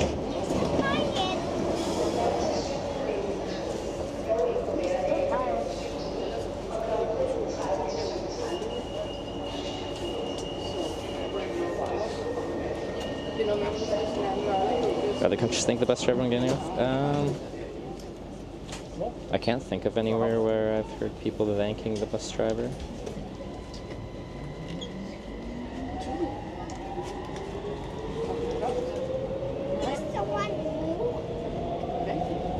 There's a queue of 20 hitchhikers at the official spot. That's true. Because it's official, it could be occupied. There's a bunch of different spots down that road that people have hitchhiked at. So I could just go somewhere else, but I really want the official one.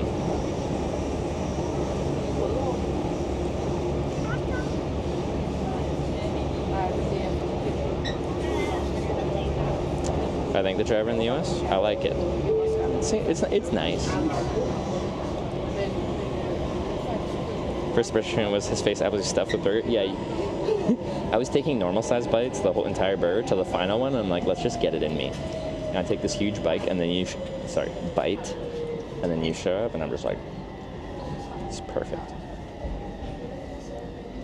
But yeah, I'm always down to take a selfie. People just have to ask. I'm not going to propose it, because then I sound self-centered.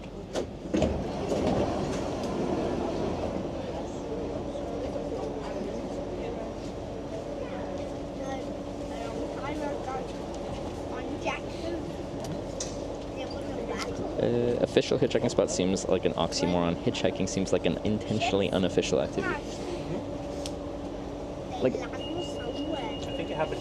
it's like unplanned ride sharing, right? So when I'm sticking my thumb out, I'm pretty much just advertising that I'd appreciate a ride in the same direction you're already going. And now there's just an official designated spot that if you want to get a ride, that's the place you can solicit an unofficial or like an unplanned ride-sharing ride.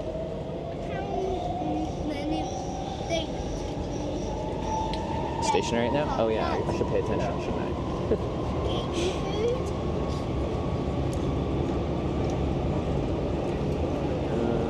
Next station. Christianhaven. Okay, so not next stop, but the stop after that. Thank you for reminding me. We were just going to blow right past my location. Explain the city right now, moving towards Germany. We are trying to get out of the city as fast as we can.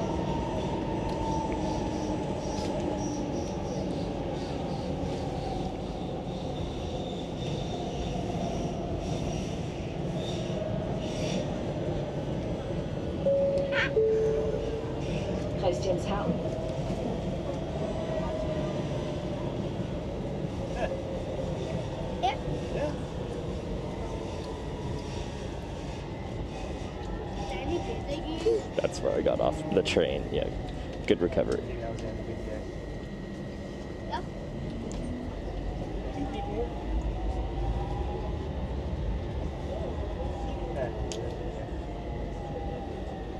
It's in a place called Tunisia. In the desert. That's where they're from. Have you ever used a dedicated hitchhiking spot before? Only once. Netherlands has some. I don't know if they still do. I used one in 2015 out of Nijmegen to Rotterdam.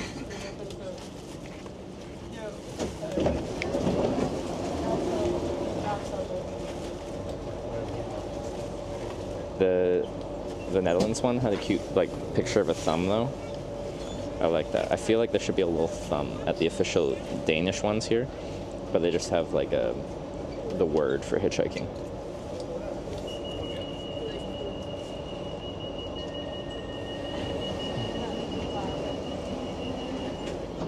Actually, when I did that hitchhiking spot at Nijmegen, I hitchhiked with this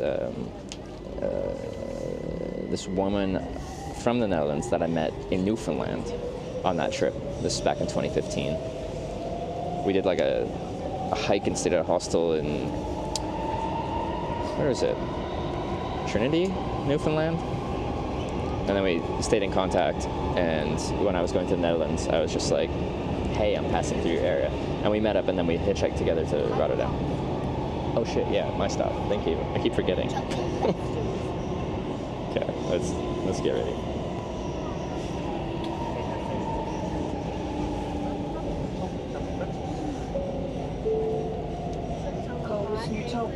Really?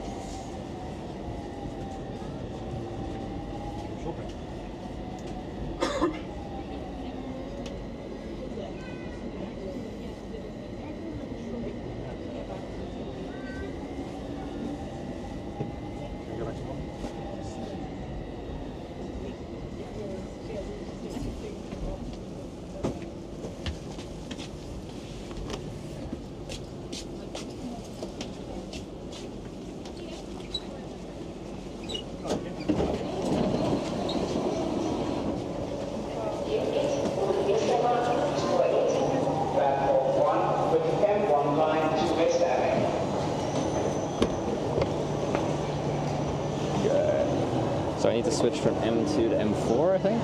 Oh, wait. Wait, maybe it was supposed to just go over there. I figured I'd be going somewhere else, but maybe it's here? Wait, we got M4 Copenhagen South. Well, now I'm confused. But I'm committed. You can't go anywhere either than up.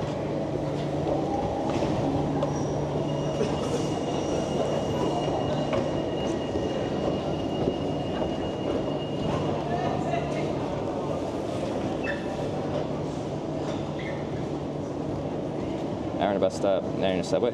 We're going to an official hitchhiking spot rather than hitchhiking at the airport. I have to make one transfer here to get to a different part of Copenhagen. And then we're going to find the spot. Exit M3, M4, M1, M2. Okay, I think I literally just have to go back to where I came from. I assumed it was like a different platform, but I think it's just like different trains come through at the same spot. So, yeah. M4 Copenhagen South.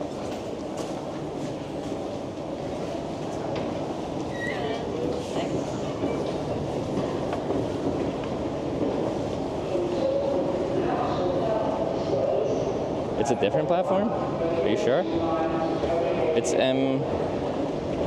Oh fuck, well now I'm committed to going down 2 escalators this way. Are you very sure? Well, shit. Okay.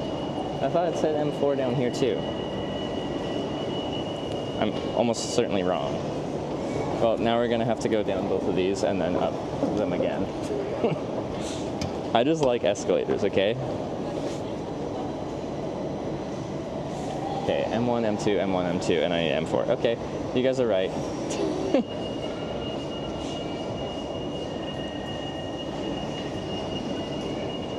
Okay, exit M3, M4 that way. Okay, fine.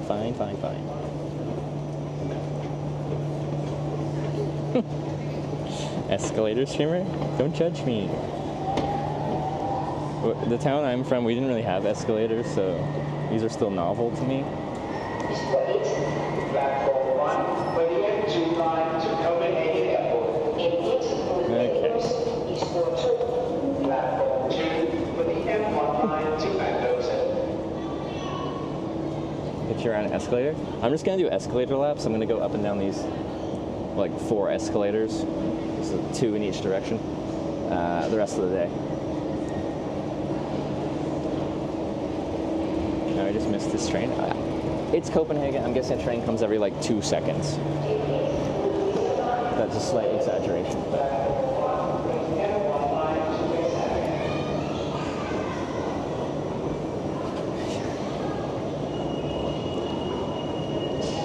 This is escalating? Yeah.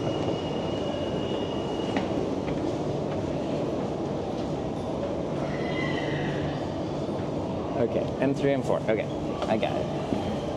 We can do this.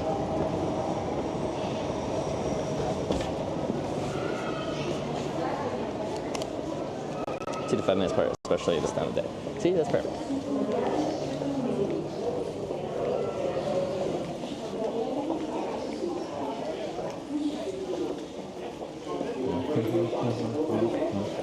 Except on weekdays between 7 and 9 a.m. and between 3:30 and 5:30 p.m. And remember a bicycle ticket. My one-line shoes found so pretty wisely. It's M4 line, that's what I need. I think where I'm going, Copenhagen South, is like the destination. Is that M3, M4? Are these M3, M4? Cool. Yeah, M3, M4. Okay. Filter in.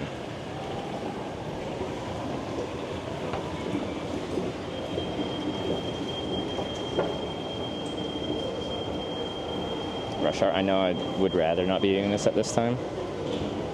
M4 Orient Cas or M. Yeah, that one. 2 minutes. 1.5 minutes.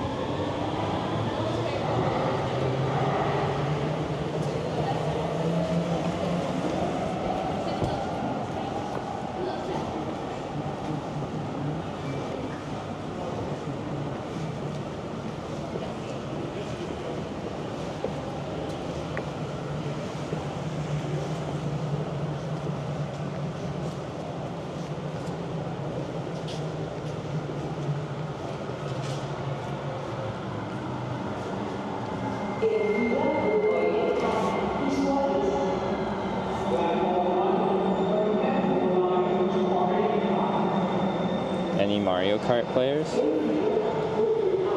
It's like the one video game I actually play. Copenhagen South, this is us.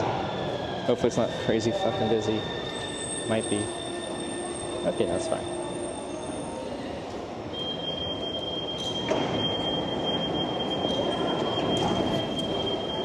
Ja, men hvis det så...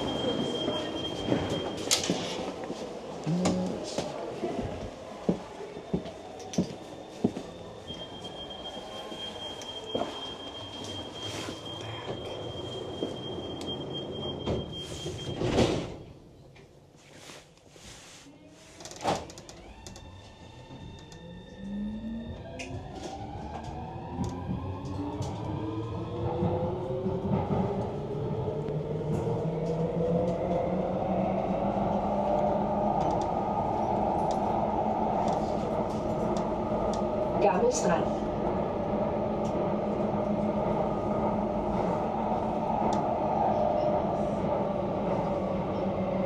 So where we're going on my train, we're relocating from the Copenhagen airport where we hitchhiked to get to a officially designated hitchhiking spot out of Copenhagen because that sounds exciting to me. We did hitchhike for how long? An hour or something, and weren't having much luck. Then we got rained on, and we're trying a different spot.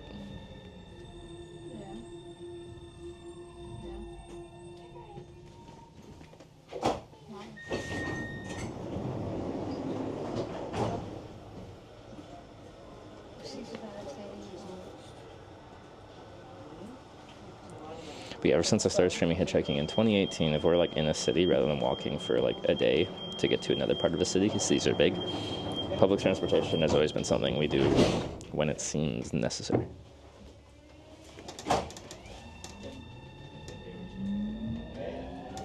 but in the same line, ever since 2018, whenever I do take like a public bus or train around the city, Twitch chat's the same.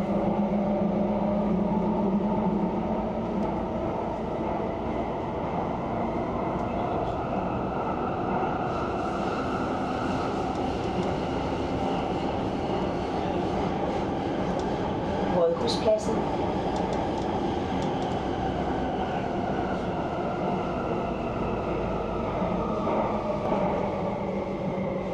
I forget where you have to stop. I think my stop is the terminus station, so I think the train then turns around and goes the other way.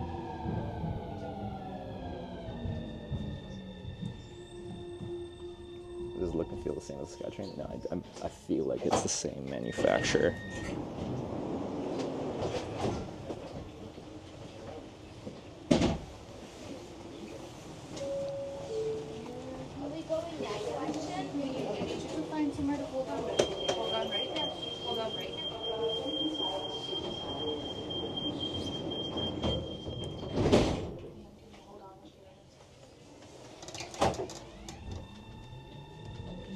This is City Hall Square Station? Wait, what? Toget er M4 mod København Syd. This train is the M4 line towards Copenhagen South. Yeah, that's what I want.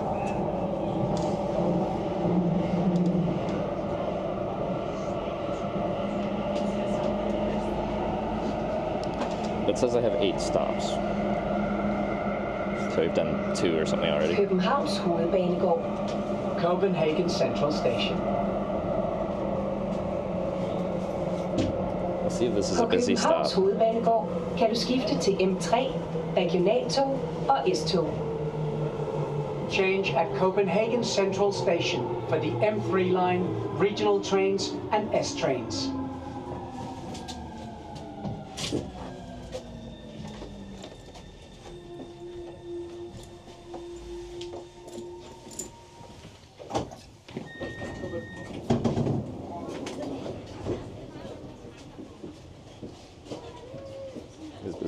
It's reasonably busy, but it's not like horribly busy.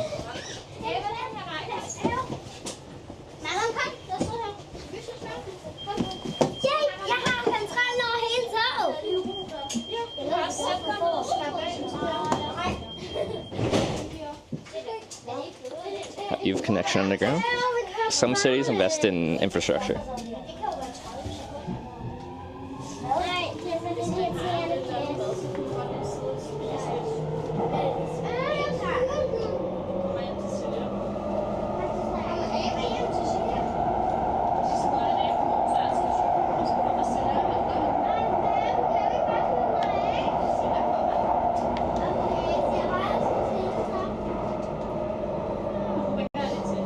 Like trains or cars better travel?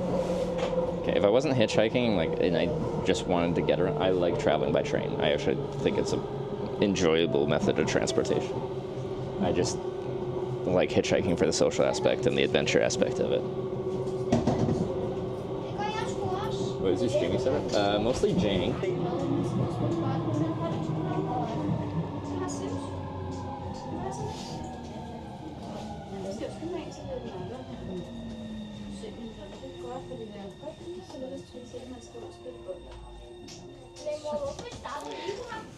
I take it back. Copenhagen has bad infrastructure. They don't have a completely perfect cellular infrastructure in their underground metro. I want my 30 kroner back.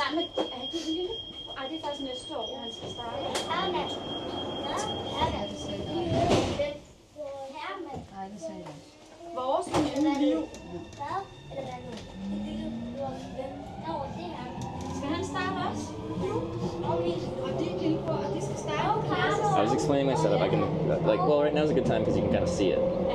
It might die again though. The little thing with the green line in there, that's my mic receiver, so you can see like the audio bars. The white janky looking thing is a USB hub, so I can plug in the USB audio on the mic and also charge the phone at the same time. And then it's an iPhone 15 Pro, 1 generation old iPhone Pro.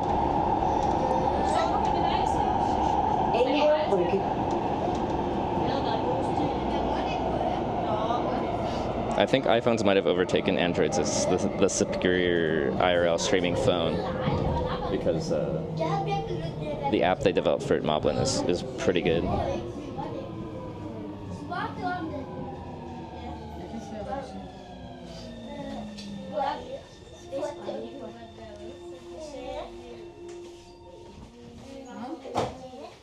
Because like since 2018 I've been Android only for broadcasting, and then this trip I'm trying, and like I think the quality of the iPhone is like quite solid. It's good.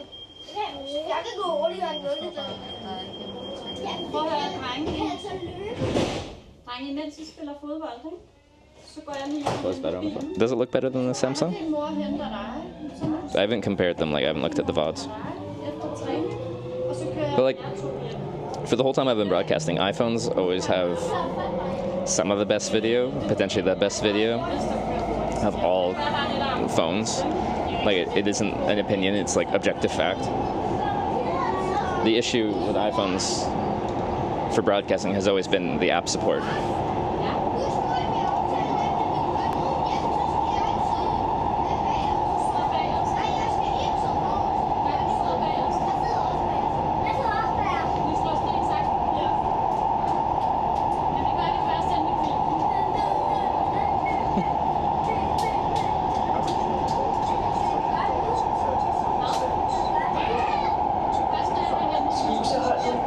Thanks for the money back. Original Corp, thanks for the 333. That does cover my ticket.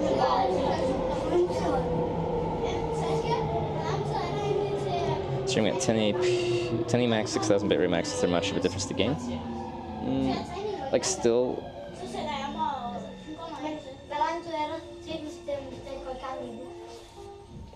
Like iPhones have pretty smooth video, even without a gimbal. Like they have good optical image stabilization and EIS, electronic image stabilization, so it can look pretty good.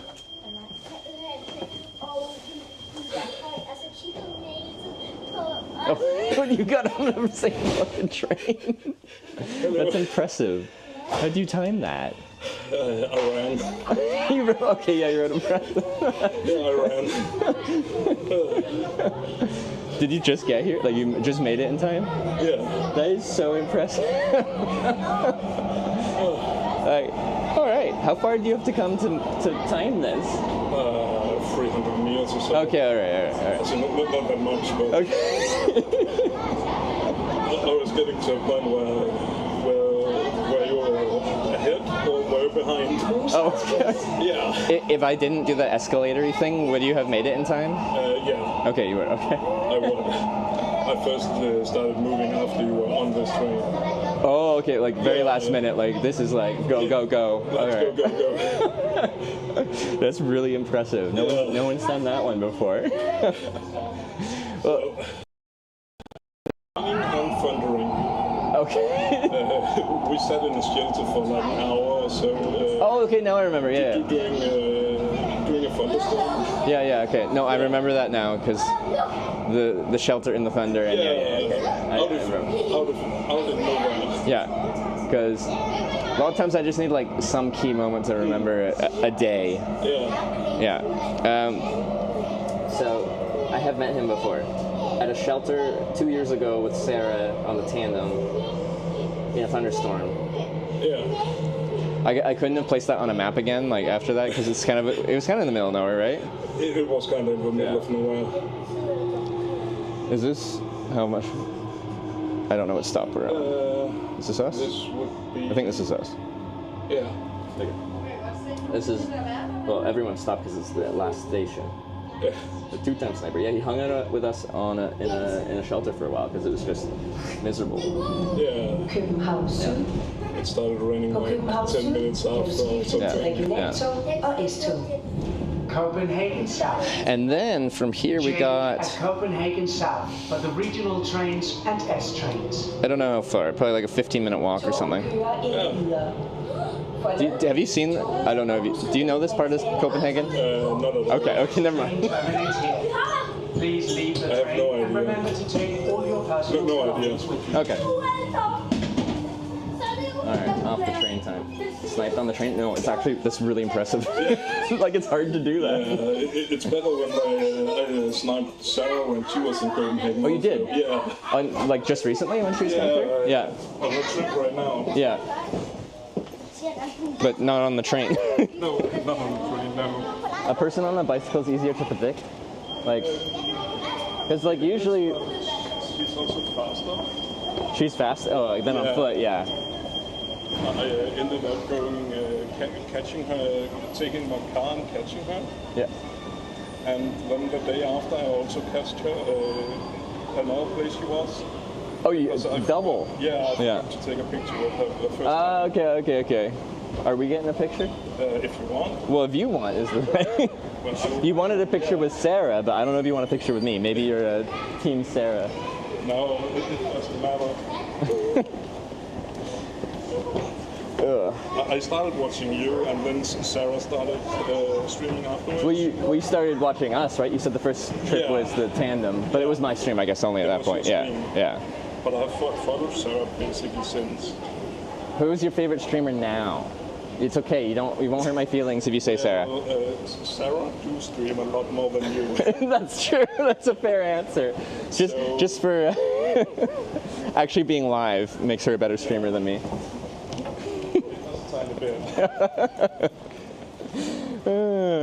Actually, do these stations have a bathroom in them? I don't think so. Okay. Sorry, I'll find one somewhere. Europe's sometimes stingy on the whole bathroom front. Yeah. That's okay. Ooh, if we're gonna take a picture, should we get like, what's a good backdrop? No. These stairs and brick wall? I feel like it's kind of got a vibe. Yeah. Alright. Let's take the stairs in the background. Yeah. You can like rock the sunglasses if you want. Yeah, get them on. Yeah. There you go. Now you. This is good. This is good. This is going to be good. Yeah. Alright. Are we getting chatty? Yeah, we're getting there. Oh, it's so bright. I need my sunglasses. I'm going to be squinting so much. That's okay. Well, Sarah did the same. What? Sarah also squinted a lot. Did she? Yeah. Like the sun came out at that exact moment. Yeah. And I'm like, my eyes. Okay.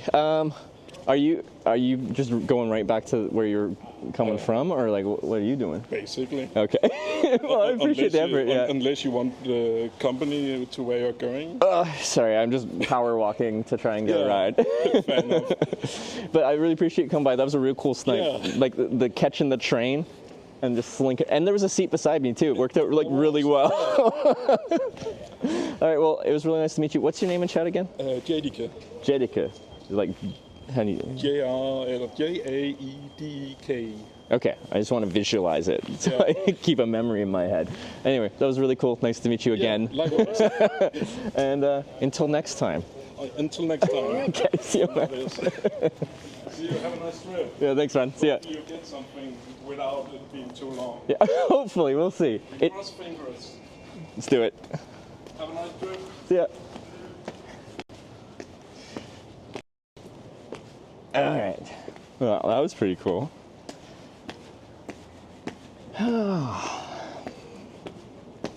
Stream Snipe Journal. I retired the OG one because it was full, and then I haven't gotten a new one.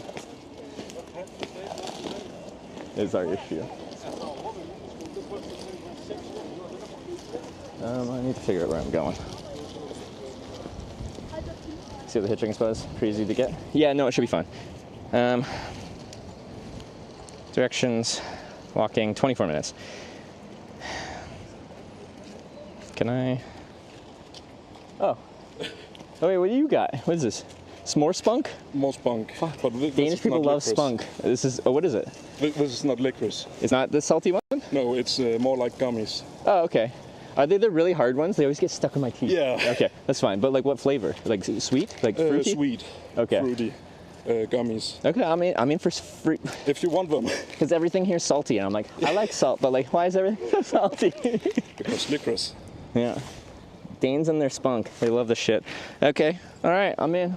Thank you. Were you supposed to give that to me before and you forgot? Okay. I got in my pocket when I was walking back and... Oh, wait. I forgot that. I forgot my spunk. Yeah.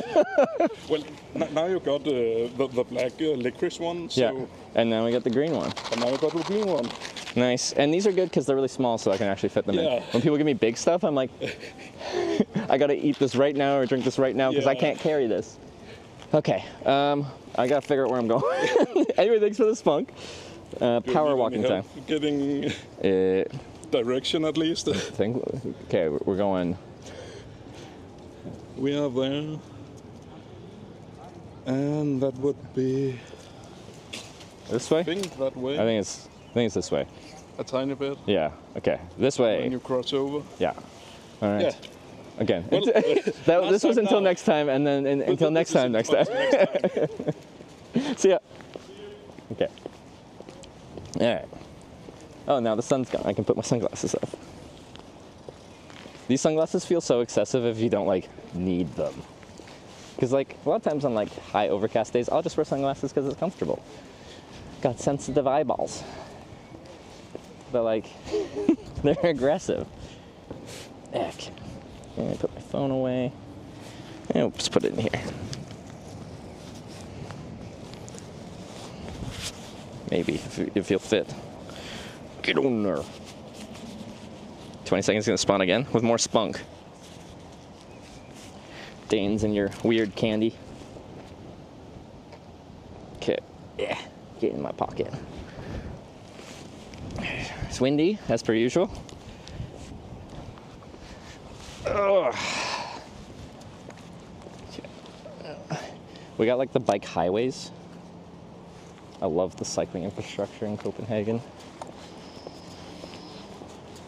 But you actually like end up in like bicycle like rush hour traffic. Just not used to it. Usually like when you're using bike infrastructure or I bike, I'm the only bike, like perpetually.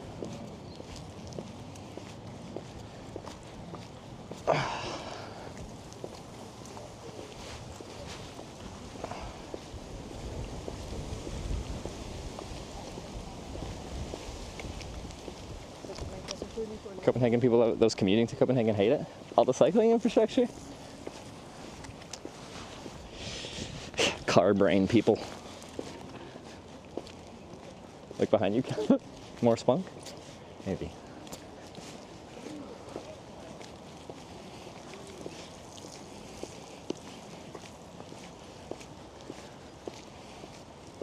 Nice, the rain has stopped? Yes, it has. Hopefully for the rest of the day. It was only supposed to be rainy, and it has rained quite a bit, like standing water-wise. It's only supposed to rain for like 3-ish hours midday, and then peter out, so hopefully we're at the peter out part.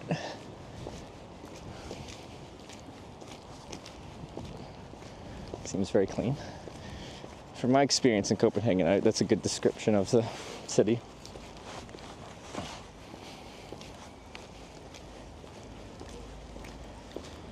I think we cross over the train tracks up here somewhere.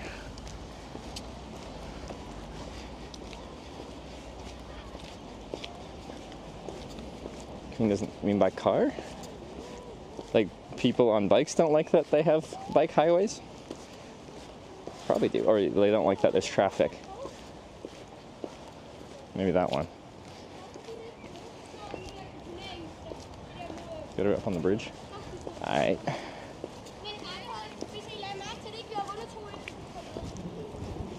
Heli drop was in Denmark? Yes, it was.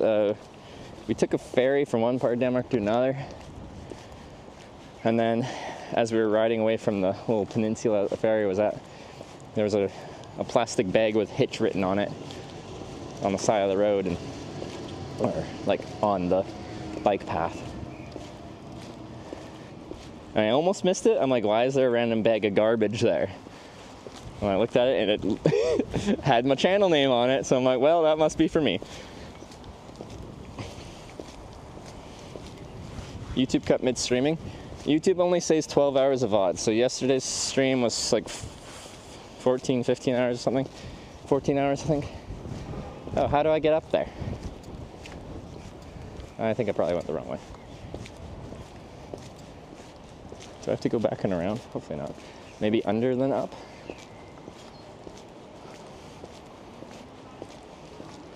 Why does YouTube only save 12 hours of streams? Honestly, for most things, like how the stream is run and the video player having like a rewind capability, YouTube is like kind of a better platform for live streaming. Now, I think community and chat and stuff like that is better on Twitch, but like the actual bones of how the broadcasting works. Max length of YouTube video, they should make it longer for degenerate live streamers that stream way too long. No. You can cut right then left. Oh. Oh wait, okay, there's steps there. I'm like, do I have to like climb through this fence? No, there's some stairs. All right.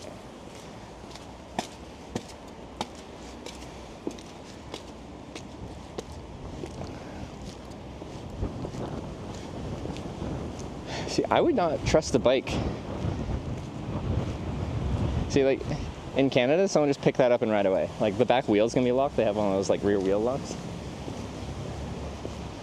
But, like, it's just its deterrence. People can't ride it away, but they can still pick it up.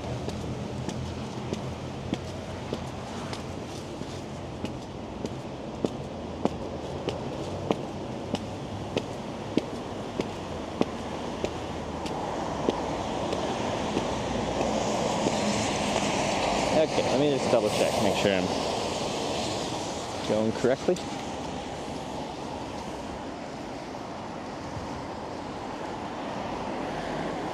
Yeah, straight this way to the main road, turn right, follow it, find the hitchhiking spot. Easy peasy.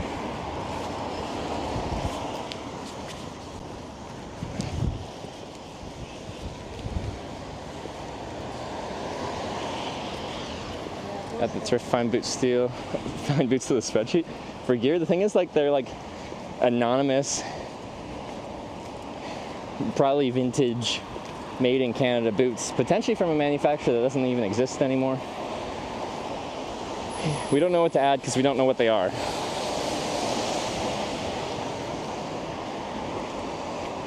I love the boots, and for 20 bucks it was like an absolute steal in my opinion.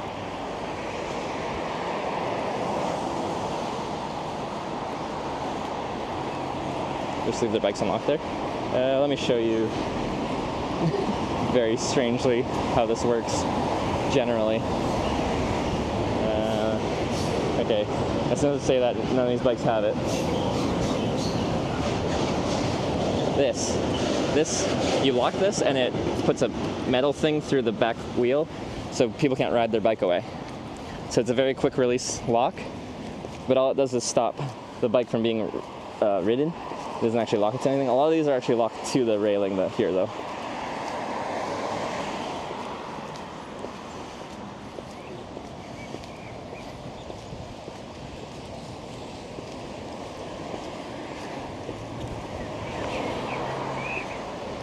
See the front wheel though?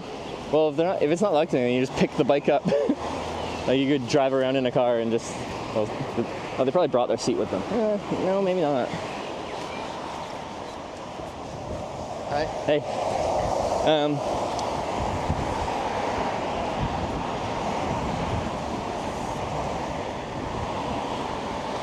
Real turns is owning a shit bike. But yeah, like I've read people that will get a nice bike because they like riding a nice bike, but they'll shitify it. They'll just like cover it and stuff to make it look all beat up and stuff like that. And most bike thieves don't know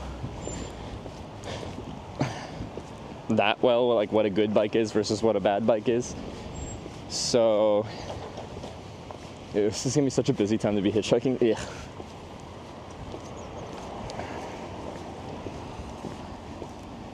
So anyway, the deterrent is to make their nice bike look bad.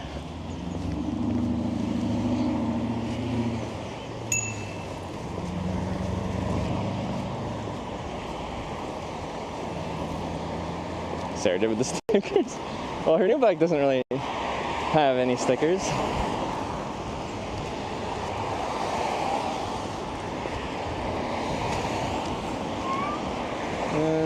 guess I'll turn right here because I got to get to turn right up there in a little bit. So.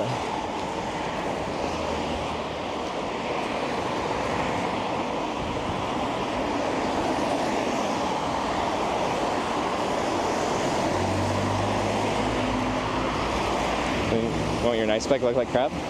I think some people like essentially get a wrap on their bike and then enshittify the wrap on their bike, and then whenever you want to like switch it back to nice bike mode, you can just unwrap it, which sounds like a lot of work, but people are very like proud of their bikes. Like my mentality for bikes is like it's a tool, like it's meant to be ridden, it's meant to, it will depreciate, it will degrade, it will get beat up, it'll get scratched. My touring bike has tons of scratches, and you can see it's been a lot of places, it's seen a lot of things, and I think that is good. Trying to keep everything in life perfect is an act of futility. It's impossible.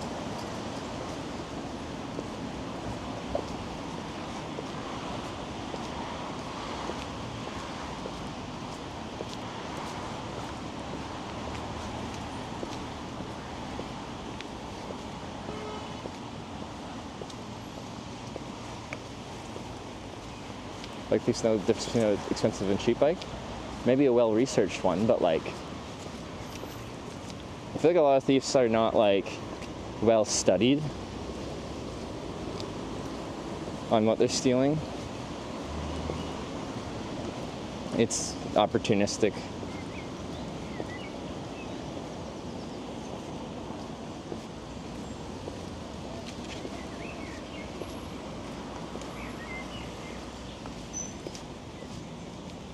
The wall before highway. I know it's this isn't usually where I'd be trying to go to hitchhike, but like it's the official spot. But like it's probably gonna be very like kind of annoying because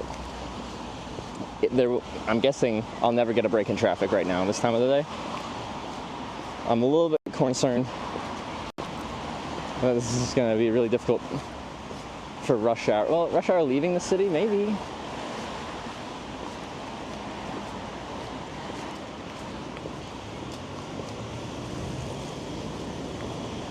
Because if we don't get like out of Copenhagen a little bit out, like the amount of miles I need to do, or sorry, kilometers I need to do a day for the rest of this trip to get to Rotterdam in time increases substantially.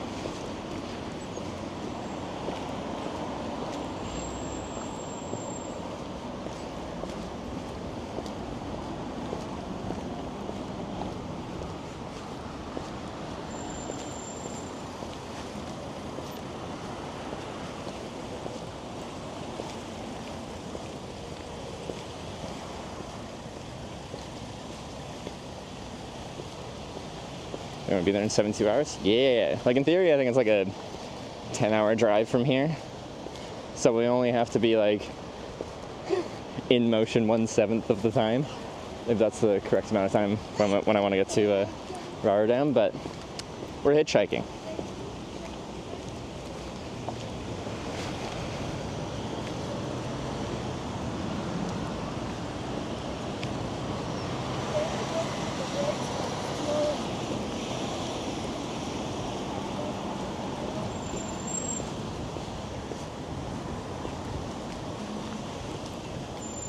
Okay, so this is us turning onto the main road.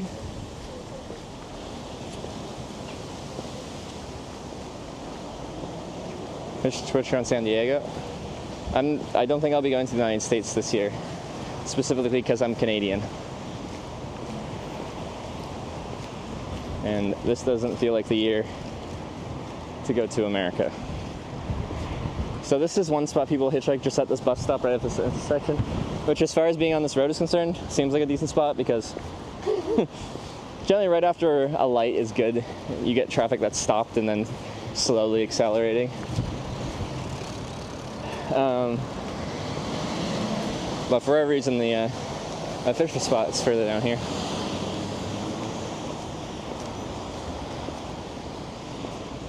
Bus stop there all the time though. Yeah, it depends on the how busy of a bus stop it is. Traffic is slow here. Well, yeah, this time of the day, I think no matter where you are down this road, it'll be pretty slow, which is good. But also, I'll never really get like, there'll always be traffic beside me. So, you know, when I say like, I try to not talk when cars are driving past, so I don't look crazy. If I want this stream to be more than me just being silent, I'm just gonna have to talk through all the cars because, yeah. Period of time you hitch with someone? 3 days. Like, someone that picked me up. If you mean like someone I took hitchhiking, honestly, the longest I've hitchhiked with someone was my ex, Emily. We hitchhiked from Montpelier, Vermont to Boston. I think we did like a week or something like that. So, the vast majority of my hitchhiking is solo. A few times I've brought people for like a day trip.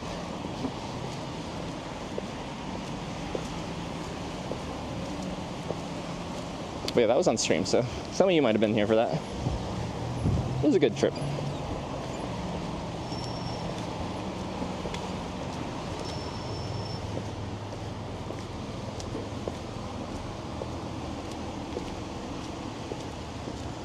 It's like 2 parking spaces where you're not allowed to park. I know, it's actually quite small. But I'm like, it's official, it's real, I want to do it. There's a sign for the cars, and then there's a lower sign for like, I think, to explain what it is to people. And I'm excited to show you guys what that looks like.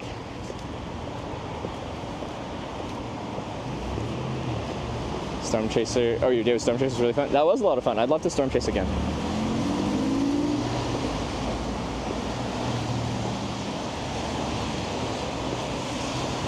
We're probably not too far off now.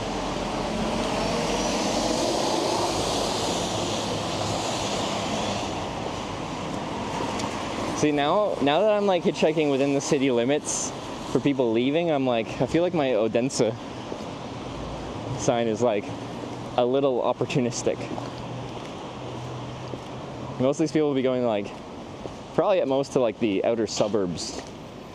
So we're gonna look at the spot. I'm gonna even look at like, people are offering me rides, like likely it'll just be to the edge of the city or something like that, which likely will actually be helpful. Bikes and Cheese just subscribed with Twitch Prime. Bikes and Cheese, thanks for the Prime. That's a good name.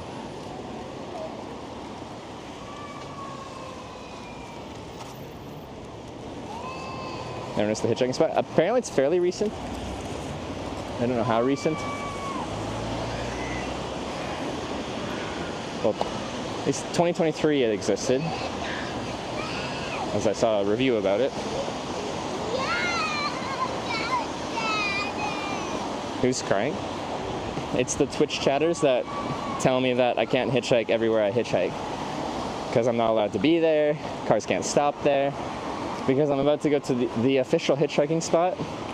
So all their this can't happen, this is illegal statements are just wiped out by its officialness.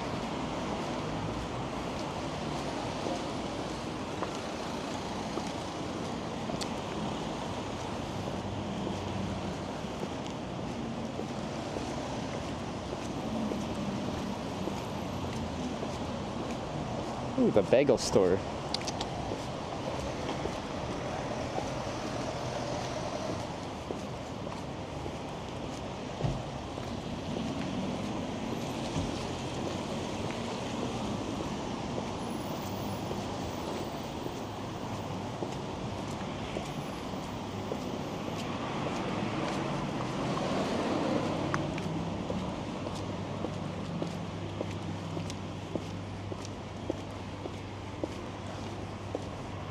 Because yeah, I'm like, I don't even know what I'd put a sign of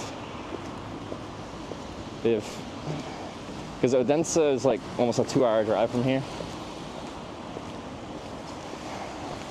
And all this traffic's going to be pretty much commuter traffic going home, at this time of the day at least.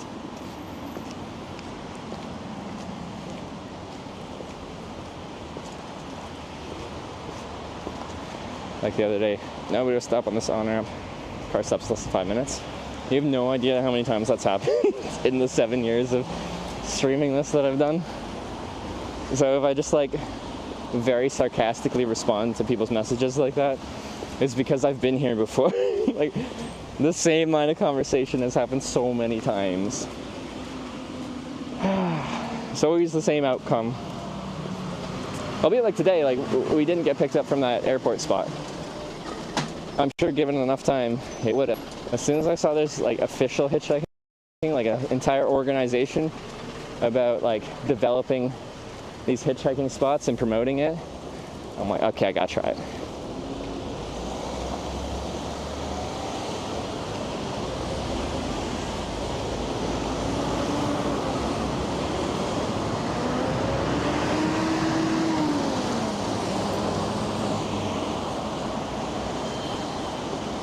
Oh, I think I see it.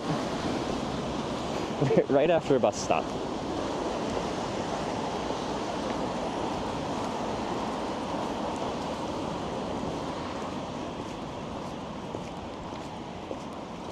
Okay, it's right after this, so when pedestrians hit that, it'll stop traffic. That's good.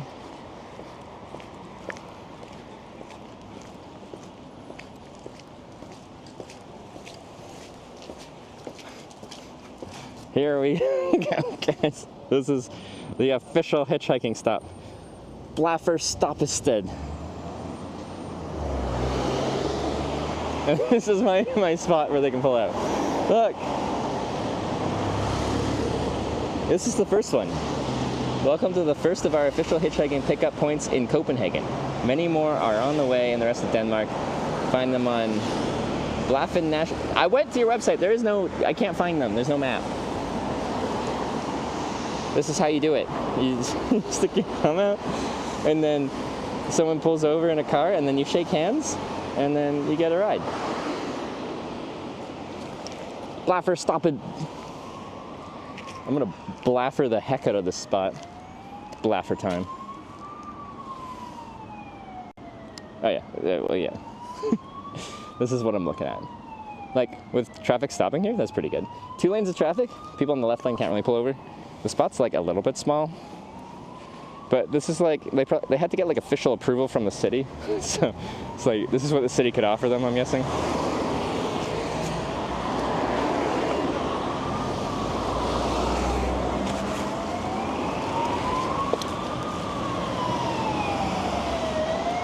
So I have an Odense sign, but we're just gonna rock with that because I don't feel like making anything else.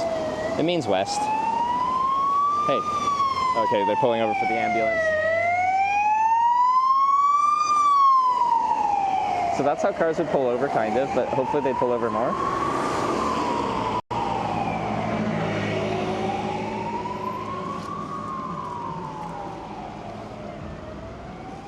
Okay.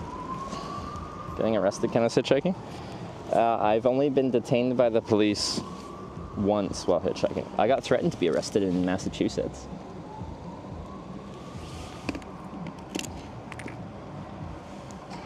So when the road turns into freeway. Oh, does it really? Oh, that's kind of good, actually.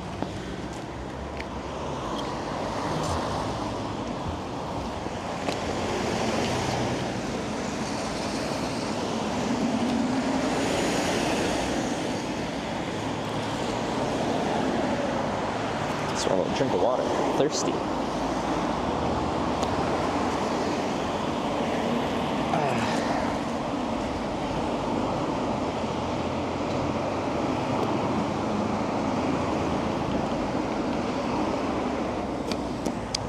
Official hitchhiking spot. That's so fun. Yeah. Okay, let's get the phone out.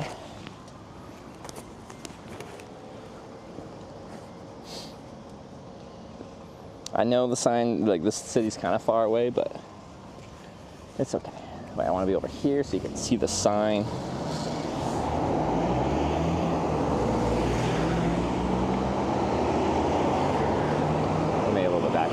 So I don't smack a car with my hand.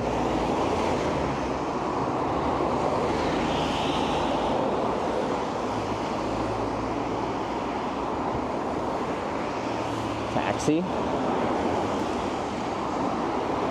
I try to put my thumb away for taxis because I don't know. I've had taxis pull over and they think I'm trying to hail them, and I'm like, a thumb doesn't mean I'm hailing a taxi.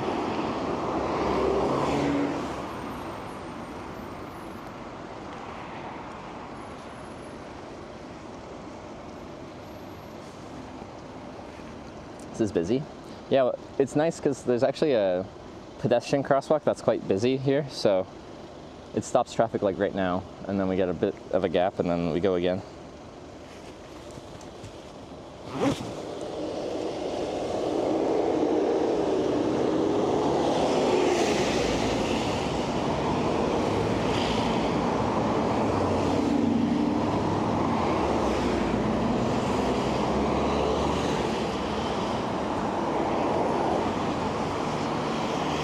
Official hitchhiking spot. I just feel so, like, even though it's busy, like, relaxed here. It's as official as could be. Police can't hassle me. People can't hassle me. They're like, oh, you can't hitchhike here. Read the sign. It's real.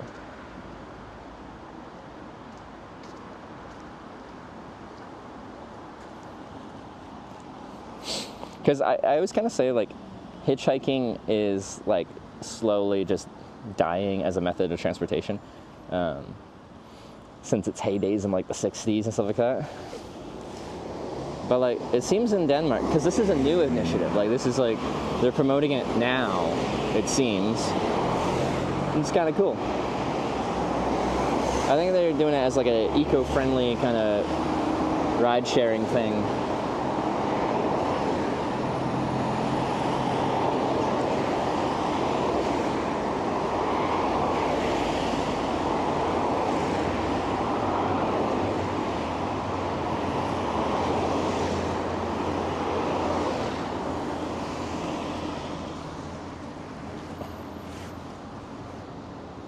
And Denmark is intentionally going to, it's just the direction. I'm going west.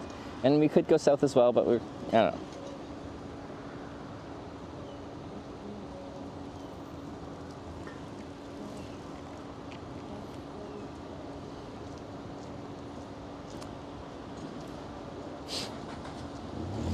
Funny if no one picks up Hitch from here.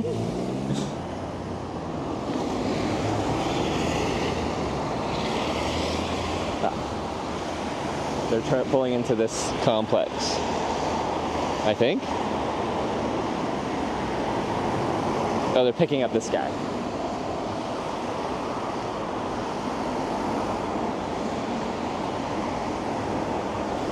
Pause. They like said no to me. Okay, well, go quickly. Guys, the guy's so leisurely about this.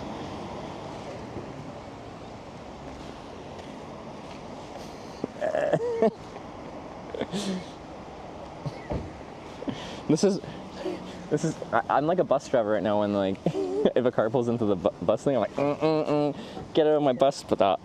Instead of bus spot, it's my hitchhiking spot. This is for hitchhiking exclusively. Get out of here.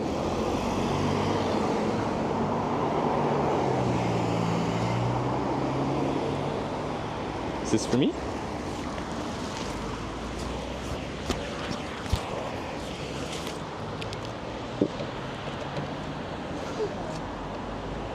How does this door work? That doesn't work. Sorry, I was confused by the car. Where are you driving to? Sorry. I just had my dad on the phone. Oh, sorry. I'm going to Tromsø. That's on the way? Or... I'm just thinking which way you're going to go. I'm trying to go towards Germany, so either south or west, but... I'm going straight. I'm just wondering which... it's just where I should put you off. Yeah, getting into cities is complicated like that, because it's like, where does the roads connect? Exactly, because I live in Tromsø, which is it's very close to the highway. Okay. And there's like an on-ramp or something around there to the highway? Yes, there is. right next to it. Okay. I appreciate you thinking about this because it's almost like you hitchhiked before you. Yeah. You know what it's like. Let me see.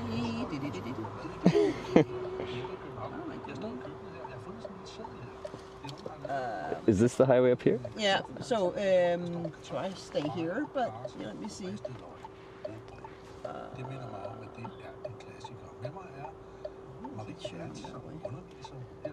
This is the highway. Yeah. 243. Just, I'm a little unsure whether it's if it's a good deal or not a good deal for you, to be honest. I think as long as it's by the highway, it's probably okay. It is. It is right next to the highway. Can you just point? I'm sorry. You're not in a rush, I hope. Let me see. So see, I live here. Ah, okay. Let's see. There's by an IKEA. That's a good sign. Yes. Oh yeah, I can do that. That's a good on-ramp. And that's west. Yeah, I'm in. Is that, it's okay. Oh, sorry. We did all this. So I make a video about hitchhiking, a live video documentary. I don't have to point at you, but it is in my hand. Is that okay to have in your car? That's okay. All right, one sec. Do you want my stuff in the trunk or the back seat? My backpack. Do you want my backpack in the backpack or the back seat? Well, you decide. Okay. All right. All right. Thank you.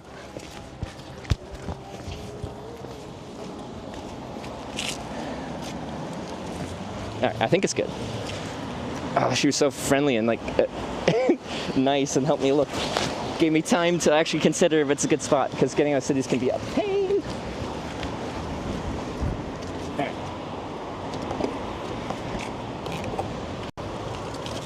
Okay.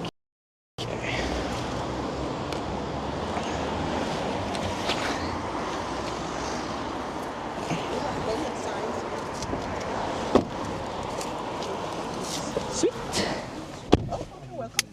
Thank you. Thank you so much for the ride. I really appreciate it.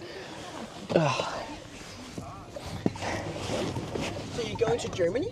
I'm going to the Netherlands, actually. I have a convention this weekend that I'm trying to get there in time for. Okay. We'll see if I make it. You never know with hitchhiking. I'm in it, by the way. Trevor. Trevor? Okay. Nice to meet you. So where are you from? Canada. Canada. Okay. Yeah. And for me, like... You know Canadians. This is good. It's better than being American right now. Yep. Sure is. But yeah, so like where I was at, it's like an official hitchhiking spot. Yeah. You guys have them here. That's so foreign to me. Like it is. I don't even know where there is. I know this one, but I really don't know where else we have them. Yeah. Have you? So no, I got dropped off at the airport today. Okay. Spent like a while there, and I wasn't getting a ride, and I just looked on my phone. I'm like, wait, there's official hitchhiking spots. So I just took the metro to close to that and walked there. And I think I was only there for like 5 minutes before you stopped. Thank you. I'm like, this is much better. I like this official system you guys got. Well, it works. So that's really cool because in most countries it's a very like frowned upon thing. It works.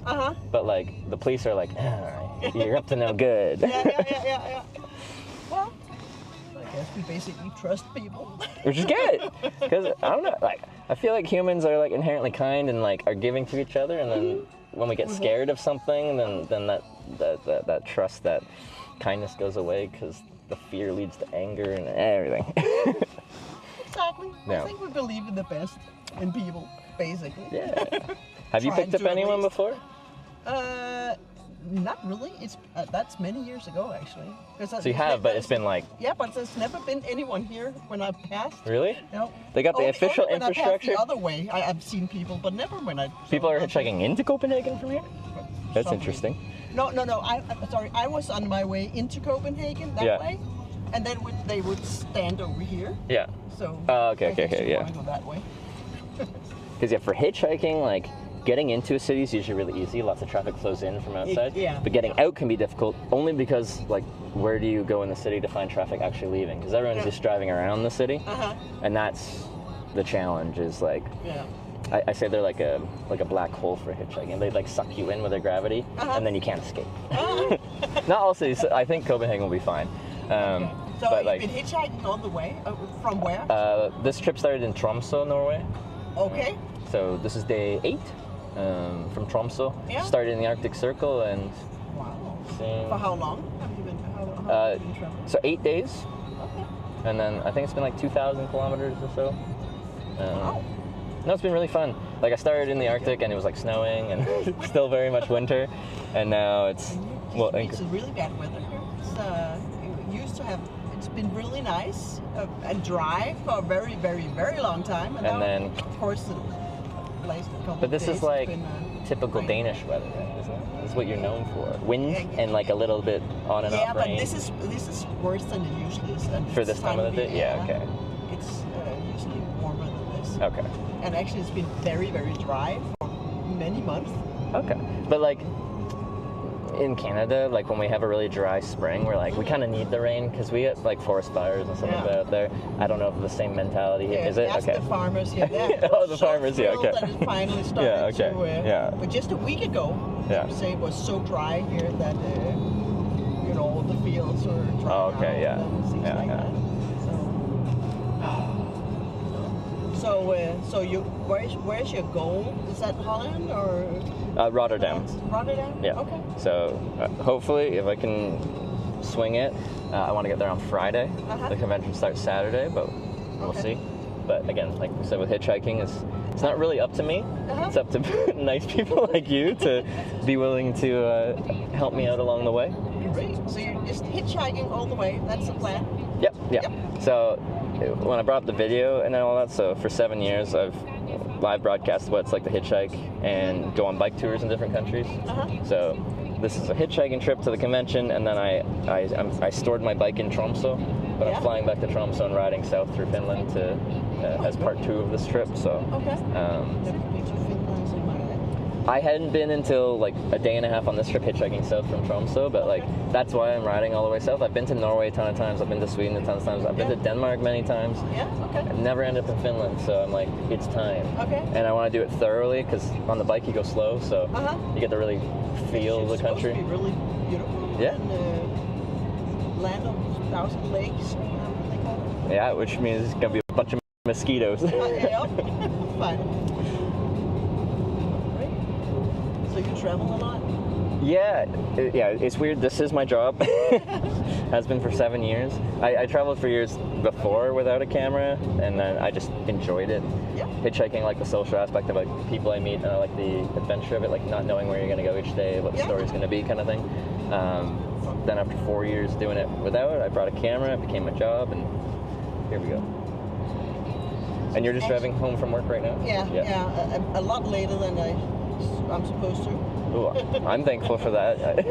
In this case, traffic is completely. I usually don't drive this way, but I drove today. Oh, I'm very lucky. Because all of the construction work has led me. I mean, on a huge, much longer way. Like, the traffic took you on a different way? Okay. Yeah, because there was so much construction. I mean, on the streets around my work, so I was led a completely different way than I usually drive. Yeah. Is Copenhagen an annoying city to like car commute in and out of? Like, it's not that bad. I mean, not compared to other big cities. I guess it's okay. Because it's like famous for its like cycling infrastructure. It's like light rate, like the public transportation. But I haven't heard anything about the driving because it's kind of known as that, eco-friendly method of commuting kind of center. I just talked to my dad when you jumped in, and I just told him that I'm gonna go take my bike and the train for the next while because of like construction work. It's so much easier because usually it would take me like 25 minutes to go from my home. I mean, by bike to the station, and from the station by train to Copenhagen on my bike. From the station to my work, that would all combined be 25 minutes, and now it's like 50 minutes or something. Is it? Okay. Yeah. I know of you guys that live over there with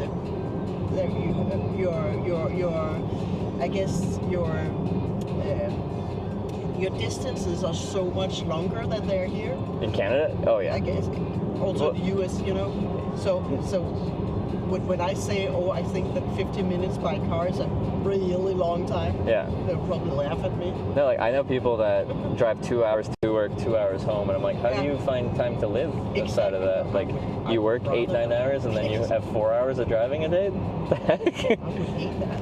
Like, if you had like an hour to and from on the train or something like that, on a train you can like do stuff. You can like, I don't know, anything you want because you don't have to focus on driving. That's a little better. Yeah. But like driving, like you can only drive. It's just idle time. I guess you can like listen to audiobooks. Do some stuff like that. I don't know. I actually do enjoy taking my bike and bring it on the train. Yeah. That gives me a little exercise and go through traffic with no trouble. And then it's like an enjoyable place to ride your bike because the infrastructure is made for it. Like if you don't in North America, a lot of time if you're on your bike, you're like driving with the cars. Yeah. And they're all like passing you with like, 30-centimeter gap, and it feels dangerous. But here with the separated bike paths, it's nice. Because now I do these bike tours as well, and you can really feel the difference between countries that are supporting of like cycling, like Denmark or especially the Netherlands, stuff like that. It's just comfortable. And then you go, well, in Canada, I rode across Canada, and it's just you ride on the highway the whole time. Usually highlight like this, so it has a shoulder, but it's just with cars going 100+ kilometers an hour the whole way. Yeah. I can imagine. Where in Canada are you from? Near Vancouver on the west coast. Yeah. Have you been to Canada? No, never, unfortunately, but my daughter just went, she was in Toronto in February. Okay. Vacation or? Her and 2 of her friends. Yeah. I mean, they went on a Justin Bieber pilgrim tour, like they call it. Wait, recently? Yes, in February. Is he even like touring or anything? No, they just went to, just wanted to experience where Stratford, I guess. Where he's from? At the museum. They were just wait, he has a museum there? Yes, there is. And they were laughing about that a lot. They're 22, so they've just been huge fans since they were like 12 or something. So that was just one That's of those pretty funny. things that I had on their bucket list. But it was so cold that Niagara Falls was frozen.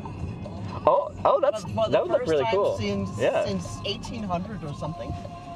So. When was that? Like. That was in this February. Was it? I didn't realize it got that cold. That's cool because I had been there before and I saw like pictures of it frozen. Like that would be like unique. Yeah. But I didn't know it did it this year. Well, I'm sorry. This is kind of where it ends because now I'm in my You're in town, your neighborhood here. Okay. I just want to find somewhere to. Yeah. I don't know. I hope you can. I'll probably go to the next junction with the IKEA because it has services rather than this on ramp. Would you want to go to IKEA? If you don't mind, is that okay? Yeah, okay. Just because I'm guessing more people enter the highway with businesses and stuff there. I think we do that. Thank you. That'll be easier than right there. Yeah, it doesn't look like there's much going on at this intersection. It's not like an obvious place to pick you up, I guess. Because that can be the hard part with hitchhiking too. Is I can't be on the highway, which is fair. Like I don't want to be hitchhiking with cars going 100+. So you hitchhike on on-ramps, but some on-ramps have no reason for people to use them. So you want there to be like gas stations and businesses, reasons that people would exit the highway and then come back on the highway. Yeah. I guess this IKEA is really huge. Is it? Yes. Oh. So people come from all over the place. So I mean, I guess you can be lucky to find someone who just commuted in for the IKEA shop. The car's loaded with flat pack furniture. But no, I think this will, because like I said, cities are difficult to get out of, and now we're kind of out of the city, and then I'm at an on-ramp where people are leaving the city proper. Yeah. And then it's smooth sailing from there.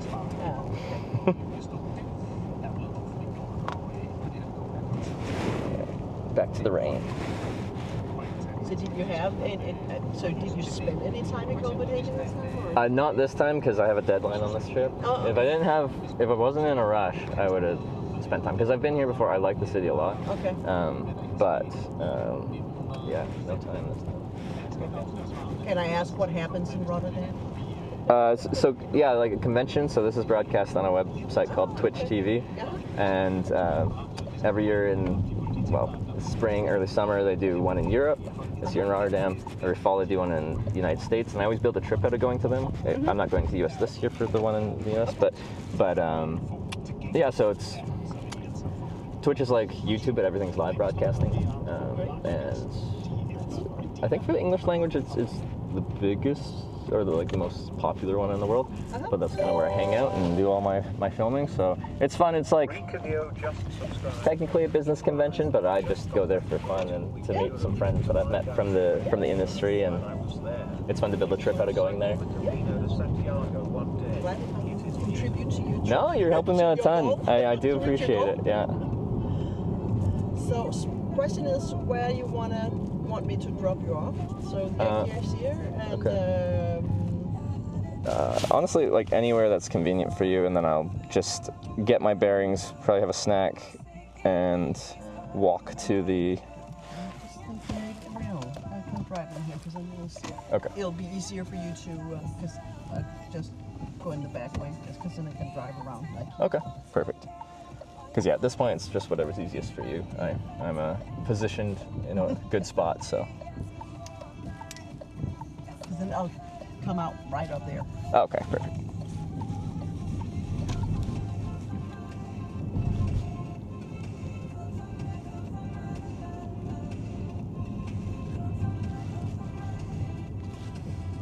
Are you an IKEA fan? Fan.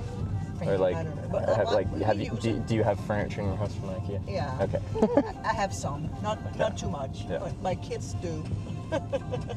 Like it's very convenient. Like when it is. Like I just moved houses and I didn't have anything. I went from like a tiny micro suite that's like 28 square meters, tiny small. I didn't need anything to a 3-bedroom townhouse, and then it's empty. So like IKEA was a main contributor to it looking lived in. It is pretty easy. And now since I live so close, we use it a lot more. Yeah. You know, as a kid was like, it felt like a day trip, you know, to go here. You gotta make a pilgrimage. Yeah. Anyway, thank you so much for the ride. Welcome. I really appreciate have a good trip. I will. It was nice to meet you. Nice to meet you. I hope you usually I have a business card, but if you are curious, this is on Twitch, and the channel's called Hitch. If you remember, Twitch, Hitch. Twitch, Hitch. Yeah, the channel's Hitch, platform's Twitch. They rhyme. I'll try to find you. Thank you very much, and thank you for the ride. Ugh. Get my sign. All right. Thank you. See ya. Bye. So nice.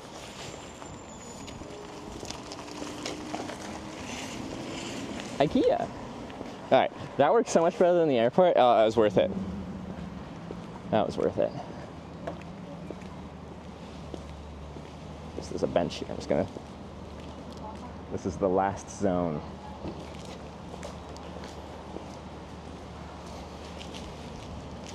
Ooh, it's a little dirty. Never mind. Let's sit over here.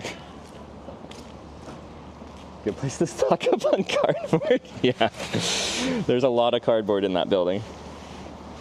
Okay. Since we are still trying to get a ride, we put the active sign we're trying to hitchhike on the outside of the bag, so when people see you, they can see where you're trying to get to. Because I've done that, and I'm just like walking around, not even trying to hitchhike, like getting lunch, and people are like, you trying to go to, in this case, Odense? And I'm like, yeah. And they're like, you want to ride? I'm like, yes, yes, please. Oh, that's always nice when that happens. A nice blaffer. Okay, so the official hitchhiking spots in Denmark are great. I love them. Good job, Denmark. I kind of gotta pee. IKEA has a bathroom. And there's also McDonald's that has a bathroom. Meatball time? Maybe.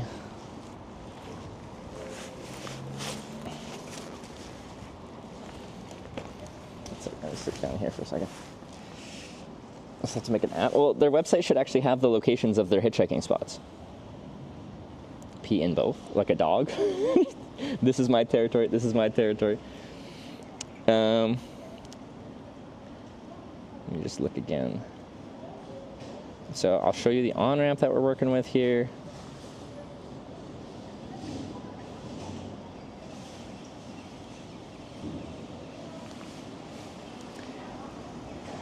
It's workable. Good soft shoulder, no hard shoulder. It's fine. 3 minutes, 24 seconds? Is it really? That's great. Oh, yeah, that was worth the commute. Okay. And I do think we're positioned well to get out of the greater Copenhagen area now. I think. Workable corner? Yeah. Isn't perfect, but like for Europe, this is just fine. But yeah, I think I want to go into IKEA. My IKEA has a bathroom right by the front doors. Yeah, can I just pee in a bush? I like to just always be outside on these trips. Okay. I should probably be like a civilized member of society.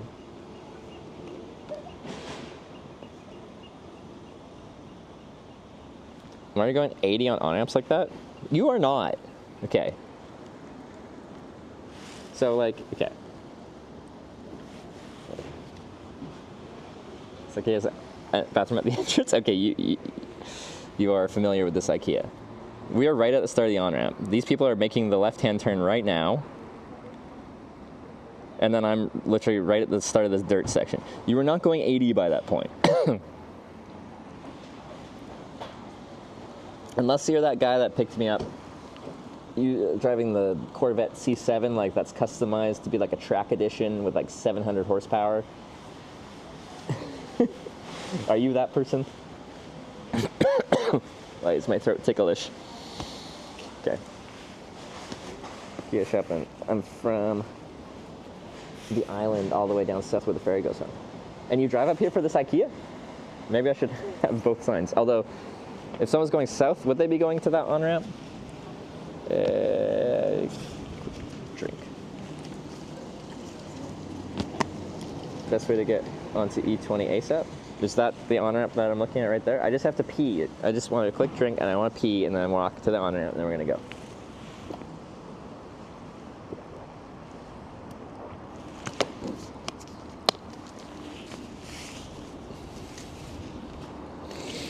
We just spent like a long time in Sweden, home of IKEA. And then I get to Denmark and the first thing I do is I go to go to IKEA. Okay. Yeah, ooh, it's twisted. There we go. Hey, stop twisting.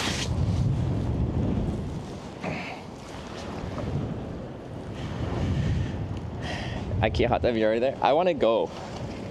I want to try to get further. We haven't really gotten any distance today. We've just kind of navigated Copenhagen. E20 goes south from here. It's the fastest way to Odense and to the ferry. Oh, is it south? I don't know. Jodopo, thanks for the 500 bits.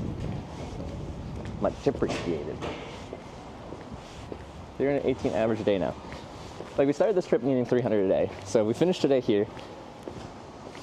Approximately, we're right where we started as far as the average we need. So that's not so bad. But I would like to get further. Are there rules to this hitchhiking? It's pretty much like everything between town I have to hitchhike with a thumb. We took a metro from the Copenhagen airport, which I hitchhiked to get to Copenhagen South, to close to an official hitchhiking spot that I went to. But I've always done it that way. Within the city limits, you can kind of just do whatever you want. Like, I'll even have, like, I don't accept viewer rides between cities, but I'll accept viewer rides around a city, both for touristic reasons and for logistical reasons. Have you hurt your thumb? I got two. Although if I hurt both thumbs, that's more difficult. Okay.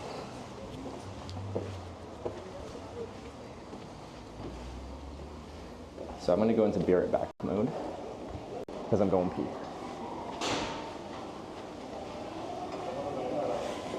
So I'll be back in a couple minutes.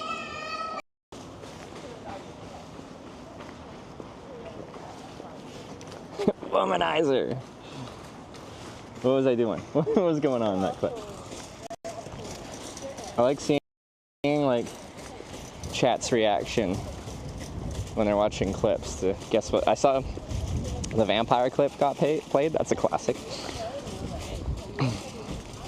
fun fact, that clip, the vampires one, is the first time my stream went viral and brought my stream from having like a couple dozen viewers to like a couple hundred for the first time ever.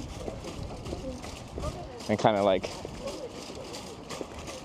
went from just like, I don't know, cozy thing with like a couple people hanging out, like me having an individual conversation with like 1 or 2 chatters, to like, for the first time ever, being busy. So that trended on Reddit, on Livestream Fail subreddit. And then, like, it was a long ride, so it was trending on Reddit, and I was still in the car with these guys, and I got dropped off at Popeyes. This is in California, which is probably not surprising.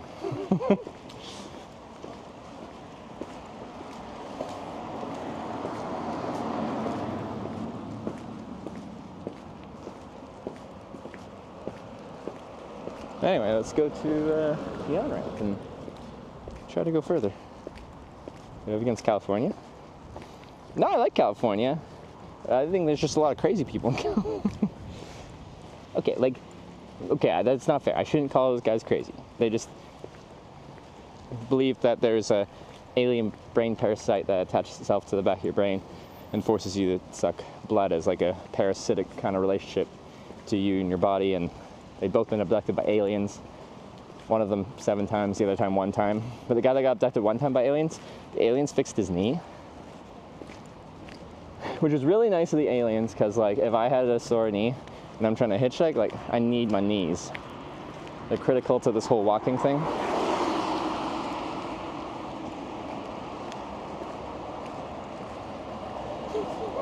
Good times. One of my other favorite like conspiracy theories things that I only get in America, subterranean species of lizard people that live underneath the pyramids. There's probably a few of those lizard people watching right now. I'm telling some secret information, and they're gonna come get me probably.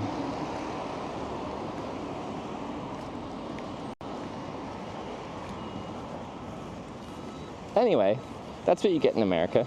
That's one of the reasons why I love hitchhiking in America.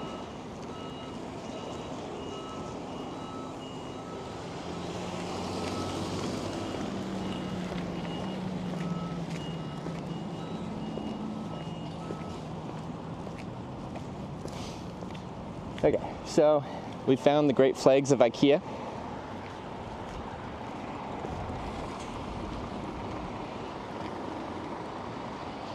This signifies the 8 original IKEA that came together to form the great corporation that we know of as IKEA today. It's like the 8 IKEAs to rule them all.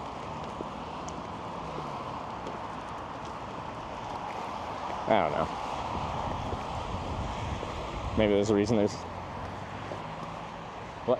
I feel like there's got to be some kind of symbolism. There's like 3 yellow ones, 2 red ones, 3 blue ones.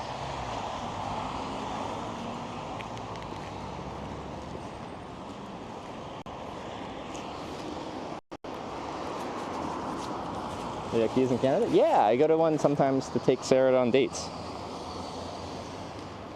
Because I'm fancy like that. Yeah, we just go down this road. Is there a path down this road, or am I just... Oh, I think I just got to walk in slightly sketchy traffic. But I should walk. Oh no, that side has a path. Okay, that's good.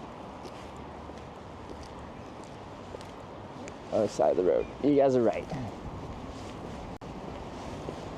I filled up my water bottle in IKEA.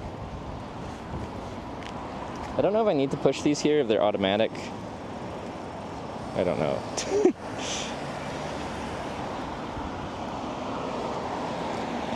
It's probably automatic. I tried booping it, it didn't do anything.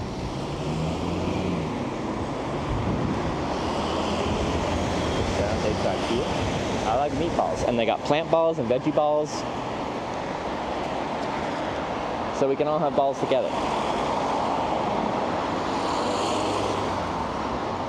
With the tournaments from on out, it's very weird being back here. I've been here in 20 plus years. Yeah, so it's semi-common that someone will see me walking, well, saw you earlier today, but like, they'll see me walking through like their hometown or something like that, hitchhiking or biking through it, and it makes it, I feel like it'd be weird seeing some IRL streamer that you follow going through some place that is so familiar to you in that kind of way.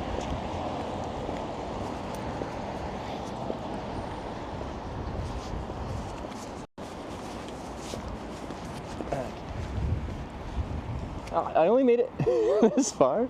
Fuck, we're going. That's dumb. I'm not listening to the little red dude telling me not to walk. I'm a fast walker too, and I don't think I like missed the green guy start, but like, I only give you enough time to go halfway. Okay, so we are going that way, a few hundred meters, and then left, and that's our on-ramp. I don't know how busy it'll be. It'll still probably be fairly local-ish traffic, although maybe some people are driving a long way to get to IKEA.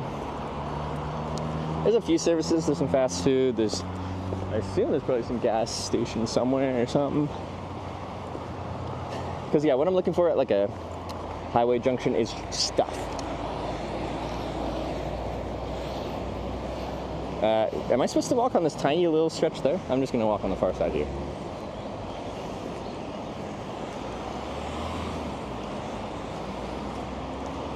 Random windmill. It's a wind turbine. It's not milling anything. Okay, that's fine. Also, it's Sarah's greatest fear.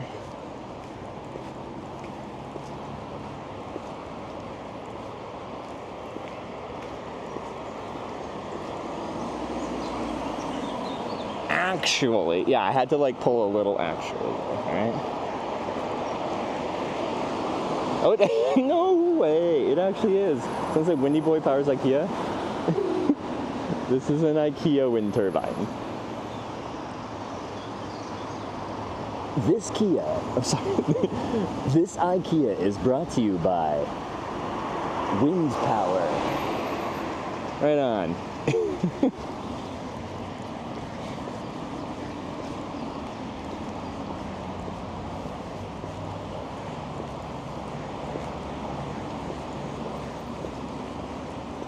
Get one in a flat pack, one of these guys. Has one big cardboard box.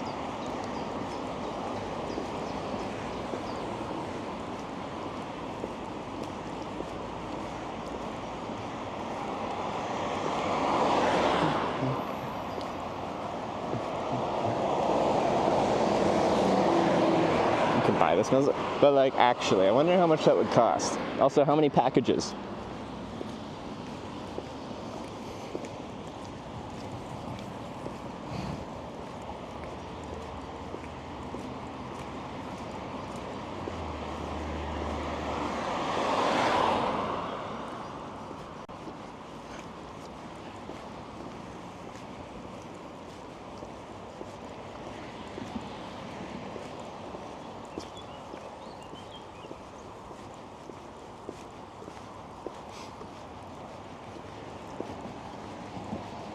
Did you escape Copenhagen?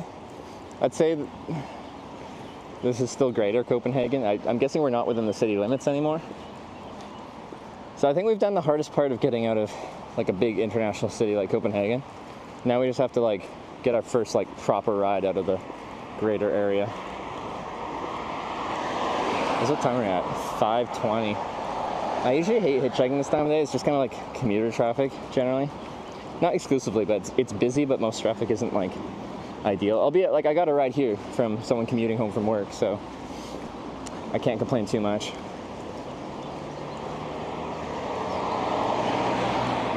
You call Copenhagen big? Why not? What's the population? It's like it's a big city, and it's like internationally known.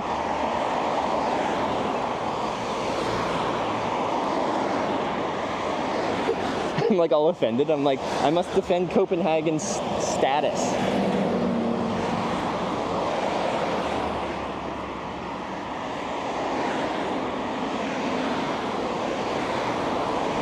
Why isn't he hitchhiking?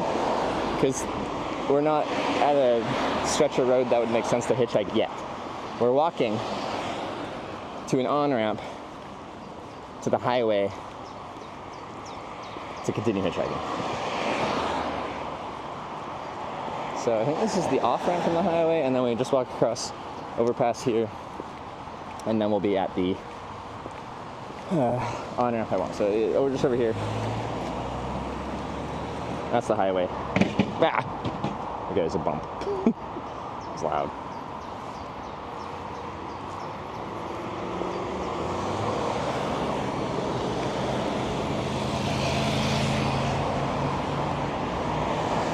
And then 2.2 million, 4+ million, or Sund region. Yeah, that's a big city.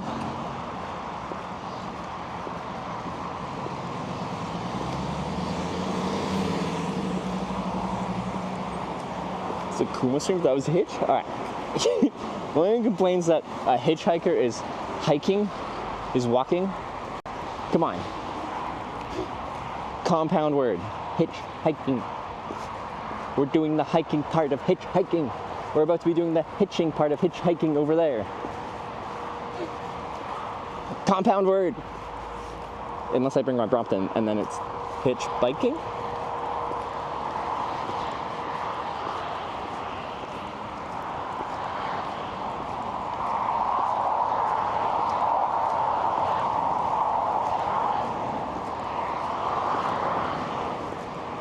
Anyway, we're about to go for our third ride of the day, or attempt our third hitchhike ride of the day. Who knows if we'll get it. Just like vibe check. I think it's really easy to camp around here if I don't get a ride. But I very much would like to get one. Because we have not gone very far. And that would make the rest of the trip a lot more stressful if we have a slow day.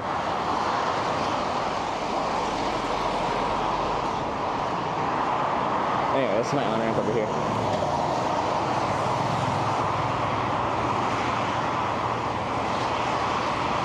Busy road. Look at that shoulder though, I actually have a shoulder. Yeah. In the Nordics, like up in Sweden, so many of the roads, like, you get like the shoulder, like half a foot of hard shoulder, then a metal railing, and I'm like, what happens when you break down? It's dangerous. Highway doesn't go too intense? Wait. Is it not? Is this not the highway I want? I could then I could go south if it's the wrong highway.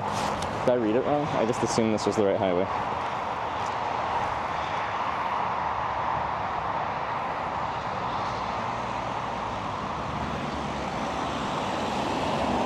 Oh, we are. Roskilde. We're going like north. I guess it should be on the E20. What's that? Yeah?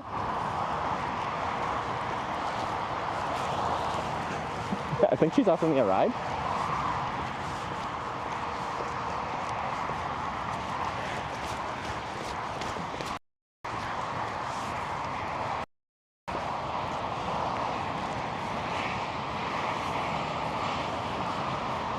Right over here.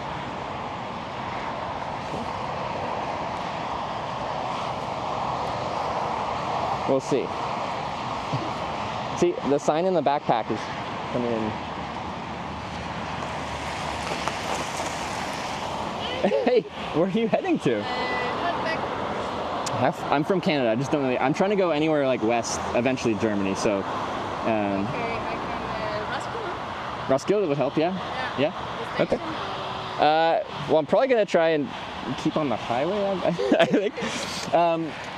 So I make a live video documentary about hitching. I have a camera. I don't have to point at you, but it's in my hand. Is that okay to have in the car for the ride? Okay. Bag in the back seat, or?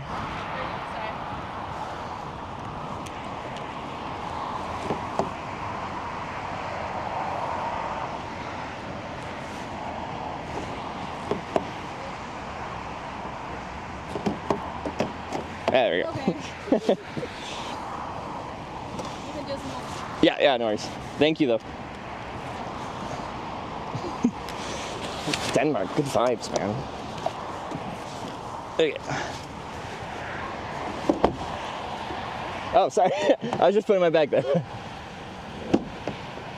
I don't know. It's my mom's car. Oh, it's all good. No, thanks for stopping. I didn't expect that. I wasn't even hitchhiking yet. No, I just saw you. walking there. Yeah. You can call things. I guess like it depends. I've hitchhiked through here a few times, and sometimes it's fast and sometimes it's slow. Okay. It seems random. But I was in Copenhagen, and they have like an official hitchhiking spot. It has like a sign and everything. Yeah. And that was like 3 minutes, and it only took to get right. out here at least. Till here? Till here, yeah. Okay. And sorry, I just need to look at a map to see around where Roskilde I should be going to catch a ride. Roskilde or Halbæk? Or which? Halbæk. Halbæk? Okay. Yeah. Okay. Halbæk. Oh, I see it. Okay. 23.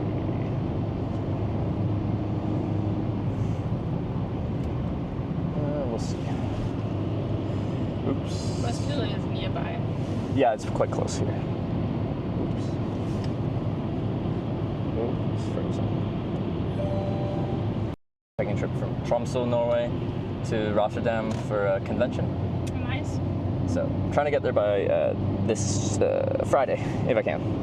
Still a ways to go though. You will make it. Have you hitchhiked before? Not so far. Okay. Home from town. Or, Yeah. You know. Yes. But it's nice. No, I like it. Like, every day is an unknown. You don't know who you're going to meet, where you're going to go. And then I get to meet some very interesting people. Okay. So you have to decide. I know, I'm like mid looking at map.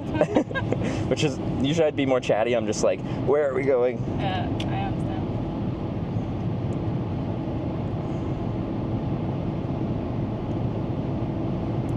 You're not standing right here. It has No, that would be illegal, yeah. Ooh, maybe from Roskilde, maybe it makes sense. There's like a highway going down, yeah, the 14. There's I think an okay spot to hitchhike there.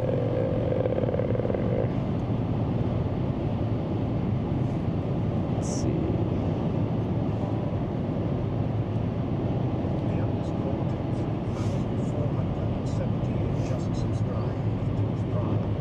Yeah, I think I'll go down that road because I do have to. We're a little bit north here on this road. And I'm trying to get west or south. Yes, there is to the other highway. There's I think it's okay. Yeah. No, but you helped me out a ton, so I do appreciate it. Because yeah, I got to find the right car in that direction. All right. Let's think about that. And had you picked up hitchhikers before in the past? Yeah. Do you see many though? No. No. Okay. Like how long ago? When I saw you, I just thought, okay, I'm living in a small island. Yeah. And we have a bus, after the ferry. Yeah. You can wink and get people, but no one is. You have to, come across on the ferry. It's easier. Well, I'm from an island in Canada, and like anytime on the small coastal islands, like catching a ride is easy, and everyone trusts everyone, and it's it's nice. We don't lock our doors. What's the island called that you're from, or you live on? Oh, I see it. Yeah. Oh, that's cool. Is there like a regular ferry to that island, or is it like? Oh, yeah, every 20 minutes. Oh, 20 minutes. Yeah. Oh, yeah, it's just a small. Yeah, that's cool. What's going on that island? Much? Some farming. We moved from the city. Yeah. Want to work less and have time to the family. So and when we moved, a lot of it was when COVID came. Yeah. And then a lot of other family came. Okay. So it's very cozy and nice and It looks like it. Like it's a small island in Denmark, and it looks. it's called Hygge. Hygge. Hygge. Hygge. We are having a nice time together. Okay. Yeah. Cozy. Yeah. You don't miss the city? You like the country life? We miss it in the beginning. Yeah. But now it's crowdy, Yeah. for the mind. It's different,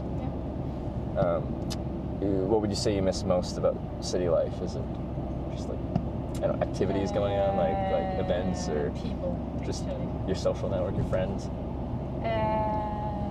They also moved a bit, or they have time to see each other because they're Yeah. working so much. But no, just looking at people, style, and you know. Oh, I see. the Yeah, like vibe. yeah, the culture, the The country is very different from the city life as far as like people expressing themselves. Yeah. What about you?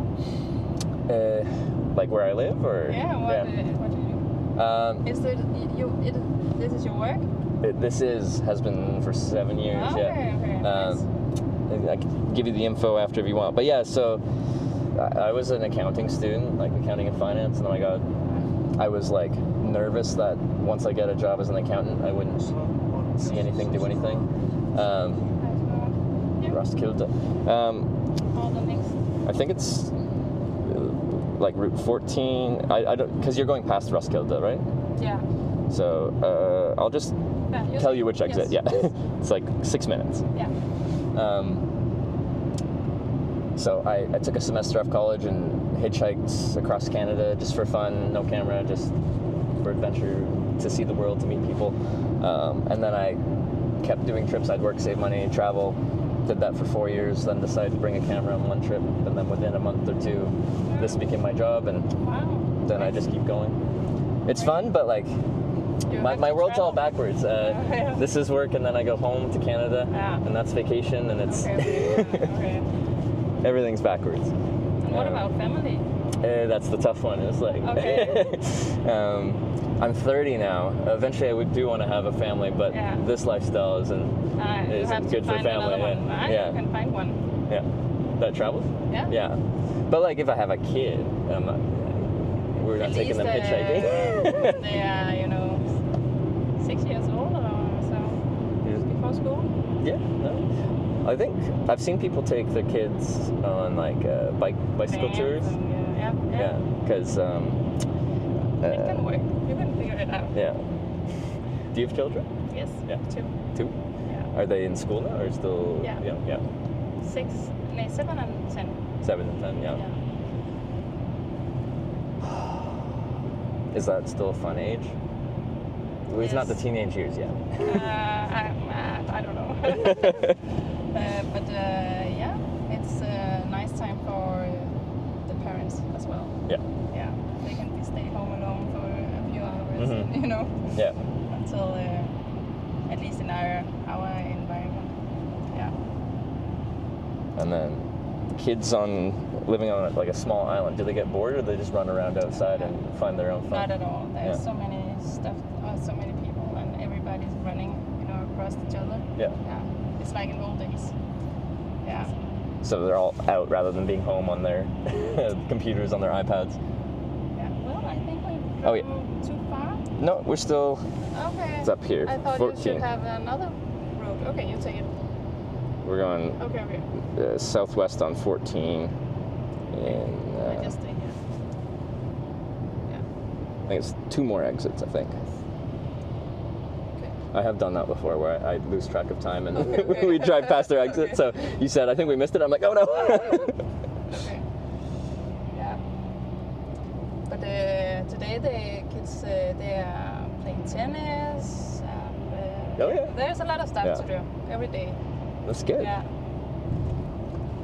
Because I feel like in a lot of places, people are scared to let their kids go out and, I don't know, run wild and free. Because they're scared of everyone. In Copenhagen, I will also, be careful. But here is nice. But when they're going to take the ferry to Holbæk, and maybe not, I think a Miston ferry, it gets a little bit, tricky. Oh, okay. I don't know what to do. Have a car they can sleep in or something. I don't know if at this junction, if there's an easy way to immediately get back on the highway for you is my concern. It's okay. It's okay. All right.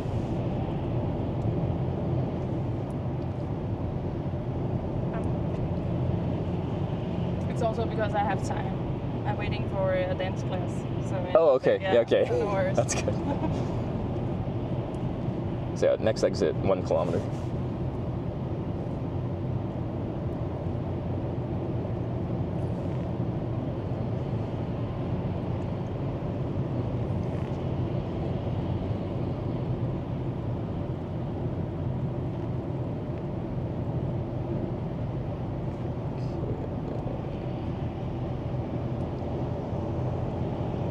Where do you sleep? Most nights I stay in my tent. Okay. Yeah, vast majority of nights, which I like a lot. And then, like on this trip, and this one, 13. Yeah, Ringstead. I think so. So, once you loop through, your best way to go is to just follow this loop, and then turn right, and I'll just get off when you turn right towards go back to the on ramp. Which you're trained.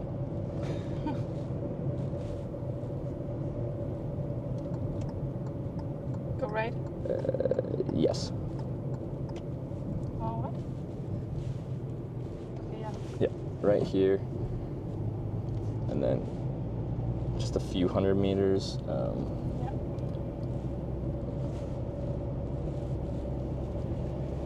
Not here.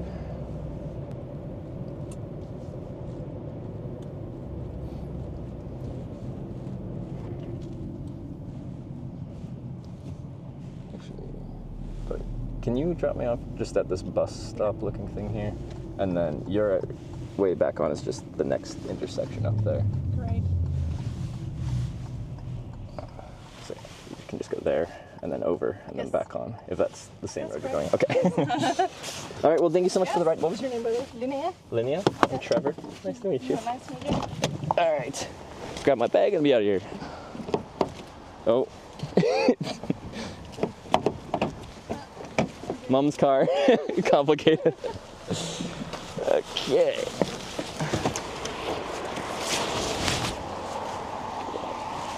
All right. Have a great rest of your day. See ya.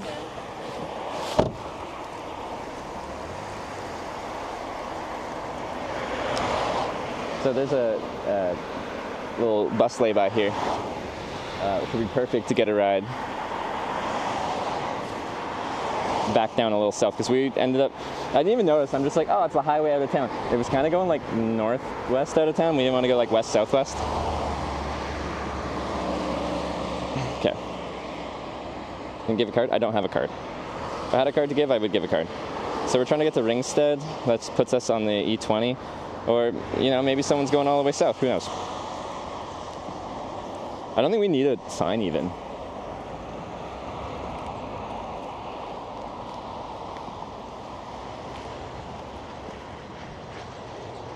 Like, we were going straight west out of Copenhagen, but we need to go like southwest west.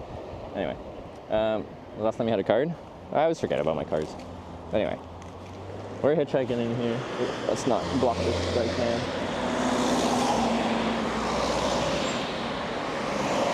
Lots of room. It's like city speed traffic. They're just leaving town here. 2 lanes of traffic is the one downside of this location. So people in the left lane, that's gonna be a struggle. Although, is there a bus stop after? Because people turning right, then I do want a sign. Ringstead and then Dunsa from there. Yeah, she could have taken me to Holbach, but that would have been. I could have taken 57 south from there towards Soro. Hold up, let me look at the. Let's go back to the road, so I'm not standing right on the road. Move down. Well, it's just a good spot, but I don't think there was a. After 155 that goes back up to the highway, I don't think there's as much of a shoulder there. Well, maybe there is. It does go down to 1 lane right after. There is a pull out. But if they don't get stopped, is it a light? It is a light. If they don't get stopped at the light, then, I think we'll still go there, because I think a lot of traffic is turning right to get towards the highway. So, and there's a lot of spots to pull over there. Never mind, we're going over there. We're gonna walk. I should have just let it out there, but I saw this big bus stop, and I thought that would be the best spot to hitchhike. Go to the gas station. All right, we're going a few minutes down the road. Yeah. So I am very easily identifiable as a hitchhiker because of this. That gives me away.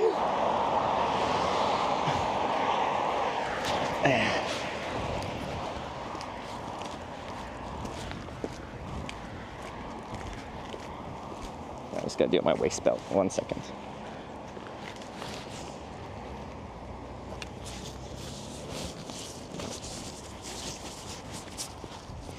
quite a few bikes. I just don't want to get in their way.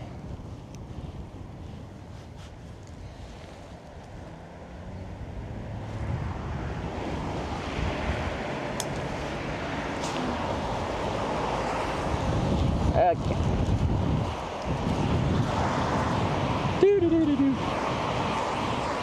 Pick it up before you put your thumb out. Does that mean negative waiting time for average store? I don't know how to score that. And that happens sometimes. I wouldn't say like frequently, but it does happen. And I don't know how we've factored that in the past, if we even count it. Because like kind of just my existence, if I look like this, is like always actively, passively hitchhiking. 0 minute wait time, bring down the average? I think so. I think we should, because it's like, it's kind of just like showing how nice people here currently are here right now. Yeah, it shouldn't be negative. I think it should just be 0 if anything, or like 1 second. I don't know if you can use it as 0 value. Because our average wait time calculator thing is like kind of a way that we figure out how like open that country is to picking up hitchhikers. And someone offering a ride when I'm not even asking, like actively asking for a ride, I think should count as a 0. Counts as 1. Yeah. Save the 0 second timer. All right.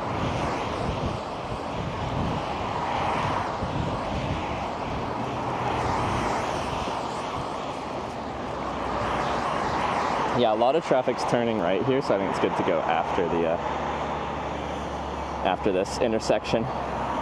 Beep.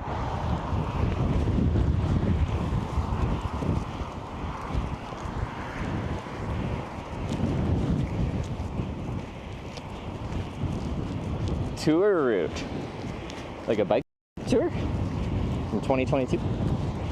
Nice.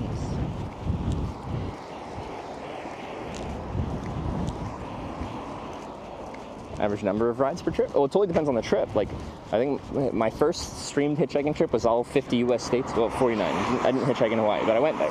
Then there was a hurricane. Anyway, there's like 300 something rides on that trip. That's a big trip. Like when I hitchhiked to TwitchCon in US, I'm always in like Nova Scotia, far east coast of Canada. I hitchhiked to California. It's like right across the continent, 9,000 kilometers or so. That usually takes like 60 to 80 rides to get across the continent. I think it's my average. Or maybe I did it in less last time. 50 something.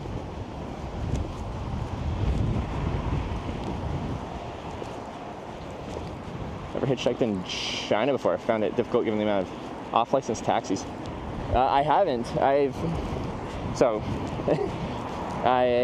had done a lot of research before I did my big international trip in 2015, like before I started streaming hitchhiking, because I wanted to hitchhike around the world. And then like I was doing a bunch of research on like what to do east of Europe, because you've got Russia, the Middle East, and I was like trying to see if I could go through like China, and I wanted to go to Mongolia and stuff. Like anyway, and then like mostly for visa reasons, I just went straight across Russia. My Russian visa was a pain in the ass to get, and then I just did Russia the whole way because it gets me all the way to the Pacific Ocean. But I had looked up like hitchhiking in China, and it seemed complicated, and a lot of people don't understand what you're trying to do. They recommended like you get someone that can write like in Chinese, Mandarin, Cantonese, whatever, like flashcards to like give to the people that pull over, being like, what are you trying to do? And it explains your situation.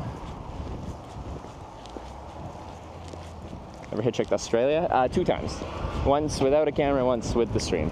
With the camera, we hitchhiked from Melbourne to Brisbane and a little further up to Harvey Bay. And then I met up with, if anyone knows him, the real shook one, Jesse.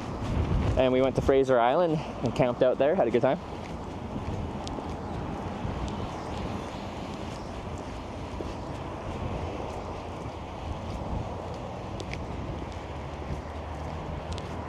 You hate staying all states except for Hawaii, so frustrating missing one. It is really fucking annoying.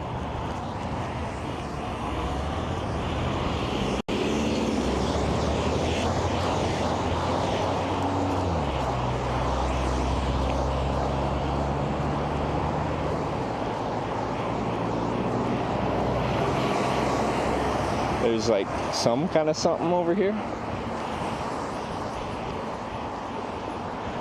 Okay, so it goes down to 1 lane. That's good. I think we're going in after the 3rd sign here. It's just like a big dirt shoulder. Oh, right at the gas station. Yeah, that's good.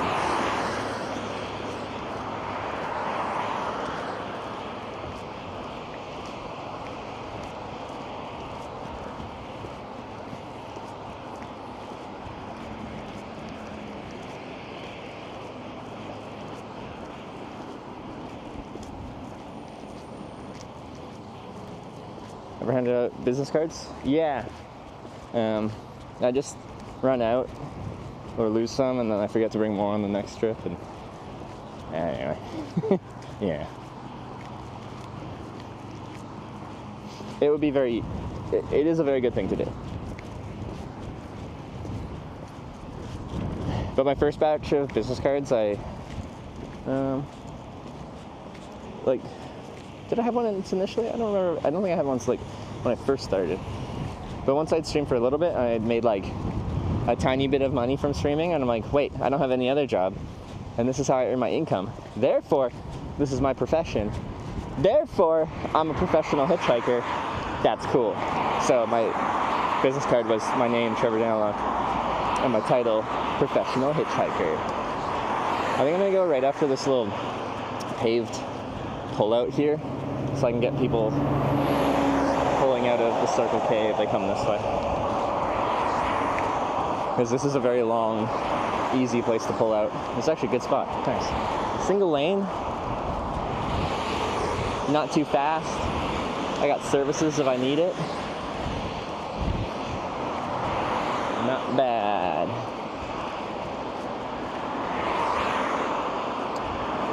And then from here, I don't think I need a sign. I'm just trying to get to E20, I think, before I just start hitchhiking. Let me look at a map again. This is what we're looking at. So, traffic stops at the light. I guess I can zoom in a bit. Get a little bit more. And I'll come in waves, which is nice, with the lights sequence.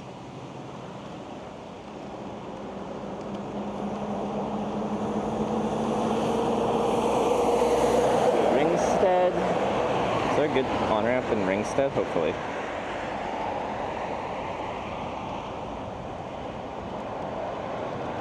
Yeah, there is. Great. Really good one. Well, yeah, I'm excited. Oh my god, sorry, I forgot I was zoomed in so far. I needed precision. And I got distracted by my phone. Alright, classic. Alright, let's hitchhike. If cars are leading the way, they actually do like get going pretty fast by now. So I'd say this spot has good line of sight, good traffic, good spot to pull over, like really good spot to pull over. Like it's a little fast. It's not crazy fast, but what is the speed limit here? Oh, it's only 60. Not that everyone always pays attention to the speed limit, but I think Odense would work fine here. I'll know where it is. But I feel like a lot of people will just be going to the next town, right? I could use it. I was just thinking of like raw dog in it. What do you guys think? We raw dog or we actually use a sign?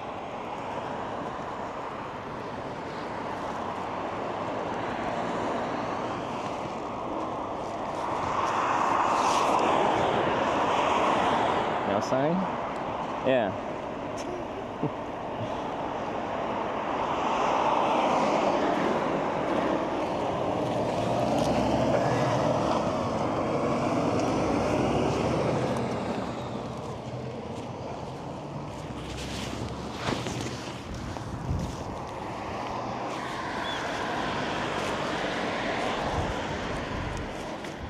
Stay.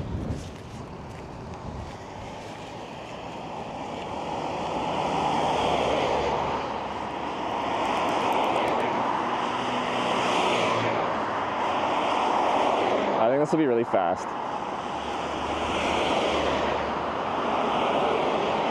Oh, this is a great spot. I love this. I think it'll just be to the next town, but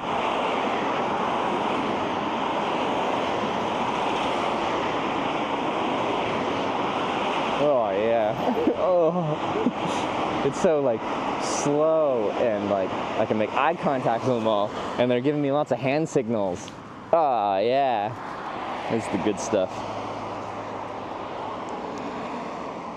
Yeah, get my chat up. It comes in waves, so now we get a break between them, but then they'll all come at once. I might zip up a little bit.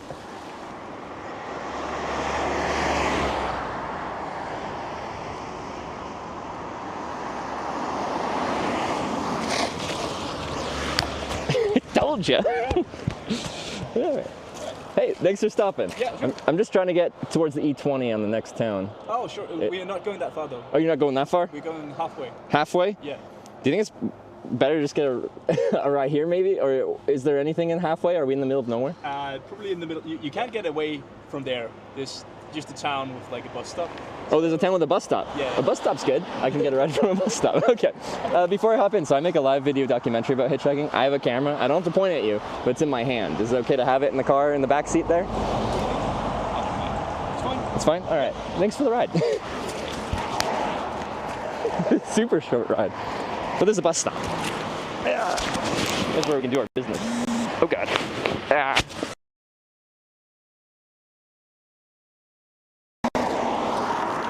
Push the button with my shoulder for my backpack. Denmark.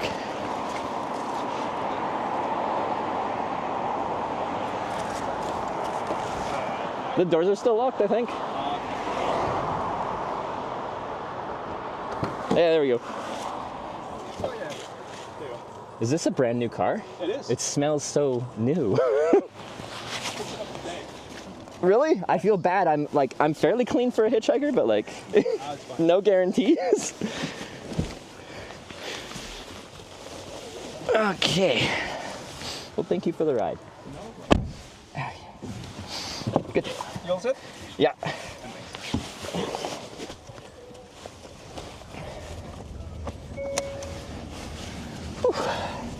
Just driving home? No, I'm driving to my grandparents, actually. Oh, your grandparents? All right. I wanted to show them the new car. The new car. This is an exciting day. Yes. Is this your first new car ever? Like, it is my first car. Your first car at all? Yes. That's very exciting. Congratulations. Thank you. What is it? The car? Yeah. It's a Hyundai Inster. A what? A Hyundai Inster. It's like Hyundai. Hyundai. It's a South Korean car company. Is it? I'm from Canada. I don't think we have them there. Oh. New to me. Wait, look, it looks nice. I like it. I'm quite a fan of it. Okay. Did you try a bunch of cars before you picked this one, or was it like? Well, no. Oh, Hyundai. Okay, sorry. Hyundai. I just say it wrong, I guess. Well, there's a Hyundai. Oh, it's different. It's different. Okay. It's a different car company. So there's Hyundai and Hyundai. Okay, but it is Korean. This is Korean. Okay. All right. No, I actually didn't try anything because I had a limited budget, of course. Yeah. And I wanted a spacious car. Okay. And I wanted an electric car. And this is kind of, there is this one and the Renault 5, I think. Yeah. Which are the only two ones that are really available here in Denmark. Ah, okay. And I thought, this year seems more nice than the other. I see, so I just picked this one. And like, so it's electric only car? Yes. Yeah. Does it have a good range? That's alright. For what you need it for? Yeah, definitely for what I need it for. We're driving it to Finland in a couple of weeks. Are you? I was just in Finland like 5 days ago. Oh, really? Nice. I'm hitchhiking down from Tromsø, Norway, and then I went through like far northwestern Finland, and then into Sweden, and down. So why are you going from Roskilde to the E20? I was getting out of Copenhagen, and I ended up getting a ride out here. But like I need to get south to the E20 to go like west towards like Odense and that way. So yeah, this is just kind of a little local reconnect to get onto the big roads. Amazing. But I was only there for like a minute before you guys stopped. So that for a hitchhiker, that's like very lucky. I saw some other hitchhikers earlier today, and I was just this close to picking them up. Yeah. But, they were going much further than I was, so I would be able to drop them off the same place. Yeah. Which wouldn't really be helpful for them. Yeah. And then from the town you're stopping at, it's like halfway between. And it's like it's another 10 kilometers or something like that. It's not very far, is it? Yeah. No. Yeah. I think Yeah, the total distance is what, 25, I think. I don't know. Okay. I have not been on this road before. Well, I have, but I can't remember. Yeah, so I think you'll be able to hit a ride. Or at least a lot of people that were there would pick you up in Roskilde will also pick you up here because it's the same road. Yeah. So I'm pretty optimistic. No, I don't think. Usually, when I'm doing like kind of smaller road local hitchhiking, it happens a lot faster. You just get shorter rides because people aren't driving as far, and then you have to get on the big highways to go the big distances. But I prefer this because to me it's really fun, and I get to meet local people, and it's not like you're trying to find like multi-100-kilometer rides. No. It's just kind of like town to town to town. To me, that's fun. Right. Yeah, I did hitchhiking once across Denmark actually, and and what I experienced was a lot of people thought that when I had a sign that says Odense, I only wanted to be picked up by people going all the way. Yeah, that's an issue. I don't want that. I don't need that. Like anything in the right direction is helpful. Because I was in Copenhagen and I'm like, the next big place, I'm like, Odense, and so I used that. And luckily, a lady was just like commuting out from work, and she just took me to the outskirts of Copenhagen and we hitchhiked from there. But you're right, like some people see somewhere far away and think you need a ride exactly to there, otherwise it's not useful. Right. And really, anything helps. As long as you get dropped off somewhere that's like viable for hitchhiking. Sometimes you end up at like some crazy highway junction with fast traffic, and it's just awkward. Nobody's really allowed to stop it. Yeah. Right. I've been there before. I got detained in Japan for that once. I got dropped off in a illegal spot, and spent the day at the highway patrol office with the Japanese police, keeping me company. Good times.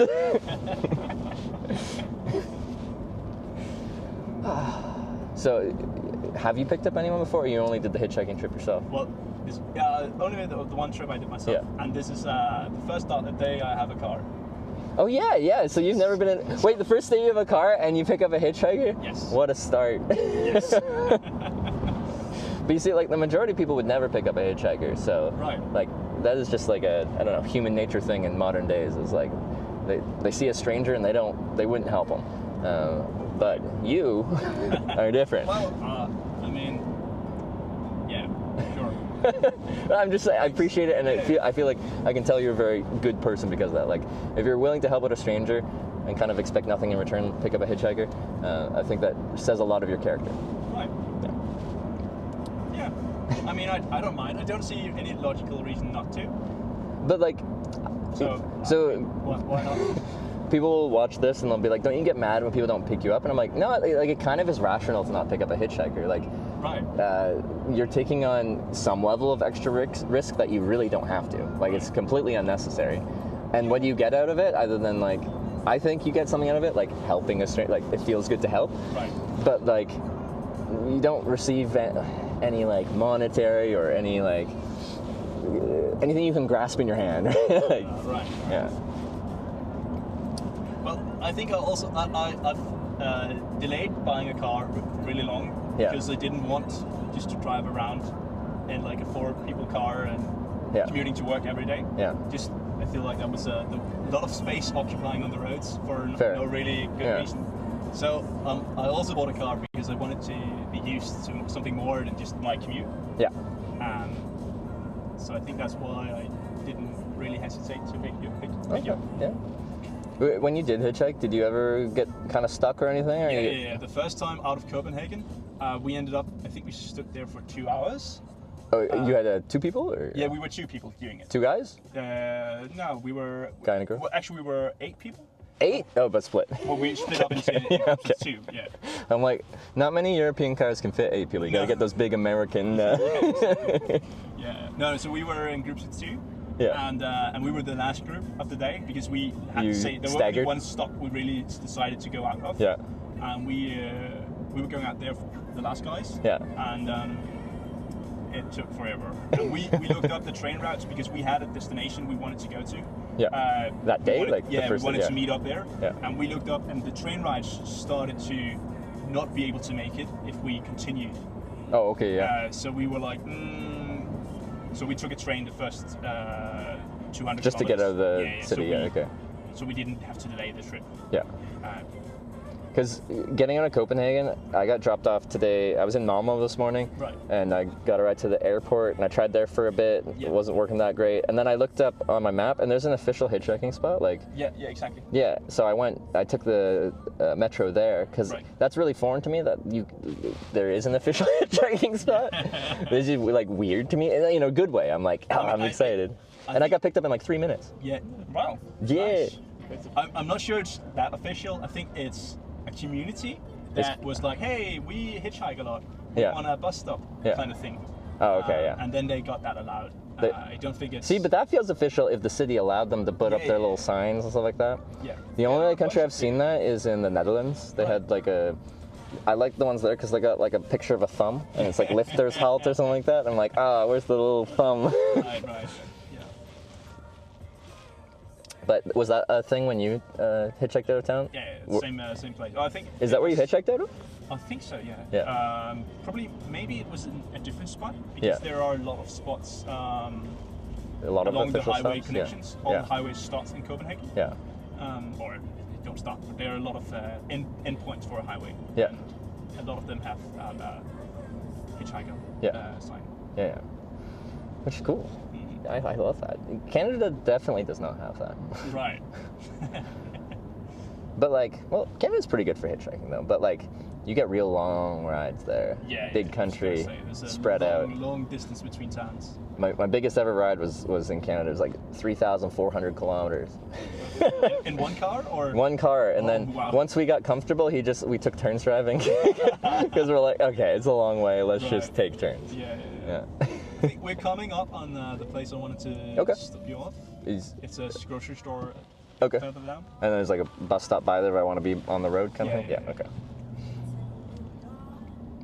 If I remember correctly. It's been some years since I was here last, so might have changed. But yeah.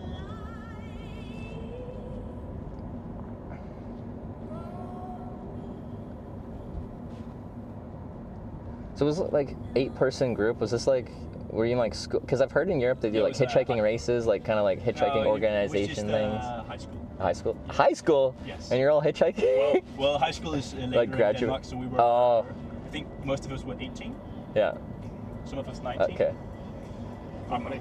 I don't know. Second year? Yeah. Yeah, probably. I was 18 at least. So yeah, you were probably. You know. Were you hitchhiking too? No, I wasn't. Okay. I was in Holland. Did you get any wild rides, or like everyone was just normal, nice people? It was what, 8 years ago. Okay, I remember. Because it's just rare that I get picked up by someone that has done a hitchhiking trip, and I'm just like, hitchhiking stories? Right. So this is the grocery store thing? Yeah, anywhere you can park here is great. Sweet. All right, well, I really appreciate the ride. It's nice to meet you guys. No worries. If you're curious, do you guys know what Twitch is? Twitch TV? Yes. Yeah, so my channel's just called Hitch. H-I-T-C-H, you can find me there. Nice. Thank you. Anyway, enjoy the brand new car. Have a great rest of your day. Okay, and I need this. Oh, that's gonna fall. All right. There it goes. All right, see you guys.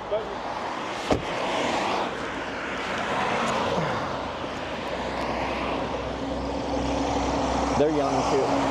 The only reason I didn't point out front is I think brothers or something like that, and the one seemed like a little bit like when I said, "Is it okay if I have the camera?" He's kind of like, so I kept it inside, but they're young, so I'm like, they probably know Twitch. Anyway, this is what we're working with for the hitchhiking spot. Line of sight really good, after set of lights. Local speed limit's probably 50. Bus lay-by, lots of room to pull over, perfect hitchhiking. I love this small town hitchhiking. It's super inefficient. We don't go very far, but it's fun. This is why I got into hitchhiking, for the enjoyment of it.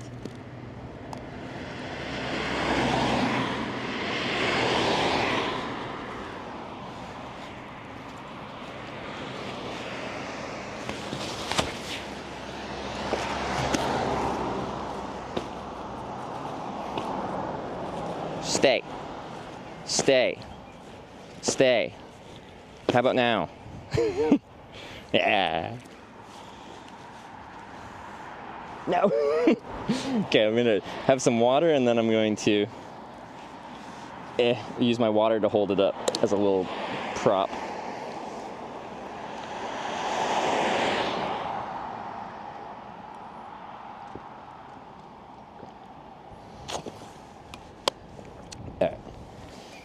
Good backpack. It's just there's no like frame to it, so it's not like rigid. So it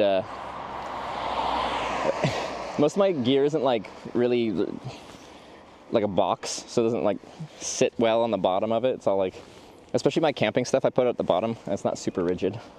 Anyway, you're in Osted. That's it. Okay, so where am I? Osted. We're halfway between Roskilde to Ringsted. From Ringsted, there's a really sexy looking on-ramp. So that's good. There's another on-ramp in town. I don't know if that would be better because it's by all the services. Guy, it's local. Does it have an on-ramp? Or it has an on-ramp. Does it have a shoulder on the on-ramp?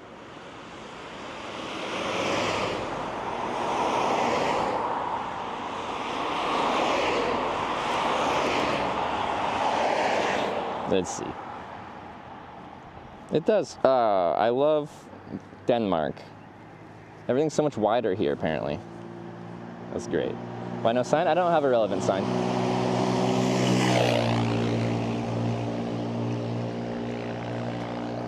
Pretty traffic for a smaller town, no? Yeah, this is like still a fairly trafficked route. It's like Route 14. I don't know what you call them in Denmark. It probably has a name for this class of road.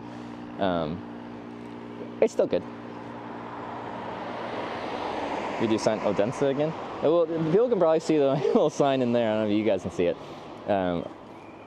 Once we get onto E20, I'll use my Odense sign. But like, for this like small class of road, pretty much everyone's just going to be going a few towns away. So I think that's too much of a distance. The guys who picked me up, he was saying when he was hitchhiking, like, if you have a sign that's far away, people think you need a ride to that town even though it's really far away. Even if they're going like halfway, they're like, eh.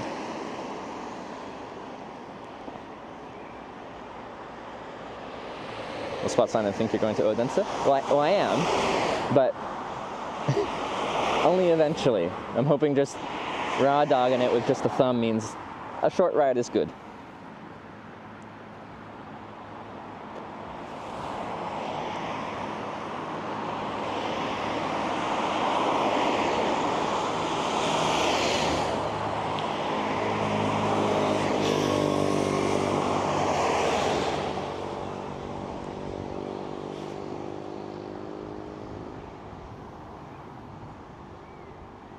No hitchgasm for this spot? What do you mean?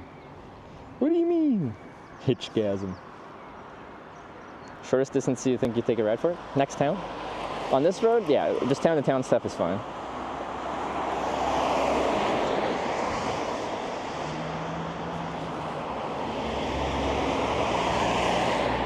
What do you guys think?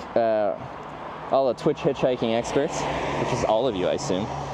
In Ringsted, do you think it'd be better to hitchhike on this 14 E20 junction or to go to the more local one a little bit west, which has services? This one just has like, you know, 14 connecting with 20, so maybe some longer distance traffic. The local one though has services, so if people are already on E20 and they were gonna stop for food and gas and stuff like that, they'd probably stop at the local one with services. Oh, I missed the car. I saw the van turning, thought that was the last car. One with services? The heck do I know? It's fair. 36 is wider. They're both fine. 36. What's that? I don't know numbers like that. 14 versus, is that 36? Is that, no, I don't know what 36 means in this context. Backpack is not blocking the bike lane.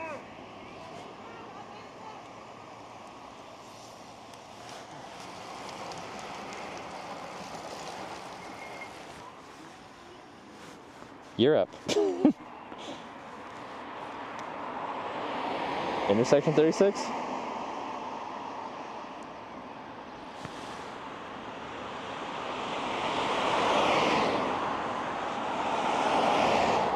So is it? I don't know what intersection 36 means. I don't see it on my map, like a number 36.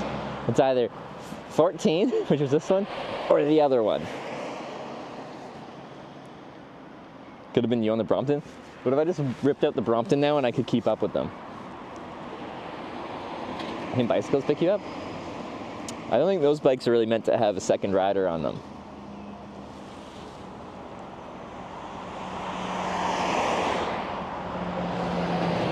And you should choose the other one, not the local. Okay, you guys are split decision.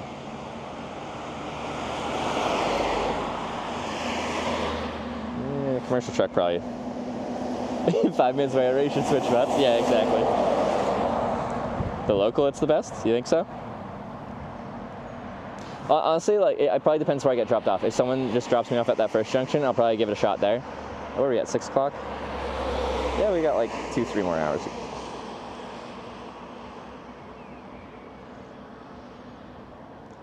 TDF on the Brompton. Tour de France. Isn't there an official Brompton race where you start with your bike and it's folded up and you have to unfold it and then get on it and ride? I want to do that.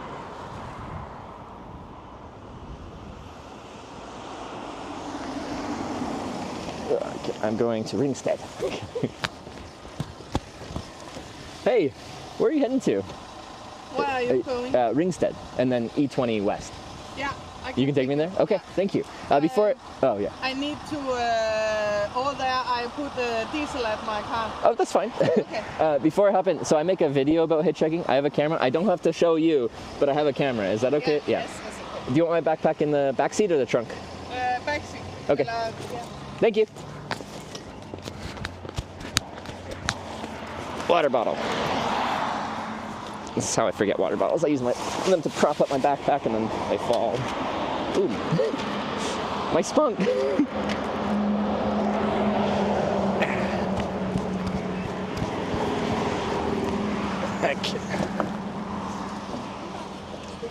Should I sit back here or up there? It's up to you. I'll sit up front.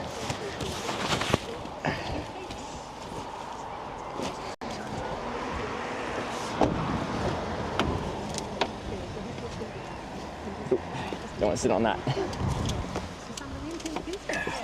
Thank you for the ride. Sorry for immediately speaking English. I'm from Canada. Okay, I'm not so good to English, but You're better at English than I am at Danish. So. Okay. I have a cousin maybe in living Canada. Oh really? Do you know which part? Ottawa. Oh, in Ottawa. He has a holiday house out there. I don't know where, but 2 hours from Ottawa. Okay. Yeah. In Ontario. Ottawa's cool. That's our capital city. Yeah. Nation's capital.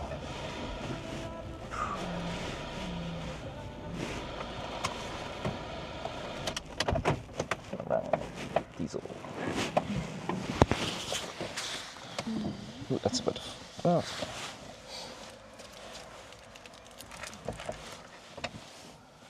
Okay.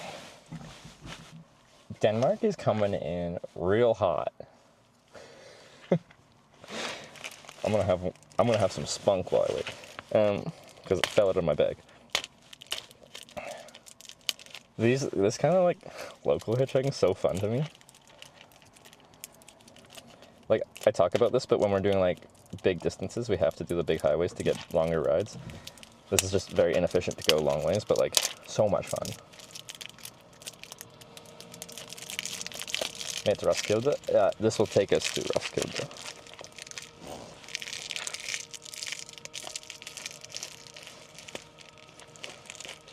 Should I went with the black spunk? I got the black spunk in my bag, but I was just given this by a viewer. Oh, it's multicolored. It's fun.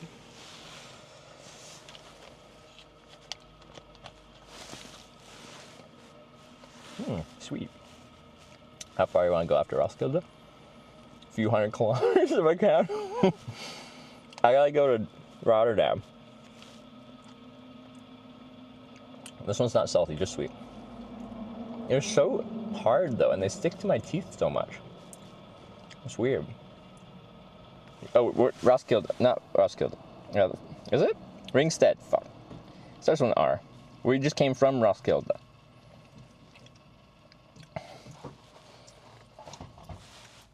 Pretty much the same name.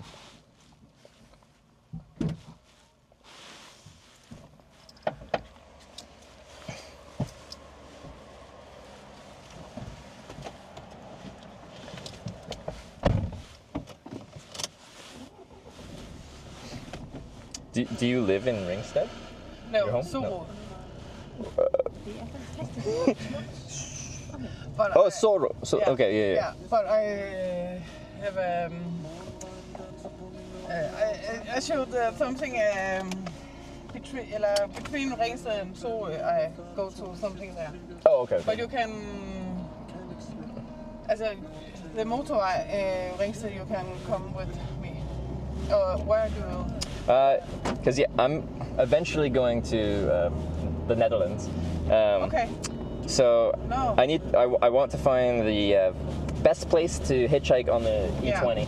Yeah. Do you think that's in Ringsted? Maybe where the businesses are? Are you going for Fyn and Jutland and this way, Deutschland, or are you going from? I think Fyn, Jutland. Yeah, okay, yeah. But you can also go south and ferry, yes. I think I'll go west. Yeah. So I take you from, in Ringsted is 2, yeah. And I drive on the first, and I can take you for the second, because the first is not so many... many cars? Yeah. The second is better? Yes. Okay, thank you. When you go with the Odense and Jutland. Okay, thank you. Yeah. Do you want some candy? Do you like this? No. Okay. Someone gave me this as a... how do I describe? When I was young, I decided to start hitchhiking for adventure.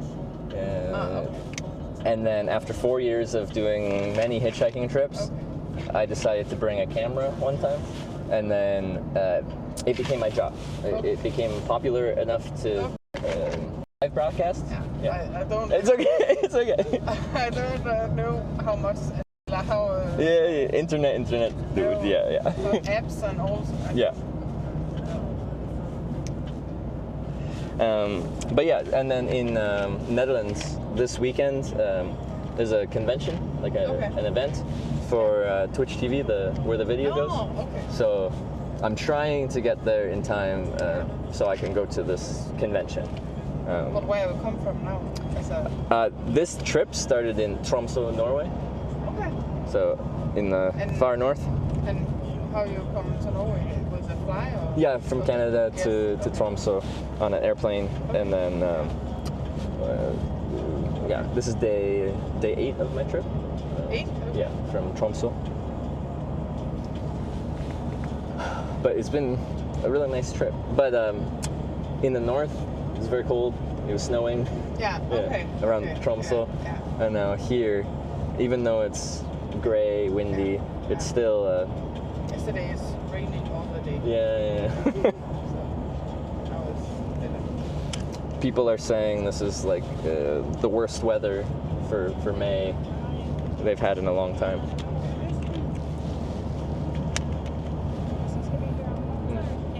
Have you ever picked up someone like me?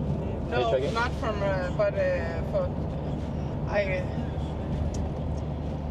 when I am alone, not so.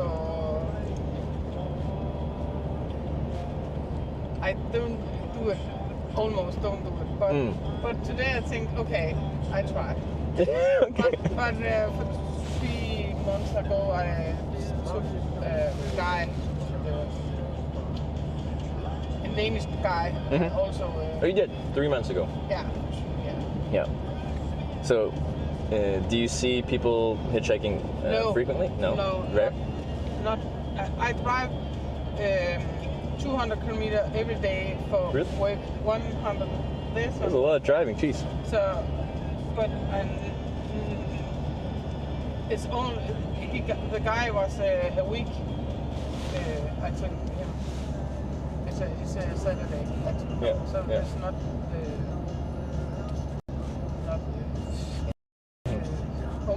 not this day. I don't see any account. Okay. Yeah. I travel a lot in many countries, and it's very, very rare to see anyone else hitchhike. Yeah.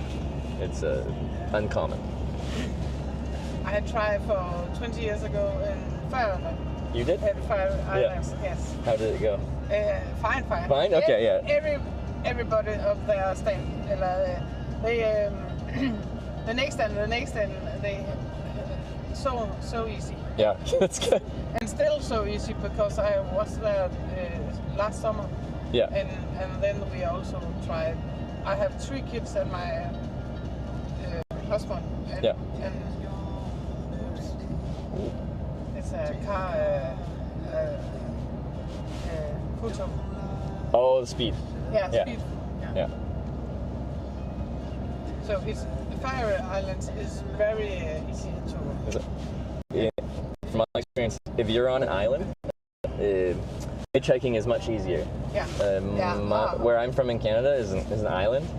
Okay. Easy. Okay. You go to the big cities and the main country, harder. But many afraid for hands up and all. Oh yeah.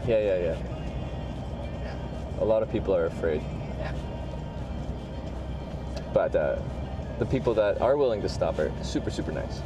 If you don't, I don't know what it's playing, but the big this trucks and this trucks. Yeah. In Denmark, they not take so many of because they have in the seat they have a sensor, like a yes. Yeah. And they must only one in the truck. Yeah. Because they don't take so many as they for years ago. Because in many countries it's hard to get a ride in a truck like that because it's they're not allowed to. They'll get in trouble. Exactly. Yeah. So I still get trucks sometimes, but it's rare. Okay. No, I think.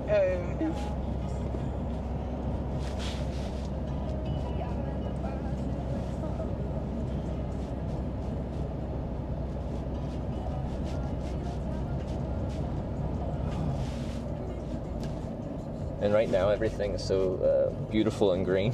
Yeah. In Tromsø, it's still winter. All the trees are no leaves. Yeah.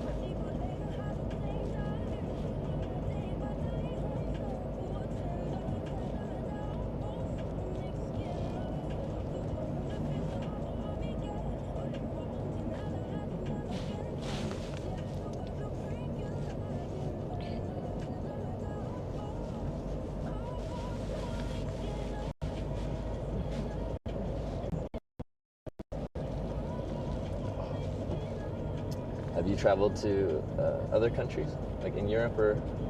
Not though. Oh, but like for vacation? Yes. Like. Yeah. Oh, in Quebec? Quebec? Is yeah. But by Ottawa? Yeah. Montreal? Montreal? Yeah, maybe it's Montreal. It's a big city. Yeah.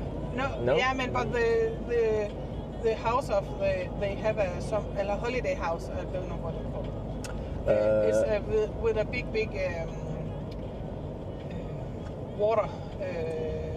In the country is a water. I don't know what this is. Big lake or? Yeah, lake. Okay. I wonder where that is. I don't remember where. But 2 hours from Ottawa. Yeah. Yeah. Okay.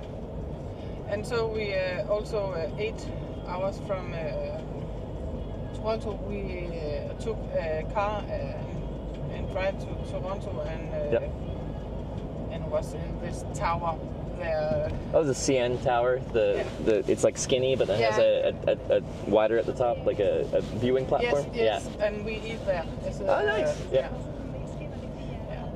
Very cool. As a fire have I been in 20 times. Yeah. And, you to Canada? No, in Faroe Islands. Oh, okay, yeah. There are so many. I am scout, so because of this, I have been in Germany and Switzerland and in London and Paris. Because you're a scout? Yeah. What does that mean? Scout is scout. It's a spider in Danish. Scout is scout. I think it's scout. It's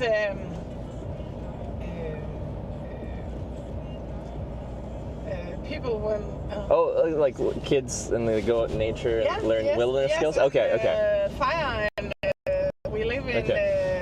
And you guide, like you teach? Yeah. Okay, I understand. I know the word scout. I didn't understand that that's what you were doing. Yeah. Right? Okay. It's I think. No, you're right. that was a me problem. This summer we get to Norway with the. With 12,000. Wow. From many countries? All Europe, only Europe. Yeah. It's huge. How long are those trips? Like 1 week? 1 week? Yeah. Yeah. But we take it's 2 days, 1 day up and 1 day down, so it's 10 days. In total, including travel. Yeah. Okay. Cool. And that's just once per year, or 1 month. 1 trip per year, or do you go? No, it's not 1 trip. As most in Denmark. But smaller trip, 1 big trip, international. Yeah, international is only 4 or 5 years. Oh, okay, yeah. My daughter was in USA for 4 years. Yeah, 4 years ago. So I was not with her. Yeah. She is 20 now, so she was 16. Where did they go in USA? Yeah, I don't know. You didn't go? No, I was only my daughter. Okay. This were 3 weeks. Oh, 3 weeks? Nice. Yeah. But I don't know where it is. That's okay. I thought you went, and I'm like, you don't remember? No, I don't know. They saw the White House, so it's. Oh, okay, around Washington D.C., Virginia. Okay, yeah.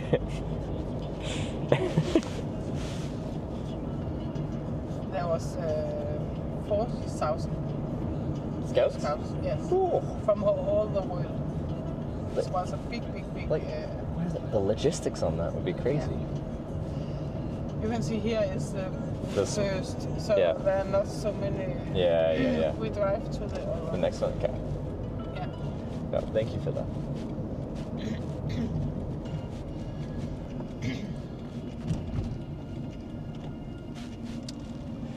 Alright, oh, Benson's only 100. Look at that shoulder though.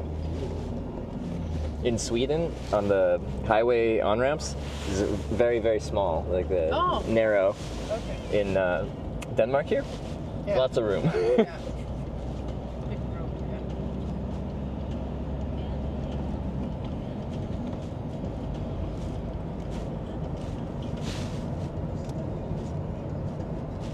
Sun's coming out.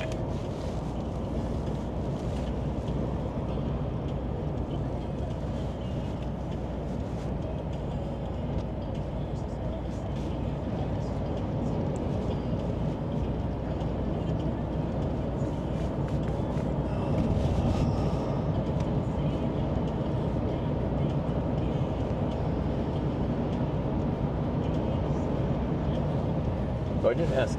Did you enjoy Canada? Did you like your trip there? Yeah. My son been there. His confirmation is something, you know what is confirmation?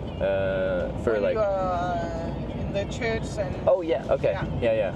And because my cousins wife is really like my son. So in the confirmation gift, they took him to Canada, so he was there. Oh, okay, yeah. 2 years ago. Yeah.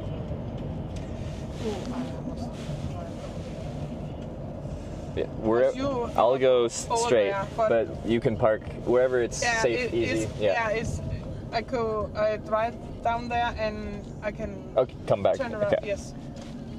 All right, perfect. No, thank you very much.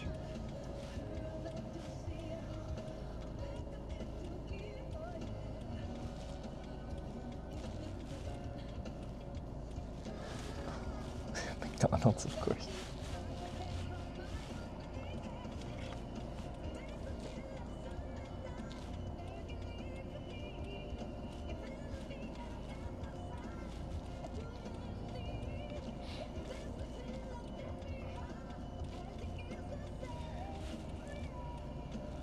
There are a lot of cars from there, but I don't know.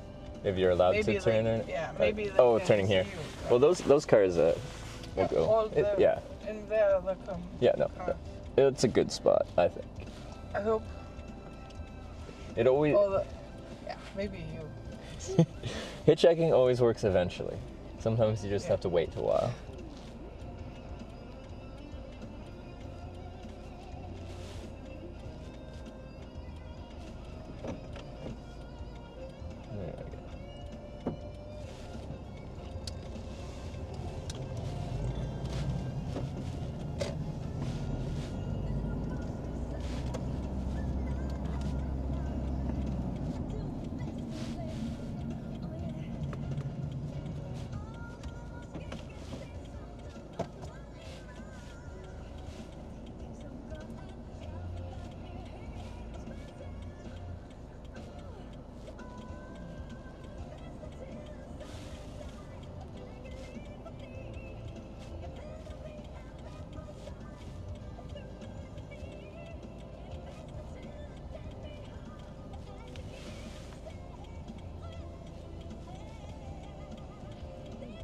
Do you know, not tomorrow, but the day after, we have a holiday in Denmark.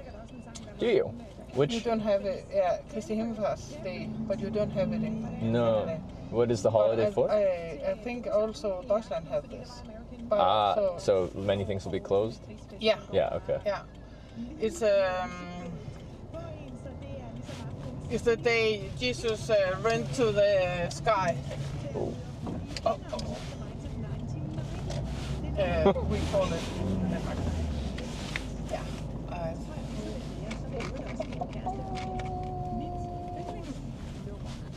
Hi. All right. Well, thank you so much for the ride. Yes, it was nice to meet you. All right, I'll grab my bag. Good trip. Thank you very much.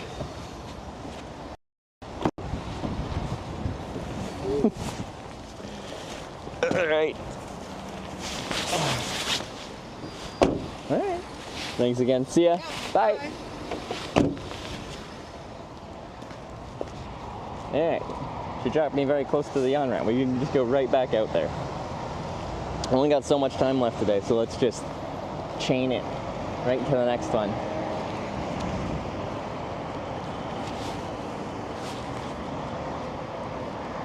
Loving these short rides. It's so fun.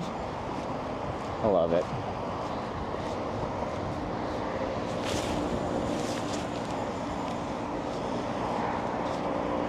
Yeah, I just haven't really put myself together because I don't really need to put my backpack on properly because I'm just going right back to hitchhiking. Okay. Anyway, here's the ramp. We'll just hang out like right in front of this green sign so people can't complain. It's whatever the expressway. Just get people right as they turn. It'll be good. Easy days. Happy times. Okay. It's like to show it. She's huge. Like, I had so much fun in Sweden, but everything's so narrow. They're just like, here's my shoulder. Ugh. Danish shoulder big. Swedish shoulder small. Okay. All right.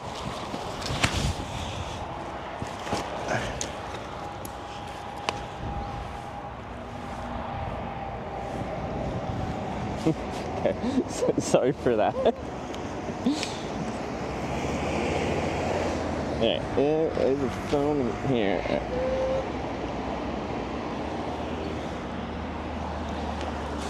Can't get you guys like that. Google Maps, there's no ramp there? What do you mean? Size queen? Like, kind of. I just like a big shoulder, okay? I can't help it. I gotta charge this, it's about to die. I'm gonna put my spunk away. Spunk in there. Gotta get my hitchhiking sign out. Gotta charge this thing. The battery charging this one's probably gonna die pretty soon, so you might, when it does that, it switches from one mic to the other, and then everyone gets sad because it's really loud. Okay, that's too many things. Okay, I dropped the cable. Don't worry, I saw it.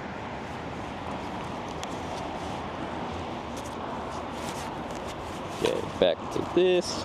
I don't think I have to wear my sunglasses because I'm not facing the sun. Historically, I never wear sunglasses when hitchhiking, but then I went to my optometrist and they told me I have scarring on my retinas from UV damage, which sounds bad and is bad. So now I have to wear sunglasses if I'm staring at the sun, which isn't surprising. I probably should have done that my entire life, but I hated wearing sunglasses when hitchhiking because I want people to be able to see my eyes, but people seeing my eyes versus like going blind early, I guess I'll go blind early. Why not? Hitchhiking is more important. Anyway, I already pre-made an Odense sign. We used it earlier. Yeah, you're right back to it. This is my sign. It should work. We're only 100 kilometers away from Odense.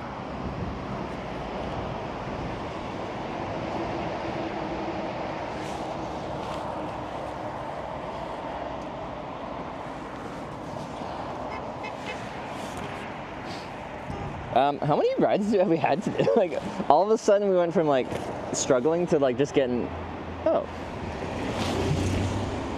Well, she looks like she wanted to. Oh, okay.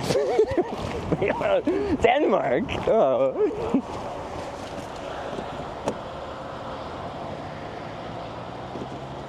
Oh. Thanks for stopping. Are you going to Odense? No. The short ride? Or? I'm going to Tromsø. How far is that? I'm from Canada. I don't know where. No, it's close. Okay, maybe I'll wait here for a ride. Okay, thank you. It might be fine. I had. It was probably fine. Just before the bridge. Feels so good. Anyway, he was like, I don't mind cigarette smoke that much, but he's like made cigarette smoke, and I'm like, okay, whatever. That's good. Coaster is good? Okay. It's just another short ride. As long as there's a good spot to hitchhike, it's fine. But I think this is a good spot. Coaster. Oh, it's right by the bridge. Okay. It probably would have been fine. It's fine. We'll survive.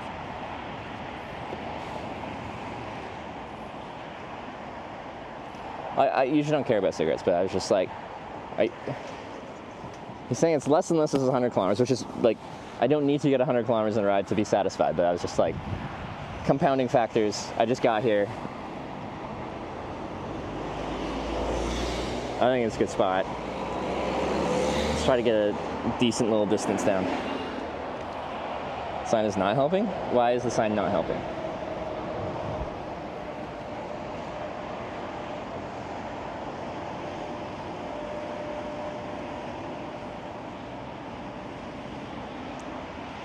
Next best thing to Odense, fine. Yeah. There's also a bit more of a language barrier, which is fine. I mean, I'm in a country where they don't speak English as their native language. But that contributed as well.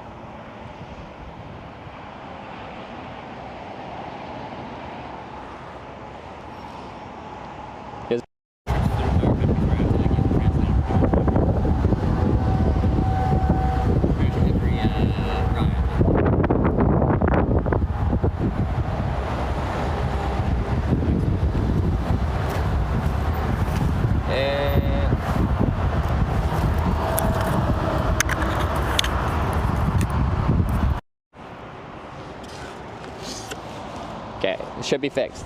I'm gonna grab another battery for you guys though. I'll take a second here.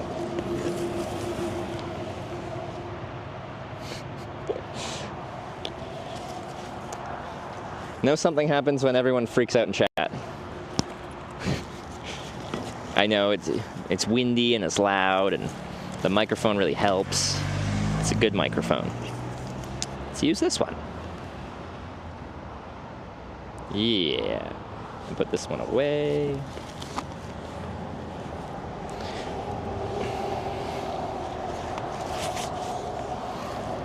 Do do do do do do do. Okay. Ah, Jesus, that was fucking loud.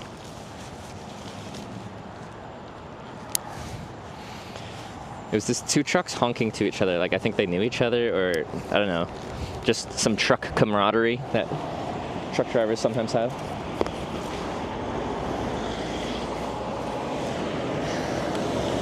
Like, you're a truck, I'm a truck. Did we just become best friends kind of moment?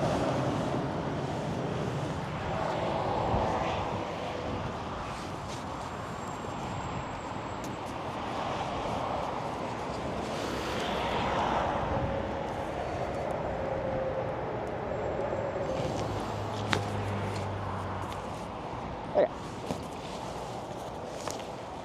Nice.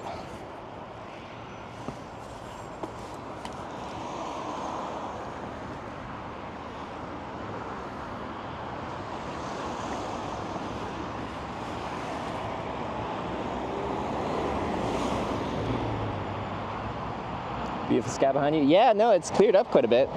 That could change in like 30 seconds. Today has been very variable as far as the weather is concerned. Next concept trip, we use the compass to vote on which random object you need to bring for that day.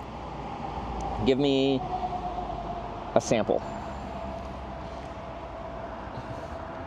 Like, I just have to hitchhike with weird items.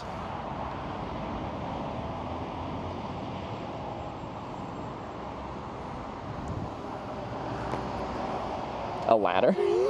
Okay. But like, there's some logistical concerns there. Like, so say I hitchhike for a day with a ladder. What do I do with the ladder at the end of the day? I don't need a ladder.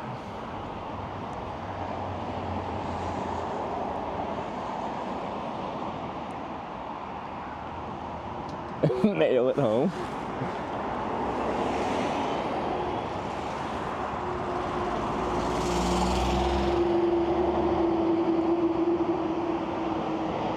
Has to fit in pocket, but then it's not really like a big thing. Because yeah, there's a guy that, I don't know, hitchhiked around Ireland with a fridge. Why?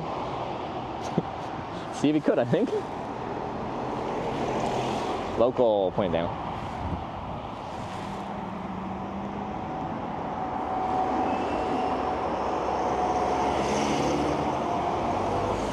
Oh, everyone's nodding.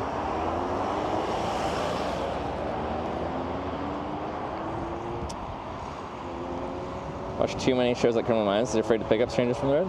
Have you missed like the last hour where we were just like getting picked up? I think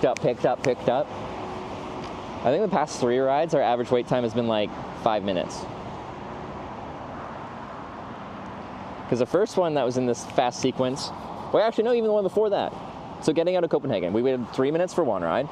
Then we didn't even wait for the other one. The lady just saw me walking, I looked like a hitchhiker, and she's just like, do you want to ride down the road? I'm like, yes. So 0 minutes. And then I got on that 14 road, that local road, and I got picked up in like a minute. And then the last one took like just under 10 minutes. But no one wants to pick you up. This is like the fastest sequence of hitchhiking I've had in quite a while.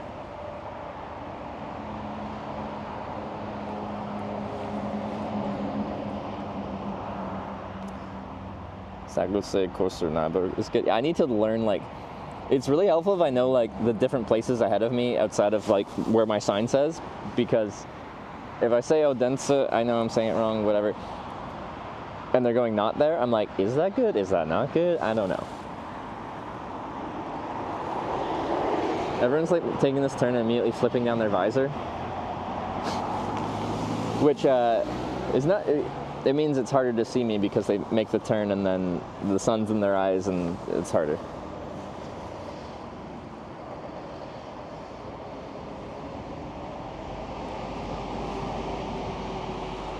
Slagelse, Koster, Nyberg, Odense. Okay.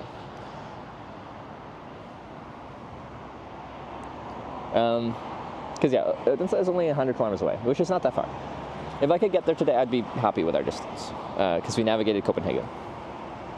Now, I don't even actually want to go to the city of, because then I have to get out of the city of, and yeah, it's a smaller city than Copenhagen, but still, I gotta get out of it.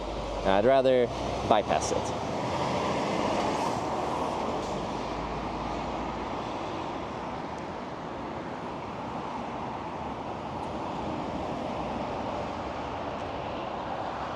It's going to return from the washroom. He's in the car. Weird. Yeah, we've been getting rides so fast. It's strange to not picked up like literally immediately. We did have an offer for a ride, and I probably should have taken it, but there's compounding factors, and we didn't.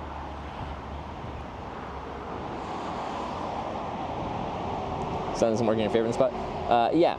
So, where were we? The other day I was talking about how technically for hitchhiking, oftentimes it's best for it to just be overcast, because then you never have this situation.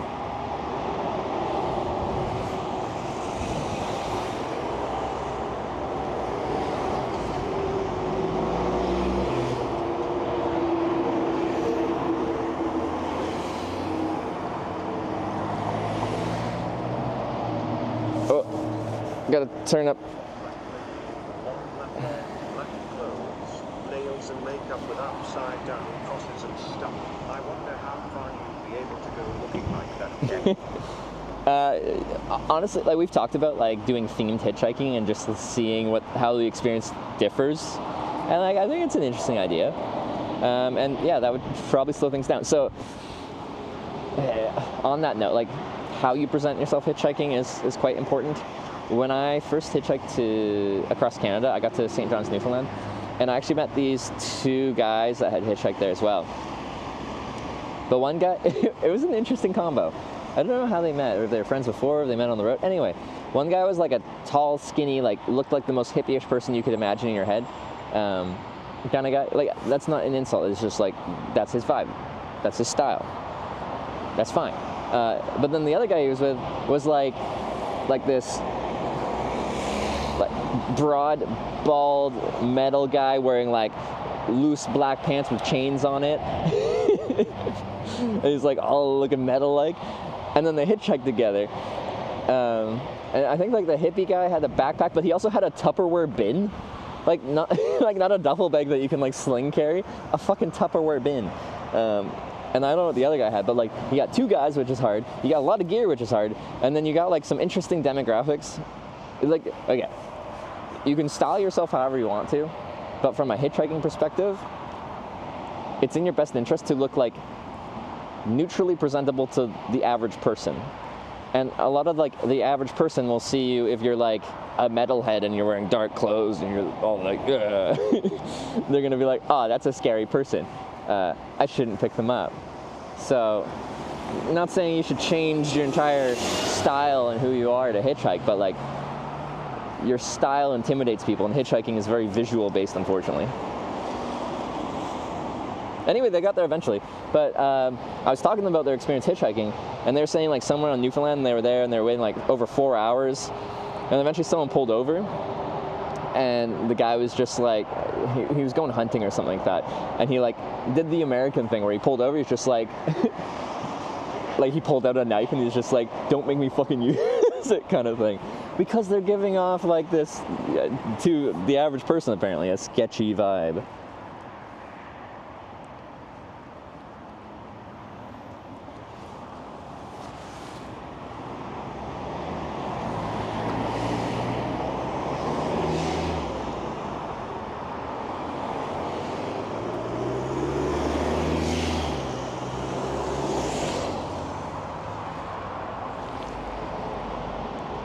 Wig was stopped because I think you're a girl. I've streamed hitchhiking dressed as a woman.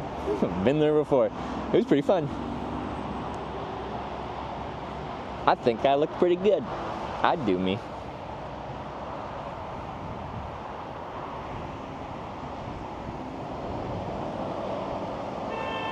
I have an emote from that, right?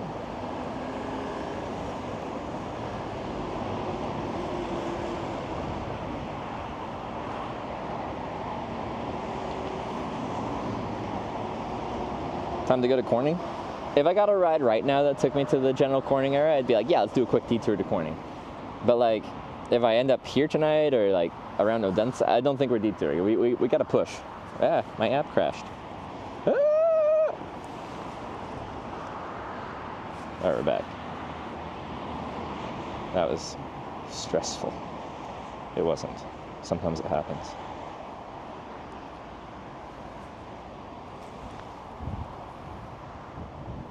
Oh yeah, there's my emote. Yeah.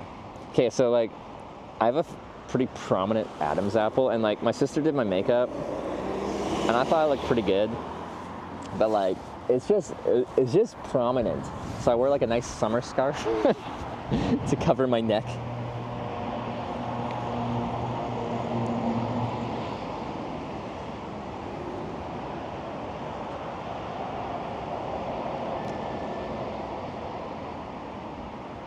And then yeah, it was a real wig actually, but we sewed it into a little summer hat.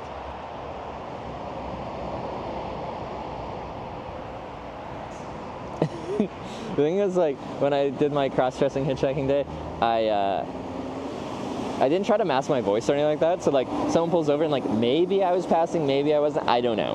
Like in like you're driving past me kind of sense. Maybe I don't. Regardless. And I walk up, I'm just like, hey, how's it going? Thanks for pulling over. Okay, and I was really sad. The first ride I got out of Courtney, is Comox Valley, where I'm from. I was hitchhiking south down the island. And this guy pulls over, and then, of course, classic Vancouver Island has really shit cell service. We get like a minute out of town and the cell service dies. But we're driving, we're just like cruising, and the guy says something along the lines of like, I can't tell if you're like a beautiful man or a beautiful woman, and I'm just like, oh, I wish the stream got to hear that.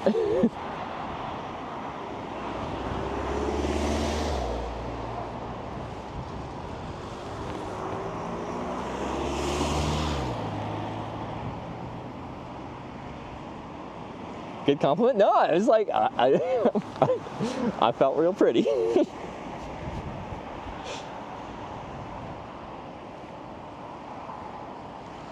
That's clear, guy? Well, that's what they said, so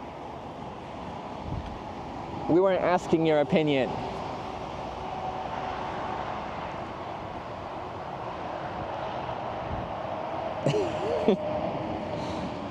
She said, "What you do for?" I don't even remember what I said. I just remember the hearing that and being like, "Aw," like excited. Like I felt good, but I was also sad because I knew the stream was down. And I'm like, well.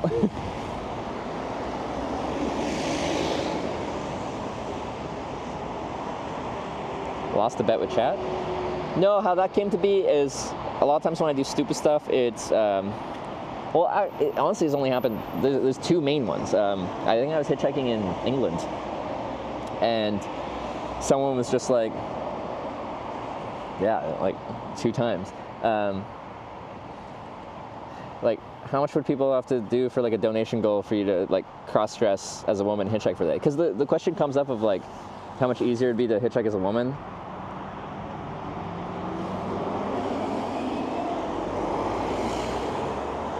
And then I'm like, well, I don't know. I'm not a woman. I can't really comment on that. And then they're like, well, you should try to the best of your abilities. And I'm like, I don't really want to. But anyway, someone's just like, how much would we have to do for a donation goal for you to cross-dress as a woman? And I think, again, I was just like, big number because I don't really want to. That scares me. Not the cross-dressing part, but like doing it so publicly. I don't know if I just don't want like someone to pull over and be super hateful because I'm cross-dressing, because some people get really mad at that. Probably even more so now than a few years ago when I did this. And I think I said like 10 grand because I didn't want to do it. So we did that, and we didn't get to 10 grand. We got to like 5, I think, and I'm like, I'm not going to take 5 grand and not do anything. So I agreed to do it. It took me like months before that donation goal, before I actually went and did it. But yeah.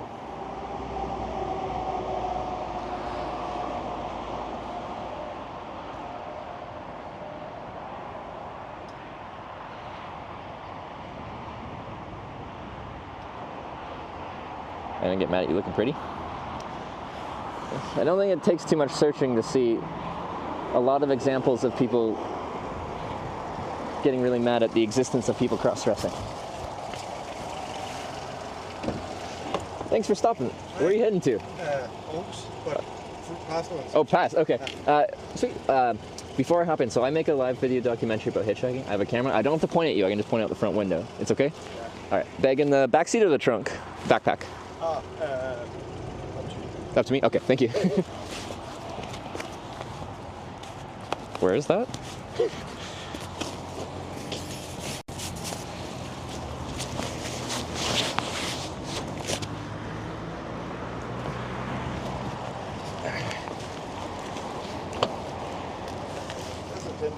I'm not going to break anything? No. Okay.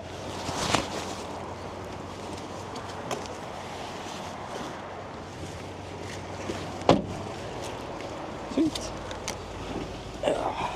Thank you very much. I'm not. Trevor. Trevor. Nice to meet you. British? Canadian. I'll get there. Oh. You driving home or? Yeah, I've been to work in Copenhagen. Oh yeah. I was there earlier today. Oh. Actually, I started today in Malmo. Okay. Yeah. You got this far so far? Right. So far, yeah. Takes a while to navigate a city. Oh yeah. Well, from Malmo you should be lucky to catch someone going like straight over instead of to Copenhagen.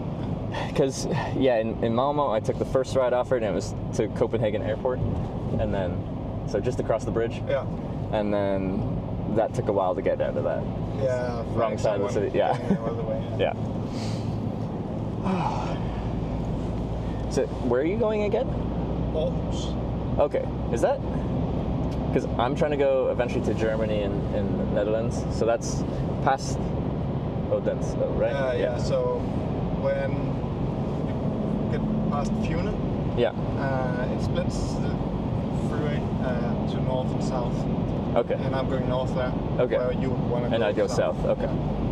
And it's okay to take me to before that junction and I can take just you all drop the me way off? to, I guess you would be in Fredericia. Okay. Across the, what's it called? Small, little belt. Yeah. Yeah. Okay. Bridge. And after that, you're in Fredericia. Yeah. And after that, the that's what the split is. Yeah. Okay. No, perfect. No, I really appreciate it. Thank you. No worries. Because on this trip, I have a deadline. Usually, I'm traveling and I don't have to be anywhere, but I'm trying to be in Rotterdam for this Friday. There's a convention for the video stuff I'm doing. Yeah. Yeah. So if I don't get there, then I miss it. It's gonna be fine. Yeah.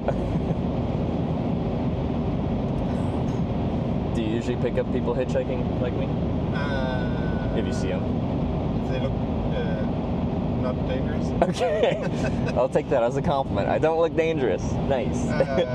No, normally I'm not alone in the car. Okay. I wouldn't, so if I have a company, I'm not taking a hitchhike. That's fair, yeah.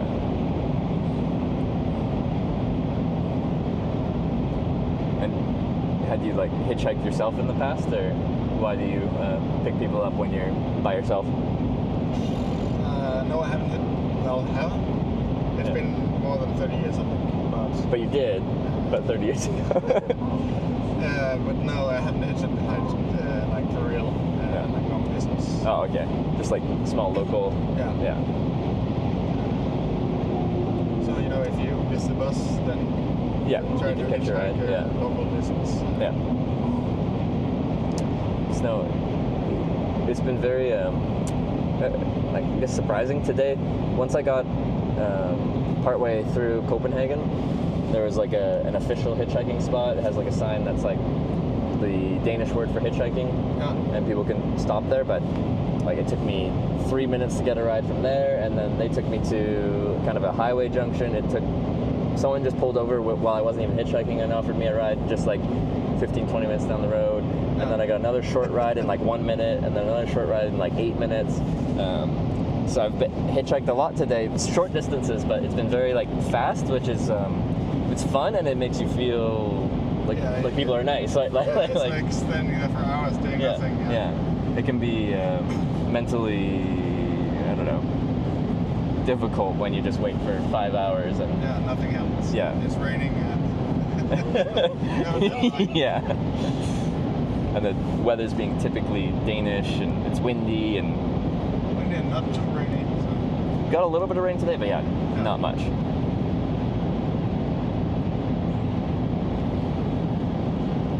what do you do when you're not in hitchhiking around Europe? This will sound weird, but for the past 7 years, it's been my job to film hitchhiking and long-distance bike tours. Okay. So that's why you have the bike cap. The which? Bicycle. Oh yeah. I was on a trip to the U.S. last year, and I ended up in the small town where Spam is from, and they had a bicycle cap in their museum store, and I'm like, I gotta have it. That's my cap. Yeah. But yeah, so this is a 2-part trip. I am hitchhiking from Tromsø, Norway to Rotterdam for the convention. But when I flew to I've done most of the distance so far. But then I flew to Tromsø with my bicycle, and after the convention I fly back to Tromsø, and then I'm riding my bike south through Finland, and then Estonia, Latvia, Lithuania, that direction. Okay. Yeah. All the way around. Yeah. So I mix it up. But before COVID, I only did trips via hitchhiking. Yeah. And then you couldn't do it. And I couldn't. It's too social. But riding a bicycle down a road is traveling, but it's independent. Yeah. It's, and you get to move quite a distance. Yeah. So my COVID activity was I bought a bicycle and rode a bike across Canada for a summer, because big country, it took a long time. Yeah. It's quite a big country. Do you cycle? Do you ride a bicycle? Used to, not anymore. Okay. I don't even own a bike now. You're Danish and you don't own a bike? Yeah, I know, it's... What's going on? I have a bike, but it's not in biking condition. Yeah, okay. I ought to buy one again. So okay. I'll fix it at least. But I don't bicycle as for exercising. It's just the transportation, stuff, which is what most people ride a bicycle for in Denmark or a lot of Europe. It's a utility. It's a utility. Yeah. In North America, most people that ride bikes, it's like exercise, and you do it because it's good for you. Yeah, but also it's dangerous. But yeah, it is. There's no paths. You ride on the road. Yeah, and people are not expecting to bicyclists around. So yeah, parts of riding across Canada were not fun, and other parts were great. But like for parts of Canada, there's one road going east-west, and that's with all the trucks and all the highway, and get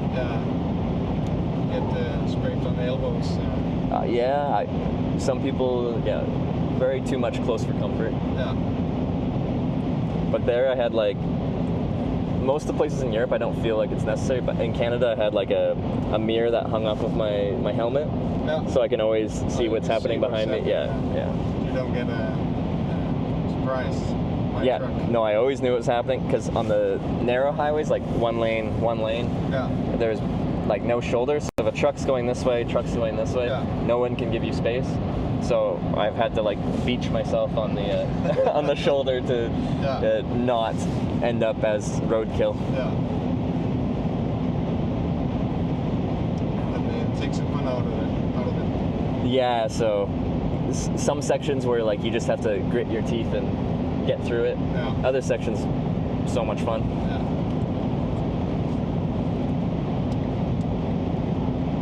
Have you been to North America before?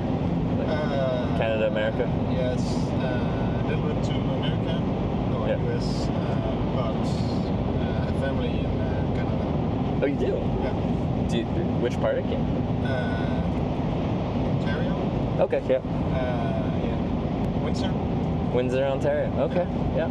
So I guess that's south of Yes. Detroit. Yeah. And I have some family in Calgary as well. Okay.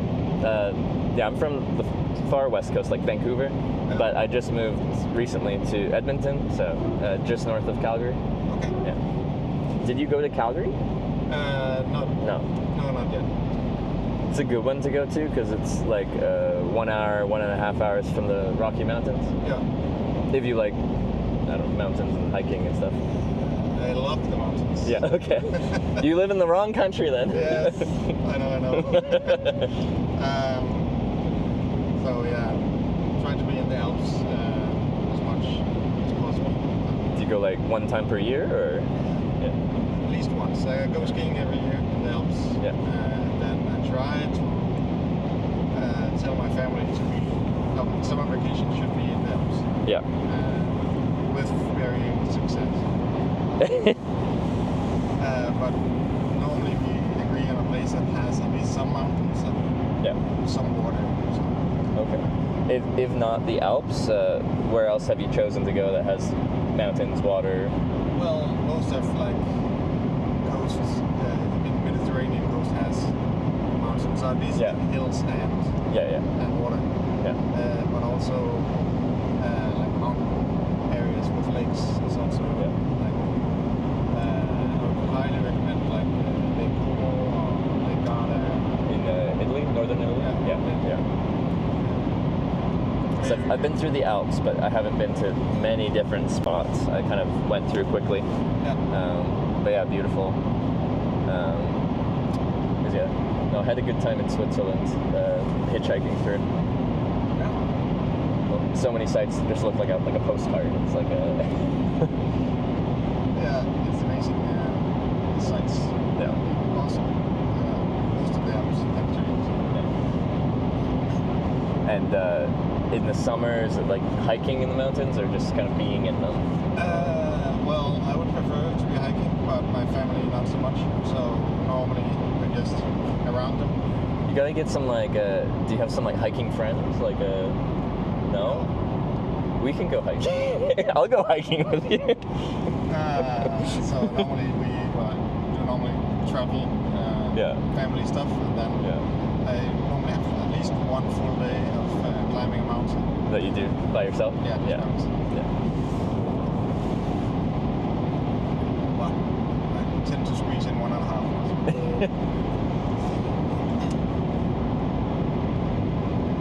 It's just so the mountain makes you feel insignificant. Yeah, I can see that. Nature is grand and big, and we're just small. Yeah. Don't get any illusions. It's like humbling. Yeah. Brings you back down to earth. Yeah. Especially as a day where everything's just flat.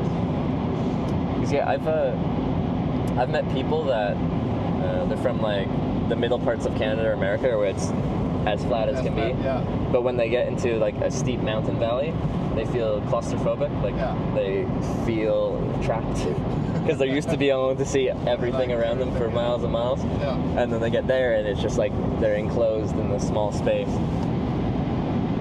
Yeah, No. I can see what they're feeling. It's just something they're not used to. But no, I love being in the mountains. I think they're beautiful. And then I love climbing, whether I'm on a bicycle or on foot, like going up. It's this stream. Like the difficulty, like the muscle strain. Yeah, like the exercise that you achieve something. You feel like an accomplishment. Yes, exactly. Get to a mountain pass or a hill top or something.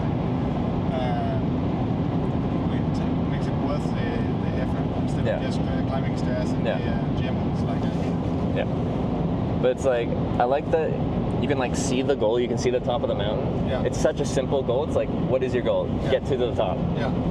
How do you get there? That's the difficult part, but like the actual process is simple. You just keep going forward. Yeah, just enjoy the pain. A lot of things in life, like you might have a goal, but how you get to the goal is very complicated. Like you have to take all these different courses and stuff like that. But climbing a mountain, you just go up. Yeah. It's hard, but it's simple. Yeah, so stuff in the mountains are simple. That's I think why I like them, because it's less complicated. You get away from thinking about exactly. Just gets emptied out. Enjoy being in nature. Yeah. And then for me on the bike, like you get the climb and the satisfaction of getting to the top, but then you get the downhill. Yeah. And that's fun. Yeah. Well, walking up and the walk down is even more painful, I guess. Yeah, I was gonna say I don't like the walking down. I love the walking up. I don't like walking down. I feel like an old man. My knees start to hurt. Yeah, it can be. Be hard on the knees. But then on a bicycle, you're just like, let's go. And I just, even though if it's too steep going down, it's kind of hard. But if there's a steep way up and a mellow way down, take the mellow way, and then it just coasts down. Yeah. It's not hard on your knees. And then I think some of it for me is like, it's like a technique issue. Like I'm trying to go fast, so I'm taking big steps, and then I'm landing with like a straight foot. Yeah, and you are. And then it's impact on the joint. Yeah. So I should be like smaller steps, or even like bring a hiking pole and taking like part of the. Great when you go down there. Do you use them? No. They're great, but I don't use them. Well, I know that people that have a lot of knee pains use them a lot. Also, people that have trouble if it's too much going uphill, that they can use their arm muscles. Yeah.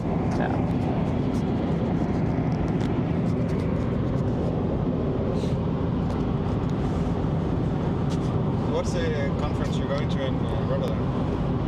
So where the video is broadcast to is a website called Twitch TV. I don't know. Have you heard of it? Yeah. So the. Even though I'm old. Well, do you have kids? Is that what you know, or you just know yourself? Okay. Because I use it. Oh, you do? Yeah. You like video games or? Yeah, it's mostly video games. Yeah. Okay. So yeah, and then Twitch has a convention, TwitchCon. Yeah. And they do every year in the spring they do one in Europe, in the fall they do one in California. Okay. Yeah. Streamers. What's that? Streamers. Yeah. Well, streamers, viewers, and then if you're a streamer, you could say it's like a business convention too. There's like networking and all that boring stuff. But for me, I go because I've made a lot of friends in the industry, like other people that film traveling in different countries, and there's good parties. Deductible good parties. Yeah, exactly. It's a business expense because I'm networking right now. What kind of gaming streams do you watch? Like what? Mostly Dota. So some MOBA, yeah. It's MOBA. It's like. But not League of Legends. No. So I don't know it too well. But is it like a very polarized? Like they hate each other's games. We have to. But no, it sprang up from the same game originally. Yeah. They are very much alike. Yeah, like it's the exact same concept, just approached differently. Yeah, and then they've evolved slightly over the many years. Yeah. So it's League of Legends, Heroes of New Earth, and then Dota. Yeah. So like the three branches. And like tier list Dota, and then. Well, in my opinion, Dota yes, and then League of Legends. And then. Heroes of New Earth. Okay. But people like my children, they watch League much more than that. Yeah. I guess it's where you got started. I had some friends 10 years ago, co-workers that asked me, "Oh, we're playing this game once, a few times in the evening. You want to join?" And it's like, sure. And well, I'm still playing. So, do you still play a lot, or you watch more? It shifted a bit. I watch more than I did earlier. Yeah. Jeez. I've never seen a tire go. And well, I watch more than before, maybe just because I got old and lazy. Yeah. But I still play, I guess, a few times a week. Yeah. With my, I made quite a lot of friends through the game.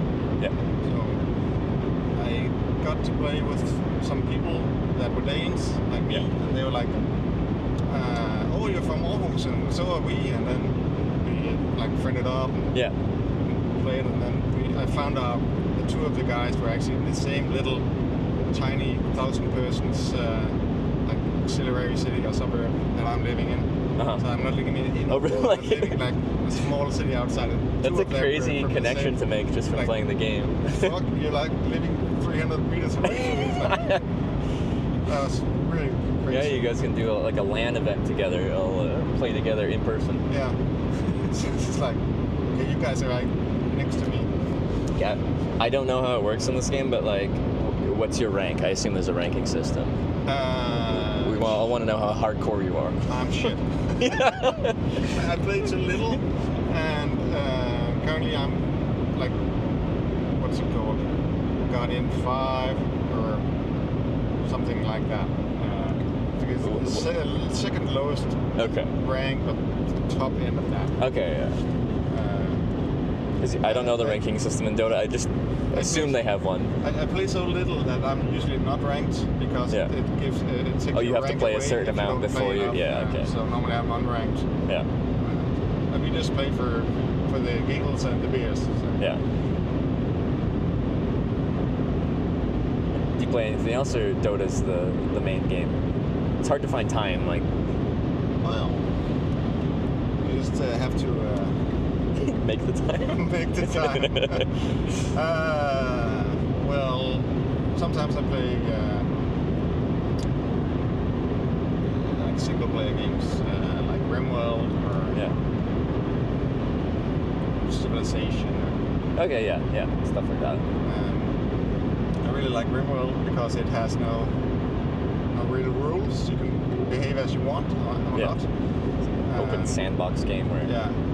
And it can be brutal, and I usually play in some kind of hard mode with permadeath, so if your character dies, so you have no recurse, if you can't save or anything, it's just tough luck. So like, I haven't played a game in that kind of way. No, I haven't done anything against it, but like, is it demoralizing, like when you die after putting so much effort into that account, that save file?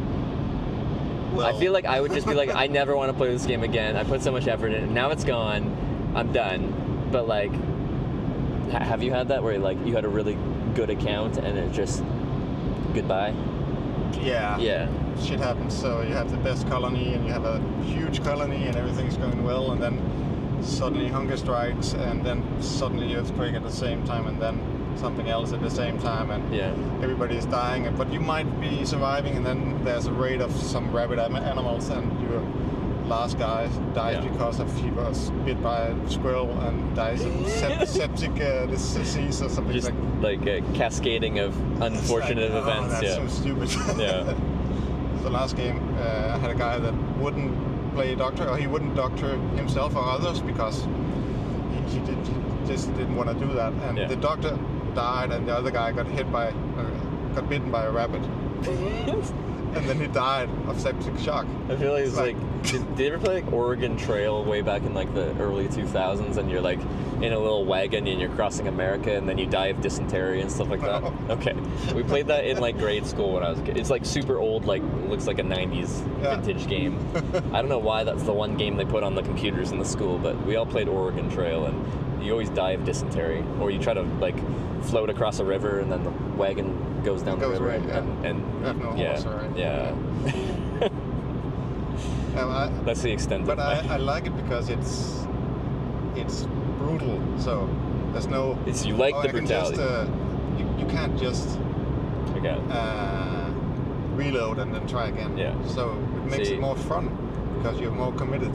You're just a masochist. You like the pain. So you like climbing mountains because it's hard, and like you said you like the... I like the achievement, and so I endure the pain for the achievement. Yeah. And when you like conquer RimWorld, there's like some different wind conditions you can have. Yeah. And it's a nice achievement to have done it. Yeah. Have you done all those big achievements? Most of them. Yeah. He's a real gamer. I mostly play Mario Kart against really good kids online from Japan, and they destroy my soul. Yeah, I don't like skill-based game. Well, but it is a skill. Like what the games you're playing are still skill. They're just like a different kind. It's not like a. Also, MOBAs are very skill-based games. No, well, Dota? They are skill-based, but they are not like you need to be Twitch precision. So it's more like a strategy skill, not a first-person shooter. You need to be perfect at home, because I'm getting way too old for that. Yeah, okay.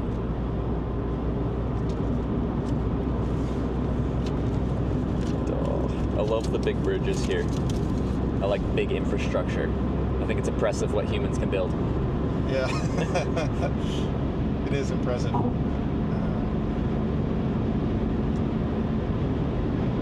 Sometimes people climb the pylons and skydive. Do they really?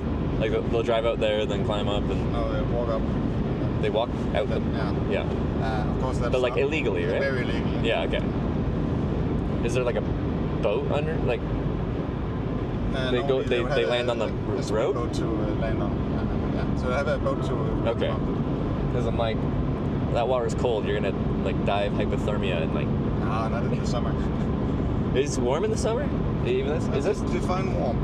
I guess that's true. It's getting 20, 21 degrees in the summer. Yeah. Which is for a day nice and warm. I did a hitchhiking trip around Fiji, and which is cool because most people go there for like all-inclusive resorts, but I got to meet like the people that live there, and I met this guy that was a caretaker for a resort thing, and he let me camp on the beach there. But I was talking to him. I'm like, "What's the coldest weather you've ever experienced?" And he's like, "I think it was 18 degrees." And he's like, "It was so cold." I'm like, "What do you mean? That's room temperature." Like, yeah. It's all perspective. Yeah. So if you're from a cold place, like 20 degrees is balmy. It's hot. Yeah. Need to wear a t-shirt and shorts.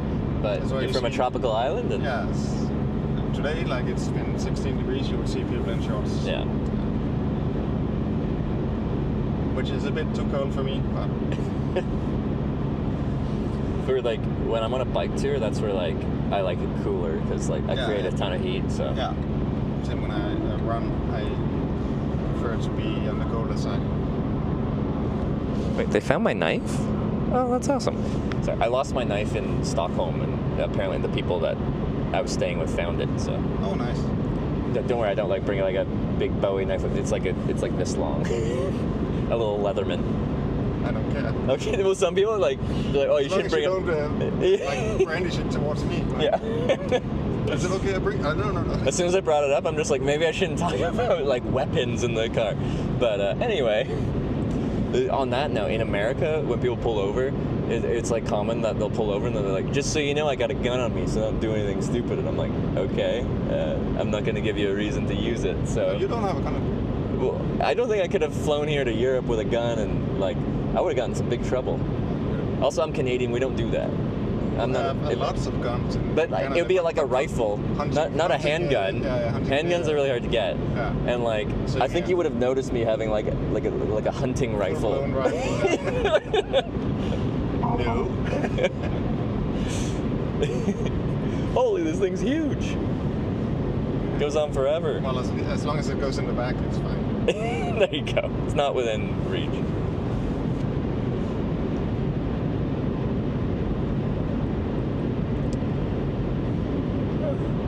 How old is this bridge? Do you know? Just thinking, 25 years maybe. Okay. It's older. That was about the same as like the bridge to Sweden, right? At the same time? Somewhat. I think it's 10 years. Yeah. 15 years younger. And before this was a ferry? Yeah. Yeah. It took an hour. So, and that would have been a very busy ferry. Like a lot of people would be doing that. Yeah. Because I'm from Vancouver Island, and like I think there's some of the biggest passenger ferries in the world, and like it's very, very busy. They fit like 300 cars on or something like that. Or, like, anyway, big ferries. Yeah. But it's such a pain to deal with the ferry. You got to show up like 2 hours early because otherwise you miss the sailing, and then you got to wait. Then the ferry's slow. And then the food's expensive on the ferry. And shit. Yeah.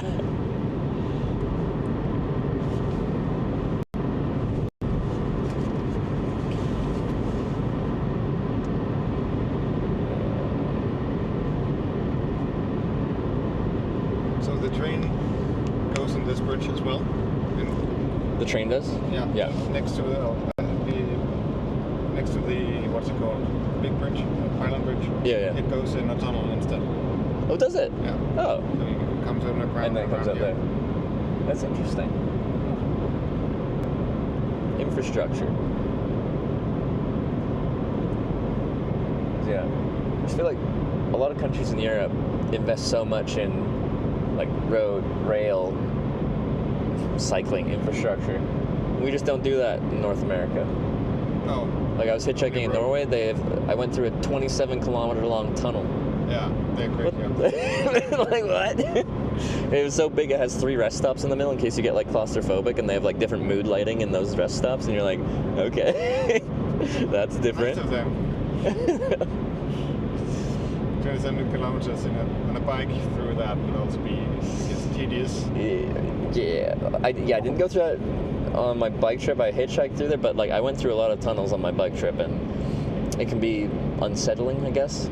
Yeah. And like it's scary. So like in a tunnel, when a commercial truck is coming, even if you have a space, they're so loud because the sound is reverberating off the walls and stuff like that. Yeah. So it sounds like a freaking freight train is about to like hit you. Yeah. And then they pass by like 2 feet off your shoulder, and you're like, oh. Lots of wind pressure. Yeah, they give you a good push. Sometimes I call it type 2 fun. Type 1 fun is something that's fun as you do it. Type 2 fun is only fun after you've done it and you look back on it. Fun. Yeah. True.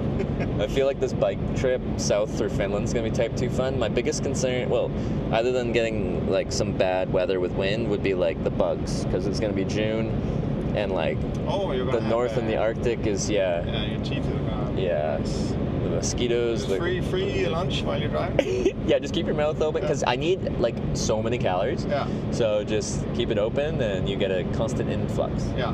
Yeah, and it's protein. It's protein. Yeah. And you might become a cannibal because you don't know where they've been eating. That's true. Mosquitoes already fed on a human. Yeah. I thought like I was opening my mouth and randomly a human would go. I'm like, what do you mean? I think that would be tough to do. Yeah. But no, I've had many a fly. Like I'm like mid-conversation talking while riding, and then it goes like right to the back of your throat. There's no chance to like opt out. It's gone. Yeah. Yeah, that's not fun. But down the stomach, whatever that hole is, that's okay. But if it gets down the breathing tube, that feels horrible. It's like you cough like. Yeah, like because my body immediately is like, I need this out of me, and then it's like puke response. I'm like, just go down the right hole. I don't care if you're in my stomach, but like apparently my lungs don't want you in there. No. Yeah. Not a great place to have bugs. Also, in the stomach, you know they're dead. Sure. That's true. Stomach acid does its job, and like you said, it's if anything, it's good for you. A little bit of extra energy. Protein. Yeah. There's people that like do long distance hikes, and like as they're traveling to just get a little extra, if they find like an anthill, they'll just like attract them and like squish them and make a paste of ants and just eat that. It's a real thing. To each their own. Yeah, I'm not gonna do that though. No. I'll opt out as well, unless of course I'm like on the brink of something. That's true. Disaster. Yeah. One time with this, I did like a wilderness survival stream on an uninhabited island for fun. Mostly because, so people see me do this and I camp in a tent every night and they think I'm like a wilderness survival guy. And I'm like, I'm not. I like wake up in the morning and I go to McDonald's for a breakfast sandwich and a coffee. This is not survival. I just like sleeping outside and it's free. Yeah. So I got permission to use this island for this stream, and I was pretty much just starving. I was living off of oysters and stinging nettle for a week. I tried to fish, but I didn't catch any fish because I'm not a fisherman. So that was me kind of, and I built a shelter and I slept in that. That was kind of fun, but like I am not a survivalist. I have my fancy tent, my fancy sleeping bag, fancy sleeping pad. I got my McDonald's. Yeah. I'm happy. You have some kind of drone with fast food coming. Yeah. Just plug in coordinates to boat. And like now that I have all the internet from all the broadcasting, like I'll be in my tent. I'm like, I feel like watching a TV series, and I'll just like you can pull out your phone and anywhere, yeah. just watch some show if you want. Like it's definitely not survival. But I do really like sleeping outside. I get the best sleeps of my life in my tent in the woods. Yeah. I like the sounds of nature. I like the fresh air. And then on these trips, I'm always really tired at the end of the day. On top of that, so. I like sleeping outside the tent. I hate the shit mattresses you always get. So. What mattress do you have? I can recommend you. I need a real bed, otherwise I'm just get hurt in my back. Because now that I get like the high quality camping sleeping pads, I'm like, no, like they're pretty. Like I use a Thermarest NeoAir X-Lite, one of the higher end ones. They pack down real small. Like a water bottle size, and like they got a good amount of loft. Yeah. Keeps any rocks or roots that you're on like from like twisting around your back. Yeah. I'm like I to me it's as comfortable as a lot of beds, like real beds. But you might have a better bed than me. Well, when I'm on a mattress, it feels not great. Yeah. But have you tried a good one, or is it just like I've tried different ones. Okay. Like you want to get a home that like. Oh, the home ones are horrible. Yeah. And we have some in the tent. We have some also foam mattresses. It's not working for me. Yeah. So I only do that when I'm like festivaling. Okay. Because when I first started hitchhiking, I had like a inflatable and I immediately punctured it, and then someone gifted me like a foam pad. Yeah. And it was like 1 centimeter thick. And, and like, like but a at 19, yoga mat, right? yeah, like a yoga mat. Yeah. But like when I was 19, I was totally fine with that. I'd be on like rocks and roots, and my body would be like contorted like a gymnast, and I'm just like, this is great. I love this. I'm 30 now, and I know that's not old, but like I can't do that anymore. No, it gets worse. Yeah, I know. I'm looking forward to it.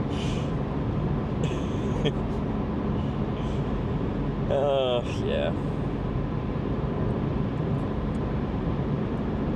But like I think the biking's good for me, because before that I just hitchhiked, and it's just my distance is sedentary. Like I'm like this. I'm in the passenger seat, and I walk a good bit, but like it's not as much. The bike tours is like all day long you're doing light cardiovascular exercise. Yeah. Like I'm tired.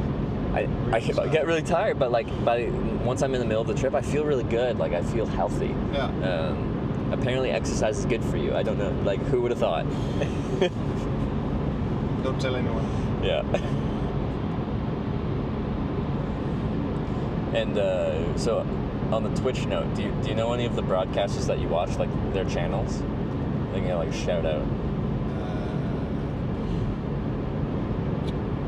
Off the top, maybe down. It's fine. Gorge. Dodge. Gorge. Gauge. G-O-R-G-H. Oh, G-O-R-G-H. I think. Is that a English speaking, or do you have like a Danish? No, he's English speaking, but he's Swedish. Oh, Swedish. Okay. And also Dendy, I listen to once in a while. Yeah. Just random extremists, I think. Yeah. No, I was just curious. I'm like, maybe I know them. I know some gaming streamers, but like, there's like a small corner of Twitch that's like the travel side. Yeah. And then I know those people pretty well, and then less gaming streamers.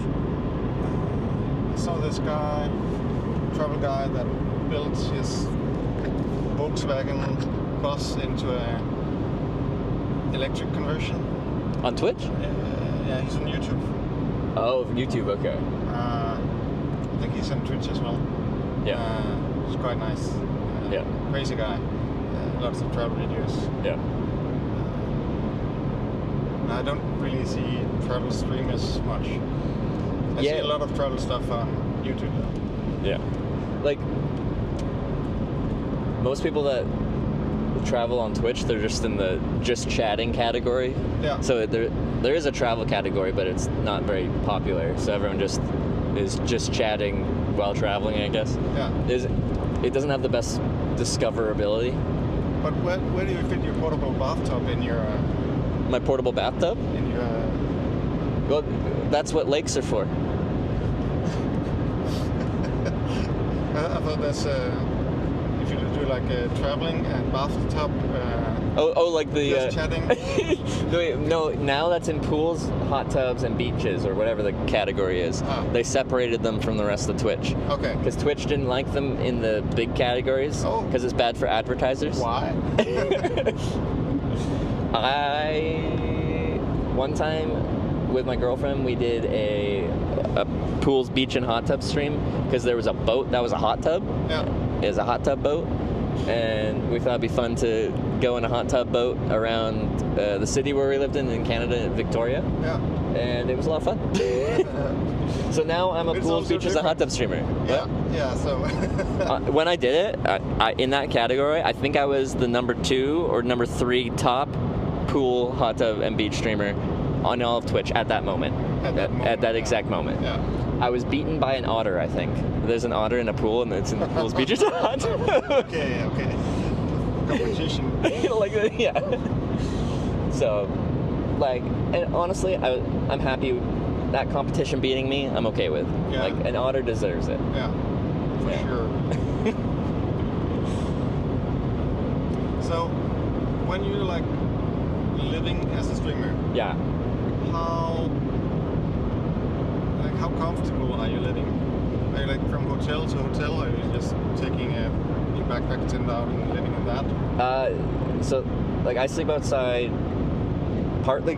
Well, honestly, I'm very frugal. I don't like spending money. Yeah. And so I sleep outside because I like it, but also it's free. But if I need to stay in a hotel, that's fine. The thing with finances and streaming is it can be boom and bust. It can be really good. Up and down, yeah. Yeah, and you watch Twitch, you can kind of see it. A lot of your monetization is voluntary, is optional. Yeah. So if not very many people are doing the voluntary thing, maybe your income isn't so good. But sometimes everyone is very generous, and then all of a sudden you have a month where you make just weird amounts of money. Yeah. It's all over the place. I just try to not change my lifestyle. So if it's a good if it's a good amount, I try to keep it the same. My expenses are the same. Yeah. Yeah. Yeah. So you immediately rent an expensive car or something. No. But I made enough last year where I wanted to figure out some lifestyle stuff, so I took 7 months off of streaming. Yeah. And just stayed in Canada and was figuring stuff out, and I was able to do that, and I felt very lucky because most people can't just stop working for 7 months and be no, I need some me time, I'm gonna figure stuff out. Yeah. So streaming has allowed me to do that, which I'm very thankful for.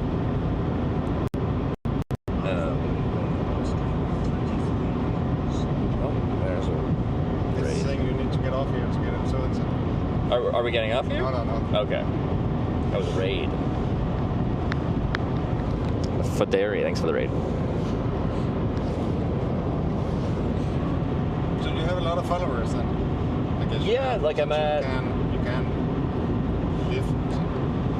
Yeah, no, yes. More than 2. Well, when I first started, it was my mom. Yeah. I had 1 follower with my mom. Yeah. Now I'm at 140-something thousand. I can show you my account. This is my Twitch account. Yeah. Is it me? Well, this is the view. Yeah, there you go. But so yeah.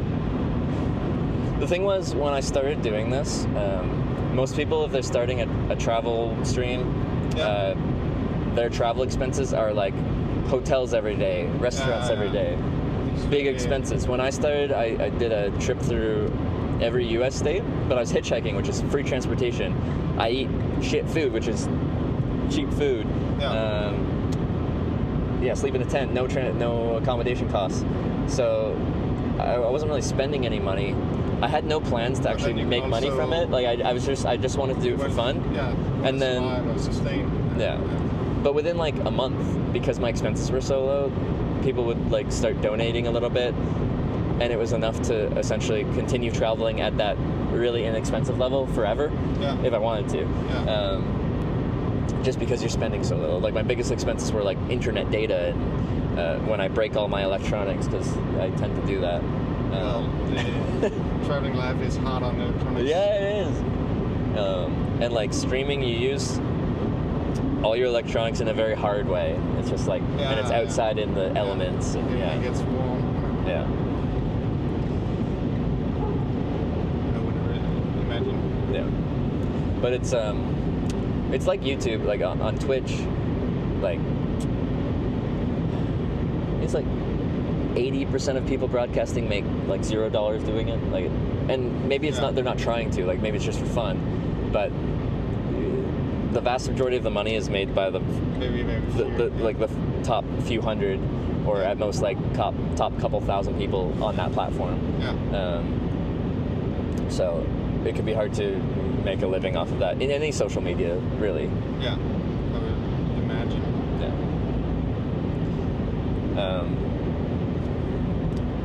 Which is funny because like I grew up and I was a very private person online, and I was quite anti-social media.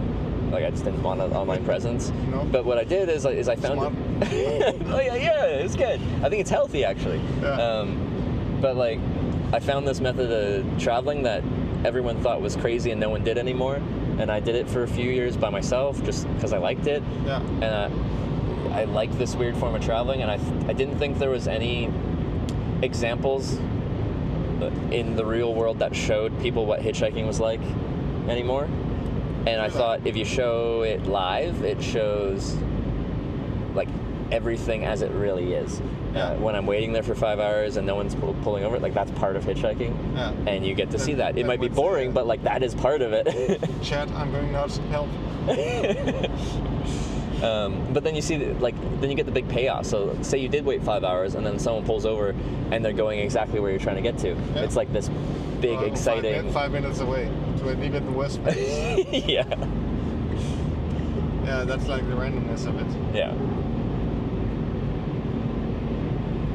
Just lucky that I'm traveling cross country today. I am very lucky, yeah. I had a very lucky ride on this trip that helped a ton because I was falling behind schedule, and then in like northern Sweden, I got a ride by a lady who lives in Sweden but is American, and she drove me like 800 kilometers to Stockholm. Shit. Yeah. in the like no populated part. So. Yeah, it was pretty sparse, but like it's like Canada at that point where like when things are not very populated and spread out, every car that does drive past is going somewhere far away. Because like makes sense. There's nowhere else to go. If you're driving past the town, like the last spot in town, you're going to the next town, but the next town's 100 kilometers from there. Yeah. So if they pick you up, and they if likely will, because you're like they're more helpful in the rural districts. I do find like between small towns, every car that drives past is much more likely to stop because there's a more friendly, helpful vibe. Yeah. Or if they can tell I'm a tourist, which is I think pretty obvious, there's a curiosity. Like people are like, what is a person doing here? Like in the northern part of Sweden, where tourists don't go. It's all industry up there, like iron mines and stuff. C-Bang, thanks for the 1,000 bits, and that's how I make a living. Thank you very much.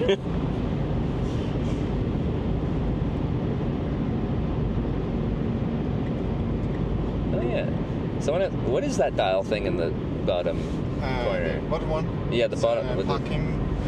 So if you park in a time where you can park for an hour, or half an hour, or 2 hours, you set it when you arrive. Yeah. And then the parking guy can see, okay, you're still within your time. Oh, I see. And then couldn't you just lie on it? Yes, but then you would be. So if you like put it in the future. Yeah. Then if he comes now, you can get for 24 hours. Oh, I see. Yeah. Okay. So you got to be. If you're gonna cheat it, you gotta you're taking a chance that if they come you can cheat quickly, maybe quarter of an hour. Okay. And put it between. Do they check that frequently? No, they don't. And you could also come back to your car after and Yeah. just move it, but that's illegal. Ah, okay, yeah. Right. So if they see it, they're gonna take it in. Okay. And people don't want that hassle walking back and forth, forth to your car. So. Yeah. Yeah, and the other one is for driving in Germany, big cities. Oh, so you have to have a what's it called? That your car has a doesn't consume too much or pollute too much. Yeah. Okay. So, oh, this identifies that your car is efficient or like not polluting. It's not efficient as per se, but it's better than the ones that are banned in Germany. Ah, okay. So, for instance, in Hamburg and Berlin, you can't drive with old diesel cars, or even somewhat new diesel cars. Is there any exception, like if people have like classic cars, like their summer cars, they want to take their old? I would think so, but I wouldn't be certain. Because I don't know how popular it is, but like in North America, retired guys love to get by like, restored old sports cars and stuff and cruise around town in the summer. But we don't believe in like the environment there either, so no. It doesn't exist, I think. We have people driving around in like old restored cars, but not nearly to the same degree. Okay, alright.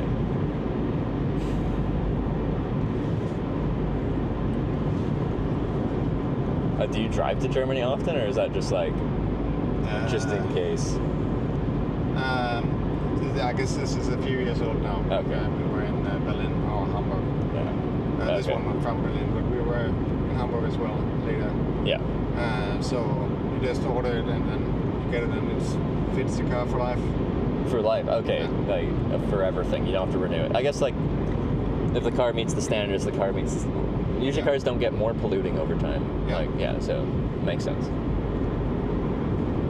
And since this is a gasoline car, it's fine. Yeah. It's the diesels that are. Yeah.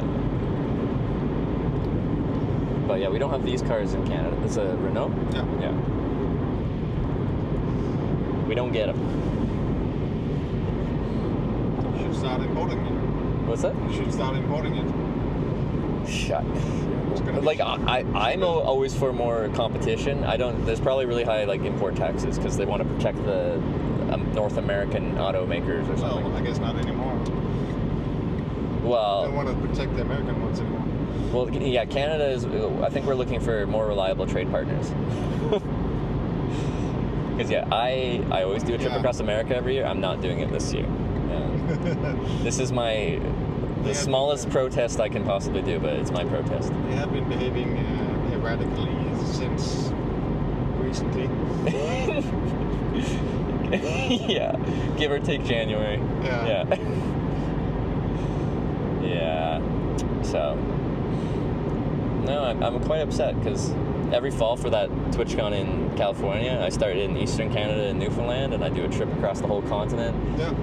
And then I get hassled at the border because Americans, customs they like to interrogate you. Anyway, they eventually let me in. Yeah. But anyway, I like traveling in America. Americans, from a hitchhiking perspective, are like crazy. And like honestly, for someone that just like likes hitchhiking for the different personalities they meet, I like the crazy that they are when I'm meeting them hitchhiking. Yeah, I guess. But like, there seems to be a type of crazy going on there that is. This doesn't have to do with hitchhiking, but it isn't as fun. It is the opposite of fun. But yeah, like in America, I get so many conspiracy theorists, like, and they're the funnest people to talk about. Also, if I'm like getting tired, conspiracy theorists will never stop talking. They'll just keep going on about the conspiracy theories, and I can take a break. Like I can just relax, chill out, rest my brain. But yeah. they believe some like wild stuff. But if you hear it enough, will you not stop believing it? Like, okay. Let me tell you about the subterranean species of lizard people that live underneath the pyramids in Egypt. Oh, that sounds interesting. They're real. Thank you. No, thank you. They're real. I'm telling you, they're real. Yeah. Or, so actually the first time my channel on Twitch started becoming popular was because I got picked up by these guys in California. And they believed like every conspiracy theory, and people watching asked me to ask them about vampires, and they're like, yeah, vampires setting them off. Vampires are real, but they're not like vampires like you see in the movie. They're this alien brain parasite that attaches itself to the back of your brain and makes you want to suck blood. And then so is it an alien or a vampire or both? But okay, so like the alien brain parasite like controls you and your brain and your body and makes you like turn into a vampire to suck blood, but then it draws energy from the blood that you're sucking from someone. I think is the kind of rundown of how it works. It's real. But then they're like, but you don't have to have this brain parasite to draw energy from someone's blood. Like you can just suck someone's blood and get energy as a human being with no alien parasite. And I'm like, oh, have you drawn energy from someone's blood before? And he's like, yeah. And I'm like, did you have their permission? And he's like, no. And I'm like, okay. Okay, then. Well, as long as you don't do that to me, we're good. Anyway, someone like took a clip of that and like posted it onto like social media, and then while I was still in the car, it started to get popular. Then everyone piles in. That's like, what is going on in the stream? That's. Anyway, that's a summary of America, I think. So if I started hitchhiking across America, with that, and then I would meet someone saying that to me, I said, I think my hitchhike across America would be a hike across America. Like, please let me off. Like, no. No, like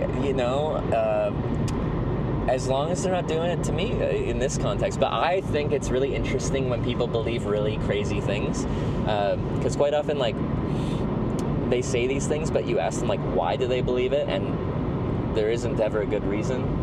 They read it on a forum once on the internet or something like that. Because something is in the big book. Oh, that's another conspiracy thingy. Yeah, sorry.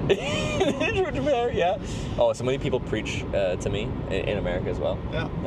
That, like I said, did I say? Anyway, there's many different reasons people pull over for a hitchhiker. This is not going to please the great spaghetti monster. Yeah, some people only pull over because they want to teach the good word. Yeah. Oh yeah. They want to convert me, and because they're doing me a favor, I'll hear them out. But like, I'm gonna be honest about. I don't know. Canada's pretty like not religious, and that's how I grew up, and that's how I am. But I'm not disrespectful, but I'll just be like, that ain't me. Yeah. That ain't me. I don't hate people being religious. I hate when they preach on me. Like when they try to control your life. Yeah. Decide what I should do. Like, just keep your nose in your own track. I don't mind when people are just like, they're just saying like, have you heard of Jesus, and like some minor stuff like that. It's when they try to like bigger picture society wise try to be like, you should live your life as if you're religious even though you're not. Like you like they want to put like laws and government policies that follow religious text. Yeah. It's just like, no. Religion is not a part of like how we live our lives in Canada, like politically, and like the laws and how you live your life. You can have your religion, but like don't make me live my life as if I'm religious, even though I'm not. But that would be the same person that says if you're not religious, you can't have morals. You have to be evil then. See, and then my perspective on that is just like, I don't need the threat of hell to be a good person. Like that just comes from within. That just comes from within. Like I like treating people well because I feel like I should. Like it just is naturally within me. Yeah. It's because you were born and raised a Christian. No. You don't know it, but that's why. No.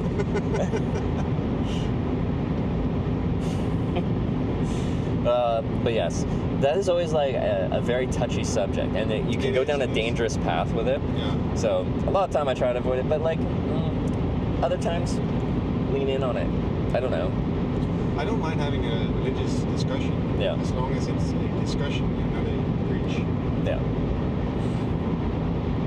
So we can talk about about why I do not understand, or I can question what about this? How do you understand this and this and this? And how can this happen?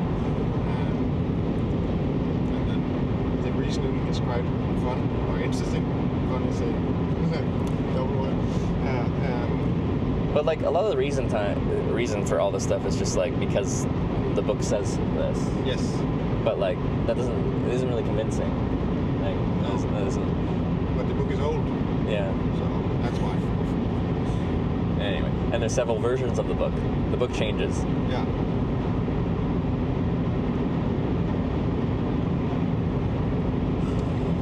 And so, then yeah. Where do you want to get? Oh yeah. Okay. Let me look at a map. And I can also take you a little bit into the city if you want. I guess you have some preference for nice on-ramps or something. I do. So I've hitchhiked for 11 years now, and from all that hitchhiking, like when there's an on-ramp and it has a really wide shoulder, I get kind of excited. Like maybe too excited. Kind of excited. Yeah. Like, oh, because I was just in Sweden. Your camera is turning away from you. I was just in Sweden. All the roads are so narrow. Like, there's no space. And now in Denmark, everything has room again. And I'm like, oh, this is great. So we go past Middelfart. Yeah. And then Middelfart. It's a softie. Okay. Danish softie. Middelfart. Middle. See, all the juvenile English speakers think that's hilarious. Yeah. I bet. It is. But that's all. Like you're in Germany and like fart means speed, so it's just like all the signs are talking about farts and you know. Yeah. Got to turn off the inner 5-year-old in you. Ausfahrt. Yeah, that's the one. It's the biggest city in Germany. Wait, Ausfahrt. So you can be driving for like hundreds of kilometers and there's always Ausfahrt. Oh, okay, yeah. It's everywhere. Yeah. Ausfahrt is eternal in Germany. Because where did you say? Fredericia. Also with the softie. It's a Danish D. Okay. Fredericia. I'm guessing, is that a good spot? Because yeah, we're coming up here pretty soon. Oh, that is a beautiful holy. Actually, there's a hitchhiker on that shoulder. Oh, yeah. On the street view. That's probably a good spot then. Are there any services there? Take the one that's a year before and see if it's there also. Yeah, then you know it's not a good spot. Okay. Where are we? What was that? Okay. I've been there. Have I actually been there before? Have I hitchhiked at this location before? I probably have. Oh yeah, there's lots of services there. I got McDonald's so I can get my North American fix for dinner if I need to. All the good stuff. I go there for breakfast because Europeans don't do good breakfasts. Yeah. That's a blanket statement. Okay, I can get an English breakfast in the UK and that's good, but I want my eggs, my bacon, my sausage, my hash browns, my toast. Just need some cereal. What? Just need some oats. Just need some oats? The cereal. Like, I actually like oats, but like, just oats, that's just carbs. Where's my protein? Where's my fat? I need the trio, the carbs, the protein, the fats, and the flavor.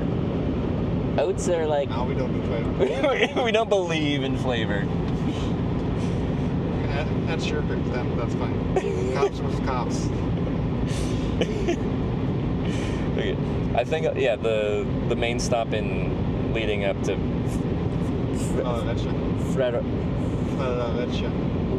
You're just like slurring the middle part. We have some words or consonants and vowels in Danish you could never say. I know. I just even on a repeat after me basis, it's just. The is one of the dangerous. Yeah. So it's the term rødgrød med fløde. Oh, that's the one. Yeah. Okay. Yeah. Okay. Which is crazy. So it was used after World War II to determine if you were a Dane or a German fleeing from German. Oh, okay. Like that was the phrase to pronounce. Yeah. And all Danes can say it fluently, and Germans can never say it. I think the Americans had something that was difficult for the Germans to pronounce as well. Maybe someone knows in chat. The? Yeah. Oh, that's French. Because they had issues with like German spies trying to get behind lines, so they like had a phrase that they remember that Germans just, even if they're fluent in English, they just couldn't do. Yeah. Was it squirrel? It might have been squirrel. It's difficult for me to say squirrel. Are you squirreling or squirreling? Yeah. It's the same for me. Also, I guess our language is kind of Germanic. So. Yeah. How many languages do you speak actually? Danish and Jutlandish. Jutlandish is a language? Well, it's a very strong dialect. Is it like the Dutch versus Flemish kind of thing? Or I don't know. Yeah, I guess so. They're like really related, but like Flemish is a very extreme example, or I don't know. I don't know. My wife is here from Funen. Yeah. My father speaks Jutlandish. Yeah. She can't understand what he says. Okay. Yeah, that's a different language then. Well, the grammar is different. Yeah. And then I speak German. Yeah. A little bit Swedish and a little bit French. Okay. Here's where I come in with my big flex. I speak English and then... I speak Canadian English and that's it. What do you mean Canadian English? Okay, we do speak a little bit different. You speak French? Je ne parle pas français. Canada's officially bilingual. Yeah. And here's my excuse from when I was a kid. Where I'm from, Vancouver Island, far west coast. Yeah. The French-speaking province, 5,000 kilometers east of me.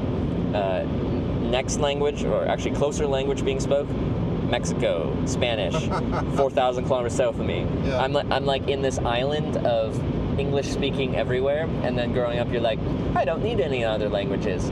Yeah. And like, I know that's an excuse. I could learn a language at any point, put the effort into, but that is my significant effort into, yes. Yeah, I don't have any other languages around me, so growing up I didn't feel the need.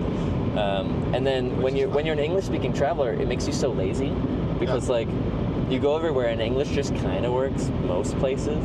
Yeah. So you just default. Yeah, it's really difficult for English speakers to learn Danish because as soon as we hear you're not a fluent Danish, we just you speak English. Yeah. Which would be sad if you're putting so much effort in. You're like, let me try. Yeah. Nope. like people in France have the reputation to like, if you don't speak French the way they speak French, they just like roll their eyes and pretend they don't understand you. Yeah. Well, actually, I think that's a bit of it's a cultural thingy because if you are nice to the French, they will attempt to speak English with you. But you need to start in French and ask if they can speak English in French. Well, like, I haven't had that experience personally. Yeah. Like a little bit. Yeah. Then they speak actually quite nice. Yeah. But Americans coming into a French shop is like just barging in, looking around. But for the French, you are walking into their living room and you have to say hello when you walk in. And if you just ignore the owner, it's really rude. Yeah. And then you come up to them expecting them to speak English, and they're like, okay, that is like, because that's the stereotype. But then, like, I've hitchhiked through France, not really speaking French, and the people that have picked me up, like, so nice. Yeah. So I haven't had that negative stereotype really stare me. Maybe like in like Paris because they're just exhausted with tourists.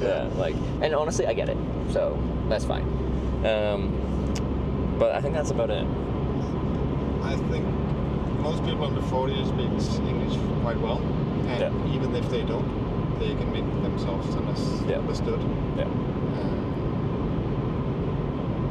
But you have to approach them not expecting them to be speaking English.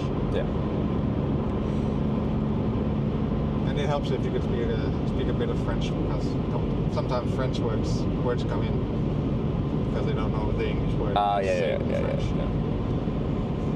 Because I know enough French from like grade school that I can pick out words, but I can't have a conversation. I can kind of know what they're talking about. Yeah.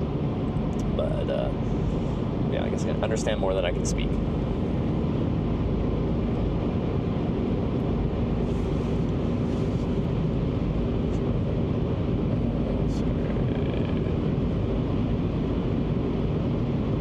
I think I know where it is. The location? Yeah. Okay, then we're good. Otherwise, I'll just drop you off somewhere random. Just right on the side of the highway. Yeah, here. Then I can have an experience talking to the Danish police. I will call and then I'll call the police. Drop you and call the police, yeah. This is random Just guy. set me up, yeah. And I'm gonna say you have a big weapon as well. He has a large knife. That sounds like a sexual innuendo. And a gun. Yeah. His knife is, what's it called? Unsheathed. Ready to go. And like, okay, I'm getting like they have strict knife laws here, right? So your knife can only be like, say when?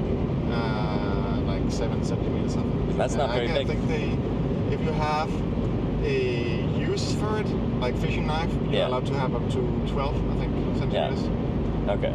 And it cannot be a one-hand open knife if it's a folder. Okay. So it cannot be any kind of balisong or. Yeah. Okay. And no knives that are push knives or like battle knives, switchblade or anything like that. Yeah, so it has to be boring knife and it has to be not dangerous looking. Okay. But you are allowed to bring a larger knife up to 12 centimeters if you have a use for it for whatever you're doing. So if you're going hunting, fishing, scouting, hitchhiking. Yeah, if you're in the woods, it's fine. Okay. But if you bring it into shops or something, you might be looked weird at. Yeah. And if you bring it into like a nightclub area, you're gonna get jailed. Fair. Like, there has to be a use for it in a nightclub. Not even in the nightclub, outside the nightclub. Oh, okay. So just in the area. Okay. Because you were not going fishing here, even though. Like, some people consider what they do at a nightclub fishing. Yes. Yeah. But more trolling, I think. Like casting the wide net. Their wide net just has a lot of big holes in them. They're not working too well. Yeah. Alright. Oh, nice. It's a queue. What's it called queue when it's full of cars? Like traffic, like gridlock, or what's the English word? Sometimes, so I speak one language, and sometimes I feel like I speak that one language very poorly. Like, and I'll meet people that speak 4 languages, and they speak English better than me, and then I'm embarrassed for my lack of language skills. Yeah. Are you saying there's a queue, maybe? I don't know. But like, I get it. Like, in Canada, we wouldn't say like if you're in slow traffic, there's a queue. But like it makes sense. So there's your middle fart and your strip. Strip at middle fart. Sleep. Strip fart.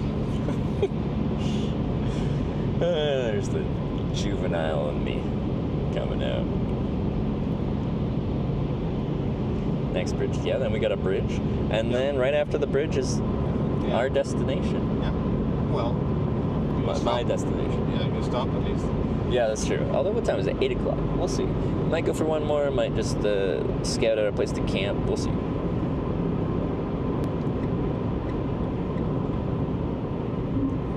Ooh, I forget. I'm in Denmark. I should look and see if there's any shelters. Oh, yeah. Yeah. There's actually an app called, I think, Shelter app. Yeah, no, I used it a bunch when I rode a tandem bike with my girlfriend through from Bordeaux, France to Oslo, Norway, and we went through Denmark, and we stayed in them like pretty much every night. They're great. Lots of shelters. Yeah. Although the bugs are probably out. Not too bad yet. Not yet. Okay. There will be a few mosquitoes, but not much. Yeah. Season hasn't really started yet. Okay, like in kind of halfway down through Sweden. We're still kind of in the north, although people said anywhere north of Stockholm is the north, but which sounds suspicious. But anyway, I just like my tent is non-freestanding. It has to be staked out to stand up, and like I went in some woods and it was just pretty much a rock garden. There's just big boulders, the whole thing. And I'm like, screw it. I'll just sleep outside with my sleeping pad, sleeping bag. It's not supposed to rain. On your yoga mat. Yeah, yeah, just contorted over a big boulder. Yeah, it's great. I love it. Okay, so now we're in queue. All right. Yeah. And as soon as I set up, there wasn't any mosquitoes, and then they started coming out. But the thing was, I didn't think they were mosquitoes because they flew past my ear and stuff, and I'm used to hearing like the high pitch, but they were more like a. Because they were so fucking big. It's like, oh shit. Yeah, no. Hold me off. Yeah, exactly. We have so many mosquitoes in Canada, but they don't have that tone. They still sound like mosquitoes. That's Richard there on the right. This is okay. I'm giving up on even trying to pronounce it. Yeah, that's fine. Town that starts with F. Yeah. Yeah. It looks pretty, I think. And then on the left here is Middelfart. Okay. Middelfart to the left. F-town to the right. When we get to the apex here, you can see the old bridge from the 30s, I think. It's still up? Or like just the support for it? No, that's where the railway is still going. It's just still a road. Oh, they're still using it, okay. Yeah. And you can get up and walk on top of the girders on it. Oh, you can? It's cool. over there. Yeah. So it's about 60 meters tall. It's quite a nice experience to walk on it. This one right there? Yeah. Oh, yeah, that's cool. Oh, there's a truck there. Oh, there's some construction. Okay.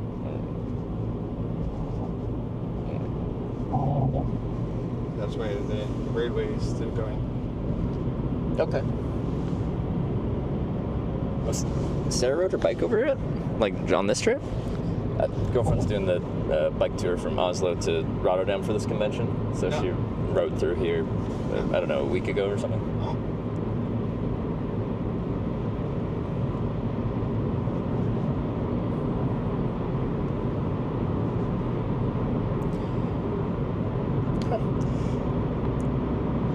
And we're coming to our exit up here. A little sad. I really enjoyed this ride with you. It was a lot of fun. Well, I can take you as far as a few kilometers more, and then you're going to get towards the north, and you're not going to be happy. Yeah, north is the wrong way when I'm trying to get to the Netherlands. Yeah. And when I got a deadline, too. Yeah. Yeah.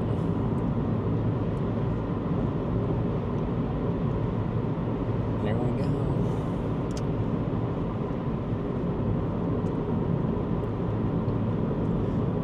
And there's a McDonald's. See? Have a nice supper. The golden arches, they guide me. They're like beacons. They attract me like a mosquito. Should go into the sunset one. It's Danish owned. The sunset one? It's next to okay, yeah. Not that I know where they are. I just saw the sign.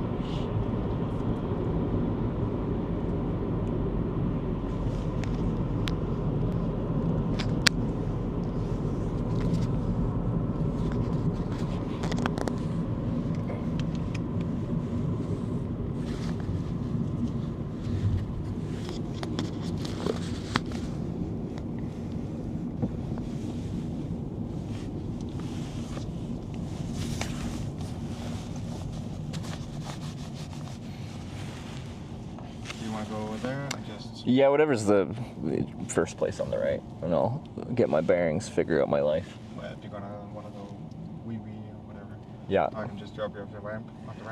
I'm not sure if I'm going for another ride tonight or not. We'll see. So it just probably the first business over there. Yeah. Unless you wanted to go straight. Can you go? Are you allowed to go straight back onto the on-ramp? Okay. Okay. A lot of people in America do that. Well, I need a bigger car. Oh, come on, your car could get over there. Believe in it. Yeah, I think it can. Like my wife's car. That's like this much of a curb. Yeah. You have low standards for your Renault. It's my wife's. I have to take care of it? Yeah. Okay.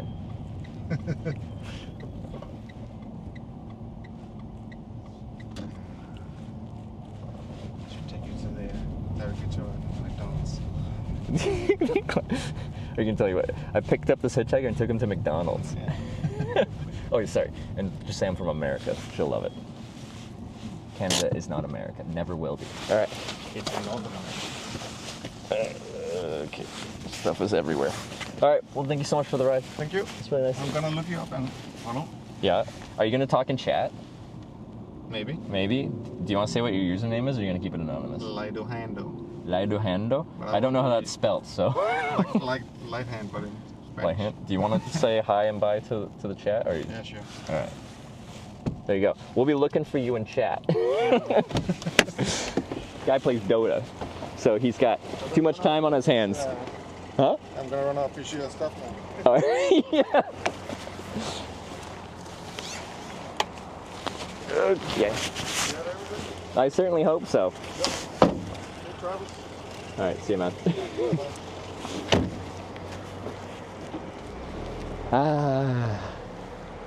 What a great day of hitchhiking. It started so, well, it didn't start slow. We got a ride to Copenhagen really fast, then we got stuck at the airport. Anyway, like that last session of like 4 or 5 rides in a row was like, ugh, this is why we like it. But yeah, that guy was great. Great banter. Okay. I want to sit somewhere and look at a map. He knows about the knife? They found it in the dryer? I even looked in the dryer drum. I like spun it and I was looking, and anyway. I thought I looked. I didn't look good enough. Danish Tarzan impersonation? Oh, there's outdoor seating at McDonald's. We'll see. They can kick me out if they want. Make it all the way to Germany. Wait, no. What about Germany?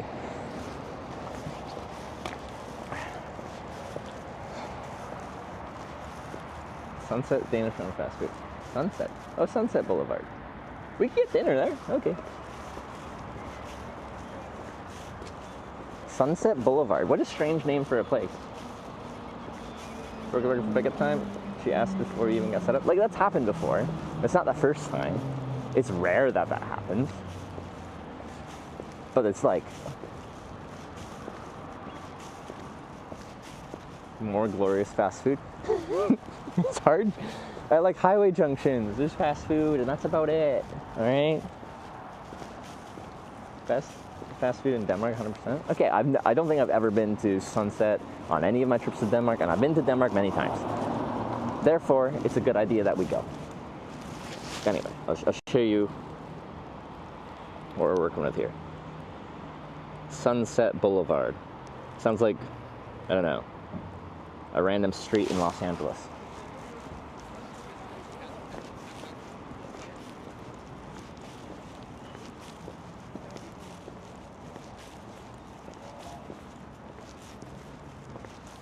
So dude he just peed on the sign. You just left the fast food restaurant.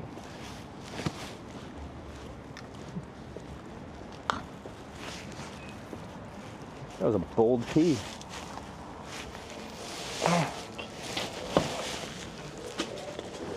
Okay. I should have put my backpack on actually. I'm just one strapping it because I thought I was cool. Oh, the color scheme, it's so dark. Okay. Bad. Da. English. Technology. Continue without login. Feed in. It's a little slow. Menu. Double Hereford Béarnaise menu. Guys got any recommendations? Cajun menu. Brioche chicken. I'm having so many burgers. Jesus. Nordic tempeh. American barbecue. Original menu.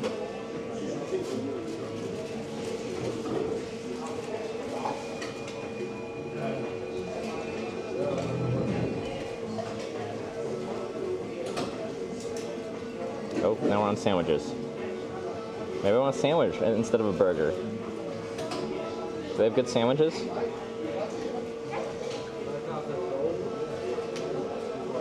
a salad, chicken nuggets, kids menu.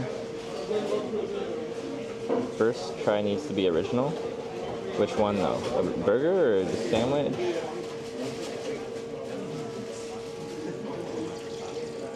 Grilled chicken and bacon. This sandwich. Build your own. I kind of want to. I've just had so many burgers lately, guys. All right, tell me which one to get. Someone said grilled chicken and bacon's good. Should we just try that? Yeah, I think I get that. No, okay. But we want extra bacon. Yeah. Processed cheese? What is this, America? Select the dip. You're gonna charge me 8 kroner for ketchup? That is Chipotle mayo. See, this is what I wanted for my sweet potato fries. I want Chipotle mayo.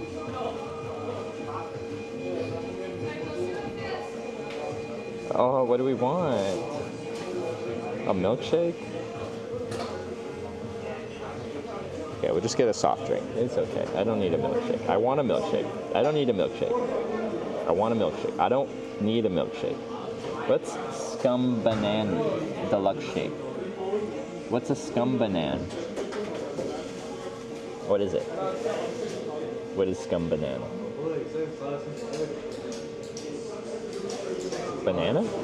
Limited edition shake? I can't complain about. Okay, alright, fine, we're getting a milkshake. Ooh, select side orders. No, we don't need it. But maybe we want it. More dip. Okay, we don't need it.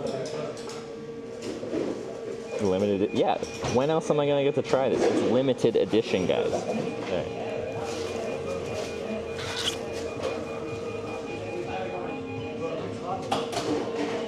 Alright, wallet.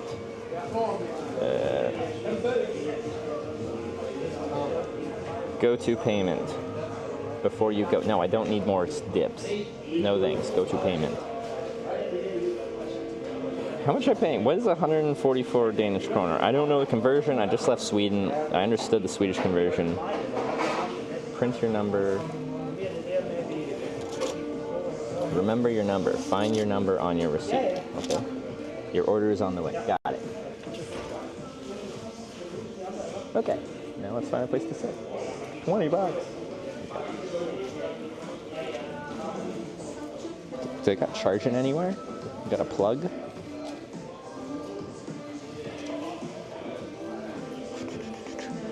It's kind of busy. Some parts of this are busy. It's too much? Probably. Let's see if I can... There's an outlet there. So I might as well charge if I'm going to sit here to eat.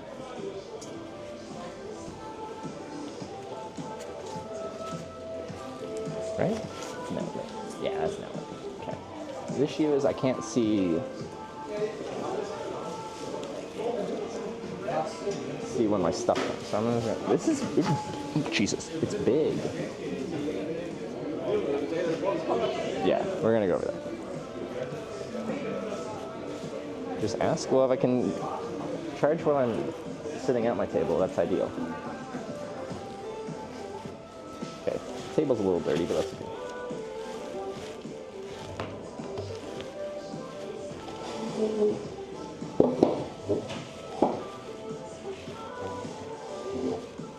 Progress day has been so far?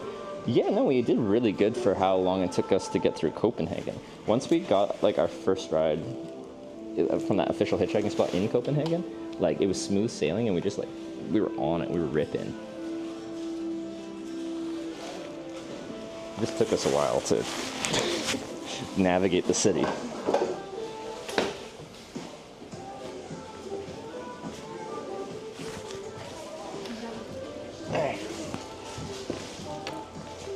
Dirty table. I know, but it's got a plug here, okay?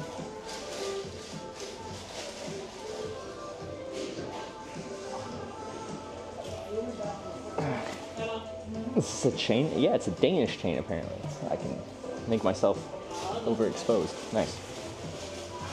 I'm too warm. Must be because I'm wearing like 5 layers. 1, 3 layers. 2/3 of Denmark down in a few hours. Is it? We still got quite a bit of Denmark. 250 done, 252 average a day remains. That's perfect. We hit like the average we needed. That worked out so good because like for a while I was looking a little grim at the airport. It ended up being the right decision to go to the official hitchhiking spot. When does TwitchCon start? Officially Saturday, but unofficially Friday. Nice. Okay. Oh yeah, let's actually start plugging stuff in. This is why I sat here at this dirty table. For the premium plug. I really don't need this on either. Well, hair check? What do we think?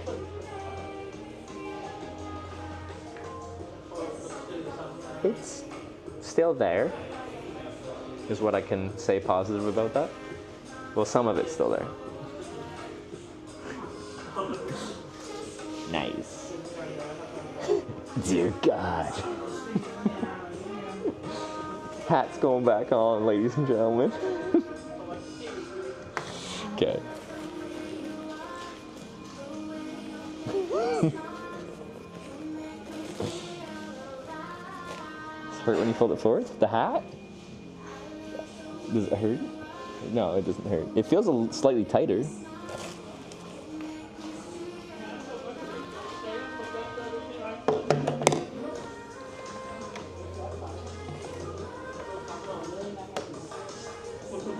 What's the story with the hat? So last year I was doing a trip. I was hitchhiking across America, going to every town called Corning. There's a story to that. It's not super relevant to the hat, so we can go there when you're too big. Anyway,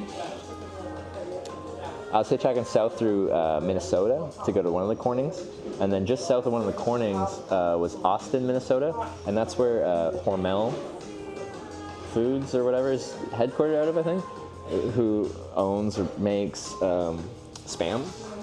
And the Spam Museum was there, and I'm like, in this small tiny town in southern Minnesota, there's a Spam Museum and it's free, and I'm like, okay, like we have to go. So we went, and it was like, I was trying to find the word and I couldn't figure it out, and then someone in chat brought it up, and I'm like, yeah, it's like that. It kind of had vibes like the company from Severance. You know, like that strange corporate, like, I don't know. Some parts in the museum, because it's a corporate museum, like it's free because the company makes money, kind of thing. Lumen Tech, yeah, from Severance. So, because there's like a statue of the founder there and stuff like that, and he like had an animatronic voice coming out of it. It's a little strange. You also got to pretend to be a factory worker, and you put like a lab coat on, and you could pretend to work in a factory line making Spam. Anyway, yeah, beside the point. They had a museum shop, and in the shop they had a cycling hat, and I go on bike tours, and I thought it was funny to have a Spam hat, but then I started wearing it because it was sunny and I'm balding, and then it kind of became a thing that we just did. I think it's kind of silly, a hat. I don't like baseball hats when I'm hitchhiking because they like cast a shadow over your face and make it hard to like see you as you, but like a hat like this is just kind of silly and fun. Your Audi loves taking the bus. Yeah. Anyway, so that's how we ended up doing that. Okay, sorry. A little hidden. Can prevent the balding though? I'm taking finasteride and minoxidil. Because yeah, I was thinking about it, I'm like, do we just let it go, or do we try to fight it? And I just like having hair currently. I might change my mind at some point in the future, but as of right this second, I want to have hair. So we'll see how that goes. Is it helping? I only started taking it like 2 months ago. You need to give it more time for that to be like, to know. I'm just gonna check to see if my number's ready, because I can't see it from here, so I'll be right back. It was kind of messy. because I arrived. I came here and I just like as soon as I exist, this is my dandruff. Oh God. Okay. Too thick. All right.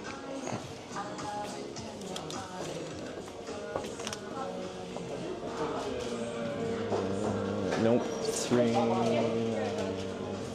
Almost 9 though.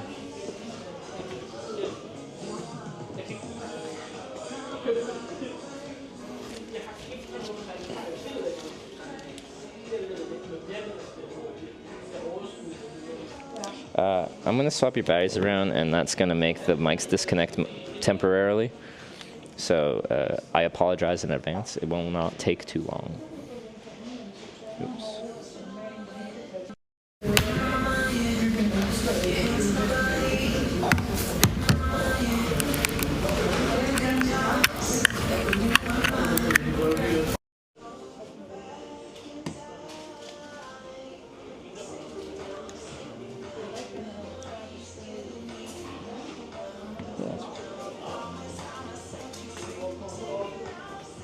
It was the number before mine that was up, so it must be soon. Ah, there it is.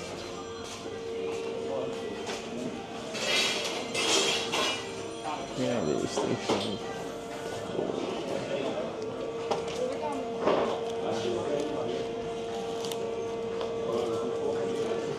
Yeah, that's right. Yeah.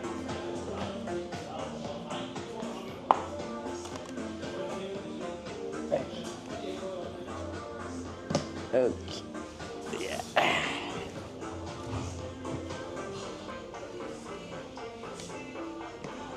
Please clean the table. See, now you can't even tell. It's fine. Okay.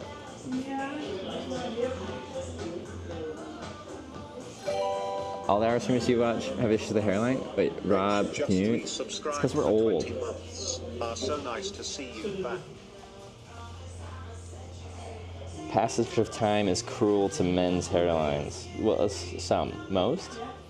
Rachel, thanks for the 20-month resub. I missed a few when I was in the car. Let me just go back like a little bit and thank some people. Ooj with the sub. Thank you very much. Monkminster with the 6 months. I got C-Bangs 1,000 bits. If you're still here, thanks again for 1,000 bits while you're in the car. I got the Raid. Gabinos with 197 bits while we're driving. Thank you very much. And I think we're back to pre-hitchhike or something like that. How old are you? I am 30. 31 in June. And then I'm like, I'm an old man. And then people in chat that are older than me, they take offense to that. Which is fair. I just feel older than I did before, which is, as you probably should. It's fine. Some parts of aging suck, some parts are good. Mmm. Banana milkshake. Follow you since you were 25? Yeah. What? I was like 24 when I started streaming, maybe? You look fantastic for 47. Man, get out of here. Yeah. Show sandwich. It's my secret sandwich. You don't get to see it. Yeah, I can show it. Made with love, not machines. But there's no like Terminator situation here. Can you tell about joining the Eagles? Yeah, I can. Let's get into the food and then like we can story tell. Small? My sandwich is small? I think it's the perfect size. Goldilocks sandwich, alright? Are you American? How lifted is your pickup truck? Does your pickup truck have truck nuts?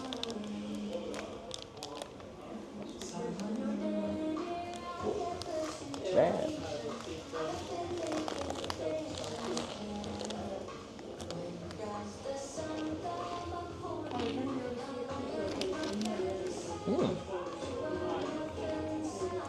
Oh, interesting. They like toast the bread with the cheese on it, so the processed cheese is all melted to the bun. Gives a nice melty, cheesy crunch.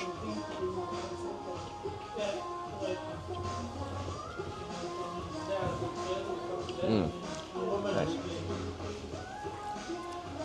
Should open up my dip so I can have some fries. I got some chipotle mayo. So I went to Max, a burger chain from Sweden, and they had sweet potato fries. I'm like, oh, I love sweet potato fries. But by default, when you get sweet potato fries in North America, you get like a chipotle mayo with it. I should just put the sandwich down, but I thought I could do it with one hand, but I can't. Well, I did, but it took a long time. But like, that was not the default in Max, which was sad. And then, but you had to pay for it too. Any dip that wasn't ketchup, you had to pay for. So I talked to the staff. I'm like, this is the dip I get in North America. What of your dips do you think is closest to my chipotle mayo? And it was like a Cajun spice. It was okay. Okay, let's try fry.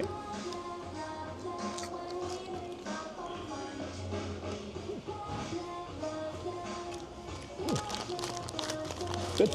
Okay. I like it. What's this place called? It has a weird name. Sunset Boulevard. What a weird name. Although a lot of names are weird. Don't be so judgmental, Trevor. I can recommend.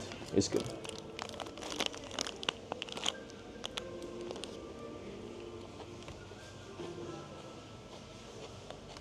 Got onions in it. Some red onions.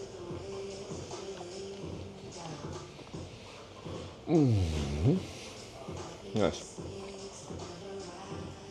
We just call it Sunset though? Is it because you can't say Boulevard in the same way I can't say Frederica or F-Town that I've decided to call it?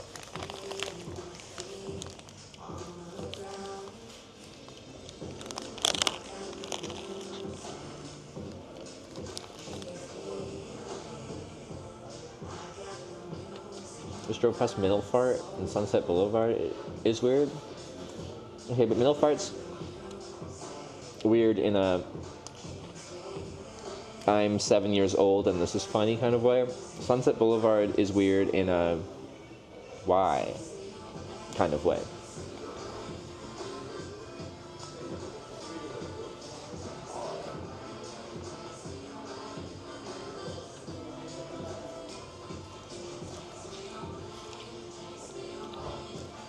How was your winter?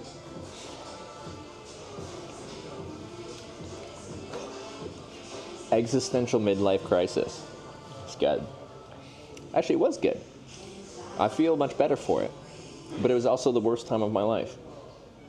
So, but you know, good with the bad.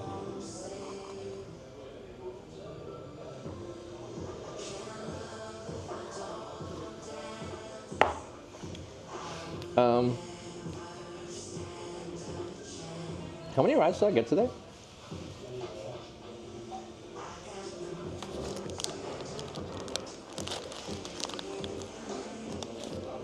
Wait, gays in chat? People told me gays said they found my knife. Well, I think what that means is I'll just have to come back and visit you if that's okay, gay. Like, not right now, but like, I'll just have to do another trip and pass through Stockholm. And I can pick up my knife.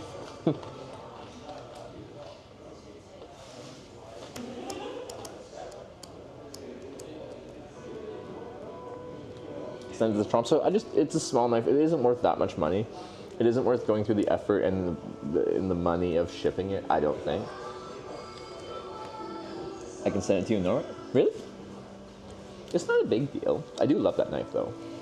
I found we got a replacement for $7 US in Sweden.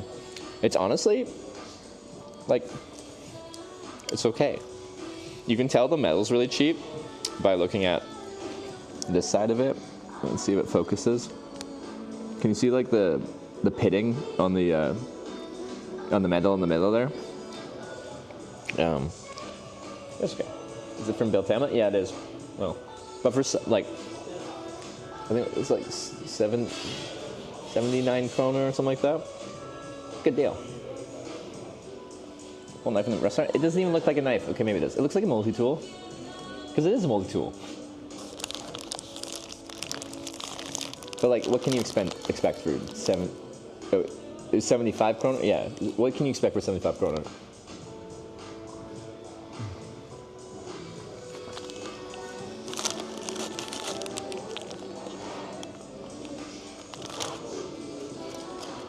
No problem, you change your mind, very easy to do.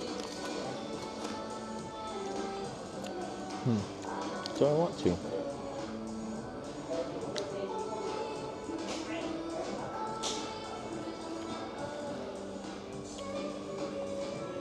I do like that knife. Make sure, I just don't know where to tell you to send it right now. That would take some logistical searching, but I guess we can plan that later.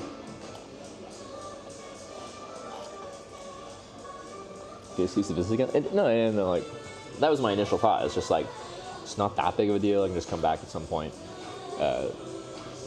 just for a visit. And I can pick up the knife as part of it. But it's like, I feel like you do it with some friends. Like, like, there's something you can, like, that's not that important, but you use as just a reason to get back together.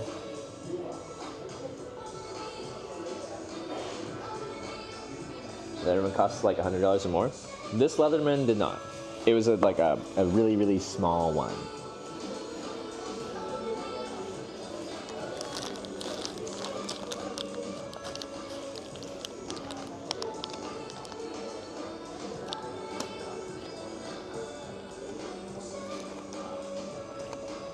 Sense where the bike is? Oh, yeah. Of course, that's logical. I just don't know where that is.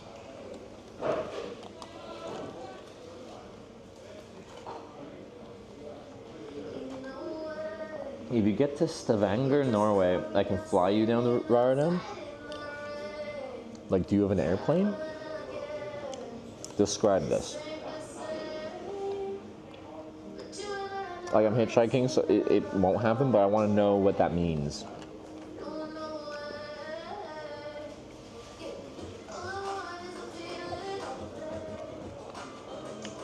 Need more info, exactly. He's Superman. If you're super, just come fly and pick me up. Like, you can like go into space and like fly so hard you turn the world backwards, which somehow turns back time. You can come pick me up.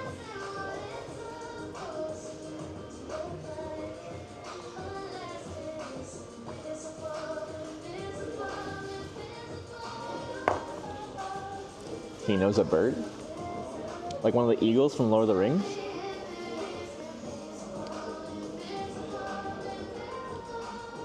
Is it hitchhiking if someone is carrying you? Like a piggyback? So first TwitchCon, San Jose 2018, it was a crazy year for me because I went from like having no Twitch channel to like, by TwitchCon it was like, now my job to do this was weird and like, people knew me at Twitch. It was crazy. Anyway, I was walking home to my hotel that I was staying at, drunk from a party. I think it was the Discord partner party. Discord used to throw the best parties. And I was like walking towards my hotel, I think by myself for some reason. Anyway, there's like these two guys that were also drunk, and they recognized me, and they're like, "You're the hitchhiking guy." I'm like, "I am the hitchhiking guy." And then we were talking about that, and they were really excited about that. And I'm like, "Can I hitch a ride on your back to my hotel? It's just over there." So like, stuck my thumb out, and they came by, and I like turned around and jumped on their back. And they gave me a ride home. I think I hitchhiked the ride. I included it on my list.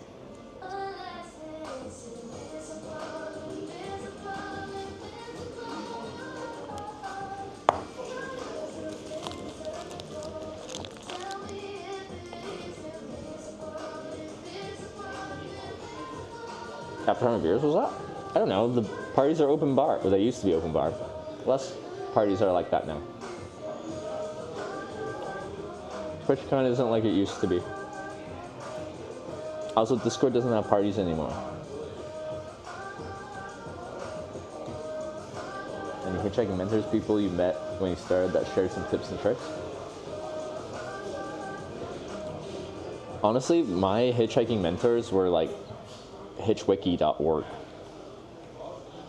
that website was like invaluable. Like it was super useful for like earlier on hitchhiking, just about hitchhiking and like articles about countries, about what it's like to hitchhike in that country and how things go, people's experiences, and then Hitchwiki maps, which had like a map that you could see where people have hitchhiked and how long it took them and what their opinion of the spot was.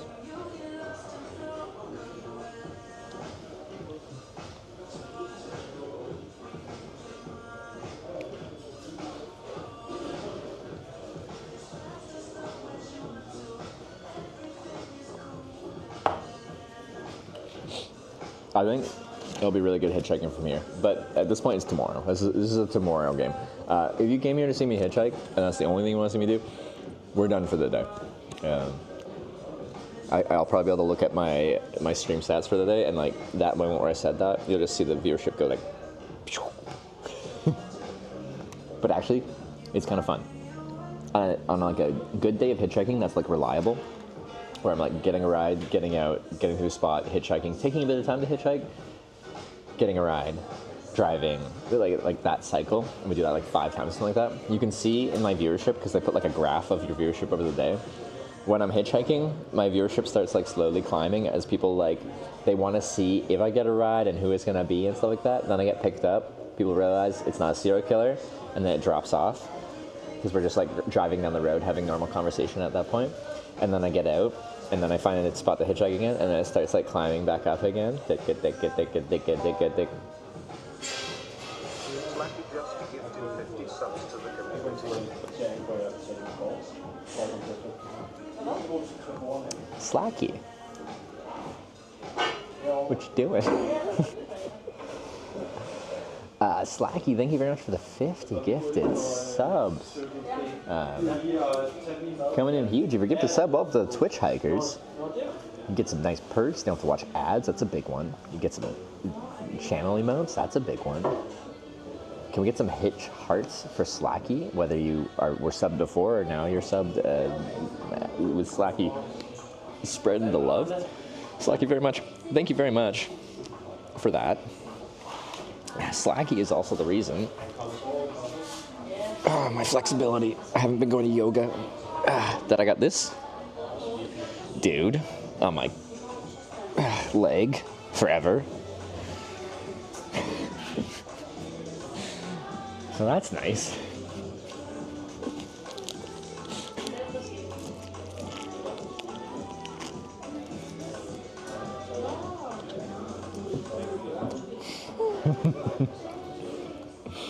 There's a story to that. There's a good story to that.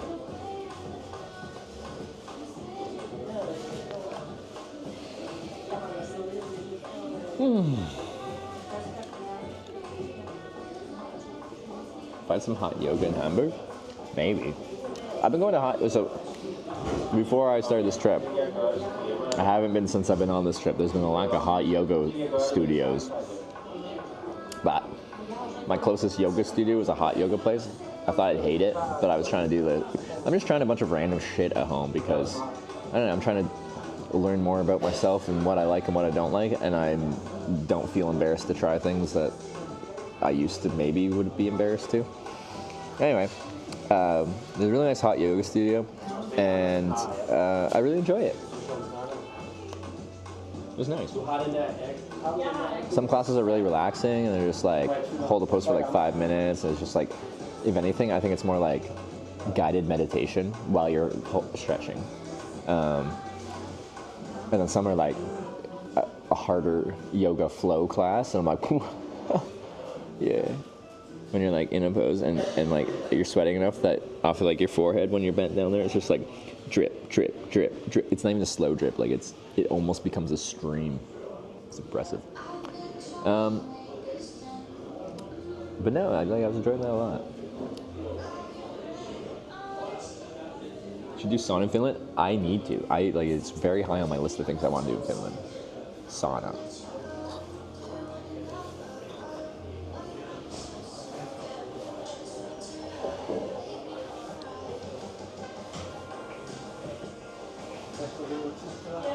Been meditating too. I was doing like mindfulness meditation, but I wasn't very reliable with it because whenever I did it, I enjoyed it. I felt much better for it afterwards. But I still found it hard to like at any moment of the day be like, okay, we're gonna do this now. But that's one of the things I liked about it was the yin yoga classes at the hot yoga studio. They're the ones where you're, like, I feel like they're essentially doing like guided mindfulness meditation, where they're just like verbally walking you through essentially what you'd be doing if you're doing like a guided mindfulness meditation, like with a guided class thing with headphones or something like that. But then you're just holding yoga poses at the same time. And I really like that. And the whole class, my eyes are just closed and I'm just like focusing on my breath. And I feel so relaxed after.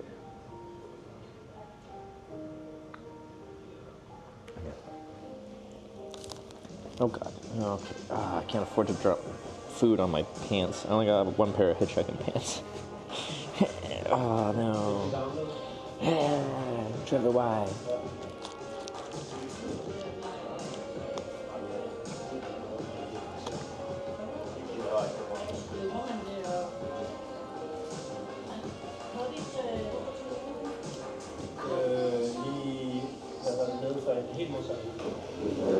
But yeah, I wasn't sure after my time off how traveling again would feel. Like my mind felt in a different place than all the years I've been traveling in the past. So with that different mindset, would I still enjoy what I used to enjoy? And that was a bit of a concern because I always enjoyed this. But day one of this trip out of Tromsø, I got my first ride real fast and like such a nice person, and then right after that, another amazing person, great conversation, and then I was reminded of why I like hitchhiking so much.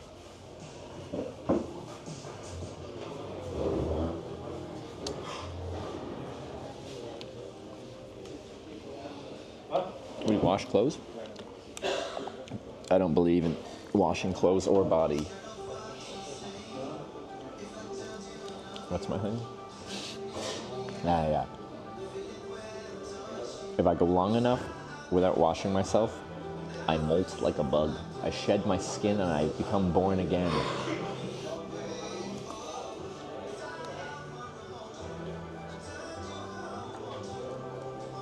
Have you been to Ireland? Yes, a few times.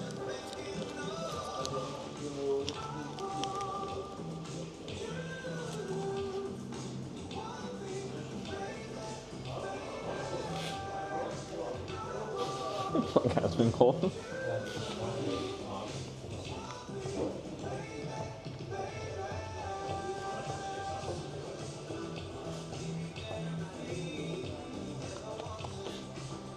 Poor Sarah. Yeah. I haven't quite convinced her to molt with me. It's a very intimate thing to molt together with a partner.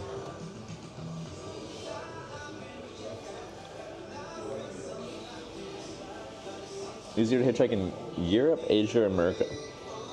America's the slowest place I've hitchhiked through for average wait time now. It's gotten worse over the years, which honestly, for most things, I feel like people are completely speculating on that, but like we have done the statistics. Hitchhiking has gotten slower. Or maybe I've just gotten less appealing to be picked up. I have aged over the years, so I don't, maybe my young innocence hitchhiking era, it was people were more willing to pick me up. Anyway, I feel like my average wait time went from like, I think on my first trip was more like 30 minutes, and now we're like pushing 50 or something like that. What's our average wait for US now? You just got worse at hitchhiking? Maybe.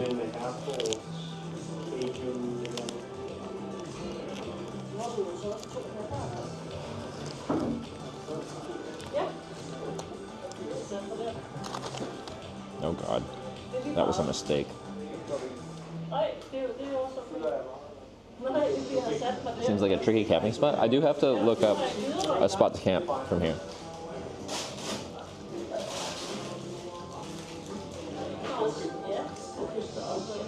We're almost at an hour. Jesus. Okay. Ooh, America. Although, yeah. Okay.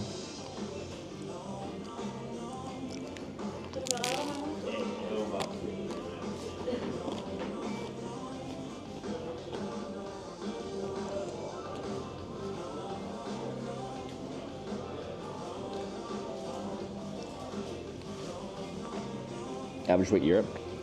We do by country, we don't do by like continent.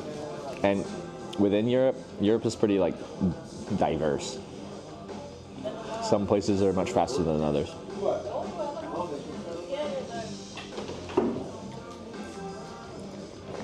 8+ hours in Wyoming didn't help. We had some really long waits on that trip last year.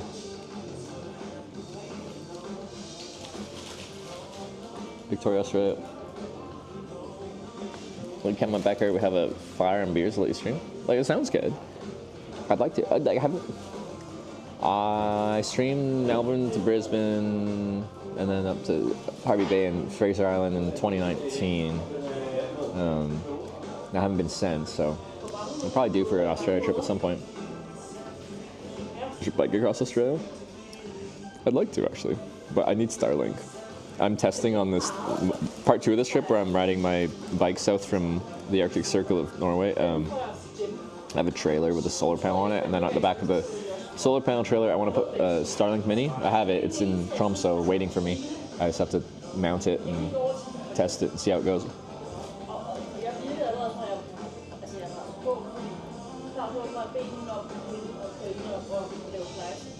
Entering Germany, which seems slow for hitchhiking?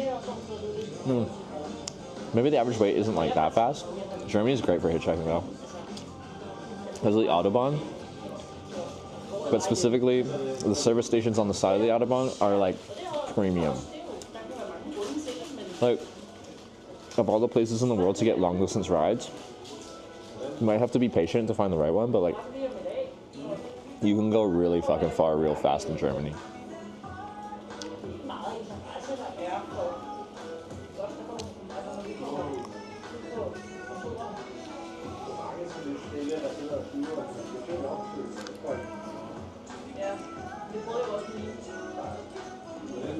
Still number 9 p.m. local time start? No, it's still late. Oh, that didn't work. Whoa, it's taking a long time to switch. Is it? There we go. That's the outside world.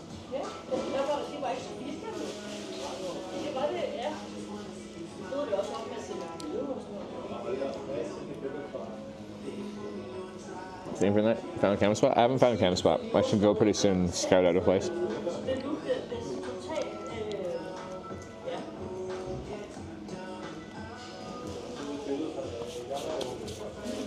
Yeah, I know Terry, one of the other cyclists on Twitch, put Starlink on the front of his handlebars. Which, for his setup, like, that's probably the best spot to put it, but like, handlebars, yeah, Starlink. What's the Mini? 90-degree field of view? As you ride, like, you are in that 90-degree field of view if it's between your handlebars. But I'm curious how well it works. Maybe it'll work bad on the back, but like, on the back of my trailer, I'm gonna show you.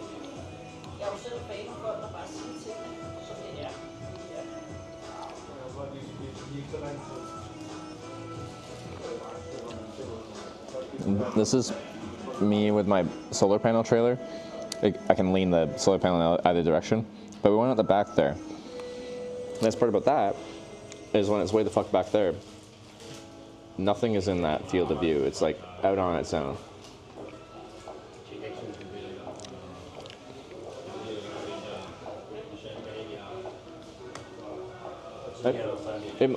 It might not be obstructed at all in this setup. I'm just like, there's a lot of stuff going on up above your handlebars as someone that rides. Pretty great, amazing cap. Right from the source. I went to the Spam Museum in Austin, Minnesota, southern Minnesota, on a hitchhiking trip, and had to get this hat.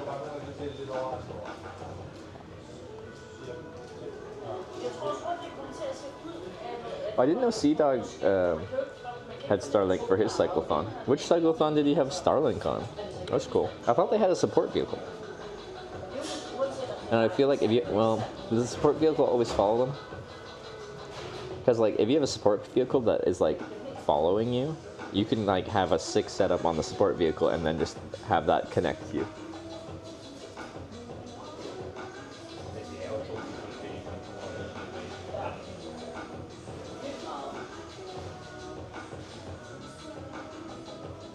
I have both. You probably got the budget for it. Best resource finding bike routes when doing bike tours. In Europe, I start with Eurovelo. So it's like, if you Google Eurovelo, it's like, Europe-wide collection of bicycle, like official bicycle routes. And some are amazing and some are like theoretical. They're like, in the future we'd like this to be like a route with infrastructure, but right now it is just a highway with no shoulder. Title's wrong? Yeah, probably we need to change the title.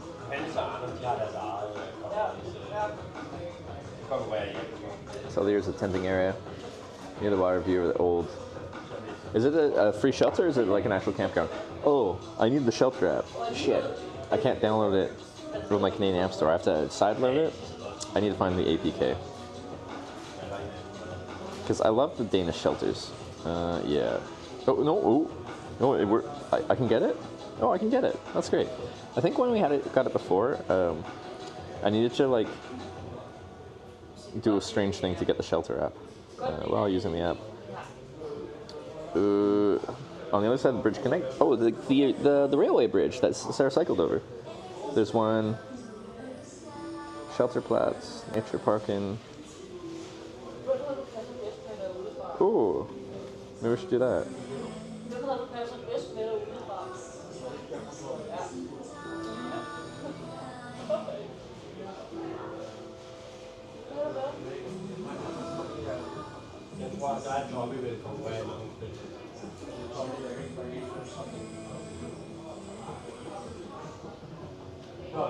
I forget how you bookable. How do you book them again?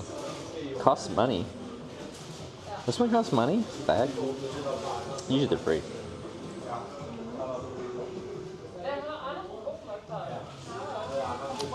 Apparently, when I was getting dropped off here, you had ridden across this railway bridge recently. Well, when you're coming through Denmark here. Funness is some major shelters right by the water. Funnen? Is that where we're going?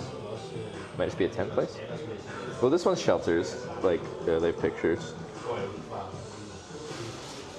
It loads. There we go. This is just south of the bridge.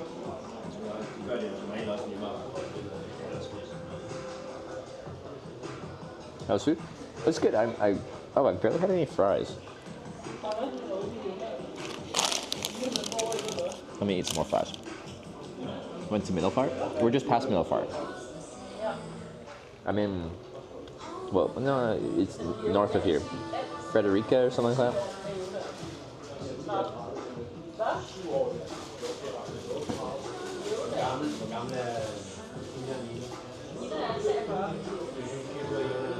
But I forget. Coordinates, share. Book. Okay, I hated this system. I remember this before. It's just like, you see it and it says it's bookable, but it's like, well, give me something. Oh, here we go. Bookandshelter.dk. Oh. Okay, I'm gonna have to translate the whole thing because there's no English translation available on this. Translate. Can't translate, like, Danish detect. Wait, what? Why couldn't you translate? Detected language not supported. They don't they don't support Danish? Is it because it's like this built-in thing? I need to take it to the proper app? Okay. Danish isn't a language, alright? Alright. I'll do it this way. Danish.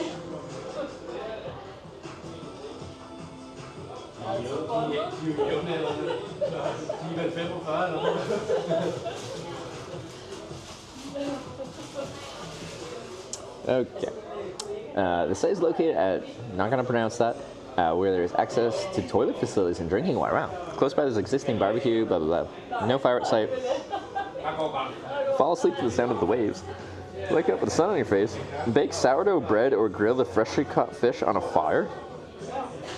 That's a bold thing to think I'm going to do when I'm camping. I'm going to bake some sourdough bread. Danish people camp differently than me. Jeez. Like, that's impressive. I'm not insulting them. I'm impressed. Not recommended to swim at, so to do the strong currents. Okay.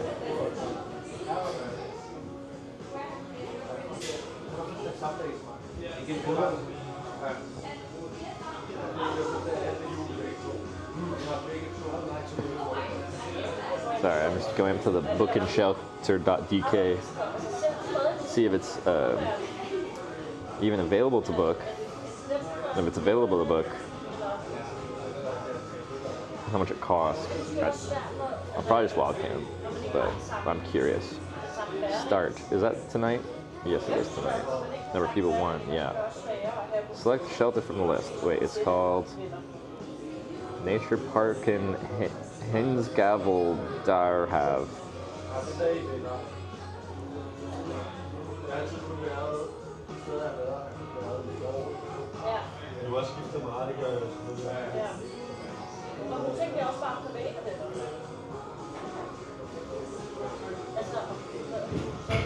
Can you show me it on a map? Because it's not easy to find this.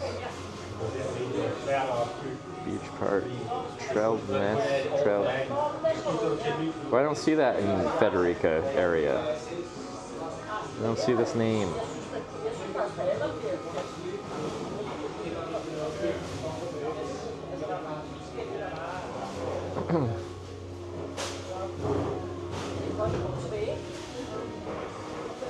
That's not okay.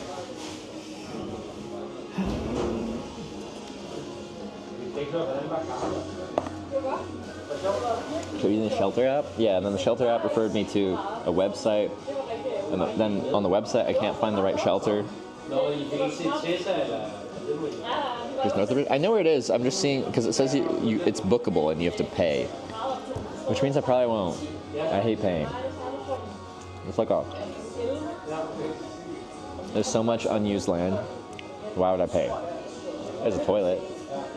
It's probably an outhouse. Like, probably around there there's just some bush. Okay, there's a real camping place over there, and then there's shelters over there as well.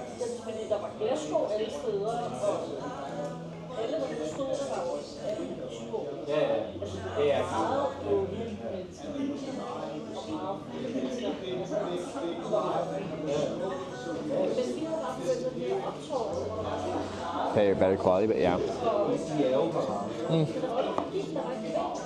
Honestly, for the shelters, for the upkeep and how nice some of them are, paying doesn't make sense. And I don't think they're that much either. It's just like, I don't even go in the woods.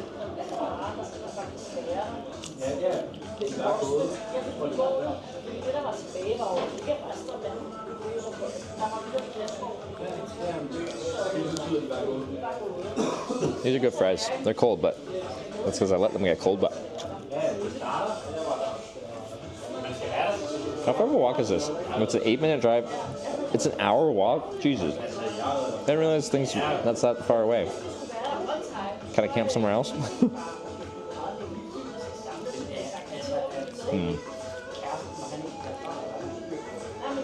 It's not as much green space here.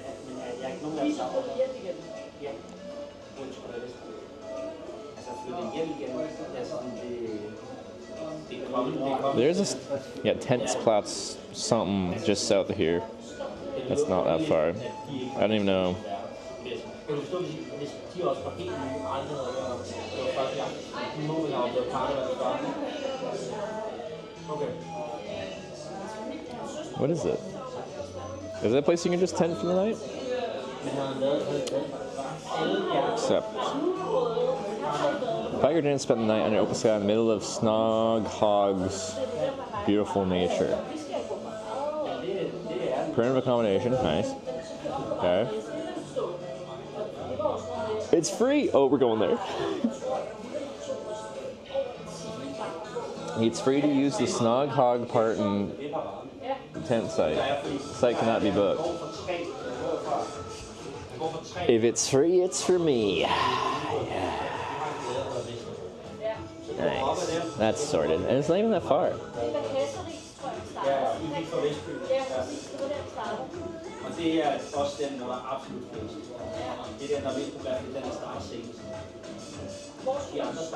It takes 35 minutes to walk there? Jesus.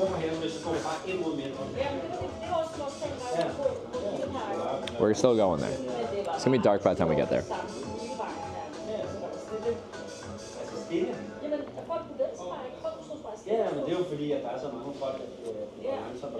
Uh-oh. Rain possible by 11. Okay, that's fine. It's only 9, but we'll go pretty soon. But it's literally just a field? You're literally just a field.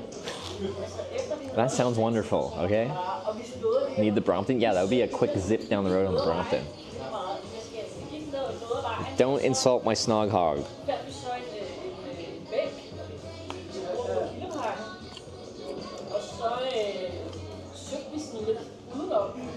Wait, sunset of 10?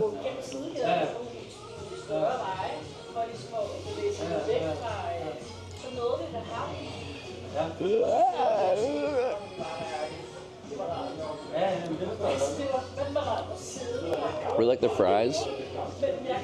The sandwich was good. I probably wouldn't get specifically that again, but I don't want to it was good. But also, it's expensive, and the fact that these processed cheese has its own vibe, but like, why do you not have just normal cheese? I've never been a big processed cheese fan. This milkshake's really good though. Love this milkshake. I'm glad I got the milkshake instead of a soft drink. Very happy with that choice.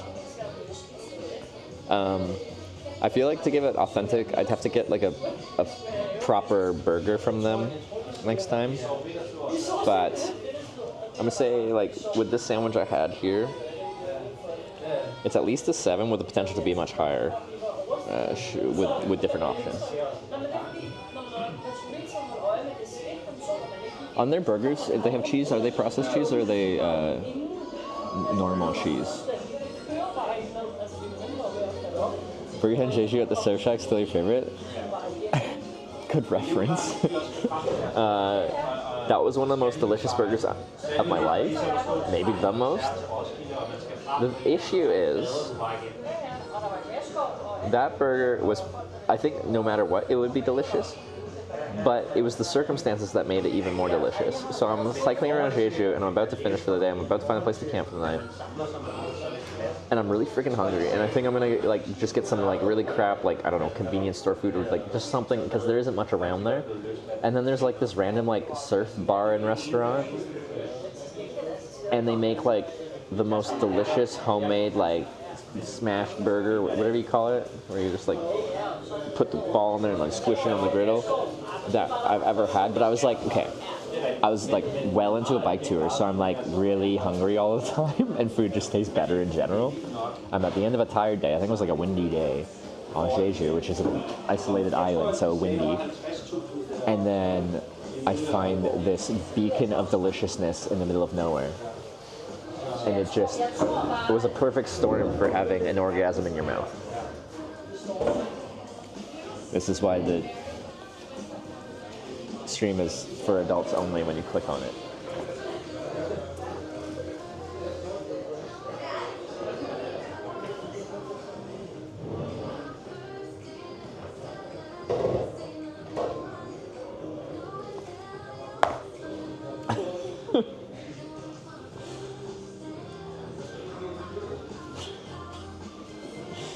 Anyway.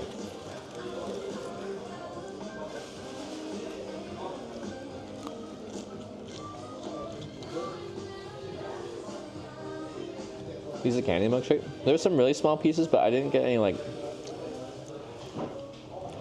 That was just like banana pieces or something. I don't know. It's banana flavored.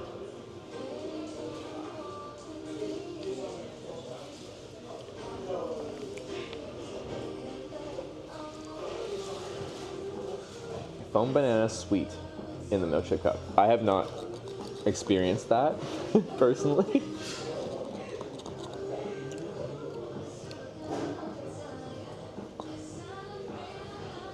Scum banana is specifically fake banana flavor. I love fake banana. So, okay. They got the marshmallow bananas, like the candy ones, but I really like the ones that are like gummy bananas with like the sugar coating on them. The fake banana flavored ones.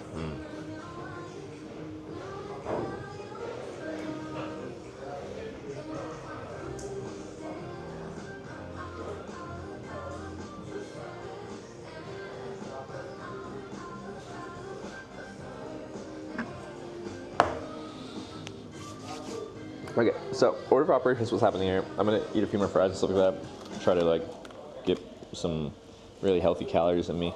And then we're gonna pack up and we're gonna walk 35 minutes apparently to that free camping spot. And we're gonna camp the heck out of that field.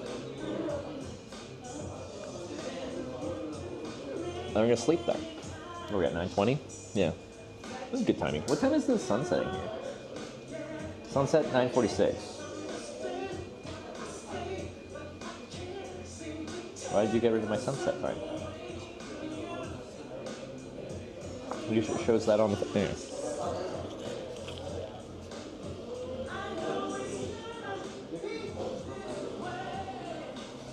Scum banana grocery store? I might, but not tonight. No, I got lots of candy. You guys have given me so much candy. I need to eat all the chocolate you've given me. Sarah's probably like super jealous that people keep giving me chocolate.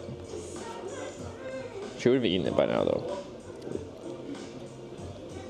I like chocolate. Sarah loves chocolate. Yeah. Sarah isn't always like super expressive emotionally, but like when something really excites her, she literally cannot control it. She goes like this. She's like a little dog when they start wiggling their butt, like the tail, like where they get the whole body shimmy. Chocolate does that for her.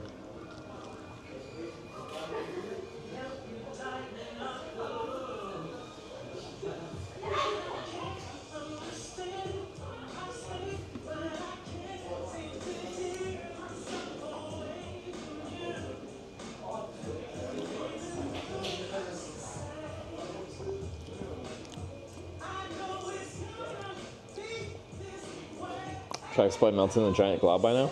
Too cold.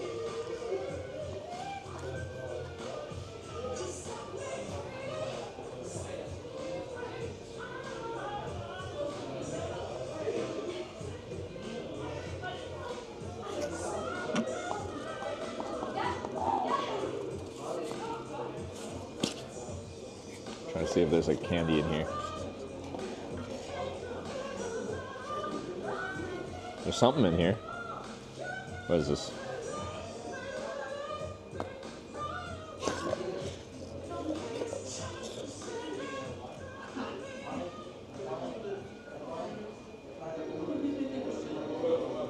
What are you? You look like a piece of chocolate. You don't look like a banana. Looks banana shaped kind of though.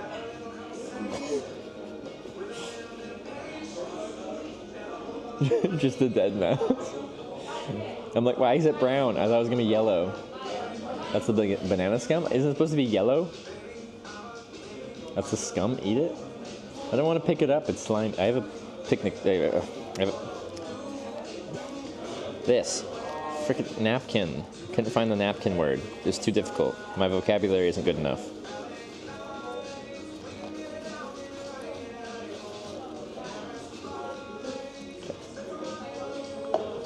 Green, yellow greenish is not at all yellow greenish. It is just brown. Ugh. Give me, stop. Thank you.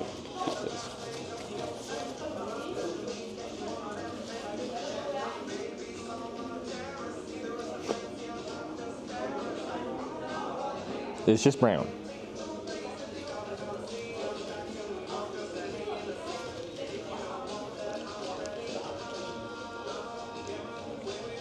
It is a banana. It's banana in the middle, but it's chocolate.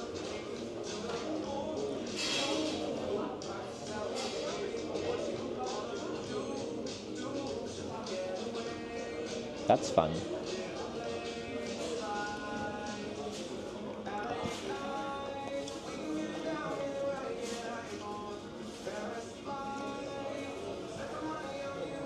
Took a chance. Someone said it's cat poop. Could have been cat poop. I feel like that would be very this place would get shut down. I feel like Denmark would be really strict on food safety standards, and cat poop is not an accepted human food.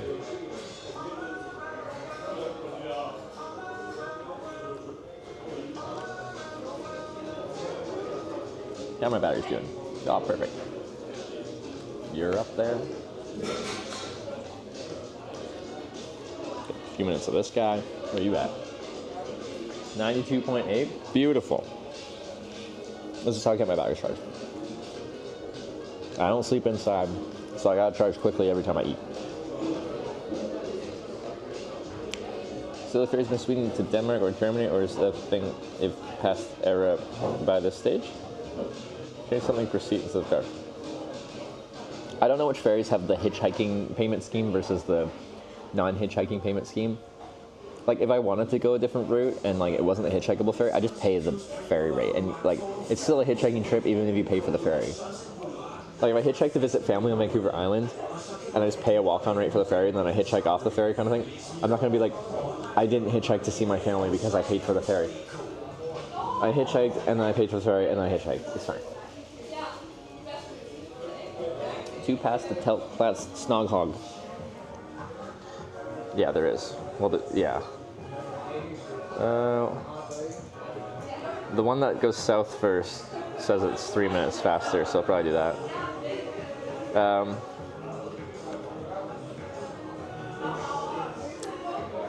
But yeah, to me it's like 6 in one, half dozen the other, and one's 3 minutes faster, so might as well. Used to be car back in the day, so it was easy. I don't know if they switched over. I know, like, as of a few years ago, it was still per car for some ferries. So, I don't know. Can hitchhike Gedser, Denmark to Rostock, Germany? Can you? Okay. Yeah, I don't keep track. A couple more fries and then let's go.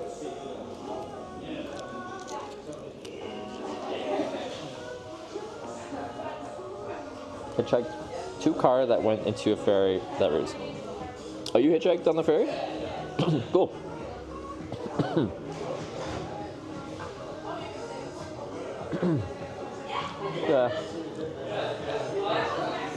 Inhaled something. Scum banana.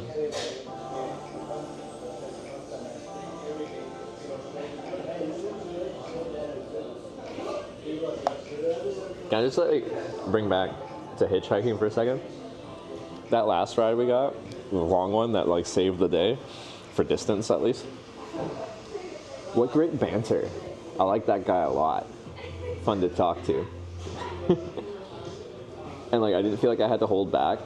Like, it's hard to suss out someone's personality and know what kind of jokes you can make without going too far and stuff like that. Or if their English knowledge is insufficient to be able to like break out some jargon. That was a lot of fun.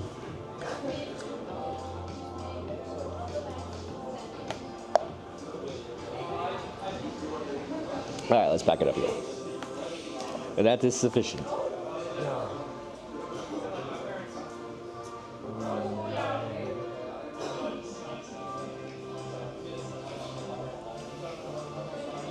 Bantering your second language is a skill? I know, like... I feel like I speak much more formally when I know someone isn't, like...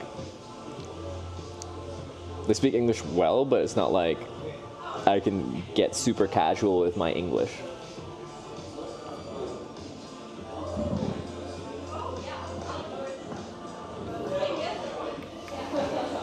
need some rides from Copenhagen Airport? We're well past the Copenhagen Airport now, if that's what you're asking.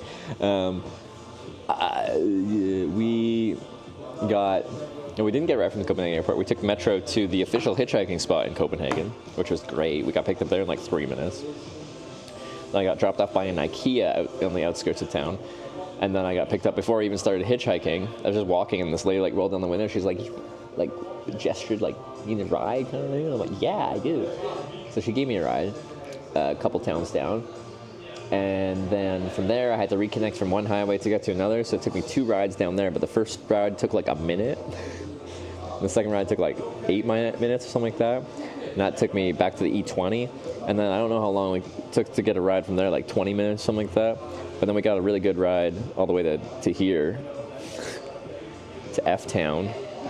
So we ended up going 250 kilometers today.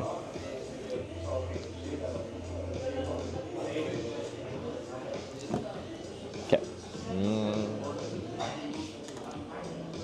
18 minutes take, honestly, for today, except for the first one trying to get out of the airport that we didn't actually get a ride at all out of.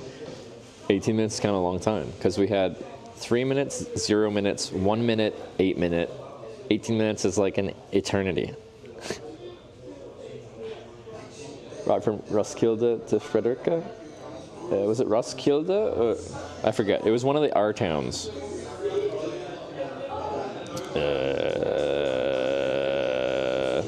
Ringsted was where we got the ride to here.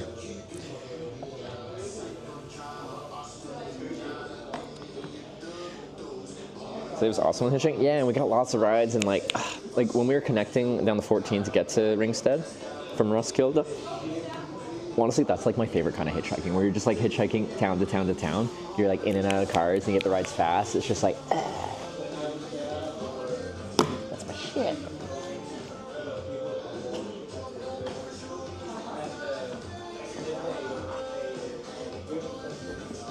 Time for tomorrow? Hitchhike. I gotta average 250 kilometers a day, every day, which will get me there on Friday, but I have to do 250 kilometers on Friday to get there. I think that's how it's currently looking at our current route. Which means no breaks. We go. What did you do today? Hitchhike. What did you do yesterday? Hitchhike. What did you do the day before that? Hitchhike. What did you do the day before that? Hitchhike. 8 days in a row. And we got, well, what is it? Tomorrow, Wednesday? We got Wednesday, Thursday, get there Friday. 3 more days of hitchhiking to get to Rotterdam.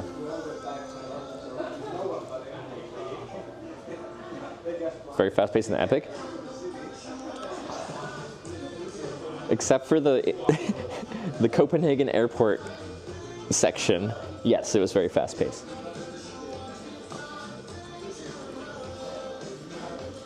Tomorrow it's Germany.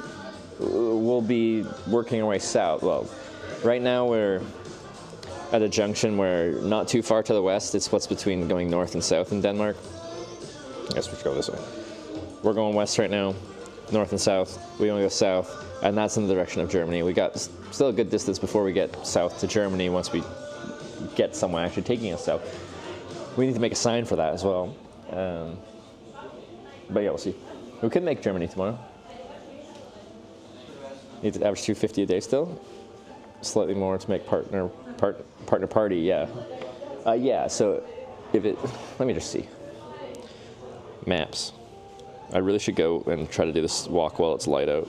It's not a big deal, but okay. Someone can look up how far I have to go from here.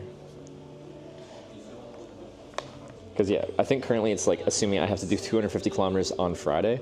I'd rather be a little bit closer Thursday night so I don't have to try to do 250 kilometers the day I want to get there, which is like a lot to do when you're rushing.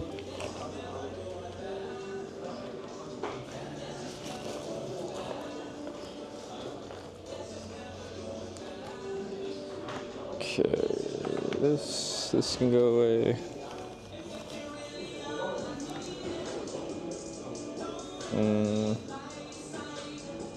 Oh, I forgot to plug in this battery. Oops. What are you at? 35. That's fine. We still got some good charge. That's fine. How long is the reg open on Friday? Oh, registration? I don't know. It's a good question. How hot is it? Do I need my shell jacket? Will I overheat? Potentially. I'm gonna start with it on. It's probably a mistake. Will I? It's not that, but it is windy is the issue. I don't want to sweat because I'm gonna camp after. We're gonna try without the shell jacket, and if I need to put it on, I'll put it on. Just need a hotel in Rotterdam. I know I don't have a hotel yet.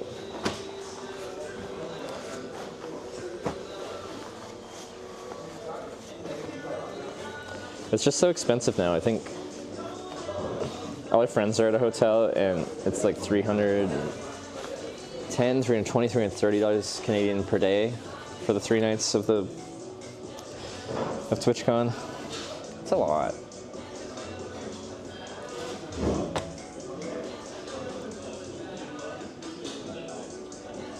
$760 ideally distance. Okay, so yeah, $253 a day. You don't have a hotel? No, me and Sarah don't have a hotel. Just camp outside TwitchCon. I know in the past I'm like, can you just have a hitchhiker like little exhibit? I can just sleep in there. It's fine. I'm gonna go. Well, no, I just have to pee. I should. No, I'm just gonna walk. I'm gonna pee. I like peeing outside. Honestly, I like peeing outside more than inside. Is that weird? Probably. Anyone else? Same? Why is the seat so crunchy? Velcro. Okay.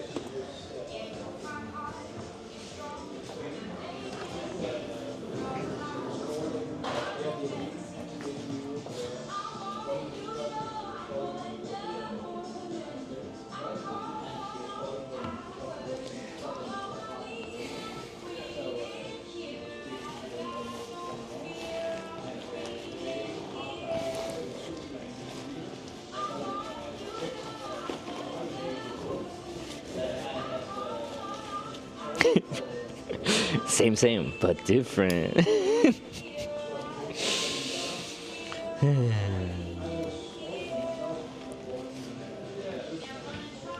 So, Sarah didn't grow up watching movies. I don't know how. But I recently started showing her, like, stupid comedies from the 2000s. So we're going through all the classics. I showed her, like, Pineapple Express. Did you watch Superbad? I don't know. It's just Superbad. We watched a lot of like James Franco, Seth Rogen movies, and she has really enjoyed those.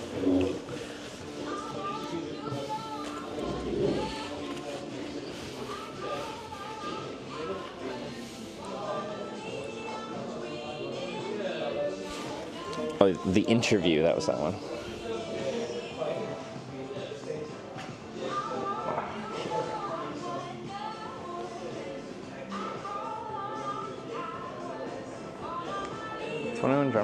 Did we? I don't know if we did 21 Jumpsuit.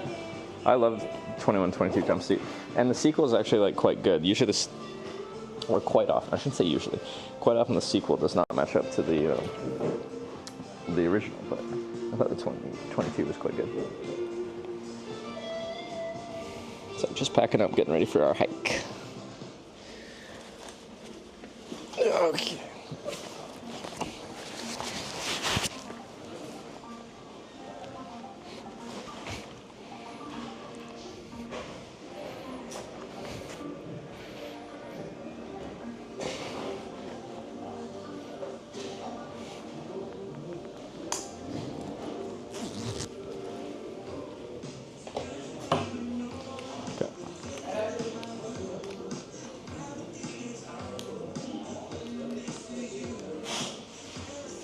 Watch Hitch with Will Smith. I've seen Hitch with Will Smith. Of course I have.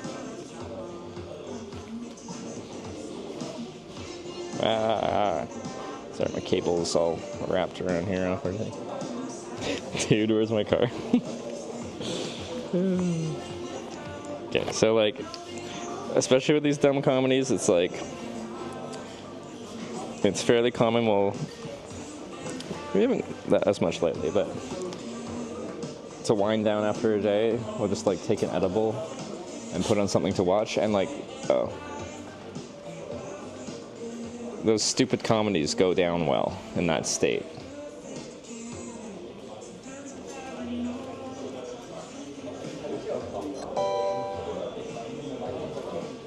Alex Oldprede cheered 100 bits. Oh, they just left us at their table? Your adventures, who would you Okay, want to I guess they busted tables? I don't know. Yeah, like I was carrying it around, but I didn't see anywhere to put it. Oh, no, maybe there's a spot there. Maybe that's Frasier? It's too old for me. Wait, no, there's one there. Okay, I'll bust my own table. If I can make someone else's job easier, I prefer to. I just, like, that table left all their stuff, so I'm like, is that normal?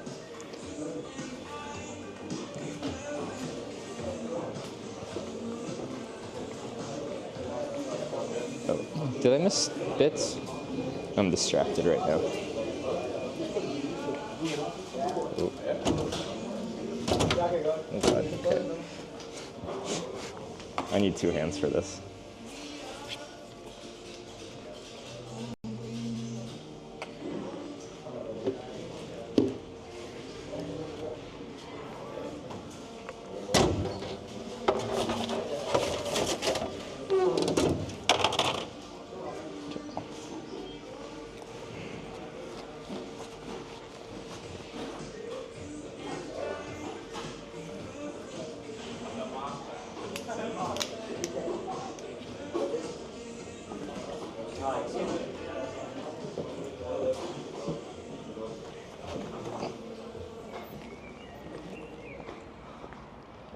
Okay.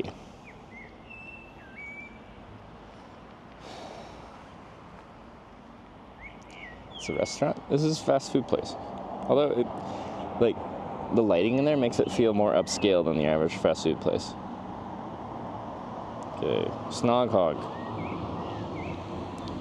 So we cross the highway. It was asked if you create a movie about you, Trevor, who would you want to have play you?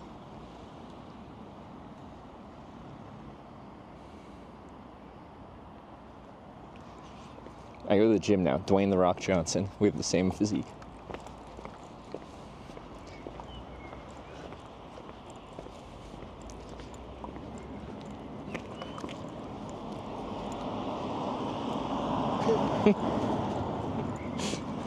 Sorry. I don't actually know. Copium? Okay, a lot of copium. You love the confidence. We're like pretty much twins, right?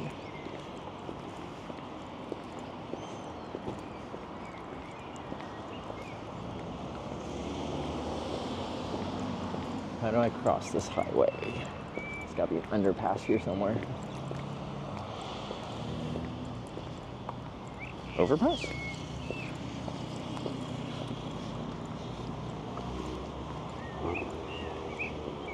You have way more hair. Well, we don't know for how long, all right?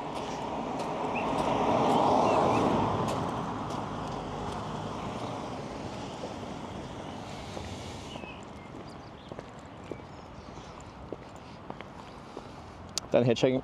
Yeah, sun's setting like right now, I think. So it'll get dark pretty quick. We're done hitchhiking today. There's a free campsite, 30-minute walk away. So we're going to that. I'm gonna sleep there. Yeah.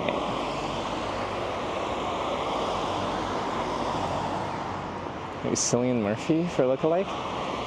Okay. Which like person that you know, like actor, like I guess famous person, do I like most like?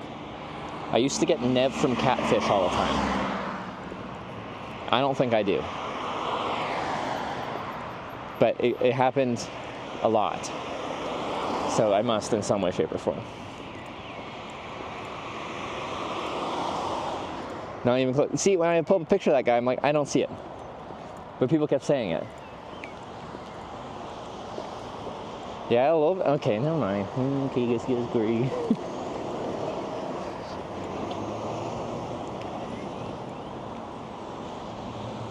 I don't understand the infrastructure here. Is this not a walking path? I don't know.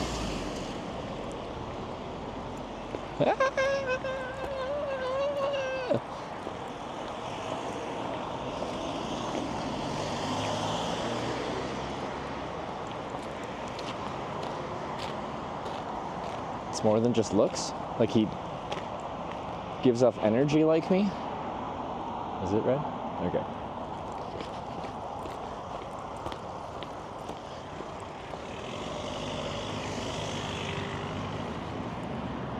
Can I go on this way?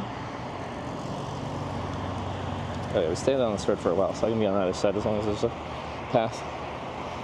Avicii? Mannerisms, vibe, I guess. See it too? See, I've never seen it. I've just like Googled who they look like, and I'm like, yeah. Yuki Snow. Arnold Schwarzenegger, of course.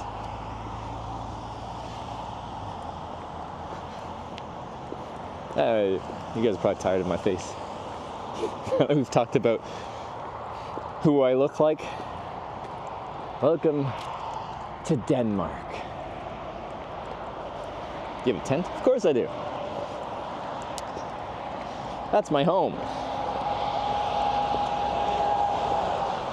Slept in it all but one night on this trip. We were invited by Gay to crash at her place after she picked me up hitchhiking and drove me 800 kilometers to just outside Stockholm. So I think we're going for the hitchhiking from Tromsø to Rotterdam without paying for accommodation goal. Looks like a bike path, not the pedestrian path. I don't think there is a pedestrian path. I feel like they think that anyone going across this bridge could only do such on a bike. Anyway, they got enough room.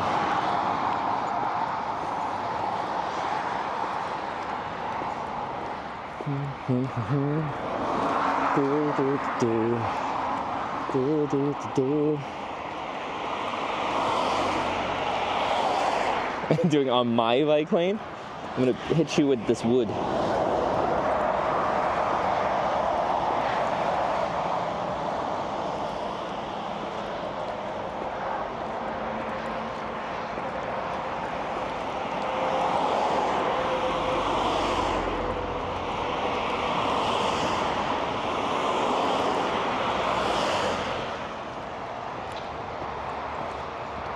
Share the road. Sarah, if you're so wide you can't share this bike lane, I don't know what to tell you. You need to trim down the thickness on those panniers. Alright? I know you got the real thick tandem panniers, but you're not on a tandem trip, okay?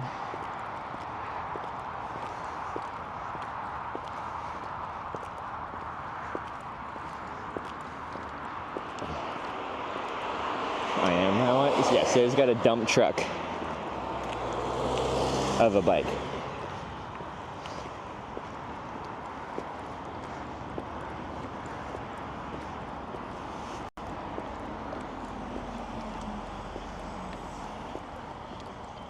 See you in Twitch. Mikey, you're going to TwitchCon? Sick.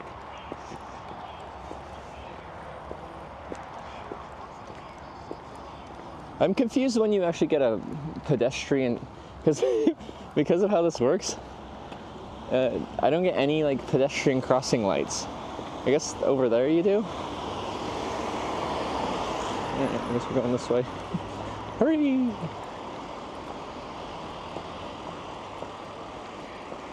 Well, there's no like way to cross.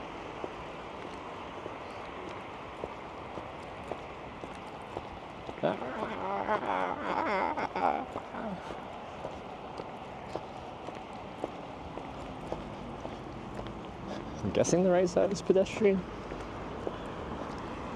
Let's try to go.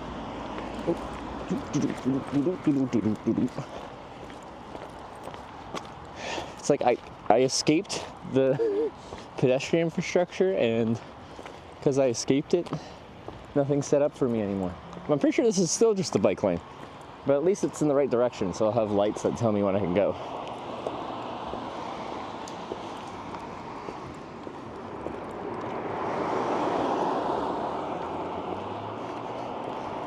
Any plans after TwitchCon? Well, I have big plans after TwitchCon, but I just don't know when they'll start, because quite often there's a few things going on after TwitchCon with some friends in the streaming world. But after whatever happens there or not there, I'm flying back up to Tromsø, Norway, to the Arctic Circle, because my bike's waiting for me there, and we're gonna ride the bike and solar panel trailer and all that down through Finland. Mostly orgies after. However, you're not supposed to tell everyone that. That is top secret streamer knowledge.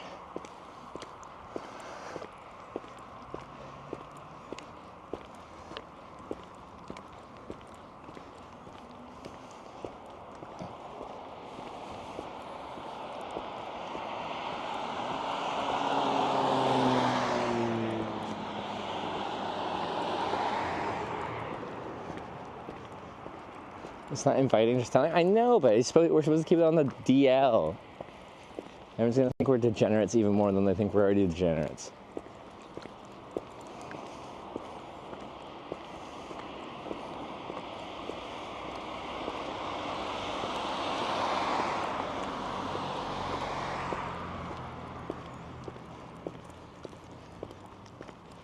Kind of bad they don't seem to shower every day at the time.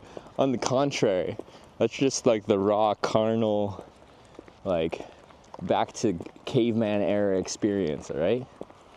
Get rid of all our uptight societal preferences that you get in society today. Go back to how we are. Reptilian brain.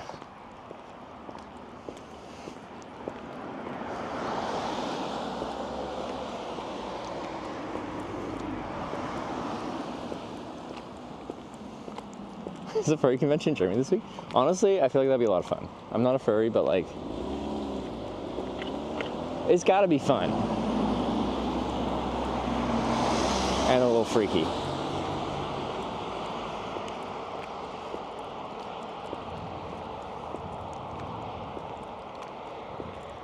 Yeah, green light.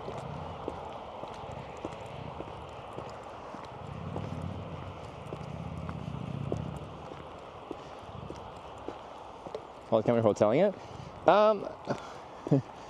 I'm staying at an actual campground, but it's a free campground. It's just a little bit of a walk.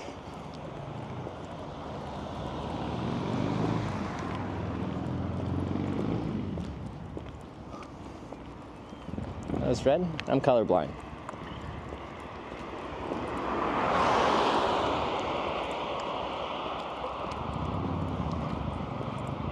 Camping in Middelfart? We are just past Middelfart.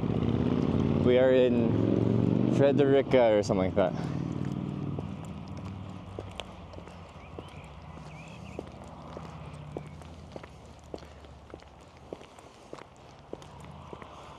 There was a viewer that is a furry that let me crash at their place once. And like after the stream, I just asked them a bunch of furry questions. It's very interesting. Like, I mean that in like a not in a non-judgmental, non-critical way. It's just like I feel like in the online world, furries are just like made fun of kind of thing. But like they're doing their thing and they like it.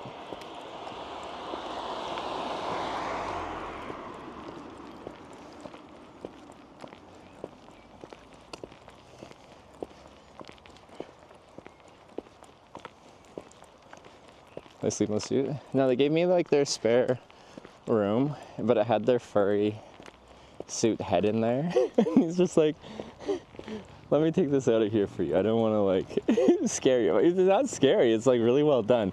Also, the effort like that the people put into making the fur suits are like, they're kind of works of art on their own. Like, they're really expensive too, but like, Honestly, rightfully so.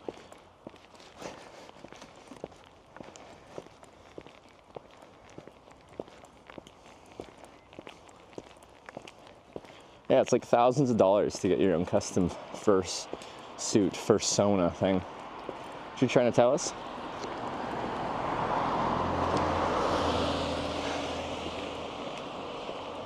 I'm a furry. My fursona is Hitchosaurus Rex. I'll be revealing my fursona for my custom fursuit soon. Is this a viewer? No, it's just a dude waving at me. Hey. Oh, he was waving at that car and going to it. I thought he was waving at me. One of those awkward moments, eh? I'm like, who else is here that he could be waving at? I'm like, there's no one else around. He's walking across the street towards me.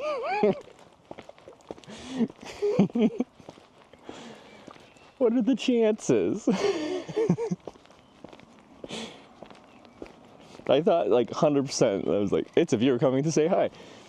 In the middle of freaking nowhere with no one around, there's a dude walking across the street and waving at me.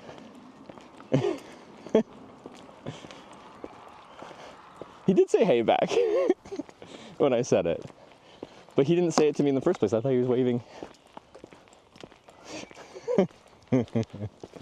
Alright, when do I turn? Must be soon. We're getting away from town. Everything's about you. Look at where I am. If someone's walking across the street at you and waving, you would think it was for you, even if you're not streaming. Like, oh, it must be my neighbor or something. I don't know.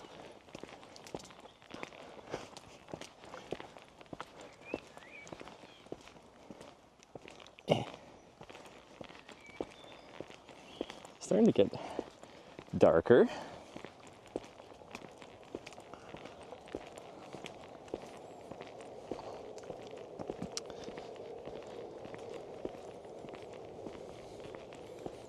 It's still a 19-minute walk. Huh. There you go.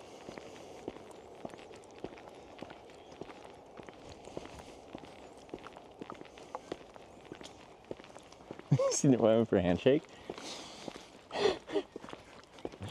Yeah.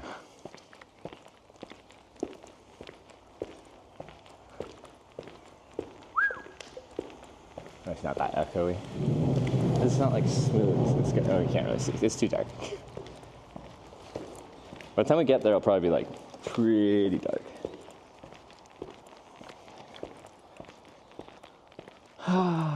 And we got to walk this in reverse tomorrow, which is fine.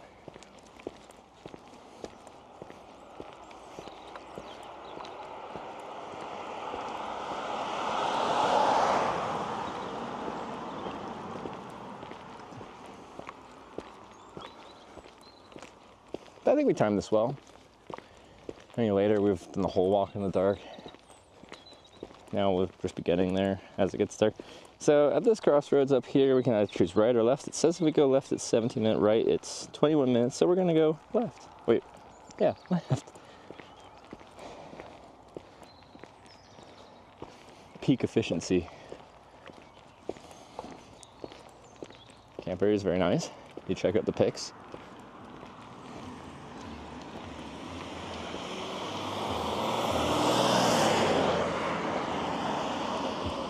Come up POV. Yeah, I heard kid take a day off.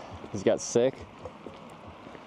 I'm curious how much that increased his kilometers he has to walk per day. It's really hard to make up time on foot. I'm not walking back to Foon. We just walk left for a little bit, go down some stairs somewhere, and then turn right. If we could walk straight through those woods, that would be much more efficient.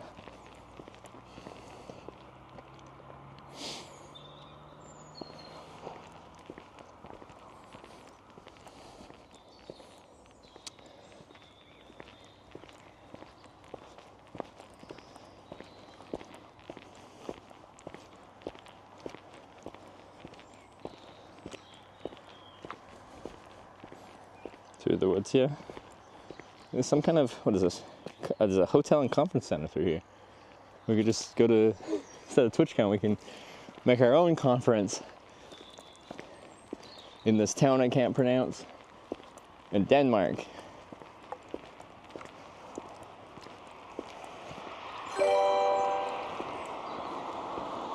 Alex Ulpride cheered 100 bits. Sarah cycled down this path on the day she went to Corning. Tongue. Oh, did she? Yeah, we're getting into territory that me and Sarah are crossing over on.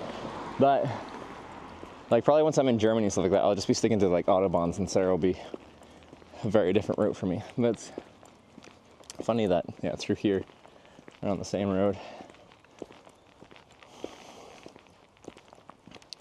Wrong way, good sir. No, it's fine. There's 2 ways to go. We're going this way, it's faster, according to my thingamajigger. Fredericia. But don't say the D, it's a soft D. Don't take that out of context.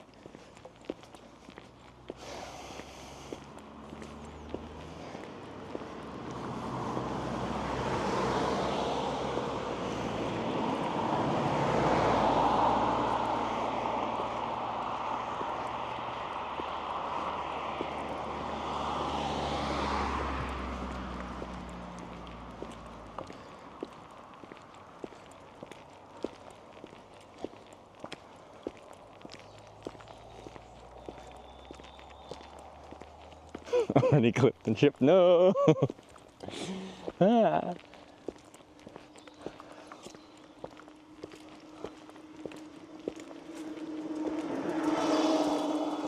Didn't even try to go around me. Like, I know you ride on the right, but like, I give space.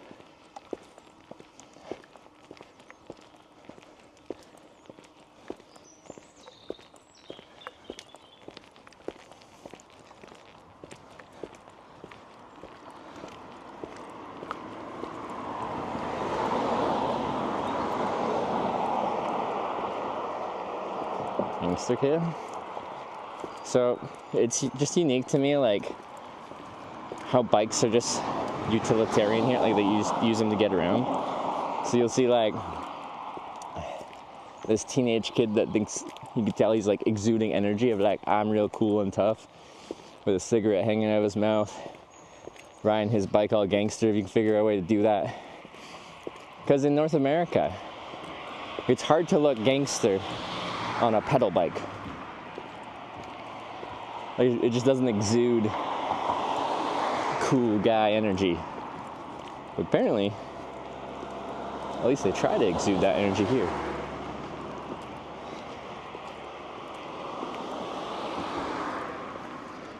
Oh shit, we go, oh my lord, what? This is my route? Maybe this is why people went the other way. All right. Into the darkness. If I don't make it out of here. It's been an honor.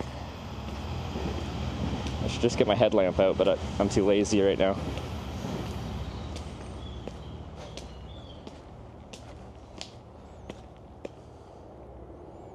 Guess I'll...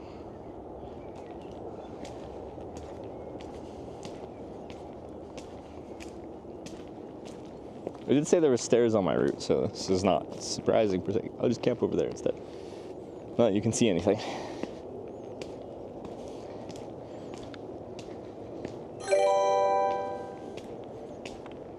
Alex Ulpride cheered 100 bits, so you're probably wondering how I got here. For that we need to rewind back to 2018. But actually, yeah, that would be the start of how we ended up here. Okay. Where am I? Yeah.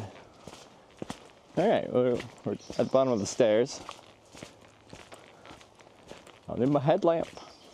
See? And it's deceiving, like, it's perfectly usable light out. But once you get into the woods, darkness. What an adventurous route we're on.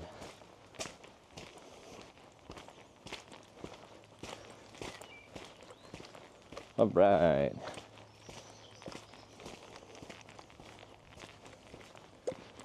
All right, we barely survived that. You know, it looks like it out again.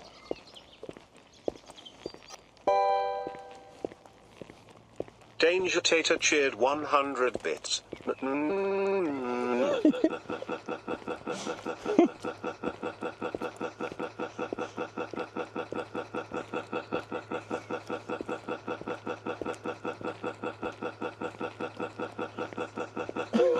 You can get him to do that?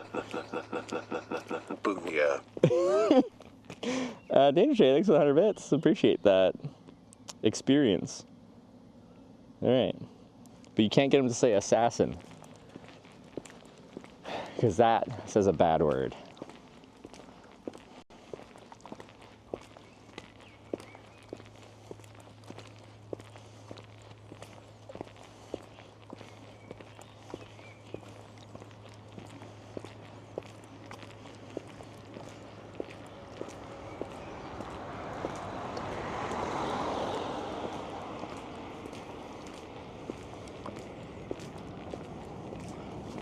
Someone compose a song using that?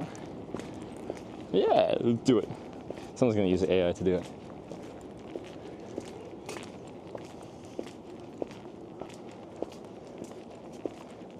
At the 10 p.m. hitchhike, we're finding a free place to camp. We probably could have found a place to like wild camp in less than a 35-minute walk. But it's official and it's free. So we're making this pilgrimage to sleep in what is probably just a field. But like, that's pretty premium. I like a good field. Yeah, we are apparently 8 minutes away.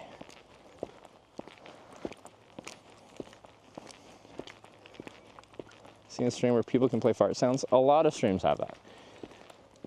Not this one though. You can just play silly music for me. Although, honestly, you could do a media share. No, not going to finish that.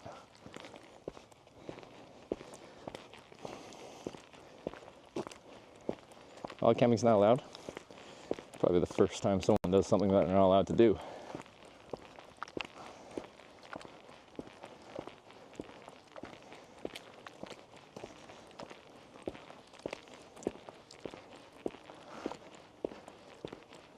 Oh, yeah, okay.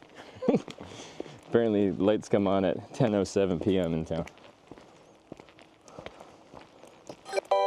Uh-oh. This looks aggressive.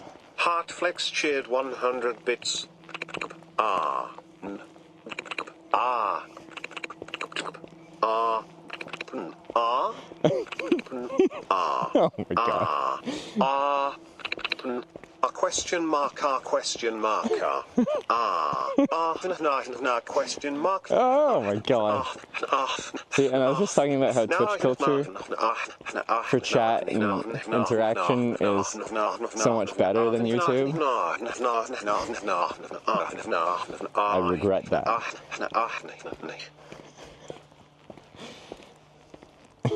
Okay. Heartflix, thank you so much for that. Thank you for the 100 bits. That's very nice of you.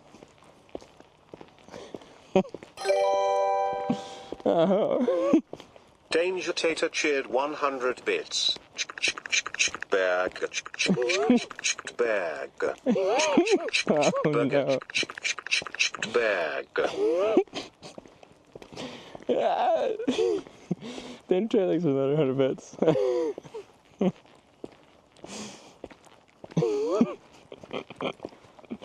Yeah, and you got him to say the good burger. Bag. Loving the card, I hope you got further south. Did you drive me here to F-Town that I can't pronounce? If so, thank you so much for that. It was a lot of fun driving with you. Great conversations. You're a real fun guy. No, I went to Sunset Boulevard. Yeah. I wanted to try the Danish fast food place. It's pretty good. was pretty good. There's a free camping ground in town, so I'm just walking to a field to sleep in because it's free. No66 gifted a tier 1 sub to Lighter Hando. They have given 18 gift subs in the channel. Lighter Hando. Welcome to the Twitch hackers. We got No6 with a gifted sub. Now you don't have to watch ads, and you can use emotes in this channel. God, my backpack's so squeaky right now. We're almost at the campground, then we can set up my tent.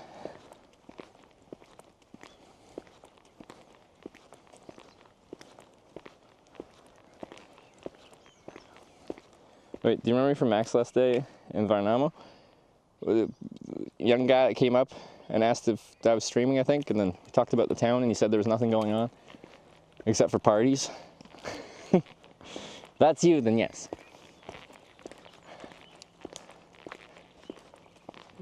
Yeah. yeah. I remember. How's it going? I'm in Denmark now, by Middelfart. Parties? Only on the weekend, though. They don't party on the weekday. It was a weekday. We didn't get to party.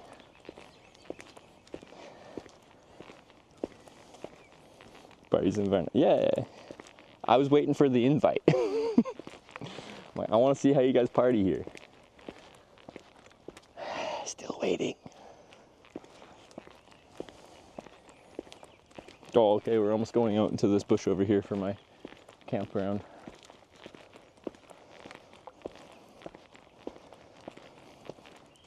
Joe that picked you up in El Paso on your way to San Diego. The viewer that drove me through El Paso?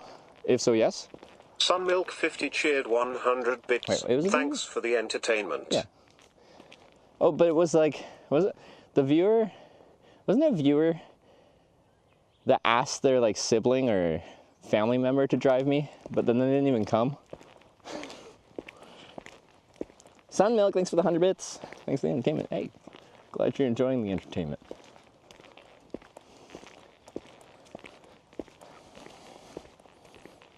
Alright, we turn off to the side.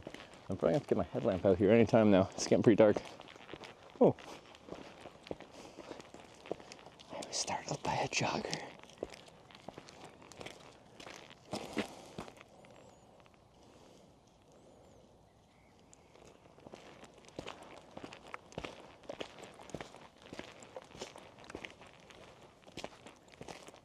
No horses. Okay, we go down this path. I'm gonna camp somewhere over here. Yeah, we're gonna need a headlamp.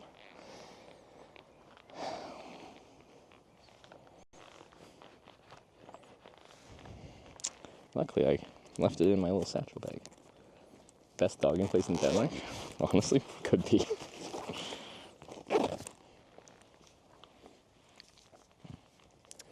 Do.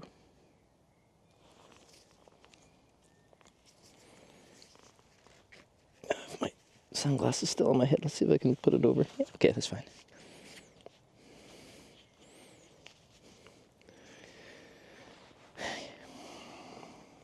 Headlamp.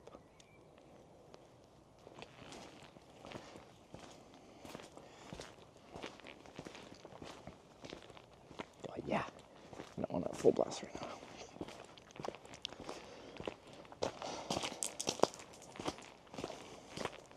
Okay, now I'll done. Done.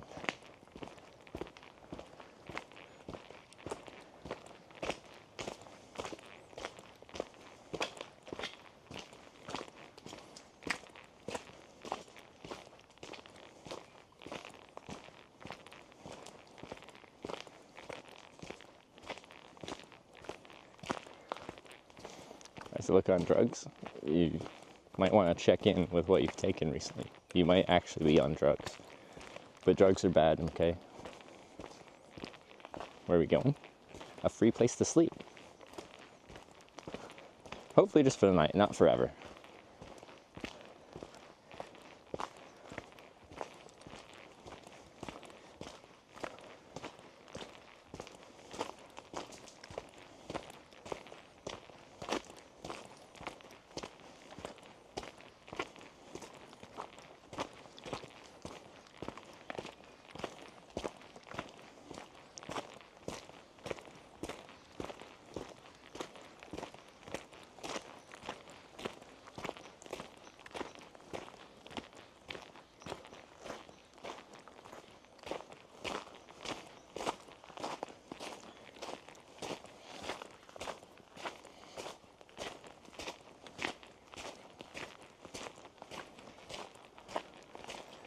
Silent Hill vibes right now? Maybe. People love that game, right? That's a good thing. Beloved game.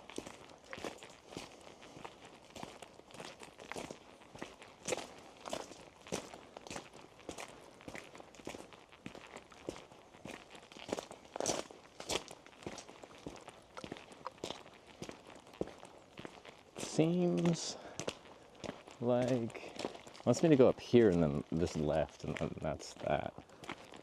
Wait.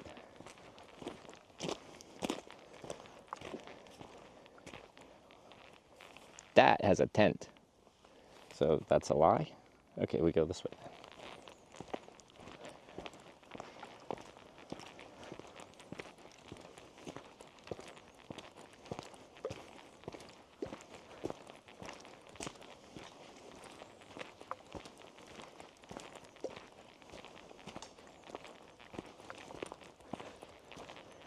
Alright, let's see if we're the only one here.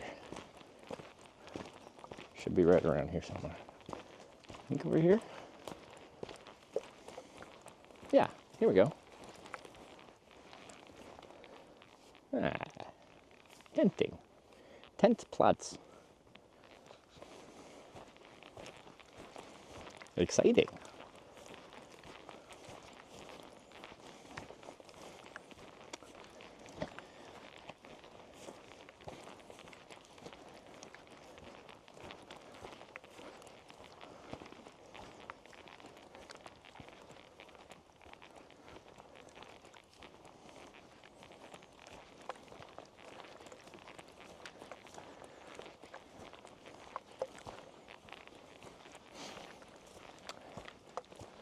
Let's see what we got.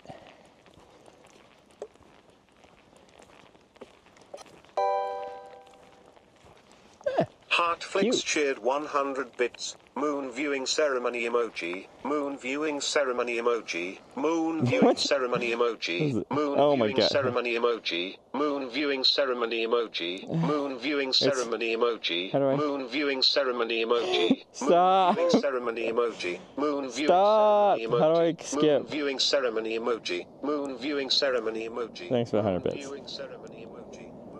Okay. It's just me and you and me at this free campground.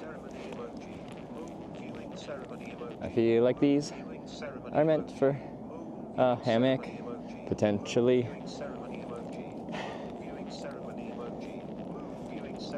Oh, you could even fire pit.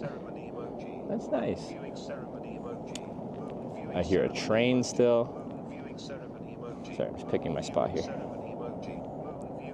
I forgot how to skip like alerts. How does one skip alerts on stream, buddy? Whatever help. Victoria's just subscribed with Twitch Prime. Still think I want to just be tucked off to the side. If there's hammock campers, they'll probably be like, ah, this dude's taking up my hammock spot. Feels cozier. All right.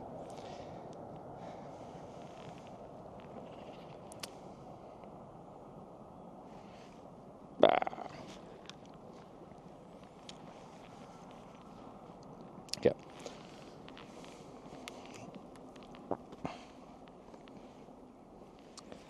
I slept in the cemetery? Here's the lady. Wait, when did I sleep in the cemetery on stream? Did I sleep in the cemetery on stream?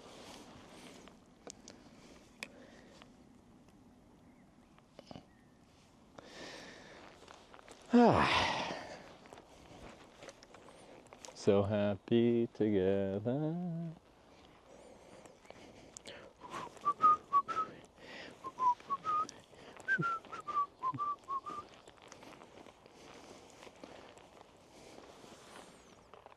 Know where you did? Did I? Oh. Wait. Where?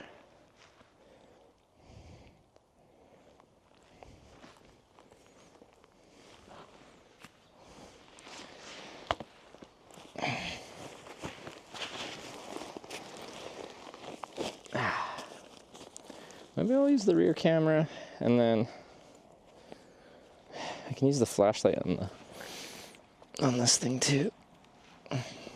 Back. rear cameras are better than the front cameras. Oh, graveyard not yet. Okay, I remember it now. Yeah. It was real. It happened. Okay, well, part of the graveyard was in use, but I was in the part that wasn't in use. It's important. There's a difference.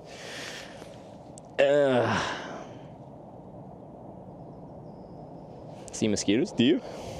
Probably out here. I see little dudes, but I don't see mosquitoes currently. But they're probably here somewhere. Oh, I missed the sub with all that loudness. Knocked your bag over. Spooky. It is spooky, isn't it?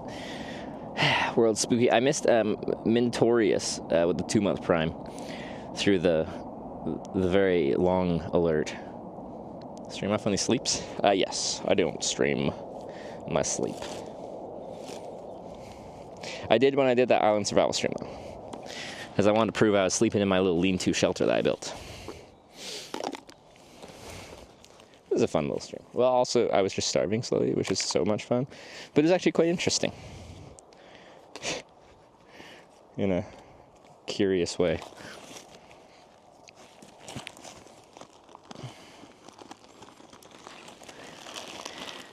If it's an unused graveyard, it's like when they have like sectioned off an entire section to be used as a graveyard, but they haven't buried anyone there yet. So it's all just like a field with all the infrastructure around for said graveyard without dead people.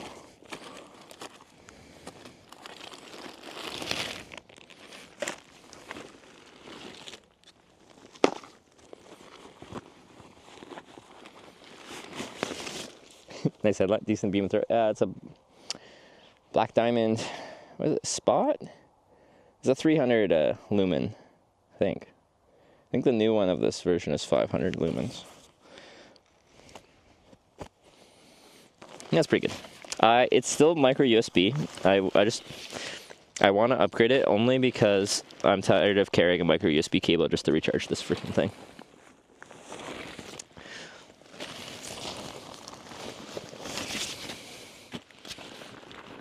Because pretty much everything else is onto USB-C.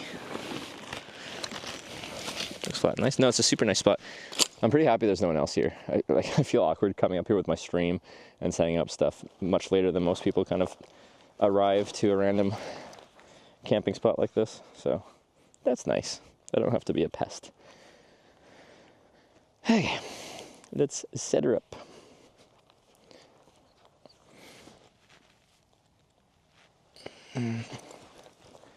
It's pointed accurately. Yeah, that's probably okay.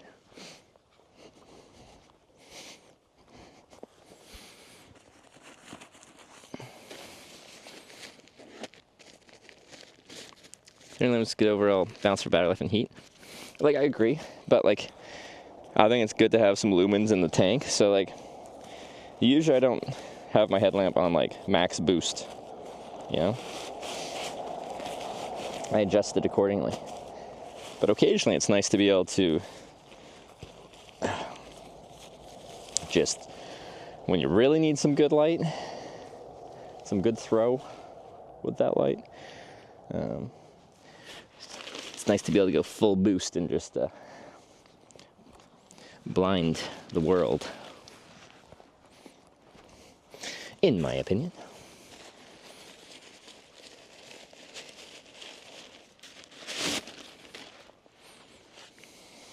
It's the Moonberry ceremony. Go.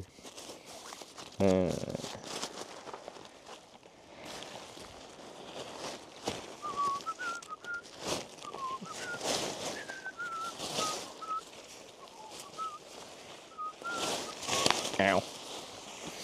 Smacks my face with a guy line. Feels good, man. Where'd I put my... Did I take the stakes out? I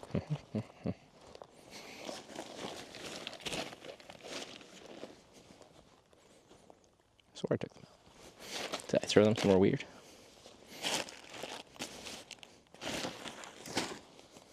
Did I put them here?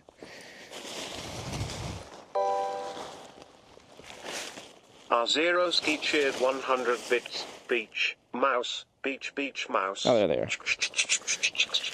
Now that I've like screwed up my whole base tent setup with my ground sheet. Mouse, beach, mouse.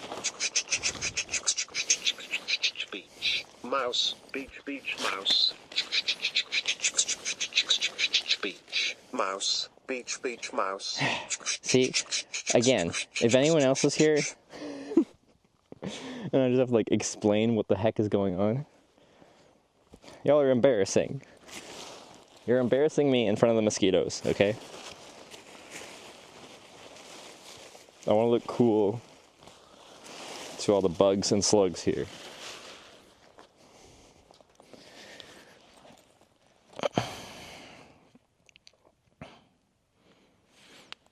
Who's that? Rashi? Thanks for the 100 bits. And for spreading Twitch culture.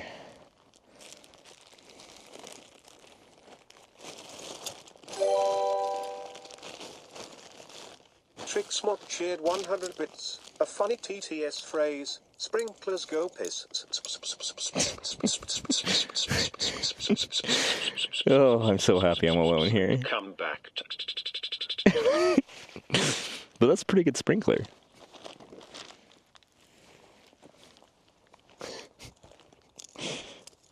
Who's that? Trick Smart, thanks for 100 bits.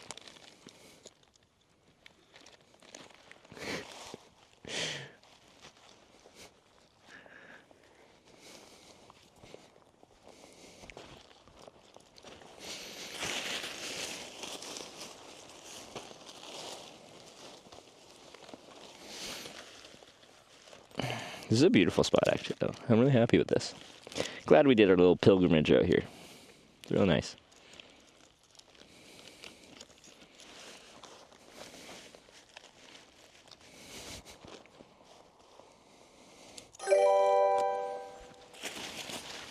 Alex Old Predate cheered 100 bits. If someone else was here, you'd probably want to check they're not waving at someone else first, and then explain that's going on.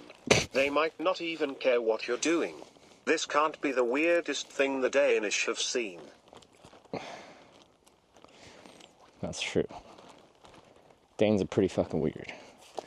Actually, I don't know. Have I met like a really weird Dane?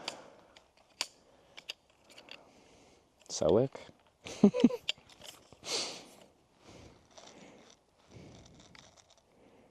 Yeah, get in there. Here you go.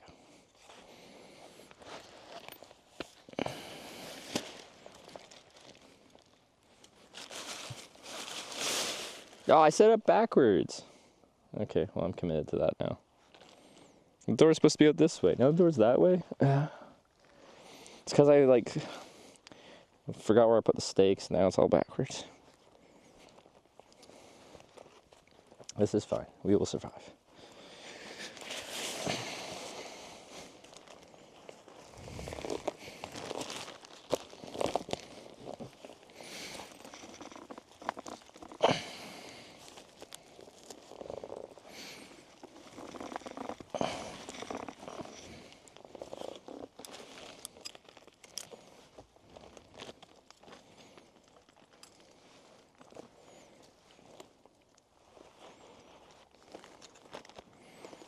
It's not worth just to spin it around.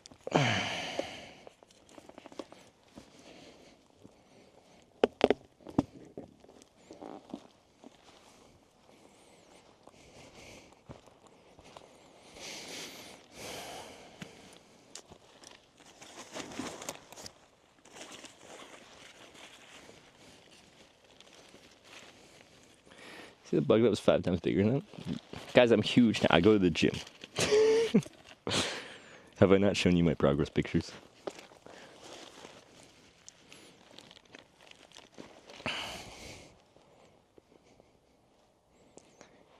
I'm at least bigger than a knot now.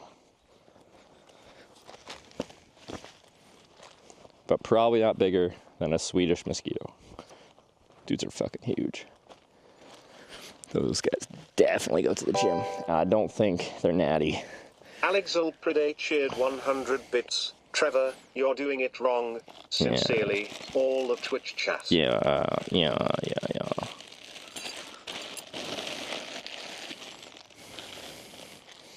It's like probably cranefly. I don't do anything. Wow, cranefly's probably really sad about that right now. I'm gonna put him into a depressive episode. Don't do anything. Dude's probably like looking for a mate right now. He's doing his best. Has he found a mate yet? Could be a she. I don't know. Probably not. They're still looking. But the point is they're trying.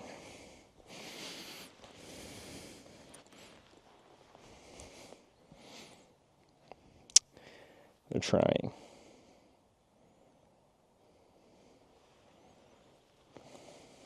It's like a good camp spot. Yeah, and it's legal. That's nice. Yeah, let's load up the tent with stuff.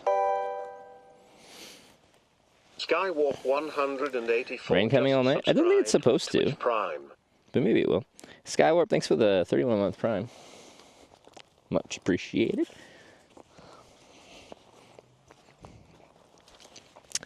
But yeah, if it rains during the night, especially now that my tent's set up, I don't really care. It's fine. That's what the tent's for. Tent will do its job. I think I hear something tapping on the tent. Like it's raining a little bit. But very much just a little bit. Need to brush my teeth.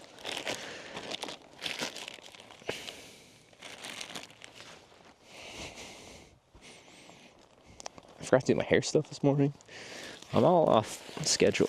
Really bad about doing that regularly. Gotta build it into my either morning or evening schedule.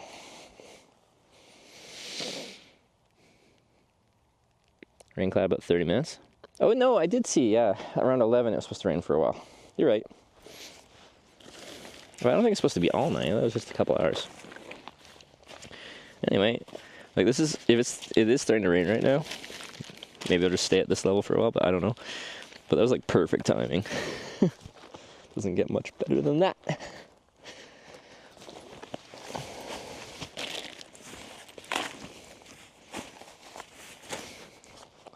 Should be shutting this a bit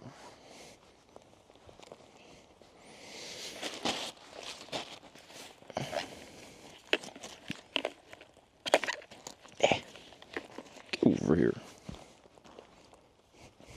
Sorry, now you probably can't see that much.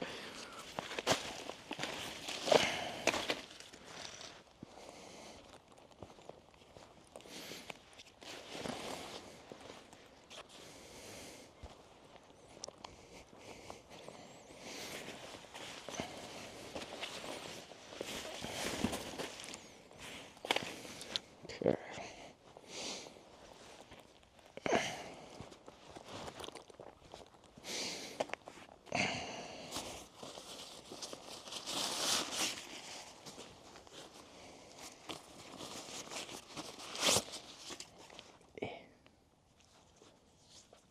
Bug in my eyeball.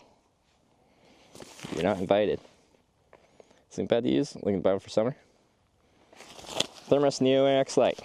This thing is sick. Ain't cheap though. If you use it a ton though, I don't think it'll treat you well. But if you don't get this one, if you can find one that uses a pump sack like this, or a schnozzle bag as we like to call them, this is the superior method of inflating a sleeping pad.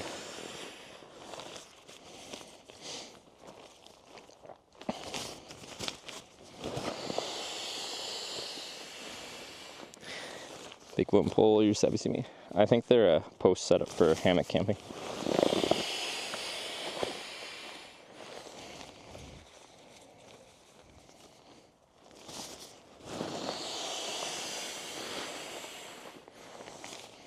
Oh, Larry, you wouldn't have to sleep outside anymore?